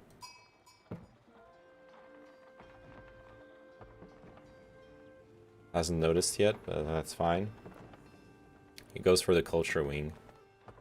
Cultural technologies is research the cost of all technology by 30%. Keeps heal units, blah blah.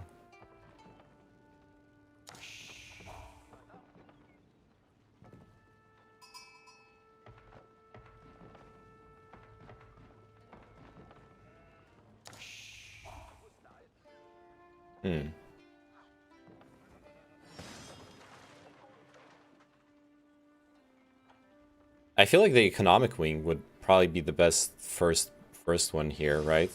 I don't think he actually made any of the culture wing research in the end, or maybe he did.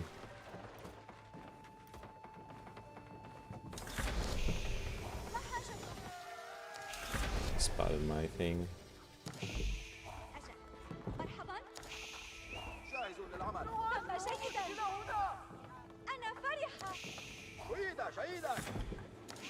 Yeah, he's not doing any of the research here.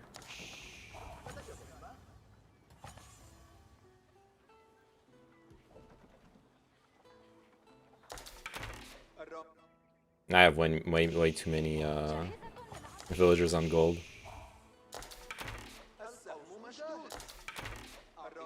Oh, he does do the research. Never mind. Okay, he does do the culture and research first. Now all his research is cheaper. Yeah, there's no way I can break this with the army I have here.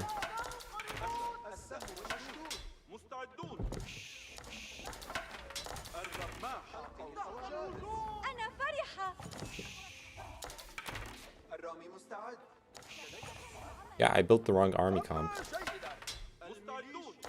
Really?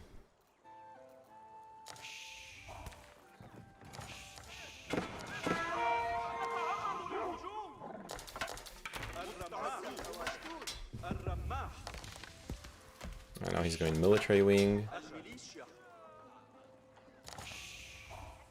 Alright. That's enough. I saw what I wanted to see.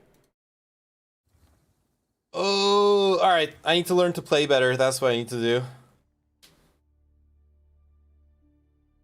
Many mistakes were made.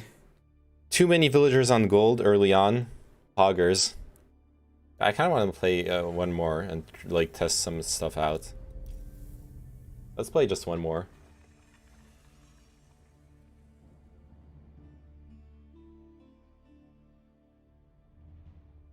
One v ones. You want to practice your builds? Sure. If you wanna 1v1, we can do that.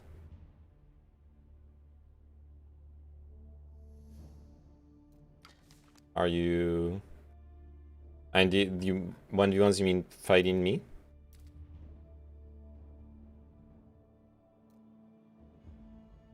Should I stop queuing?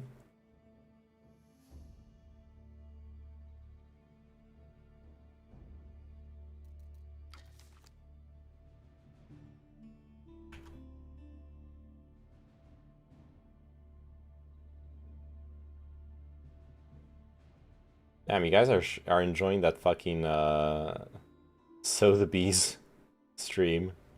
Last chance. 417.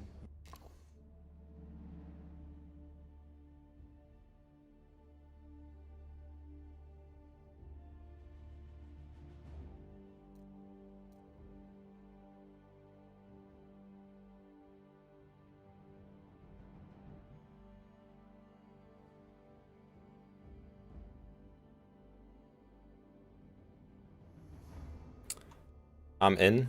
Okay.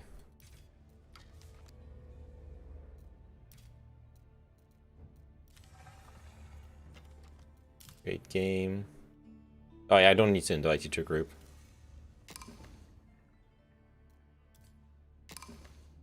Oh yeah, there you go. Okay. Let's not do an island map.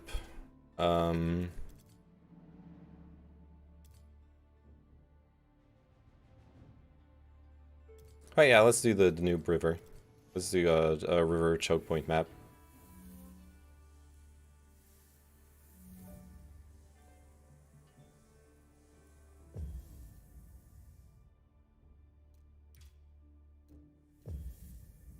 Let's go. Oh, do you want to hop into Discord?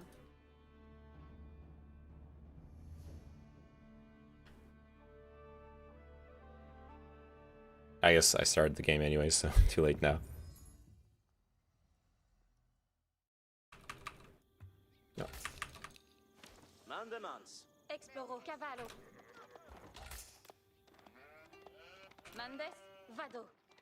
Vado. Escolto. Vado. Sì. Escolto. Sì. Me? Spero. Movens. Ma sono. Parat. Bene. Got some gold here. I need this sheep. Cavallo. Wood. Ok. Movo. Ensala. Escolto. Sì. A trade post down here. Sì. Escolto. Sì. In avant. Sì. Lavoro. Mandes. Sacred site. Cavallo. Sheep up here.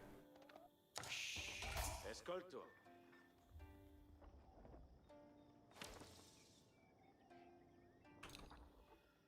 Cool. Ensala. Oh my god, you have so many fucking sheep. Oh, you want to fight me? Cool. I'll fight you.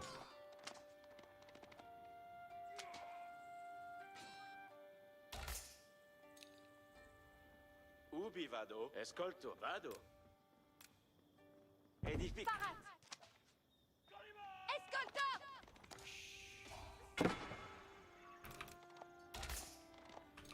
Exploro.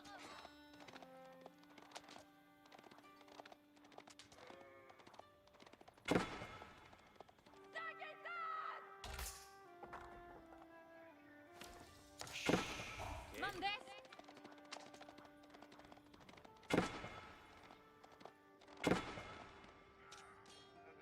Vado. Oh, fuck. Cavallo. Carte. Sì.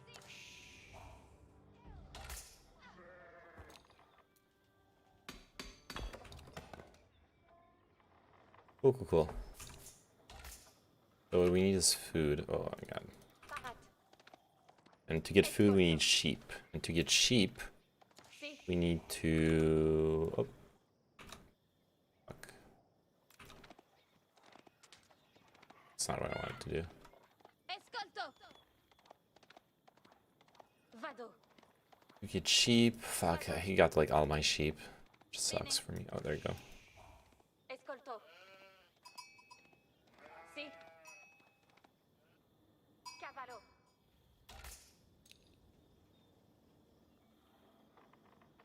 Spero. Procedo. Edifico. Exploro. Vado. Bene. Vado. Carte. So this map layout ends up being just like...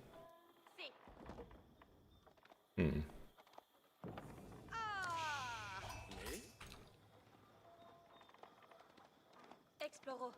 Cavallo. Orchestre. Escolto. Vado. Parat. Escolto. Vado caver.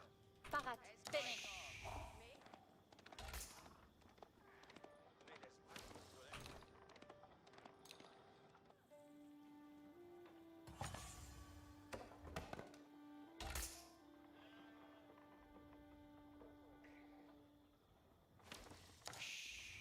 Spero.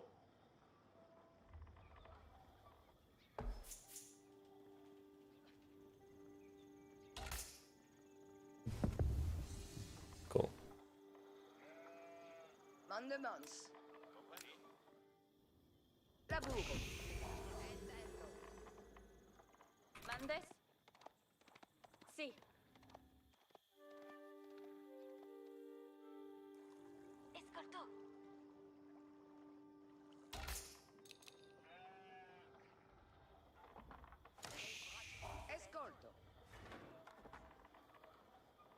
Escolte. Exploro. Si.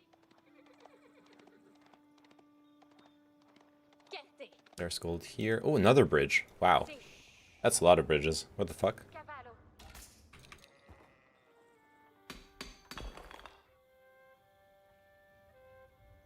Parats. Vado caver. Movans. Quod. Si. Ensala. Vado. Vado. Ensala. Escolto. Perfect.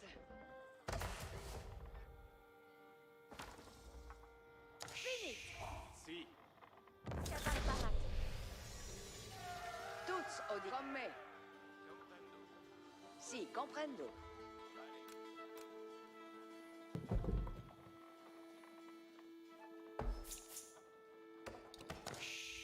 Quel lavoro. Mandes. Commandes. E cilima. Sito. Io ma sono la cose. Si. Ambulo. Comprendo. Si voleis. Cool.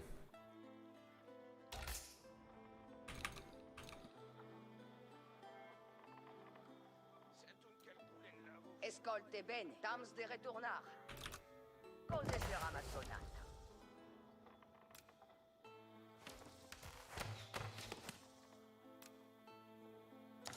Qued me camino. Vado laburar.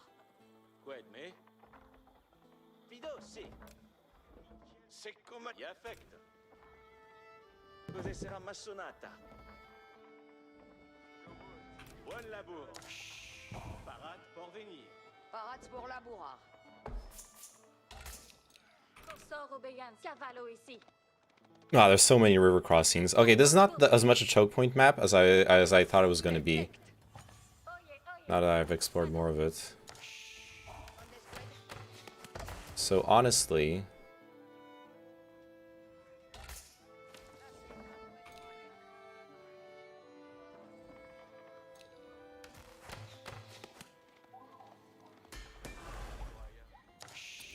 Parat pour venir.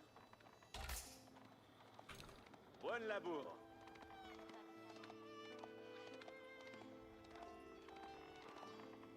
Cursor ambulo. Cavallo ici. Si somes.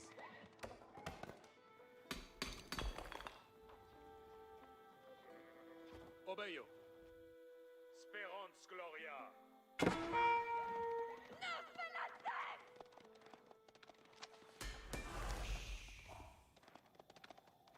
Espero tu mandament. Opest.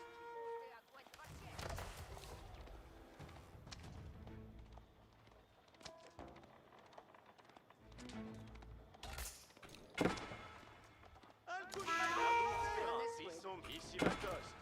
Vado labura.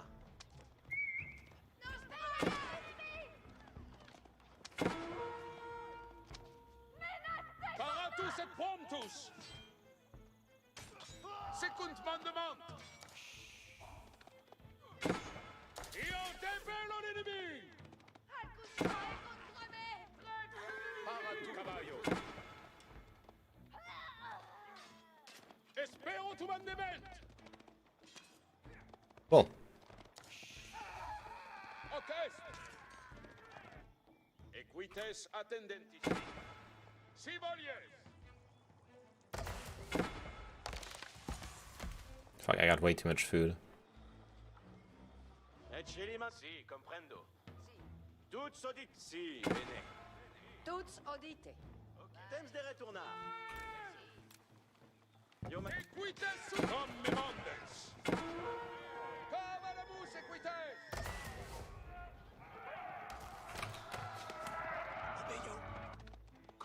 He should have kept attacking me.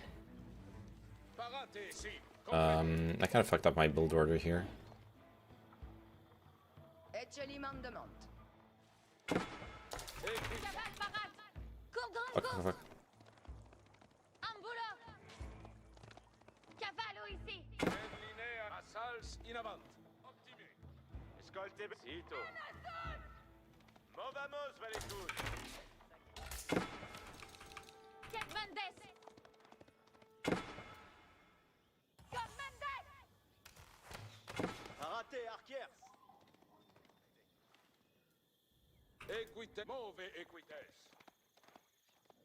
Civiliers. Fuck me. It's fine, I'm gonna be able to tear up soon. Si, comprendo. That's what I'm gonna do.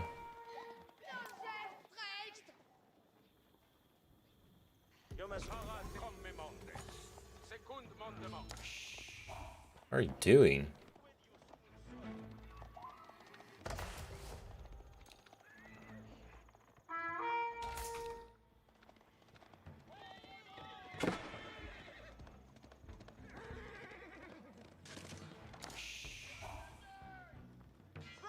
Equites attendent ici. Equites quitte. Si comprendo. Cavale parade. Comme grande course. En ligne equites quitte. Parade. Obéis. Si, expect. Oye, oye.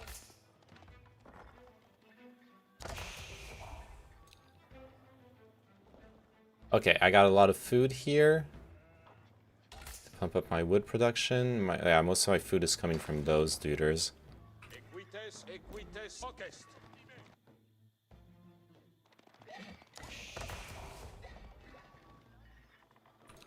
Qued, y affect.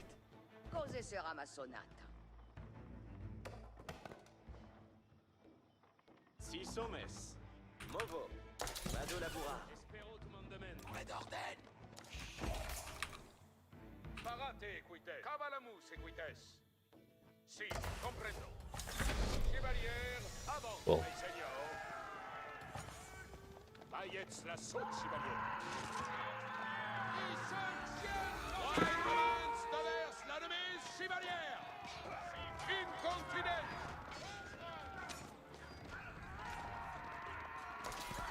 Pour votre service. Besoigne de l'asset moins exploité. So, where the fuck? Yeah. Comme volette. Oyez les ordonnances. Thomas on ordonnance.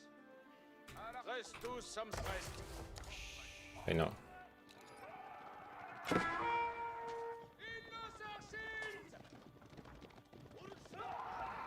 Avant, mes seigneurs! Fidèles en bon ordre! Je fuis, mes amis! Chevalier, c'est le temps d'adventure, mes seigneurs! Waitement de vers l'ennemi, chevalier! 16 belles manouères. Voyez tout le monde. À votre commandement. Cool, cool, cool. So now, what we're doing is we're gonna pump out some production buildings, right? That's what we gotta do. So...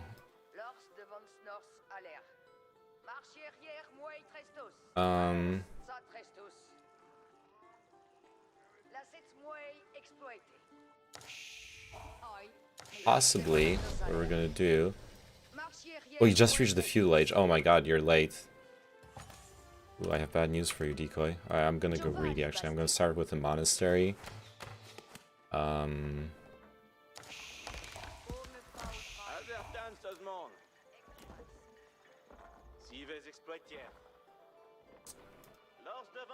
This is 6 people, so... 1, 2, 3, 4, 5, 6. À votre commandement. Besoin à faire. Voyez tous le monde. Allons ça, très tous. Veille à la mine. Bonne besogne et je fecte. Pas de besoin et je fais. Chevalier, avant, mes seigneurs. À l'arson, chevalier. Si comme vos voldrez. Oyez le si comme volets. Lors bâti, je sais. Reste tous sommes prest. À l'arson, chevalier. Pour votre service. Je suis votre servante. Attendez! Reste tous sommes prest. Il est une bonne ordre. Lors devant silence. Service en ordonnance.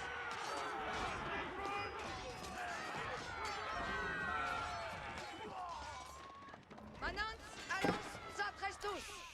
Si comme volets. La cette moille exploitée. Tous à l'arson, chevalier. Certes. Sommes en ordonnance. Prudence en bon ordre. Chevalier, reste pour Astier.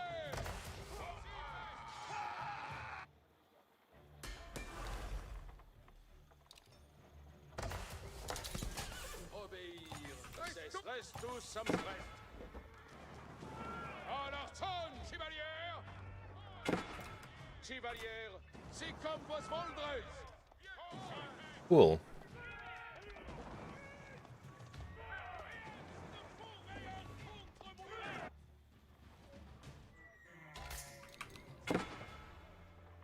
Alright, where's my market? Oh, there it is.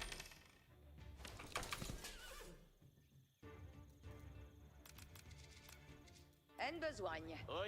Si vais exploiteur.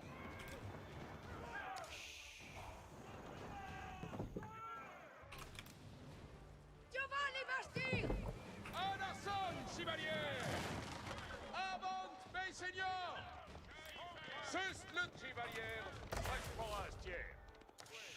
Reste tous sommes reste. Honor reste d'obéir. Advertent pour vous servir. Lors bâtide s'estui. Oyez, marchiez arrière mouette, reste tous. Lors bâtide s'estui. Ça espère. Cool, cool, cool. W. Boom. Actually. 2, 3. Obéir, c'est vertu.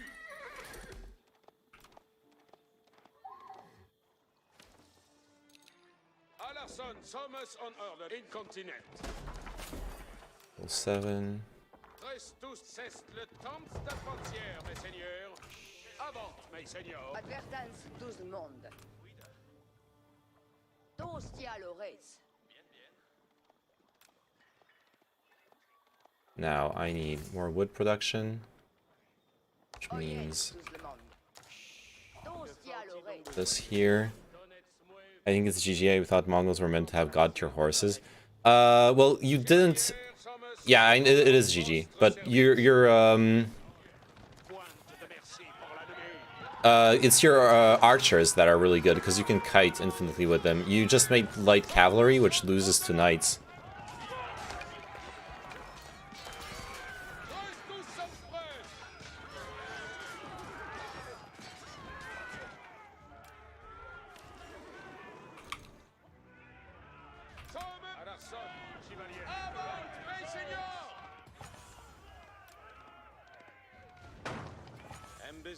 Oyez, veici, commandement, j'obtempère.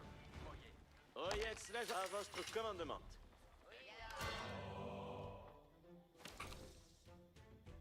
Yeah, you stayed at first age as well. Like, all my units are way more stronger than yours right now. Because I'm, like, in third age now, actually.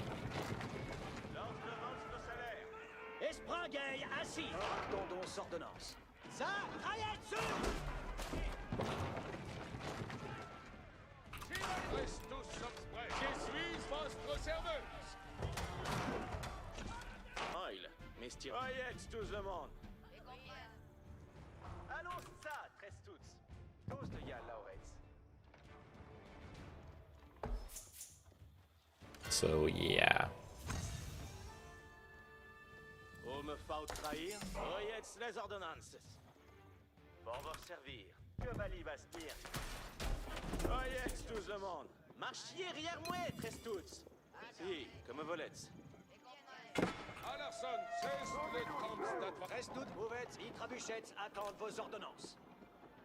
Seconde votre commandement. Advertent hors de votre salaire.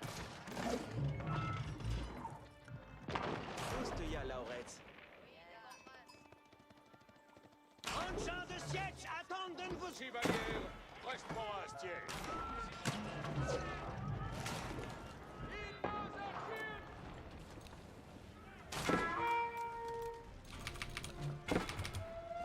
Allerson, sie kommt, was Voldreis.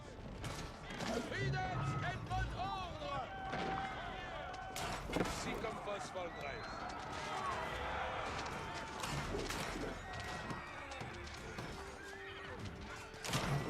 C'est le temps d'adventure, mes seigneurs. Chevalier, pour votre service. Sommes Allerson, chevalier. Les Trabuchons, en vos attendent. En champ de siège, Allerson, confident. You need to tech up early in this game. Like, teching up is really important. That's how I lost the previous game in large part. Like, I was up against an opponent that was teching up so much faster than I was.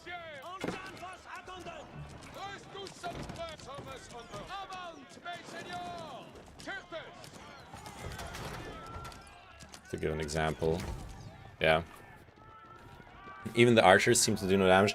Well, now at this point, like, I have like the research. My units are strongly armored. Like, your archers aren't that good against knights, right? Because the knights have the mobility, but they also have heavy armor. What you can do is you can yeah, I was at T3. I was in Castle Age. Yeah, I had like T3 knights. I had the research, all that stuff.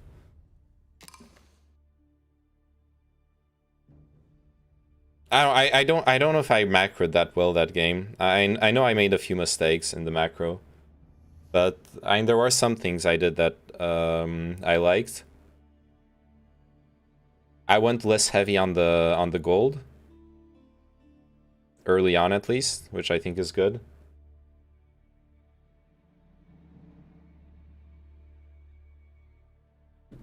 Also, my horsemen couldn't even kill your workers. Well, that was scouts. Those are your scouts. You were like attacking me with, right? Because I remember you. Oh, or maybe were those early horsemen? Oh, I look. Sorry. You were. Yeah, you're attacking me with Dark Age units when I was like in Feudal Age or Castle Age. It's not supposed. It's really not supposed to work. But yeah, the strong. The meme unit is the Mangudai. Confounding mobile ranged cavalry that can fire while moving. Like Mangudai kind of sort of maybe lose to knights if if the knights get into melee, your Mangudai lose. But your Mangudai can infinitely kite my knights. So your Mangudai actually win against the knights as long as you micro them. They only lose. They only lose if you don't micro them, because they can fire while moving. So yeah, you're supposed to make Mangudai from your archery. You're supposed to, like with every civilization, there's no civilization where you do Dark Age aggression. Honestly, it just doesn't exist in this game. Whatever you play, you need to go Feudal Age. And then Feudal Age, there are some cheese strategies, like you could like spam Mangudai. Hey, you know, you could spam knights if you're playing French, etc., etc. My counter to your Mangudai would be to make archers, from my understanding. You want to try another one, Decoy? We can try another one, because like that counted as practice for me, but for you it was kind of meh, right? Yeah, I only noticed way later that you were still in the Dark Age, but yeah. Like, the thing also in general, like, rushing on age can lose you the game, because it requires a lot of food, and that food means you weren't producing army units in the meantime. But you're also also I guess the map was weird because we couldn't like turtle.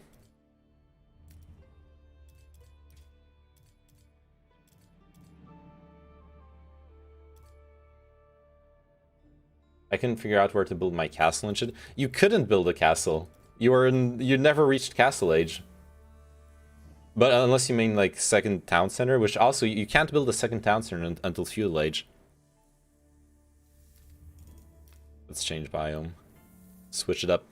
You're playing Chinese now, okay. I can play AoE4. Oh shit, sorry. Oh yeah, we could have gone for 3v3s. Yeah, I'm just 1v1ing decoy for like we're working on our build orders. Decoy is learning the importance of teching up. I'm learning. Depends on how tired you are. I'm pretty tired. I'm actually not tired. Wait, this. Yeah, I asked you like, did you want to play the Chinese? Do you want to restart? We can restart. If you don't want to try the Chinese out. I didn't hear it, lol. Rip. Gold up here. Oh shit, I need to make a house. Got bridges up here. Yeah, we could do 3v3s if you want. Easy. Yeah, we can switch up to 3v3s. I'm down. And then we can play with Kino.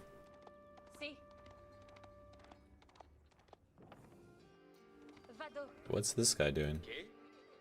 Yo, what you doing, buddy? That's cray.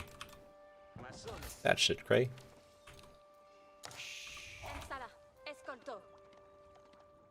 But I kind of want to. Okay, I want to like do the opening build, like the fast TC and stuff.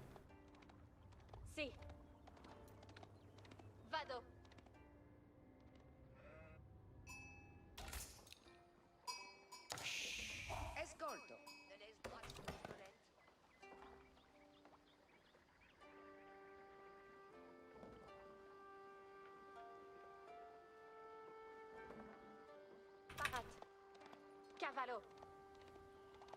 Escolto.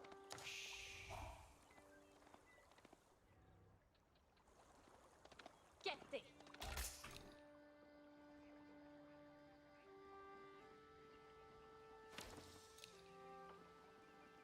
I think I have too many villagers on gold now. Hey Hard, how are you doing?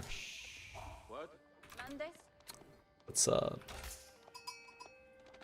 My sheep. Yo, what the fuck? You're killing my sheep? Not gonna get to kill them. Vado. Vado.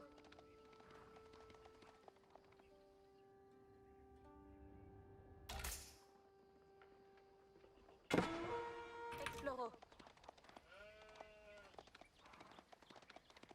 Oh god, that's your town center. Oh no no no no no.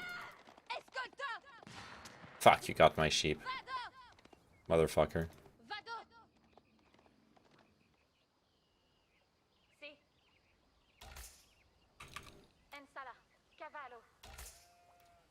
Shit. Quod. Colones. Comprendo. Comprendo. Mason. I'm at it again, yeah.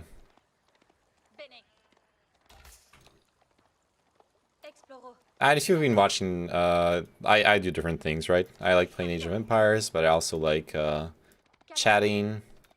We had the podcast today, talked a bit about like politics stuff. Fuck, all my villagers are doing nothing, and I'm like 70 foot away from my fucking.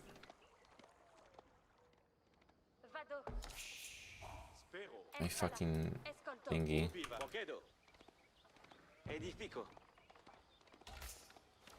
Mandes? Sì. Bene. Escolto, sì. Ascolti. Capere. I'm not making villagers.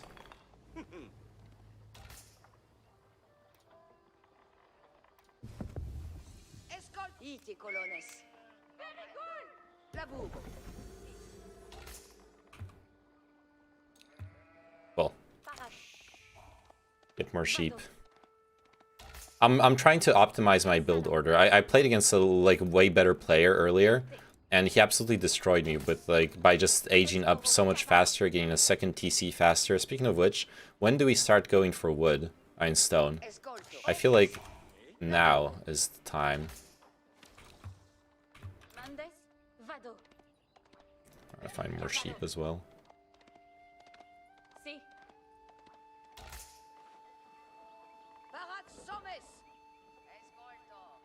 Do you think it's good to go camping when it's 25 degrees? Assume it's sunny? Sure. Why wouldn't it be? I don't get it. Okay, I'm gonna beat him on the fuel age.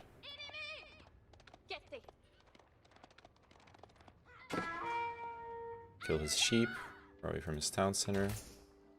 That's good for me.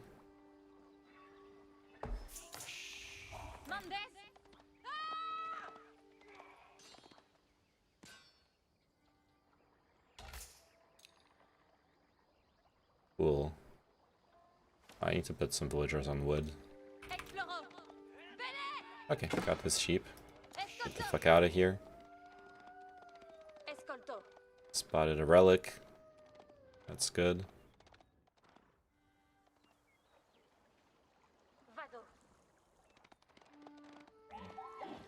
No deer, I know sheep.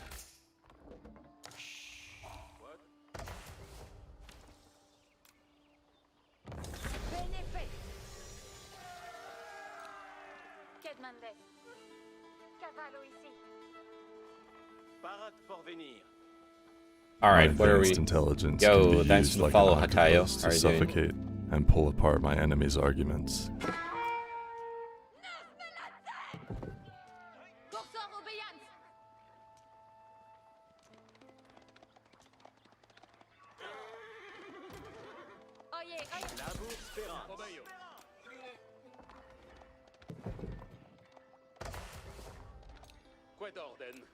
Okay, let's go for the harass. That's the play I like. Shit! Pop cap.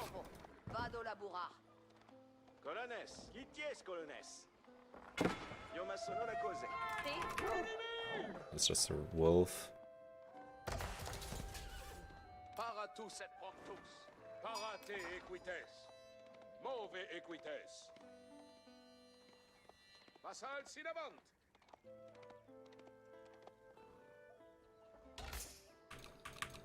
Equites attendent ici. Cavalamus equites.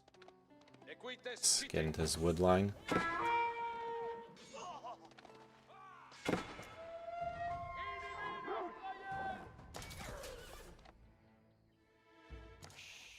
Assault equites.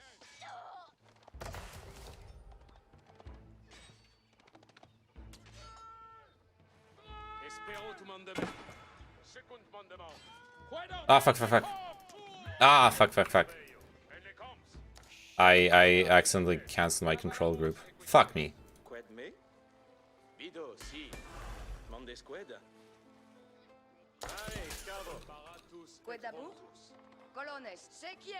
Okay, I need to put some peeps on gold again. I need to like pump out my research and stuff. Also making knights. God, I messed up my control groups. Oh, he's stuck! Oh my god. That was terrible.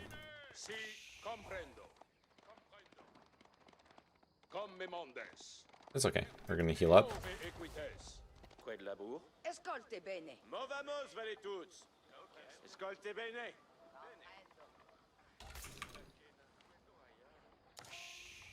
E ci limancito. Cose sarà ma sonata. Espero tu mandement.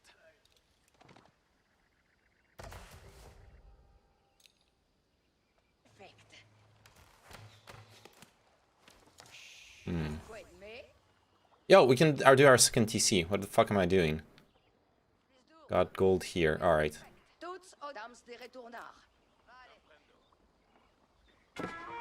Equite sunt para vassals in avant. Buddy.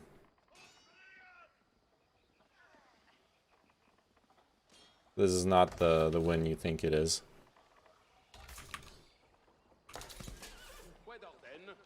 Cavallo, io depelo l'inimi. D'orden, comme me mondes. Orchestre. Parate, equites, quitte. Paratus et prompto. Cavallo. Parate, equites. Cavalamus, equites. À la tous de equites. Orchestre. Assault, equites. Secund mandement. Equites quitte. Move equites.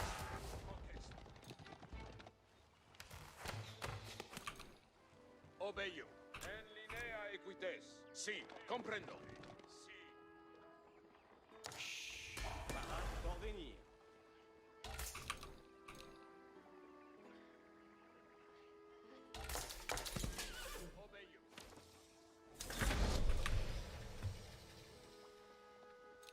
Parats pour la bourre. Colonnes, mauvais colonnes.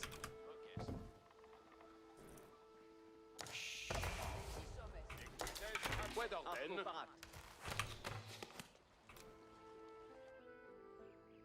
Equites sunt paratos. Oh, shit. Okay. Messing up my I keep messing up with my shortcuts. Okay, let's see if we can go around, get some more villager kills. Si, bene. En linea equites. Move equites. Orchestre.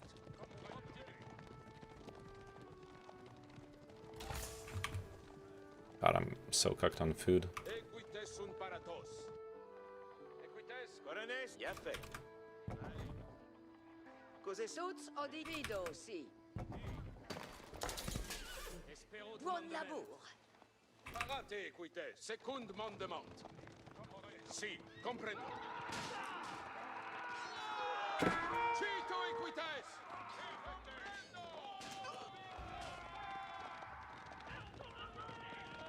Si volies. Vassals in avant. Comme me montes. Vassals in avant. Mandesquet. Tout so Perfect. Vado laburar. Camino. Vado laburar. Labour spérance. Benefect. Fuck, I need wood so bad. I need food. Parat porvenir. Colonnes, in avant, colonnes. Cos'è sarà massonata? Equites at cavalamus equites. Si volies. Comme me montes. Si, comprendo. Cavalamus equites. Secund mandement. Orchestre. Quid labo. Inhérence. Vado laburar. Parate equit. Si volies. Orchestre. Secund equites quitte. Vassals in avant. Equites sunt move equites. Si volies. En linea equites. Equi come mondes. Parate, si, comprendo. Yeah, I have an idea. Move equites. Enemy destroyed! Okay. En linea equites quitte. Oh, he split up his army too. Okay, never mind. Second mandement. Si volies. Cavalamus equites. Oh no, he's walled it all off. No! I'm stuck! Comprendo. Equites aten cavalamus equites. Come on. Equites sunt paratos. Secund mandement. Worth. Parate equite. Parate equite. Orchestre. Vassal syllabus.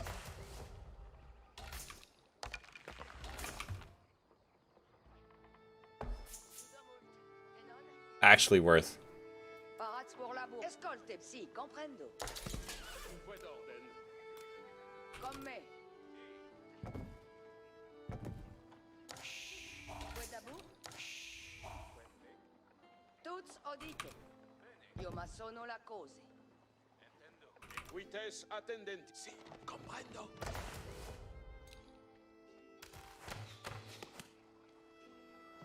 Benefetto. Mande squad. Equites sunt paratum. Preparate, archer. Obeio. En linea, equites. Espero tu mandement. Si volies. All right. Colones, partier. Comprendo. Cose sera ma I need more food. Mande squad. Ici va toast. I need more food. Colonnes, partier. Labour spérance. Ecce mandement. Si, bene. Boom, boom, boom. Buon labour. Me plect. Benefect. Paratu. Parate equites. Bombe equites. Benefect. Benefect. Cool. Felice et pea. Si sommes. Et chez mandement. Temps de retournar. Io ma sono la cose. Comprendo. Cool, cool, cool. Labour, Ito. Io ma sono la cose. Quid labour? Vado labourar. Labour spera. Si somme. Movenskito. Cose sera massonata. Parat por venir. Si, comprendo. I'm macroing. I'm building up my economy. Escolte bene. Parat por ici va Si toast. sommes. My food production. That's the most important here. Pour la Movenskito. Cose sera massonata. Me plect. Mande squad. Movenskito. Vado labourar. Cool. Got big food coming in. Big food. Equites attendent ici. Gonna be able to tear up thanks to that. Get some research in. Keep building villagers. Quid labour? Parat. Ito. Vado labourar. Caval parat. Ambulo. Cool, cool, cool.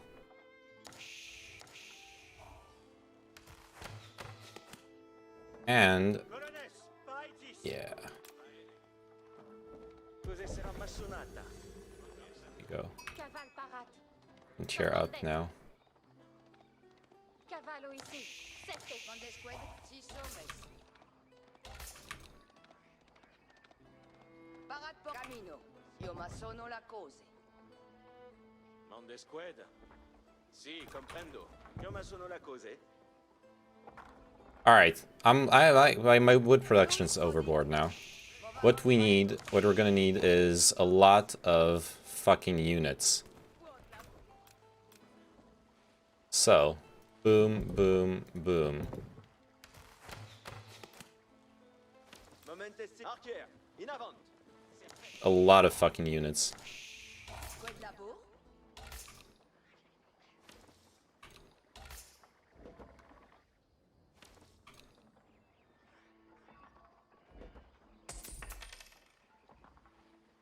En linea, equites. Parat por venir. Felice Beat. Si sommes. Escolte bene. Si, cavo.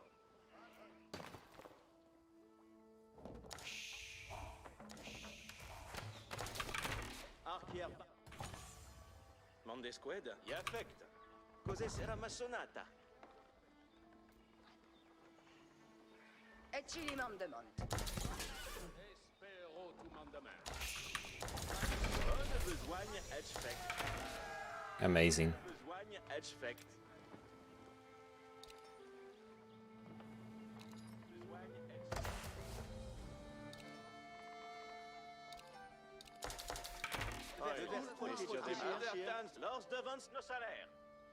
Alright, Marche derrière moi, Trestuts. Acest vos, archers. Donnez-moi vos sapiens. Mon arc est Honor est d'obéir. Dicte-moi mon Versailles. Mon archers, oyez commandement, le ferai-je donc. Trestus sommes en ordonnance. Avant, mes seigneurs. Archers, oyez tout le monde. Allons ça, Trestuts. À l'arson, chevalier. Oyez, à votre commande. Chevalier incontinent. Chevalier, chaise. Archers, si comme le volet. Besoigne à faire? Oyez les ordonnances. Pour vous servir. Que valie Bastir? Si vous exploitiez. Tous de ya lauretz. Trestus sommes prêts. Que faute à votre commandement. Lors batige s'estuie.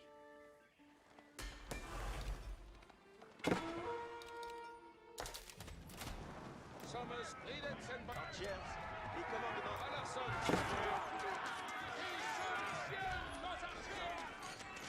Si comme vos voldrez. Archers, oyez commandement.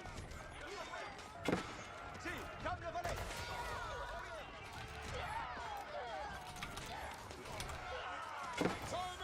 Archers, mes vos, archers. Trestus à l'arson, chevalier. Ridets en votre ombre. Archers, prenez vos arcs. Archers, mes vos ombre. Tous prêts vos pour déguerpir. well, we drop in castles. That's how we do.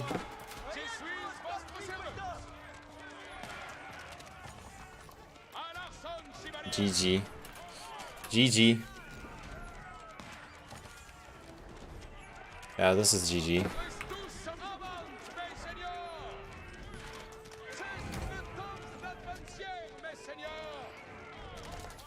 It wasn't actually GG, but it was a closer game than last one, but yeah. I need to learn these meme races. Yeah, the Chinese are hard to play. Like, the build order is completely different when you're playing Chinese, absolutely. Where are my Lings?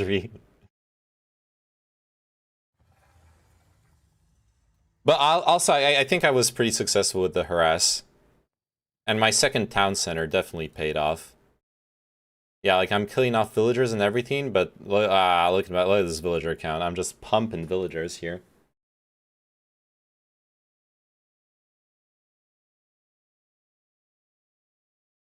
Wait, what happened to your villager count here at the end?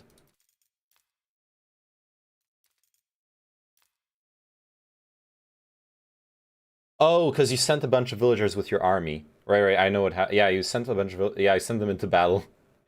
Worker pulls don't really work in this game. Well, no, they work against one thing, against siege. They were my Lings. The worker pulls only work against Lings, honestly, in this game. The fence play was 300 IQ. Yo, walling off was good. Yeah, you completely cut off my harass. But behind my harass, I expanded. Right? I built a second TC, like sometime around here. So behind my harass, I expanded, to put it in StarCraft terms. So I was ahead in economy. And then I was like building up resources. I was floating quite a bit here, but I was managing to spend somewhat. Somewhat is the keyword. I should have done it right after that. Send me hell back for New Age. Yeah. To be fair, you need a lot of wood. This wasn't like the reason I picked this map template is because I thought the choke points would be easier to play off of. But we keep getting generated maps that aren't very choke pointy. Like there was a bunch of bridges. Because what happened in the previous game that I lost against the rando online is there were only 2 points where we needed to wall off, and we were completely separated. Whereas here, yeah. Decoy, if you had a few archers, you could have fucked up those low health cap. No. Kino, archers are terrible against what I had. He built the right unit to counter me. He built pikemen. Is there a set number of maps? Are they're procedural? There's no set. Every template here is procedural.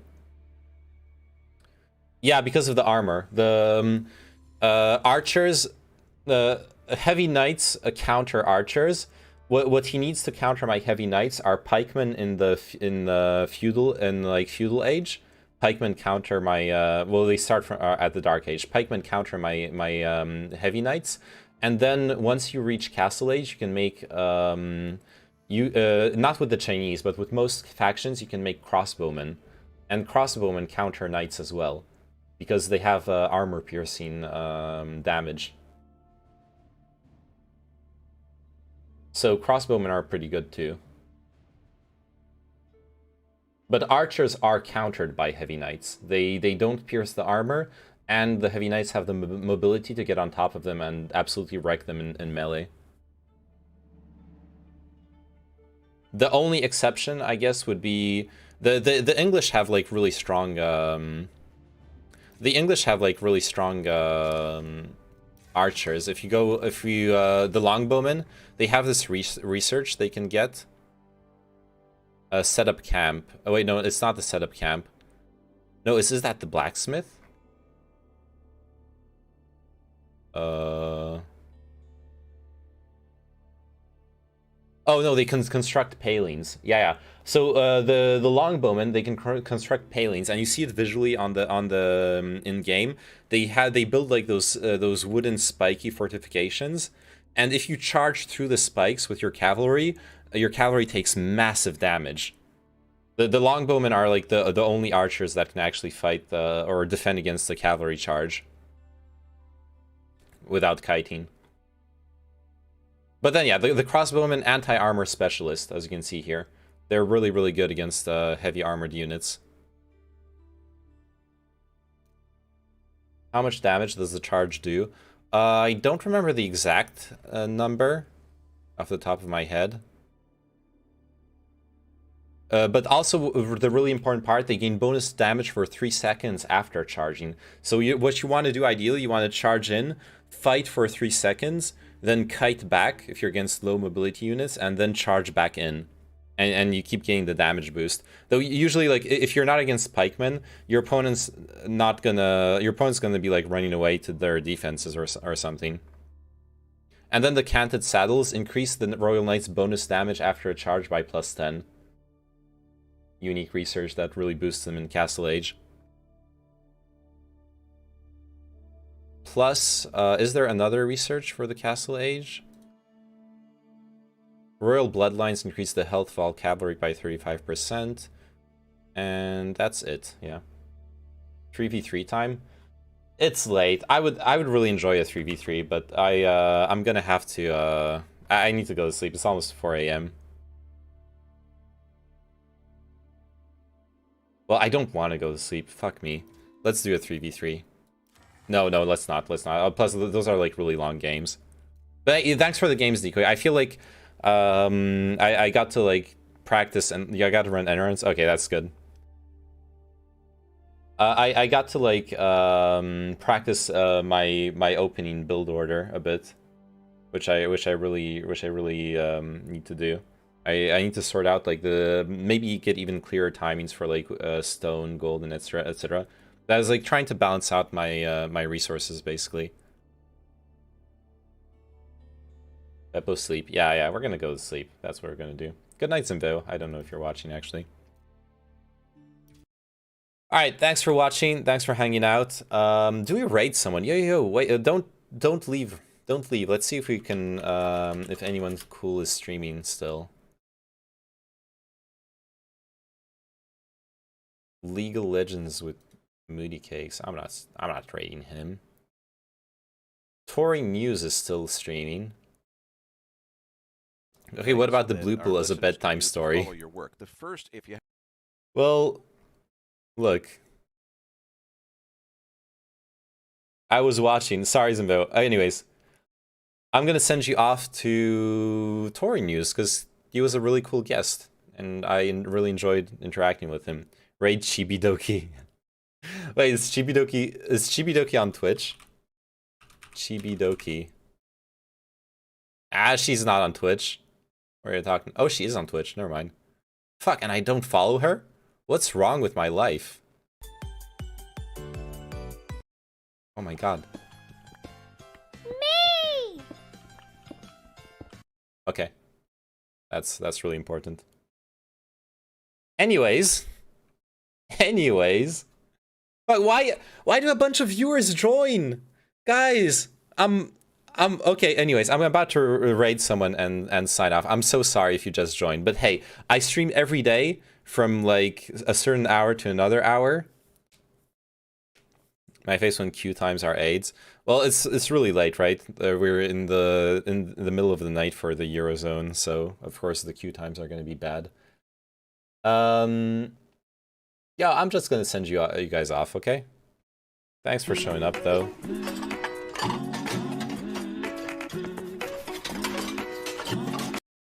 Fucking ads.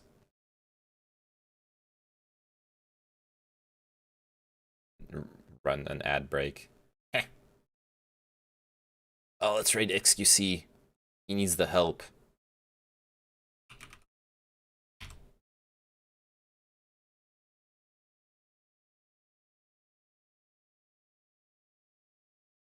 Alright. Anyways, again, thanks for watching. Thanks for hanging out. Games were fun. The chats were fun as well. And bye-bye.